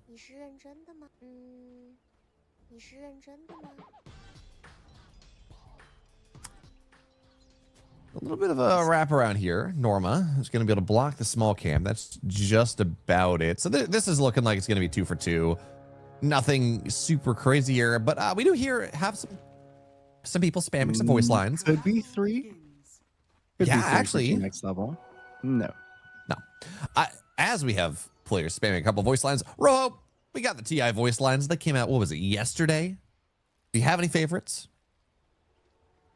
I definitely did not like the team voice lines too much, but I will say that I was a pretty big fan of. I think the cap or the slacks ones are pretty funny. I think everyone's in agreement that they're very slacks.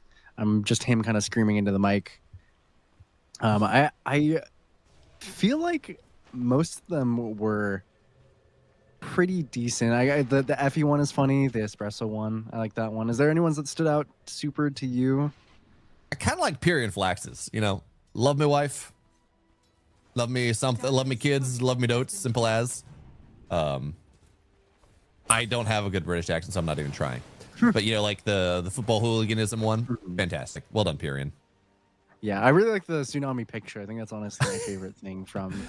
He's got 2 memes in one. Like that is just multitasking at an incredible level. Oof, Hakoda took most of his HP in the bot lane, but yeah, I love Tsunami. He's very committed to the craft, very committed to the bit, which I can always appreciate. The craft of just being as memey as possible. Sorry, the craft, actually the important craft here for Tsunami is being as close to human Kunkka as possible. Everything else is secondary. He does replicate the Willem Dafoe quite well, which I wish I could say the same. Very, very handsome man. Something interesting here, and I guess it's just because of how defensive this lane is going to be playing, but Fernand took Lightning Storm level 1 and just spamming out all his mana on the Pugna to try to make something happen. That's not. I feel like generally when you're playing support Leshrac, it's Misanthropy, it's Diabolic Edict level 1, and you're hoping for an opportunity, right? Yeah, I think he's just probably aware that it's unlikely to happen without him taking pretty significant damage. Usually with the Diabolic Edict, you kind of want to value it. Once you get to that level 3 difference, we'll steal away the water rune there. Should be fine for dual raise. A little bit annoying at worst. Yeah, kind of awkward here for Infernal's having a really rough game. We talked about this Darkseer and whether or not it's good for UI, whether it's not, it's good against the modern Dusa. We're seeing this kind of Maelstrom build.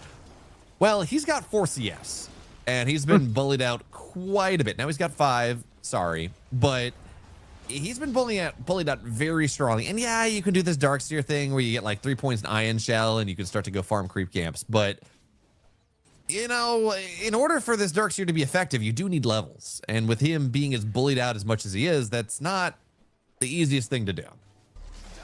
Yeah, I'm a little bit surprised that he's so low CS, but I mean, it feels like it shouldn't be the strongest lane, the Dusanaga. It feels like it should be annoying, maybe get some good damage onto you. And so far is struggling a little bit for Infernal. Again, he will recover. That's pretty much, we always see the Darkseers recover, but not going to be much in the way of shutting down UI. Medusa is quite proficient, I will say. We've seen him carry some games on this hero before. And that's certainly a pretty good Dusa game overall. Yeah, and even though Infernal was just about dead and no CS a minute ago, Aggrandize is a powerful thing. So he just gets 2 levels, gets himself right back up to full, and can start to pressure this a little bit more. I guess that's just kind of the downside of like level 1 Darkseer Batrider, where they don't really contribute all that much. You're just going to be really playing for the lane drag as much as possible. And we saw UI doing a very nice job of just interrupting that as much as possible. But now Infernal not even interested. The Reeling is going to go in on top of the Gorgon's Grasp, but why not just dive? You got yourself a couple Ion Shells. There's a Surge. Flacco's there's nothing he can do. He's going to go down. UI's out of mana. Here comes Bottega as well. There's the Sprout. A little bit more mana comes back off the full wand, but Bottega should be able to get... Nope, they all get the kills. There's not going to be any kills secured, any kill credit, but... They take down the safe lane, and this is the power of the Prophet. You can get so active so early and not really get punished for it. They're going to try to go on top of this Coda hero, and yeah, Pugna will fall, so balance of things, though. I think I'd rather kill 2 in the top lane and lose my Pugna for it than the other way around. Yeah, a little bit too far up on Hakoda, but generally very well played, bringing Bottega into the top lane so early. Sometimes Dusa can struggle a bit in this matchup of just being dove. He doesn't have very many tools to deal with it. Obviously, Flacco on the Naga Siren. He can be annoying. You know, the Deluge as well is quite obnoxious for Darkseer because it actually does cap his movement speed even through the Surge. But that being said, there's not a whole lot the hero can do into the Darkseer other than Deluge him here and there. Definitely not, you know, very much... Not very good with the illusion-wise. Actually reeling in Infernal here. Deluge is doing a lot of damage. One more shot. There we go. Flacco will trade here. There's just so much damage over time. More or less, can you... You're not going to get your Y, are you? Yeah, no, not enough damage there. A lot of damage, though. A lot of damage. He keeps the Mystic Snake up, and that's really what matters. As long as you got a Mystic Snake to play with, you're pretty happy as Dusa. So, still the kill off the Darkseer as he gets himself... Okay, so it's Helmdom Darkseer. Which is, I guess, not that surprising. It amps up your farm by a tremendous amount. We're seeing it quite a bit. But I kind of look at this game like, man, you know, just going like full Aura Darkseer, going Crimson Guard pretty quickly, Crimson Pipe seems extremely valuable. It's quite a high value dual raise in the mid lane. Using the Pulverize just to do a little bit of tomfoolery. Actually walking into MRLS. It's definitely a kill for him. Very nice to pick that up early on the Primal. Hits him above difference. He was kind of winning the lane just slowly on the Void Spirit and gets him back right to where he wants to be on dual raise. And I do think that the Darkseer, obviously the auras do seem very strong in this game, but I think the, you know, Dominator is very inoffensive. Partially we're seeing Dominator even grow in popularity on some weird heroes. Like there's a Dominator Faceless Void build going around that I think Yatoro did. Is that real, or is that Yatoro doing it once? No. Satanic played it as well today. Oh, okay. So it is definitely real. I think a big part of it is that Dominator is kind of just a Midas. You know, when you dominate, Ally changed it to where you get the XP and the gold. So I think a lot of heroes are just kind of viewing this as like, oh, a Dominator with stats, and also you get this really strong creep to walk around with you. It feels like it's just a very strong item in general. And in the bot lane here, Bottega definitely not living through that. Yeah, unfortunately, he was down bottom while everyone was setting up on top of UI on the top side. So UI falls as well, as a lot of pressure on both sides of the map. Unfortunately, Well, you got a Pugnaw to one side of this rotation, so he actually can pump a decent amount of damage into this tower with Infernal, with his Helm Dom creep as well, and not quite as much pressure onto the bottom tier 1. So you do have that on the balance of things, as we're going to see this Dusa up for 1 more second. He should be back up, and he's keeping back to the tier 2. That's fine. But a lot of heroes around the mid lane here, Rojo, trying to make sure they get that power rune at 8 minutes. And Dual Raise, he's the one that got the high roll. He's got himself a regen rune. So not going to really enable that many moves, but does give him a lot of sustain on the map. Very happy to take it. And you can see both of the carries are just getting bullied out, having to farm in the deep recess of their jungles. Neither of them having a very good game.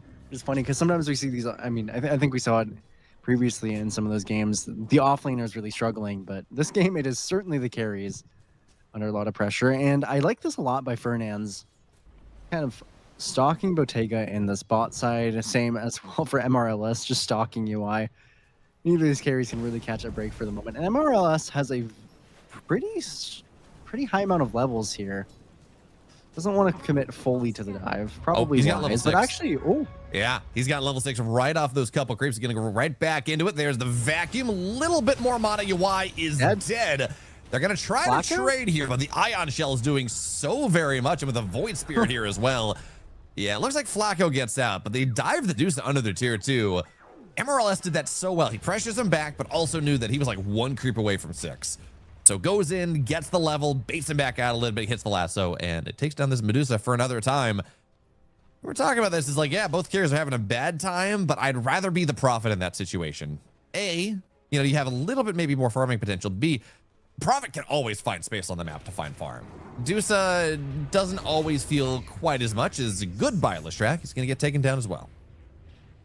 Yeah, the levels on MRLS are a pretty big deal. Batrider definitely accelerates pretty hard, just in terms of, you know, getting these stacks up for Infernal here, and you don't really have to be too present around the Darkseer. He's pretty self-sufficient. Get to head towards the mid lane for himself.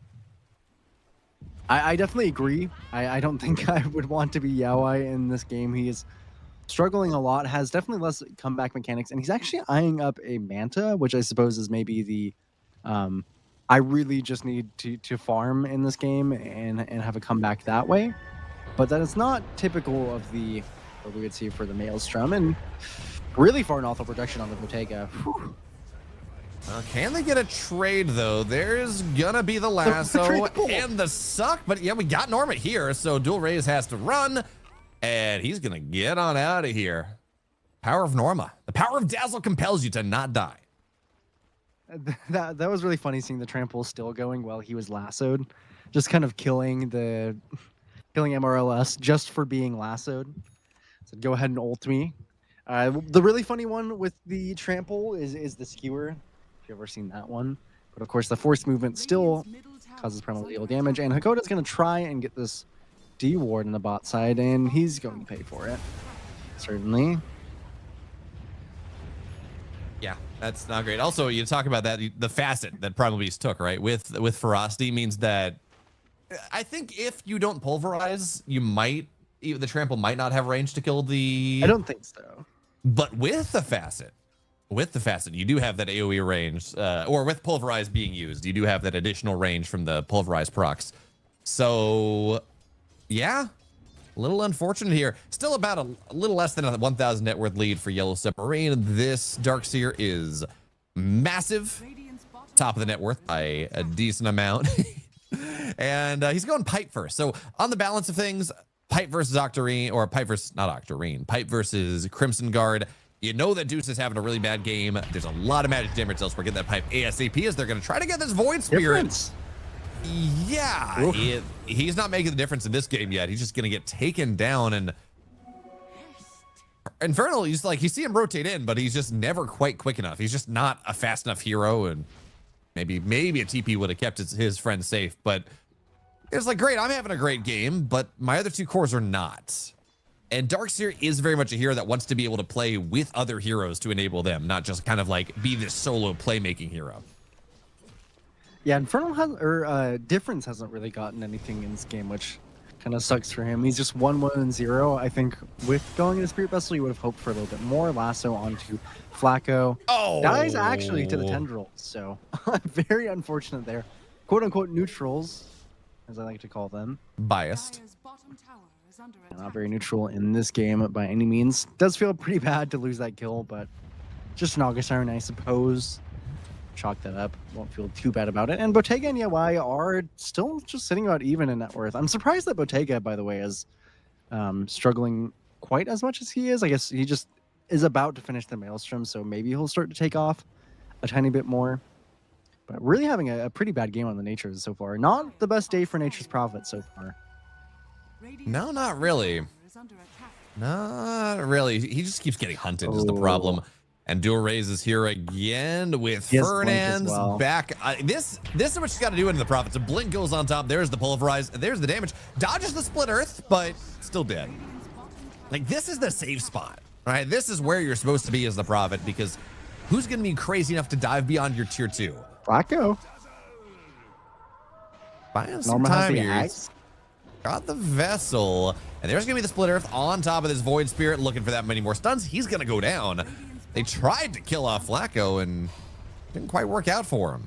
So Prophet's dead, Void Spirit's dead. Darkseer continues to have a good game, but can't really add too much into that one. And this Dazzle now, he's got his Ags. This is the Dazzle timing. Like 14 minutes if you get a really fast Ags, which this is. And all of a sudden, like, you are just doing so much damage. You're doing so much healing. You're breaking the game for the next 6 minutes. It is very hard for Yellow Submarine to fight into this. Yeah, we're in level 11, which is a pretty big deal. You got the Blink on Dual Race, so the cores are doing really, really well Radiant's middle tower on Team is Next under level. Even Fernand's is quite farmed for the last track. Flacco obviously is going to find a lot as well in the Naga, so it's amounted to has fallen. 3K in terms of the way of Team Next level, which it really wasn't looking like that with how well Infernal was doing, but it's kind of fallen out of his hands on Infernal. He's been farming, hasn't been able to really help the team. And the moves by Team Next level are just really nice. Finding Bottega in random places. They do lose Flacco in the meanwhile to MRLS. But they've just been catching a lot in terms of Team Next level. I think particularly finding Bottega in that very bottom portion of the map just really sends a very strong signal of how aggressive they're willing to play. Yeah. That's supposed to be where you're safe. That is supposed to be an insane dive. But it was well played out because the Void Spirit and a couple supports were pushing in the mid lane at the same time. And that meant that they knew they were safe on that smoke. They could dive deep. And it's also like, okay, well, you're going to mass rotate to try to kill a Primal Beast. Possible, but not easy. This guy is tanky as hell. So we're going to have to see where he's going right now. Just rotating around, not going to find too much. But the big deal, all of this is Deuce is actually starting to find some farm. Number 3 net worth. Top 2 on his team, rotates north side. That's just to pick up some creeps, but just about has the Manta. Goes into the Maelstrom behind this, kind of the build we were expecting. Maybe going Manta early before the Maelstrom is kind of the exception to the rule. But you close your eyes, look back 5 minutes later. This Deuce is going to be top net worth. Yeah, He's I done think a it's very perfect. good job of farming his way back into this game. Yeah. The Manta is perfectly serviceable. Very, very good item for the Dusa. Gives you probably more farm speed than Maelstrom by actually a good margin just because of how good your illusions are. I will say, actually trying to hunt on MRLS, and they do get Fernandes, catch himself a little less Rackfish. That is something. I thought the Diabolic Edict Nova was going to kill MRLS, but they do get Fernandes, and it's a bit of a nice pressure release valve. Does make it a little bit more difficult to play around. Like, they were really hard invading the jungle, and taking the Lishrak out does mean that theoretically you could start to go clear some of this vision up and make life a little bit easier for yourself. This is onto the mid lane they go. They would love to take this mid lane tier 1 down. It really is enabling a lot of space for Team Next level right now, but with the Pugna level 9, they should be able to go knock it down. TP comes in though from the Lishrak, and there's going to be the reel in. Anything more? Nope, not quite. But now there's the blink in because the Remnant's gone. Good vacuum though. He's going to be able to mess with things for now, and they're just going to back on up. Finally, Infernal is able to sit behind things and actually mess with the plays of Team Next level. He also has his pipe done, by the way. So this timing with the pipe done, you'd like to see something happen here. Are scanning. Yeah, definitely would. Unfortunately, Bottega, Bottega's behind, but Difference is really far behind on this Void Spirit. Not really finding anything. He did go for the Spirit Vessel, which is quite natural against the, Norma's Dazzle, but doesn't really do anything into, especially UI, and really not too much into the Primal Beast either. So he's not been able to get anything. They will smoke on MRLS and Difference with the lasso. If they could find Norma, they would really, really like to. Much easier said than done. Doesn't have the Holy Locket finished as well. Yeah, he seems to know something. Oh, he's going to rotate back into this. Difference. Smoke pops. Thinks it's on the high ground, though. Oh. Oof. Into a Watcher. Norma just backs on out of there. Hits him with the voice line as well. You had 50-50 where it was, and you guessed wrong on both of them. But it's going to be a second smoke from ML. No, I guess his smoke never popped. Got a little time on this smoke, but shouldn't really enable too much of anything. Playing this defensive while you have the pipe feels pretty tough, I would say. I mean, this is all just time where UI is really kind of propelling himself to the top. He's been completely left alone in this top side, as opposed to Bottega, who's been hunted constantly. So UI is very, very happy with the game state so far. He's about to finish his Maelstrom himself. Definitely looking very good for Team Next Level. Again, their draft was kind of contingent on this is a very good Deuce game outside of potentially just the Darks here, but itemizing against it. Doorways jumps in immediately on MRLS, canceled by the Remnant. Good but job he's still gonna by go forward. Difference is always going to pull back just a little bit. We will see the Pugna Ward go down. That is going to be the end of things. So that was another bit of an invade. They're trying to find one. The problem is they're just really, Team Next Level is doing a fantastic job of playing around each other, making it very hard for these moves to happen. And now they got a 4-man smoke. Not really playing with the Deuce, baiting her out more than anything else. The Bat Rider on the high ground here. Gonna not quite pop. There we go. Pops the smoke of Dual Rays. Tries to go through the portal. Dual Rays is gonna find him, but hey, you gotta blink. So for now, gonna be able to run on out of here. There's the Onslaught. Nice job with the Flame Break to disjoint that. And the smoke is gonna come to naught, but it is 20 minutes. So they are gonna be able to go and get themselves a nice little Tormentor. A shard on the Naga would be ideal. It's gonna go to Fernand's instead. That's also a nice shard, but being able to go restore the mana on this or the mana on the Medusa scene is very good this game. Yeah, at least it was really, really quick. They do it with Dazzle. That hero is incredible at Tormentor, so didn't really waste anything by grabbing it. They're straight back onto the map, even if they didn't get the highest value shard. And there is, of course, Dual Raises. BKB is finished to play as aggressive as he wants, and he was already doing so without the BKB anyway. They've been rarely able to punish him. Maybe they can catch. Yeah, I'm gonna try to get on MRLS here. There's the song though. It's playing on the edge of things, but it's gonna really beat out a lot of this now. The rejection time. It's a heal, but not. I don't know that that's gonna be enough. Norma though is gonna get sucked down. He's living for so long, and he's gonna be able to get on out of here. But we can see now this Dazzle. When 4 heroes commit onto him, it still takes so much to take him down. And that's just It was unfortunate that he was I feel like half a second left on the Spirit Vessel. Maybe if he waited perfectly until the last second, he would have healed enough to actually live there. But it was unfortunate the timing. He's very, very close to living. Spirit Vessel at least doing something at this point for Difference, since he hasn't really been able to utilize it. It feels like Team Next Level really stepped off the gas. They do go on to Hakoda, who should be all, just dead to rights here. Does eventually go down to Yawai. And it does feel like Team Next Level has kind of stepped off the pedal a little bit. They're not smoking as much into Bottega. They're not punishing as much as they were before. But realistically, that just means that they're very confident with Yawai just farming away. And they have no reason not to be. He's already finished that Mjolnir. Very, very comfortable game state for him. I'm sure he is. Telling his team, don't stress too much. If you want to make moves, you certainly can, but there's no need to stress. No need to force anything. We're going to be strong the whole game. Primal Beast doesn't need a ton of net worth. Dazzle is pretty much already at the items that he wants. Finished up the blink for himself on Norma. Hopefully he does get the shard soon. Would have loved to get towards that with the Tormentor, but probably just buy it in any sense. A great game state for Yawai specifically. The good news for Yellow Submarine, though, is that, okay, so we're looking at this Maelstrom, Mjolnir, Ags build coming out of the Dusa. Eventually, Dusa is going to get to the point where they are building stats. They're going to get a Scotty or something. They're going to start to build some damage. And eventually, the point here is, like, eventually, even if the Darkseer wall is not going to be great now, there will come a point where it doesn't matter what your build is as Dusa for the most part.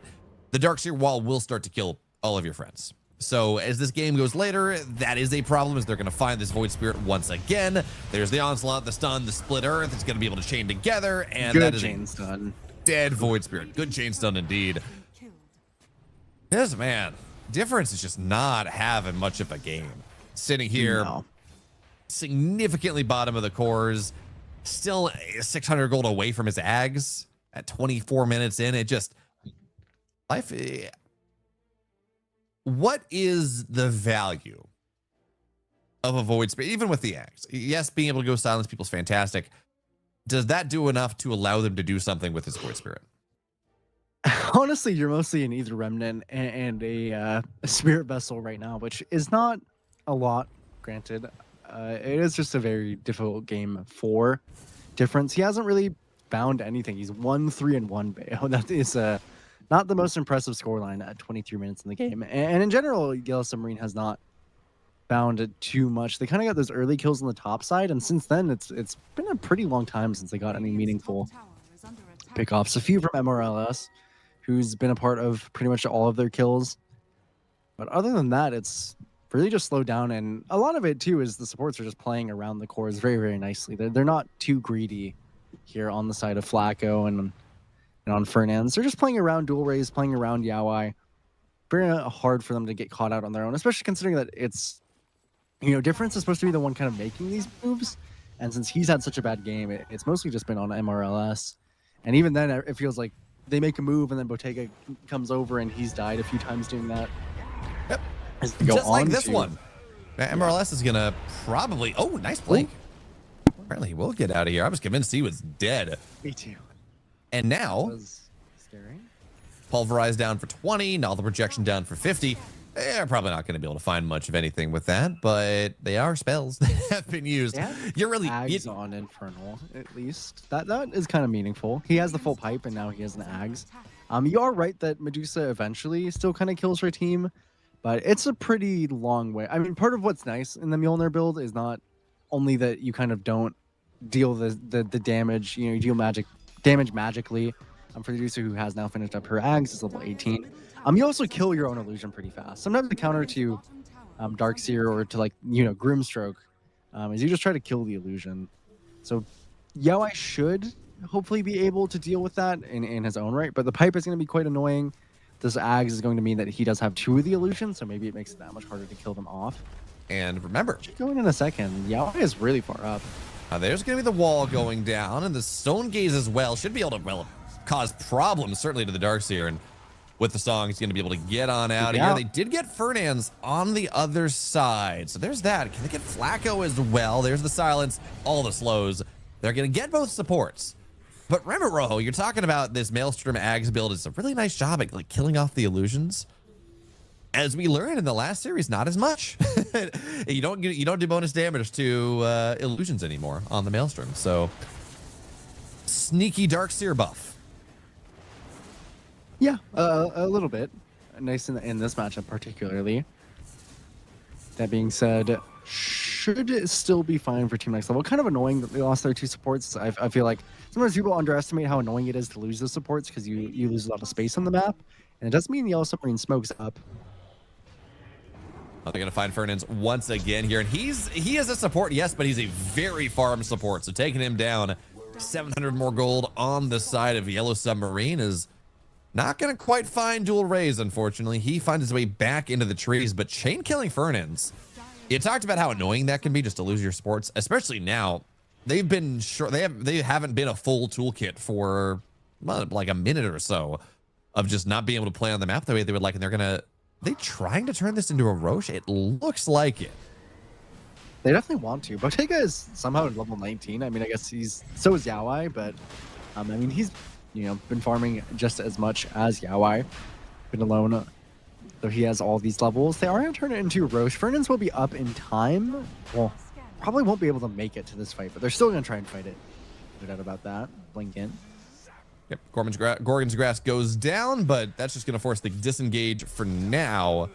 And Fernand's buying the time, or has been bought the time that he needs to realistically come back in and fighting into this when there's a primal beast that just loves to fight in the pit, just dashes in there, causes all the stuns. You can try to force it before the primal shows up, but like once the team is here, you really do need to win a fight. You do need to win a trade before going into Roche Pit, and Infernal is smoked up, as is MRLS. They're looking for the Blink Lasso target. Now, smoke is done. Naga knows that they're all there, so that's going to back up for now. This is, we talk about Naga quite a bit, is like the song, the power of the song, and the ability to heal everyone. If you got the shard, breaking these combos. The vision that Naga gives you with just the perpetual mirror image illusions is causing a massive problem right now. It's very hard for Yellow Submarine to disguise any of the moves they're making. Yeah, they really would have loved to kind of finish off that Roche. MRLS is even kind of standing around it. Very much a standoff on the pit. Although in this meantime, Infernal finished a Blink. It's going to be super meaningful to get on top of that Dusa eventually. And I believe Dual Race finished the Refresher. Probably the biggest one of those two. Really, really would like to use this refresher timing. Hakoda would be a great target if they can find him onto directly. There we go. Gets on top. Bad Art shows up as well. Just kind of dying as well, but Difference does damage. There's Fernand's dead. And now the song looking for the second re-engage. Gorgon's Grass buys down to the very end just to make sure. Oh, it doesn't hit him actually. Here comes Infernal. Drops the wall, gets the punch as well. Multiple illusions going down on you wide. Do they have the damage to take this Dusa down? Not really. Barely not, but now Botega's in a little bit more, looking to go. There's the Shallow Grave, and he has to back the hell on out of here. Teleporting up, that they're gonna be able to go and make sure he doesn't die at least, but that's what you talked about. The wall, even with the double illusions, not enough to kill the Dusa, not enough to kill Dusa's friends. They do get the Primal Beast at the end, there's that, but everyone else survives. Botega, he's full HP. Looking for a cheeky snipe here on the high ground. Is this gonna work? He's got a healing Lotus. Gets damage done on the Flacco, tries to assassinate him. He's gonna force something there. Flacco's dead. You why no mana? Can we get him down? Roche in the pit, 5% HP. Botega not gonna get it, but it will be the Aegis on top of MRLS and the Shallow Grave. It heals a lot. It heals so very much here, but they prevent the Aegis on the side of Team Next Level. Prophet gets a couple more kills. He hits level 21. He's getting closer and closer to that to the Daedalus. Just very well played there, reading the situation, realizing that yeah, okay, I'm 1 versus 3, but everyone's very low on the side of Team Next Level. Yeah, it was. I mean, what was really, really nicely done is MRLS, he force-staffed the Yaoi out of the pit. That's what that was. I kind of thought at first that Yaoi had finished the Hurricane Pike and went out himself to not die there, but really nicely done by him. Probably he could have given away the Aegis to Botega, and that would have been a really good sequence of events, but still was nice. Even Botega onto Yaoi. Had vision enough. Wasn't able to finish them off, unfortunately. But denying that Aegis was very, very nicely done. Still was a great fight for the likes of Team Next Level. Level 18 now for dual raise. They're still in great position, but not getting that Aegis on Dusa definitely hurts. You generally really want Aegis on Dusa, be able to play the map really, really happily. But now Yaoi has to play at least a little bit careful because the damage from Botega is definitely coming out. And as you said, there is now a Daedalus about 400 gold from being finished on Botega.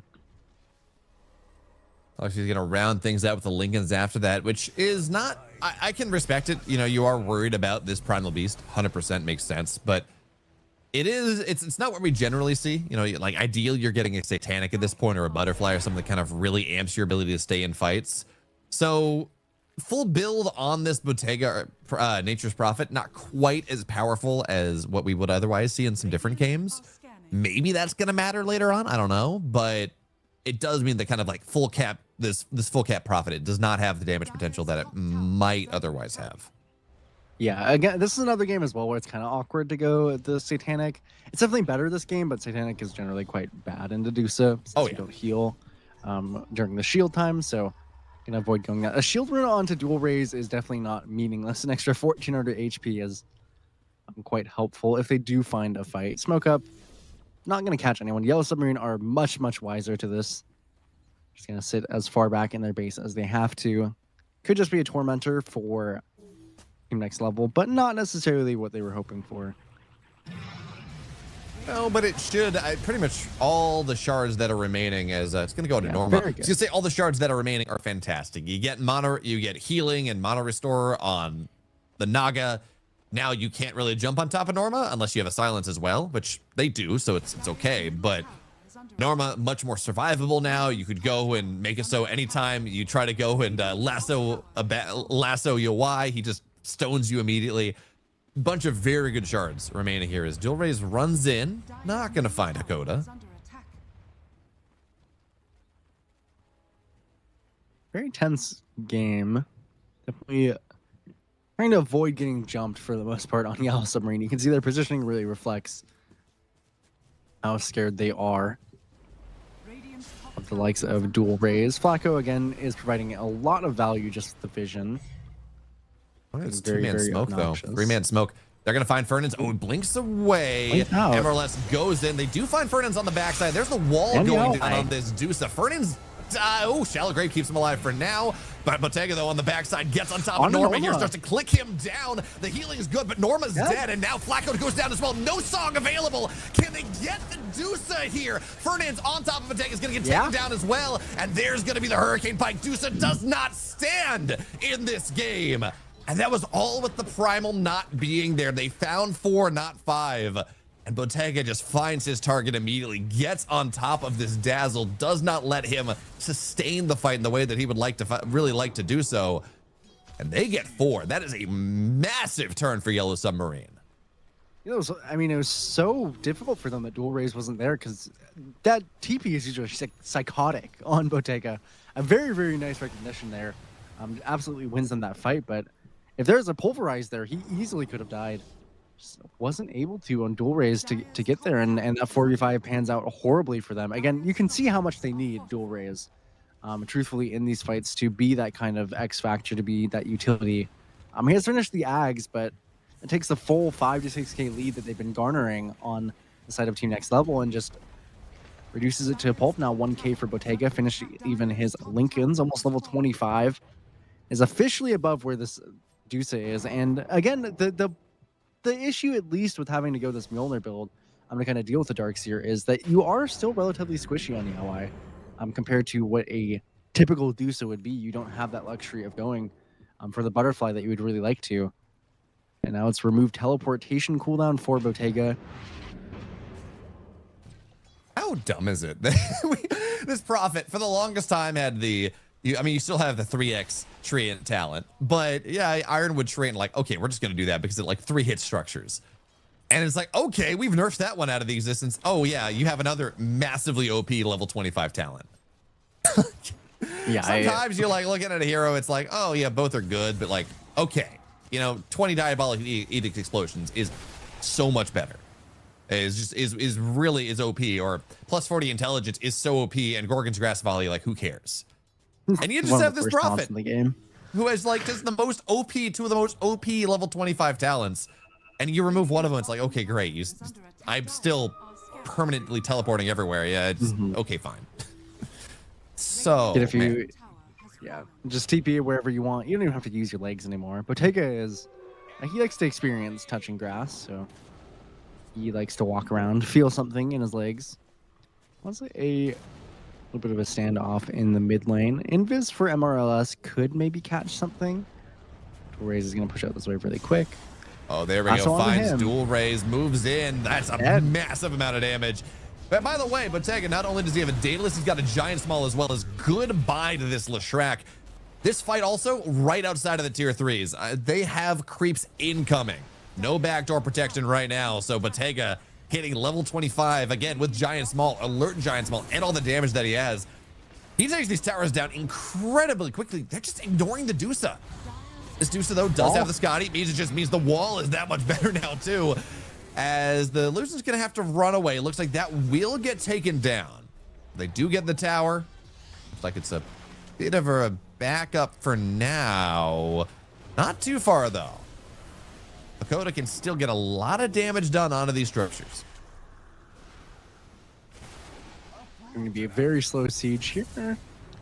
Fortunately, it does the blast into the backdoor protection. Bottega still taking quite a bit of damage. Is going to TP out from Yaoi. So they don't get any actual meaningful buildings, not any racks, just a tier 3 here for them. But still, you can see the merit of, Yaoi is really strong. But just killing the heroes around him, pretty effective strategy so far. The damage from Bottega is still ridiculous. I mean, he's probably missing that 5 agility a little bit, but I suppose the Daedalus makes up for that a tiny bit. And the that giant level small. 25 mark. And Yeah, the 31 bonus attack speed from alert. And the 100 bonus attack range. Maybe it's coming up Bottega this game. He's collecting some lotuses, maybe hoping for a cheese in his stocking one of these days. And by the way, that last item will actually be a Satanic. And you're right, into Adusa, you're not really super happy with the Satanic. You don't want to be hitting them. You're just not going to get any lifesteal off of it. But there is a beautiful Primal Beast and a bunch of other heroes that you're probably going to be hitting before the Dusa. So being able to go and heal yourself right back up to full when you go and you just psychotically teleport right on top of this Dazzle, you're pretty happy about that one. You don't need to worry about things too much. There's a double teleport, though, from Dual Rays and Norma on the north side. This Prophet's pretty alone. They're gonna be able to find him. That's 3 heroes now. The Shrek, Dazzle, and the Primal. It's a very brief window because you know Bottega's gonna teleport out of here pretty quickly. They're not gonna find him. Instead, MRLS is gonna go find this Primal Beast. Here comes the Prophet. TV's right into things. But okay, Ferdinand gets on top. There's gonna be the second refresher. Pulverize. They're gonna lock down this. Oh no, there's gonna be the Hex as well. Bottega's dead. Does have buyback if they want to spend it, but I think you just gotta run on out here. 3 dead on the side of Yellow Submarine. Infernal falls as well. It's only the Void Spirit that gets on out of here. Okay, they do get the Primal at the end. Void Spirit was able to make that happen, but the Song, there's going to be the Gorgon's Grasp. Actually not going to hit, but there's no Astral Step. So all 5 dead for the cost of this Primal Beast. You cannot let the Primal go and get the Pulverize off on this Prophet. And here's what broke the Lincolns? I can't tell. It might have been Norma, but I actually can't tell. I think he might have placed his Lincolns onto MRLS. If I was watching that correctly. So I think he might have actually given that away and then ended up getting hit himself. But I mean, it's also just kind of the, you go on to somebody that's not Norma and Norma gets all of his spells off, and then the fight looks kind of disastrous from there. Trying to kill the Roshan in the middle of the river is funny, but they do eventually bring it down. Definitely a huge swing. And one thing to note as well with this Primal Beast, and part of the reason that I think this hero is rising to popularity a little bit, starting to become pretty popular, is the Ferocity is just a very, very strong facet. Obviously, every Pulverized Slam increases your AoE. Super, super strong. Probably AoE is one of the best stats for Primal Beast. But with the Refresher, you actually stack it. It doesn't refresh the duration, it actually stacks. So you can get up to 6 stacks of the Ferocity, which is just obscene. You can see his Trample was like 4 or 5 times the size of what normally would be. So absolutely ridiculous. Getting 2 of those off in a fight is really detrimental. And usually he wouldn't if their Lincolns was there. But again, unfortunately, it just either was popped or Bottega placed it on somebody. Didn't have his item finished either on Bottega. He still had that 5,000 gold sitting there. Maybe that could have helped there. But yeah, the Norma effect is definitely substantial. Who, by the way, he's bought a Dagon on Norma. Kind of funny. I suppose that is to kill the Medusa illusion. I don't actually know if it still does, but I assume that he's doing that out of good faith. So I would assume that it still does kill the Darkseer illusion.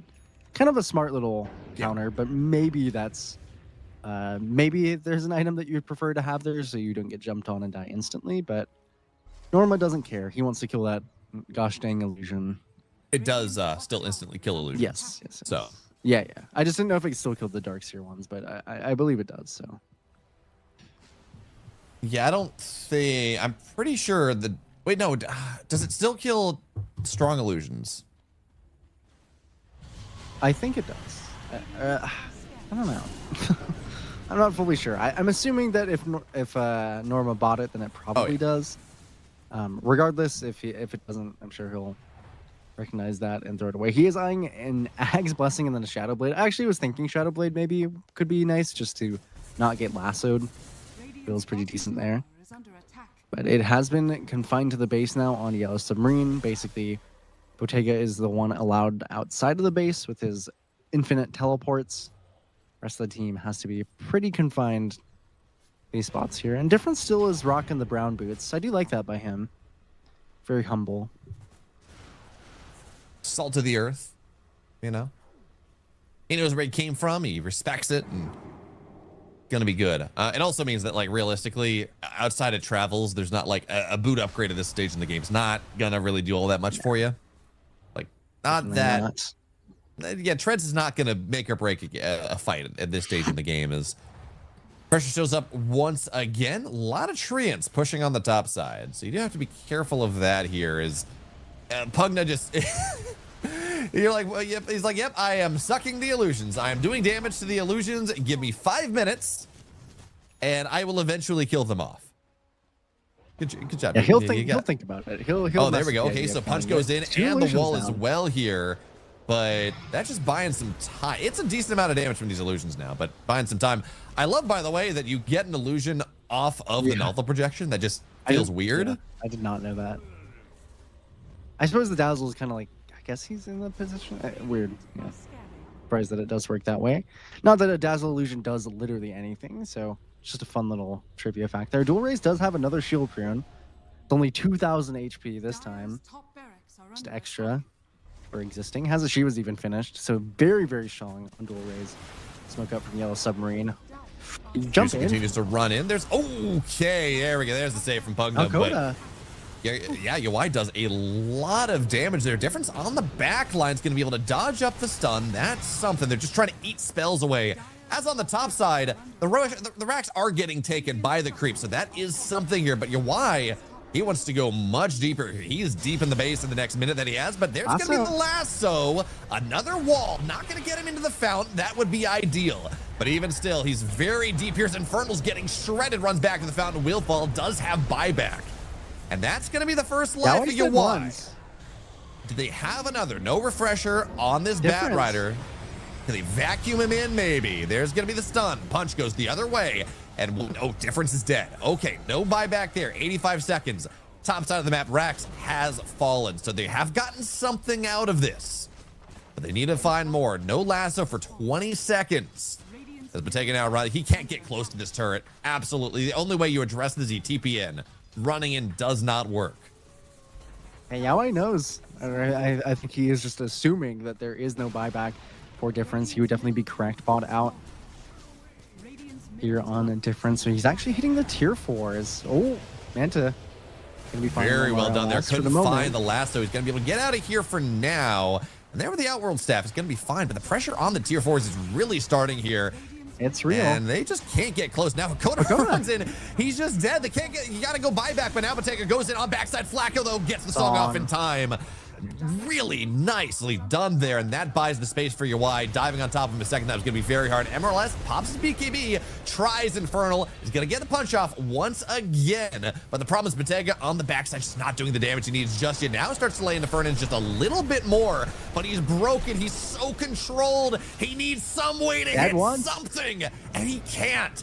99 seconds on the deck. We'll have to buy back into this. And they just cannot approach this Dusa problem in their base. There's going to be another vacuum. But now Infernal is dead. But Tega's just getting melted here. There's nothing that he can do. And Difference finally back alive.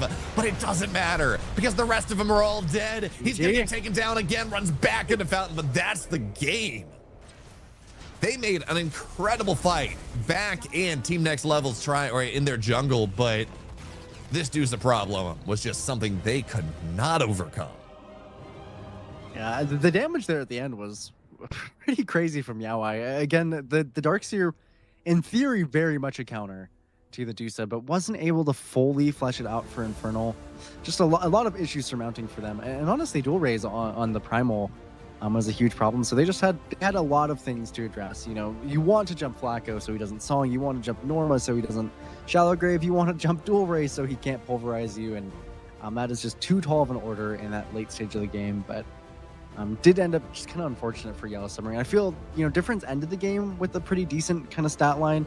I feel like he did a lot better past like the 35-ish minute mark. But that first 30 minutes was pretty rough for the Void Spirit Bayo. Yeah, and you take a look at the other side. I'm just looking at UI's stat line.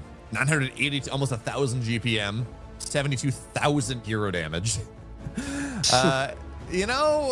You let Dusa get up to 7.5 slots because he had the. I don't know if we want to call us an ag shard a full slot, but he ate his ags with 6 slotted on top of it.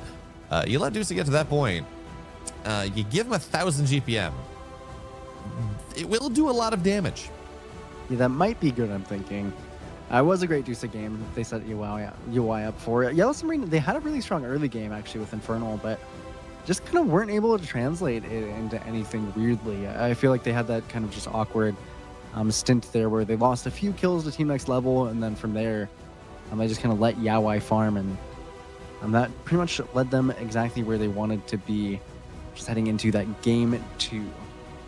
Yep. So we got about 10 minutes, and then we're going to get Game 2 on the way to see if Yellow Submarine can go and strike back and send us to that Game 3, or whether Yawai and the rest continued on this heater.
Nah, Kinda curious that's my own want bias in there. here. I'm well aware.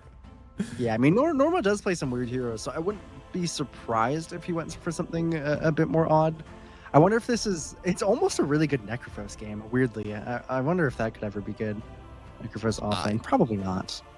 I feel like generally when we see Necro at this point, it's mid-Necro. But yeah, it's a pretty solid Necro game. I'd buy that. You can also, man, Pango. Undying is still in He the pool, likes his right? Pango. He really likes his Pango.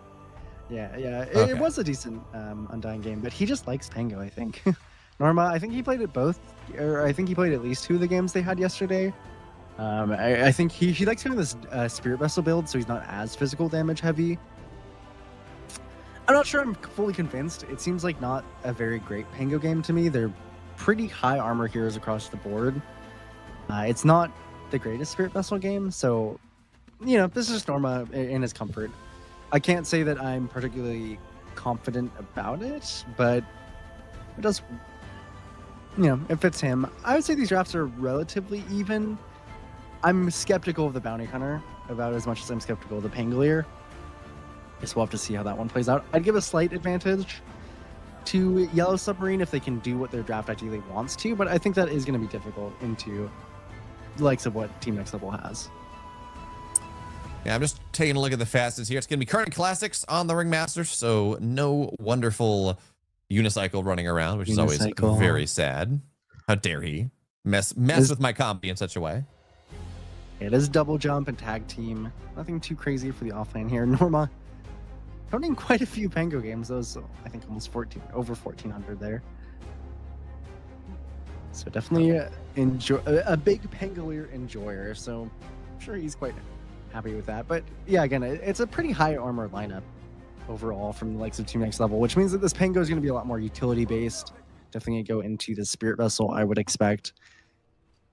Could be a pretty tough puck game for a dual raise. We'll have to see how he navigates that. A lot of times we say, oh, it'll be a really difficult puck game, and then, you know, they just absolutely pop off and then they randomly die. Sometimes we say, oh, it's going to be, you know, a pretty free puck game, and then everything goes wrong magically. So we'll have to see which way dual raise is leaning today.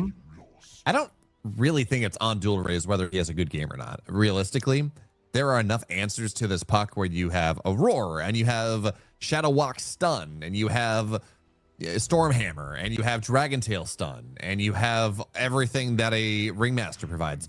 All this stuff, it's a very difficult game for dual raise to play. It is very much on Fernan's to break these combos, to go in with the snowball save and allow puck to have a game. That, like, dual raise obviously is going to have to play well, but I think it very much is on this Tusk to make sure that the puck is allowed to play. Yeah, mostly around difference for sure. The rest of the stuns are pretty playable around, but the Blink Dragon Tail will be a big issue, and the lane could be a huge issue as well. If difference has a good start to the lane, which a Dragon Knight definitely should, this lane can get quite brutal. One of the worst matchups for Puck, for sure. Just already Puck is a very low damage hero just in terms of base damage on the early levels, and then you can reduce that more with the Breathe Fire, make Puck hit for like 40 damage after that on the Illusory Orb.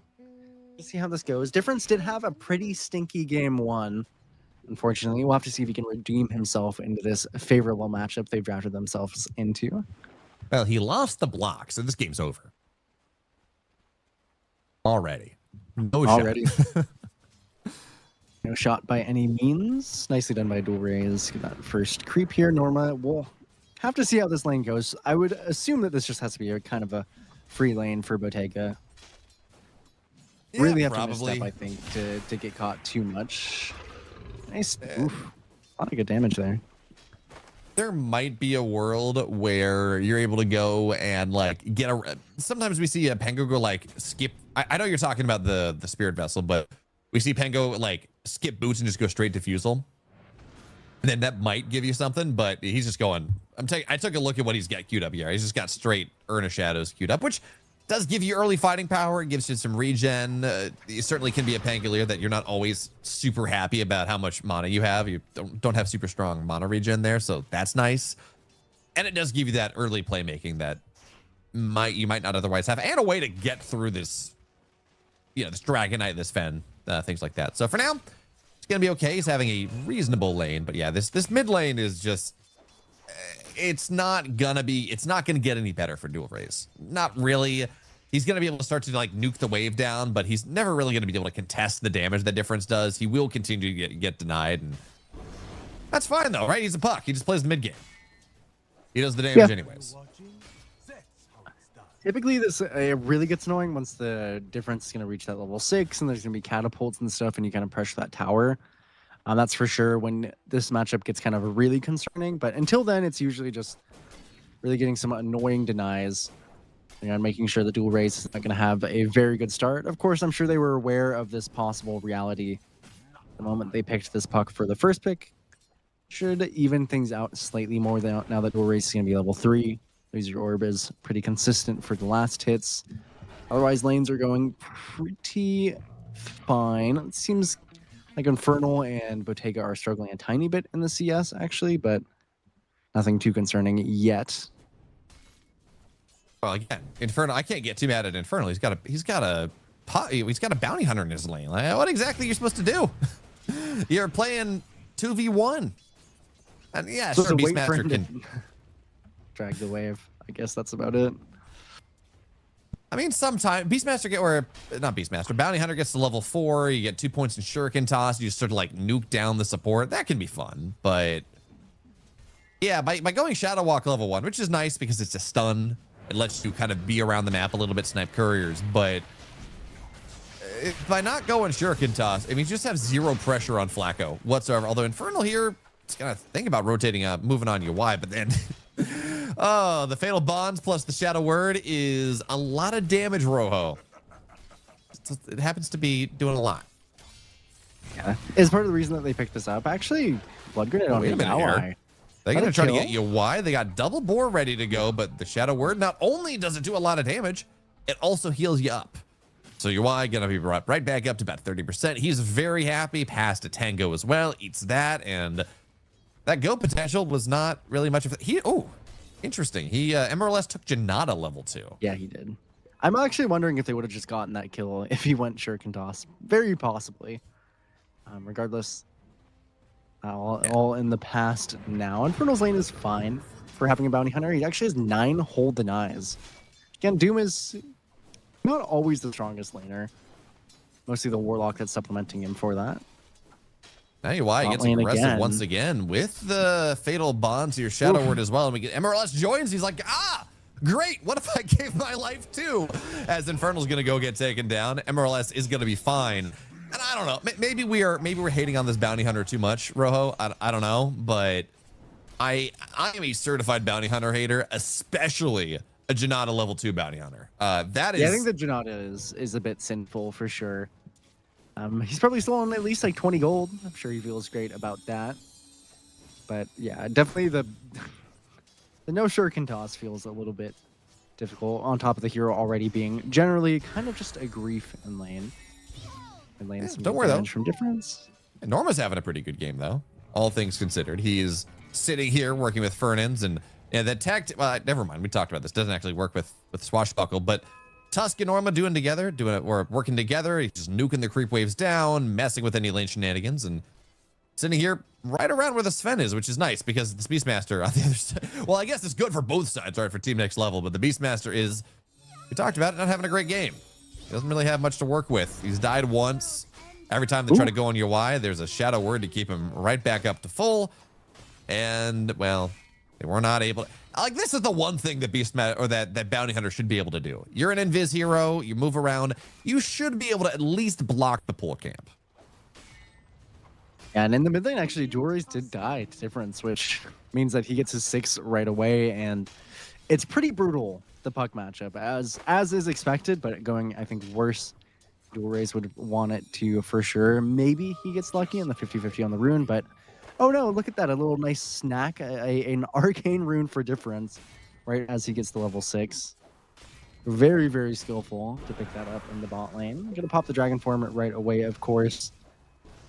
Has the 2 points in the passive. Can level it up again if he wants to. Gonna put a lot of pressure with this catapult onto the tower. And there's going to hit level 7 off this as well. So again, you're talking about getting more points to passive as Beastmaster just gets dove. Fernandes makes the rotation over, identifies that there is absolutely nothing that this bounty hunter can do at all. I mean, I really think that this bounty should be like behind the tier 1 just trying to snipe couriers because it doesn't really contribute anything to lane. So he's 1-1-1 in terms of skill. He's like a 1-point shuriken toss. Can do absolutely nothing to prevent this Beastmaster from just getting chained over and over again as the wave is just way far. UI is playing very aggressively here behind the tier 1, but they identify short of like a Sven rotation or something, a DK rotation. There's not a lot that can really punish him. So UI is level 5, just about level 6. They took the tier 1 tower at 7 minutes. Flacco, he has level 6 in the Black Grimoire if he wants it, but he's not really going to worry about that right now. Doesn't need it. And at least Sven is having a reasonable... Sven and DK are having a reasonable game. So even if the Doom is massive, the other lanes they're doing okay. I think he's gonna pop. Maybe he pops the Grimoire. Yeah. There we go. Drops it down. It's still a lot of damage on this DK. +1. He got some XP out of it. I think there was a creep that died in the vicinity.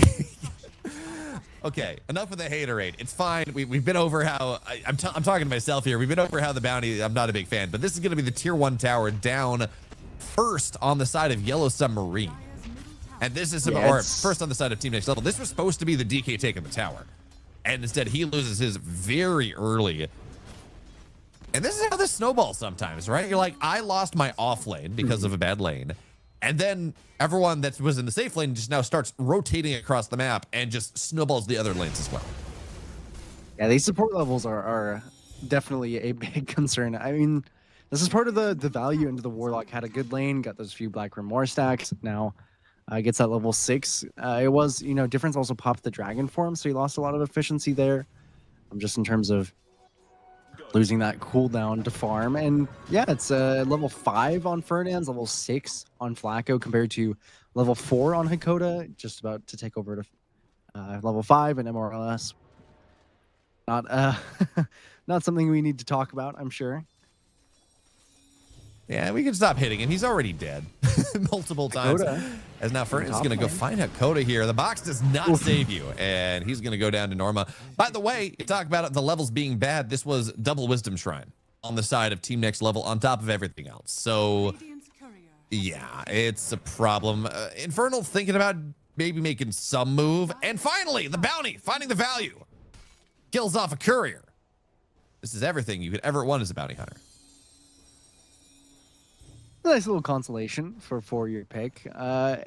Difference and, of course, Soul Rays now have finally met in terms of net worth for the most part. Difference is still ahead, pretty decently so, but doesn't mean too much. These supports are really going to be a threat moving across the map, and they're just beelining it towards Difference. They are. We got it. We have the Pangolier on the way as well. Spirit Vessel done, but Stuns now is really chained together on top of this Tusk, and they're going to say, oh, a Sven! That looks tasty. Maybe I can kill him too. Dual Rays, though, gets himself trapped on the high ground, and Bottega running away for now is going to get feared out of here. Tame of the Beast does a very nice job, and they're going to be able to get Norma down.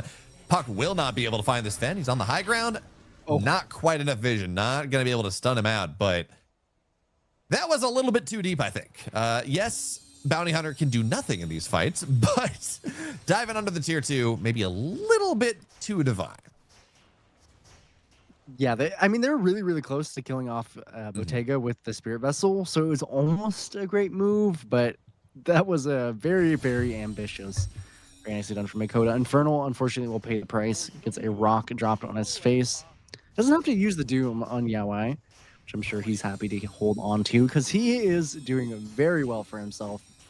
It's not just that Beastmaster is struggling, it's that Yawai is also incredibly accelerated. They're going to try to kill Norma, but it's a little bit of a pipe dream. There's the Dragon Tail stun. Tame of the Beast as well, but not going to be enough. And now the Doom, oh, he's going to go cancel. He's like, yep, they're running away. This is fine. Don't have to worry about it anymore.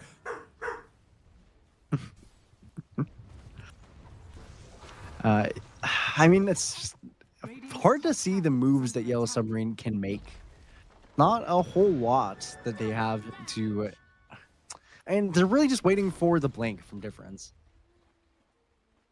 And until then, they don't really have any ways to get on top of these heroes. And obviously Infernal is struggling a lot himself as the Dominator. So he can at least farm up for the time being, but he's not even cracked 4K net worth yet onto Infernal. He'd love to get into that Helm of the Overlord. Would love to get into the Auras. It is onto MRLS. The Dream Coil amplified damage is just enough to take that out. Dual Race will get out with the Curveball.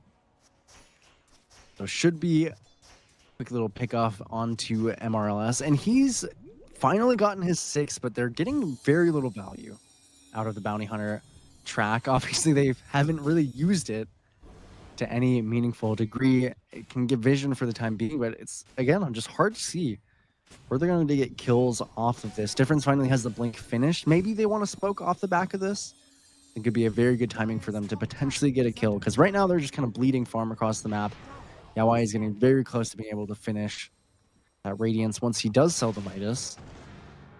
Well, Bounty Hunter did a very good thing just now. He brought the recipe for the mana boots to this Ringmaster. So finding value. Courier. There we go. We've he drafted kills a couriers. 6 He is a courier. It works great. But also, better for rotation here, trying to find the Doom. Unfortunately, he's going to TP onto the top side, where they're going to try to find something here. Not going to get Bottega, though. So just big, massive gank, 5-man gank onto the tower. They won't be able to get it, though. So both towers, both tier 1s, they're going to get traded right around this 13-minute mark. Arguably a little bit faster for Infernal Indifference to take it down, but I said arguably because it was a little lower on the other side. But ganks are going to get dodged, and this is really where Yellow Submarine, they want to get active. They have, you talked about it, that level 6. They got track available on this Bounty Hunter. He's the vision hero. He should be breaking some of this stuff open. But if you keep dodging fights, you're just really not going to find the value you need. Perfectly happy to dodge ganks for the side of Team Next Level, and they just want to get on top of heroes on their own end. They have a nice scan on the Bottega. Oh, this is gonna big. be really good. Pops the Dream Coil on top of Bottega and the Ringmaster as well. There's the Rolling Thunder. Bottega is living just not long enough, but now Roar and the stun on top of this puck will fall. So they get one as MLS continues to run away. A little bit more damage on top of Fernan's, and they're gonna Ringmaster. Apparently, I could have sworn he died in the fight, but he will die on the backside of things. But now they got tracks on a lot of these heroes. That's a very deep Fernand's going to get stunned. He's under the tower, but the healing word. He's living.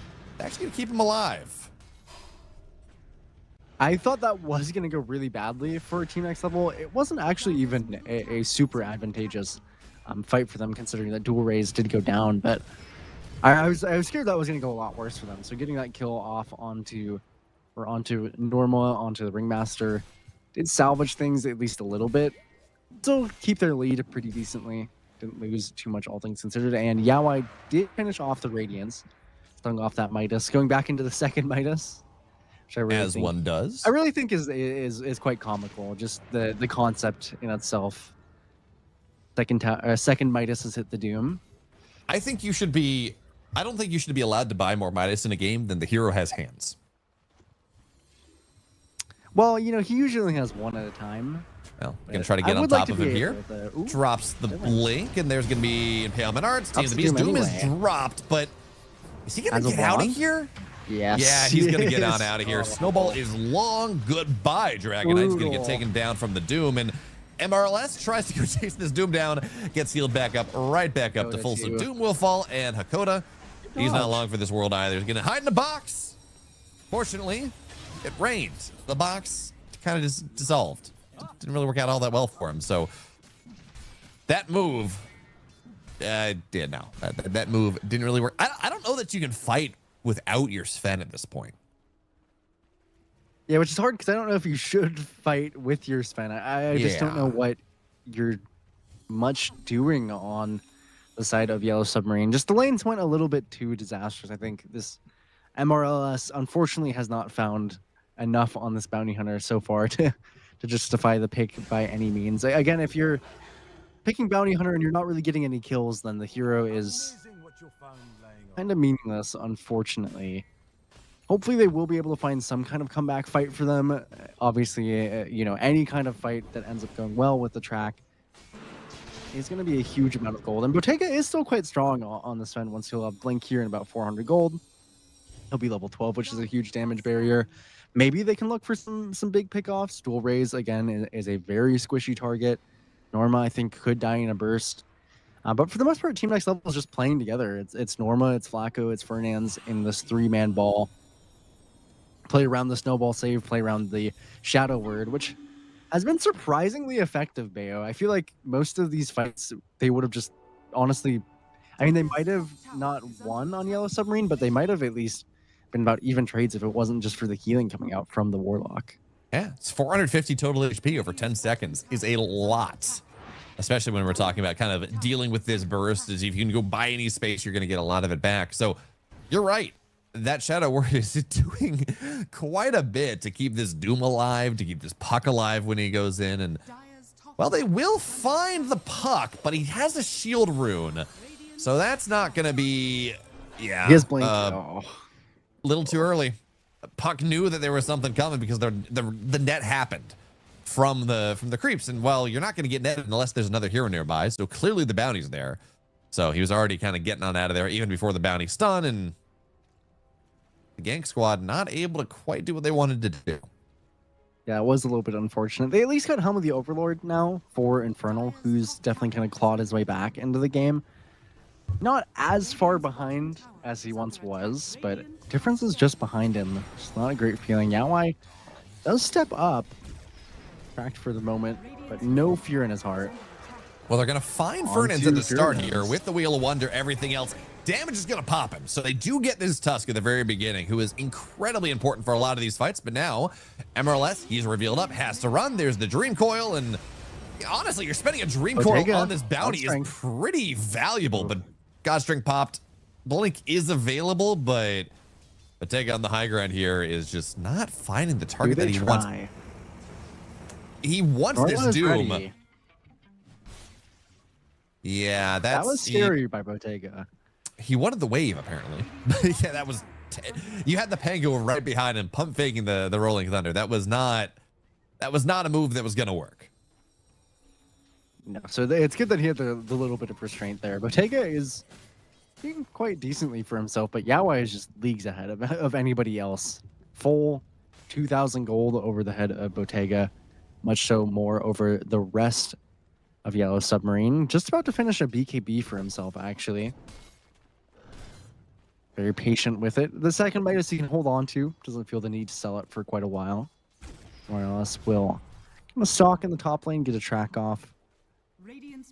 Not amounting to much for the moment. Again, it's playmaking is a little bit awkward for the side of Yellow Submarine.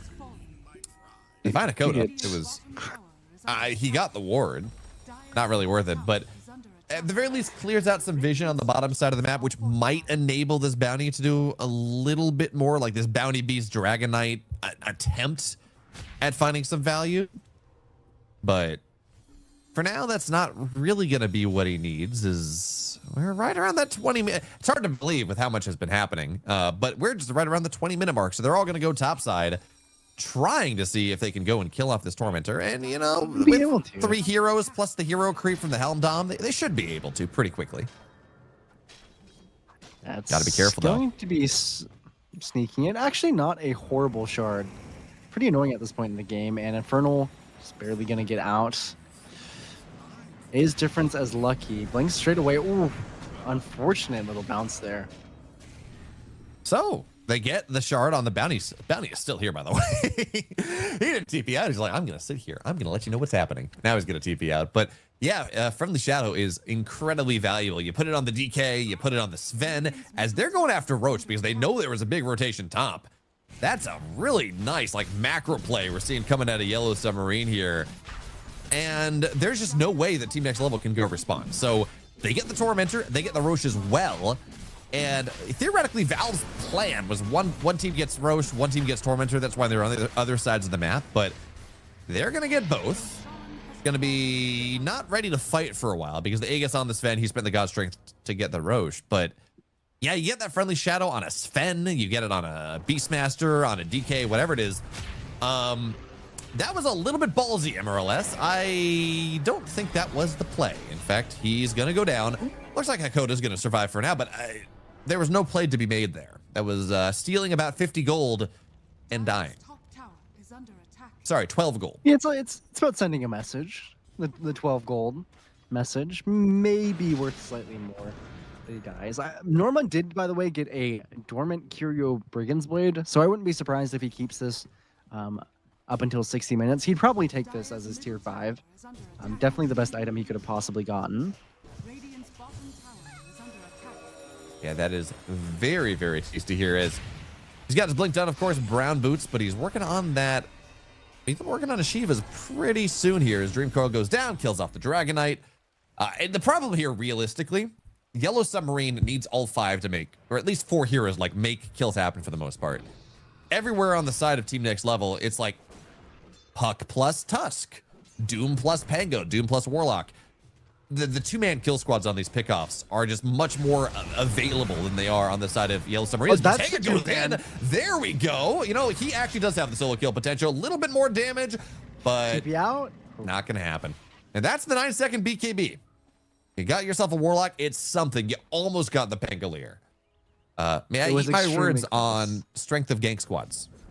I think you may. The caster curse is quite strong in you. You need to learn the power of that, or to harness that power. Look, dude, I Worked grew up pretty on well StarCraft. there. Let me tell you about the Artosis curse. What is the Artosis curse, Bale? That is any predict. There's a all-time great StarCraft 2 caster by the name of Artosis, and he was known for it's like the Kyle curse. Every prediction that he would make, like we're doing the group stage of the GSL, every single prediction he would make, it's more likely than not he'd be wrong. You know, whoever's going to win the grand finals, he's going to pick the wrong hero, the wrong player every single time, because he just curses them. It doesn't matter how good they're looking before going into it. Like, the prediction was not bounded in fallacy. It's just he curses them every single time. Yeah, there's a K-Droll in League. They like to say that whenever he says something like that, they say that he's ulting. He's ulting the team that he's praising, and they always seem to lose the games after he does that. Fernand's going Certainly to go powerful. drop a sentry, Fernand's kills off MRLS. MRLS here. There's no way to get on out. Lucky number 6 on the death chart there. Has as many deaths as as Yellow Submarine has kills. Surprisingly, the lead is not very much though. Bottega is still having a good time. The lead is pretty much just between the carries here. Yawai just 3k above where Bottega is. He is level 18. Starting to think that's a little bit problematic for the Doom. Yeah. He's doing 25% bonus damage to the entire team. Often it's like, yeah, Doom has this. Great. We're sitting in this situation. I'm higher level than the supports. I'm kind of blowing the supports up anyways. But being able to do 25% additional attack damage to, say, the Sven is very nice. Although Sven takes it to level 18 as well, so not going to be as much of a problem anymore. But yeah, it's one of the reasons why this Midas keeps getting bought and rebought on this Doom over and over again, is because if you can force yourself, keep yourself a level up on the rest of the game, your damage increases significantly. Yeah, it's pretty meaningful. Sometimes you'll just see Doom doing decent damage into a carry on carry matchup, and then he switches to support. It's a 1 or 2 shot onto them. Pretty defensive positioning here for the likes of Yellow Submarine. Using the friendly shadow quite nicely to in the wake. Gonna use a smoke. I'll try and catch Dual Rays here. He did buy a Lincoln's. I do like that purchase from Dual Rays. Just no funny business. Straight into the defensive item. Good news, though. Friendly shadow. Else? Yeah, they're trying to find the rest of this team here. Bottega goes in, annihilates this Warlock immediately. Roar goes down on the backside, but good save from Fernance. Keeps this Doom alive for the duration of the Roar. Now the Doom goes down on this Dragon Knight. And Bottega very much kited out of this fight on the north side, kind of running away. Infernal gets jumped on top of by Yawai, and the Dragon Knight should fall as well. So 3 die. Bottega goes in. That's a dieback on the Warlock. That's actually very, very nice here. But now his BKB is done. He's going to have to TP on out of here. Do we have stuns? We do not. That's going to be the Aegis. He gets out, gets 2 kills, gets the same hero twice. But this DK, he's just getting doomed up and he's not allowed to fight. Yeah, I mean, Difference is having another tough game, unfortunately. Lowest of the core is by a pretty big margin. Only has a Dragon Lance and a BKB really to speak of. Level 14. Taking that much extra damage from Yawai, who is getting quite close to finishing this Assault Cuirass as well, which is going to be a pretty huge turning point, I think, for Yawai getting that plate mail item finished. And on to just Infernal's Creep. Nice little 250 for Norma. It's just as much as you would get for killing the bounty hunter. Potentially more. Probably more impact around the map. But enough about MRLS. I mean, actually, the Friendly Shadow has been quite annoying, I will say, that free shard that he got. But outside of that, it isn't too much merit in fighting for Yellow Submarine. Of course, it's just Bottega who's outputting most of the damage, who does, by the way, have a Basher on himself. Not very often that you see the Basher Sven. Thematically and in theory, it makes sense.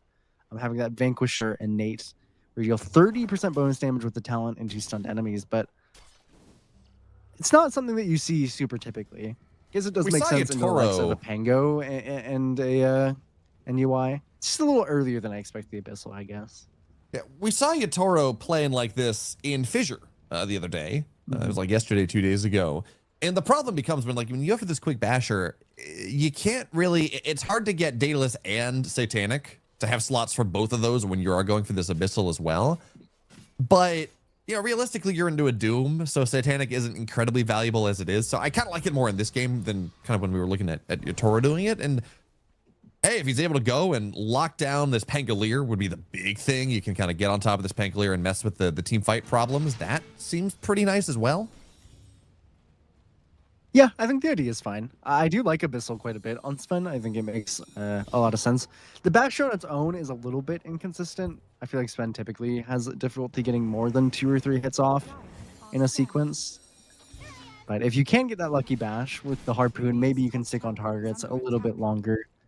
Gonna finish up that Abyssal for himself. Sim level 20. Not a bad game state for Yellow Submarine. I mean, specifically for Bottega, is feeling fine. That AC finishing, though, on Yawai is pretty scary. It's a level 20, the Infernal Blade at max HP as damage. It's a very, very scary Yawai.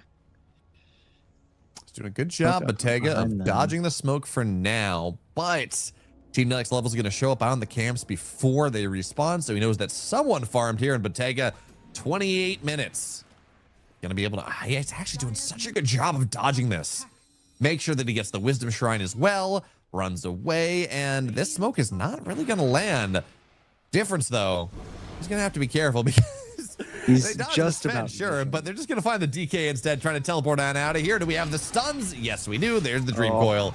Difference has to pop the BKB and run away, but there is no running here whatsoever. So the bounty's dead. Difference is dead as well. This poor DK, man. This poor... He thought he was safe. He was so far away from where the rest of from where Team Next Level was showing. And just not allowed to... He's just not allowed to have a game. It feels bad. Yeah, it's been quite a toughie for Difference, and I do like as well on Team Next Level that they decided to give this early gem to dual raise. He's had no problem holding on to it. Helps a lot with getting kind of jumped on by that Friendly Shadow. Obviously, is a huge nuisance for the likes of MRLS already. Good game state for the likes of Team Next Level. They really would like this next Roche to go their way. No more losing Tormentor, losing Roshan. Don't want any kind of mishaps like that happened before, but it's a 7k gold lead. Yawai feels incredibly strong. At least there's a Blink now from Infernal. He's got Blink BKB on the Beastmaster. Maybe that allows them to kill somebody who isn't the Doom, but for the moment, Yawai is a very tanky lad. All right, so I'm with you about this Lincolns, by the way, on the puck that you were talking about a bit ago about. It's good. He just gets it, you know, no worries. But Track is a very easy Lincolns popper. So you do have this ability, if you are able to kind of pair things together, to just very easily pop this Lincolns and not worry about it too much. Of course, the puck is probably going to phase shift pretty much immediately, but you do have to be on top of that. For now, though, Roche, never thinking about it. Not quite doing so. What are we waiting on? Like, what do you... Is it the Abyssal? Is the Abyssal the solution to Yellow Submarine's problems? Is that what allows them to start to look for fights? It'll help a lot. I mean, it's a lot more likely to get a guaranteed kill if you can find that Abyssal. A lot more consistent, obviously, than the Basher. It's kind of just waiting for openings. I don't think they have to rush too much on the likes of Yellow Submarine. This Roche is going to be very hard to get because they did kill the first one, so that roar means they definitely can't sneak it. They're going to have to wait to try and get a pick off, but that is a nice scan, yeah. Yeah, they know everything's happening. Oh, They're still yeah, going to find this. Ven pops the BKB just in time. timing. There's the Doom. Looks for the roar. Do we have the damage? No.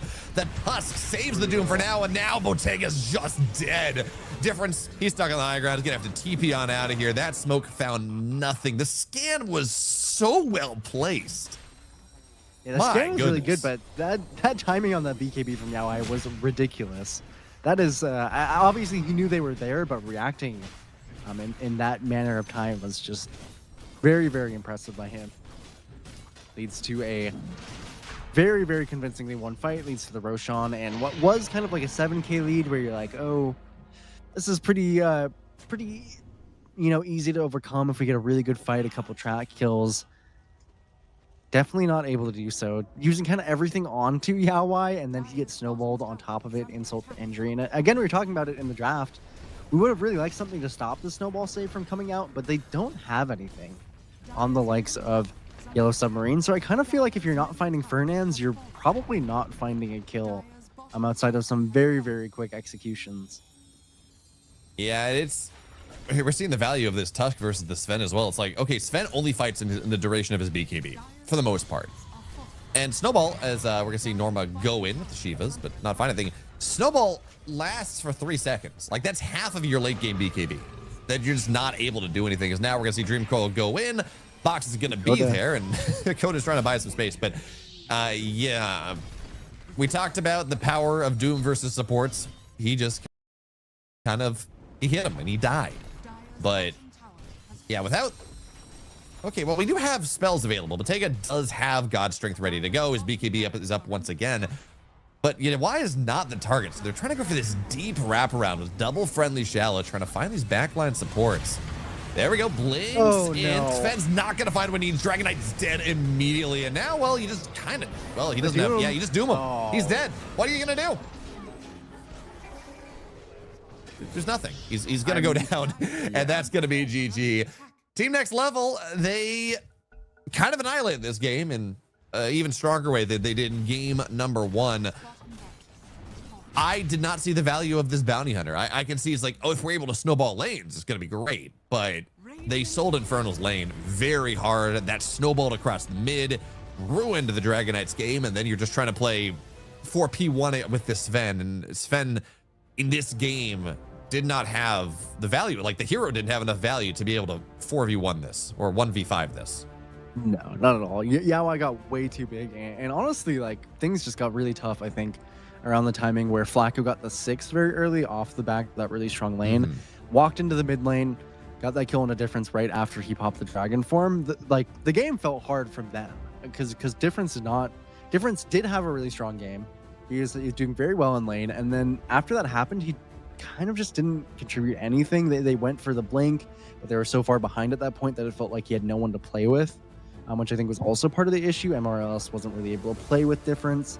It really fell apart for Yellow Submarine. Team Next Level definitely had their number in this game, but unfortunately they did not draft themselves into a super strong position with the way that the game played out. And it doesn't mean, unfortunately, that they are going to drop into the lower bracket. And Team Next Level, we were hoping that there wouldn't be a stomp similar as we had in our last series, Bayo.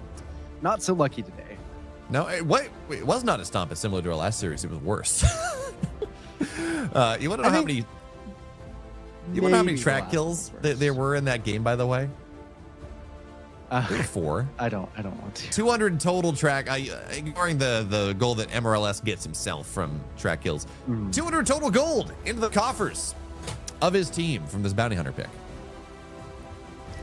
That's value. That is basically the same as killing a ward for the century. That's pretty powerful stuff there.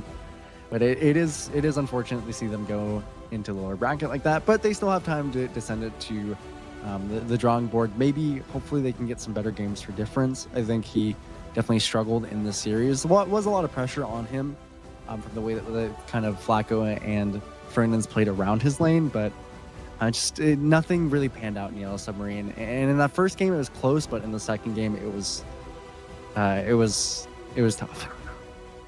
Yep, not quite what they need, but they will go. They're running to MOUZ tomorrow in the lower bracket. They're gonna try to see if they can continue their run and then maybe get, well, actually not some revenge, but then if they win, they play for Pirates or OG the following day. So the lower bracket run continues or begins, I guess, for Yellow Submarine. But on the other side, tomorrow, I believe it's tomorrow. Yeah, tomorrow we're going to have Liga Team versus Team Next Level in the upper bracket finals to determine who moves into the grand finals of Series 4 here of Season 2 of the CCT. But for now, Rojo and I, we're done. The day's over. The games are over. Enjoy the rest of the games through the rest of the week. We're done here, Rojo. It's been a good one. Stay safe. Thank you, guys.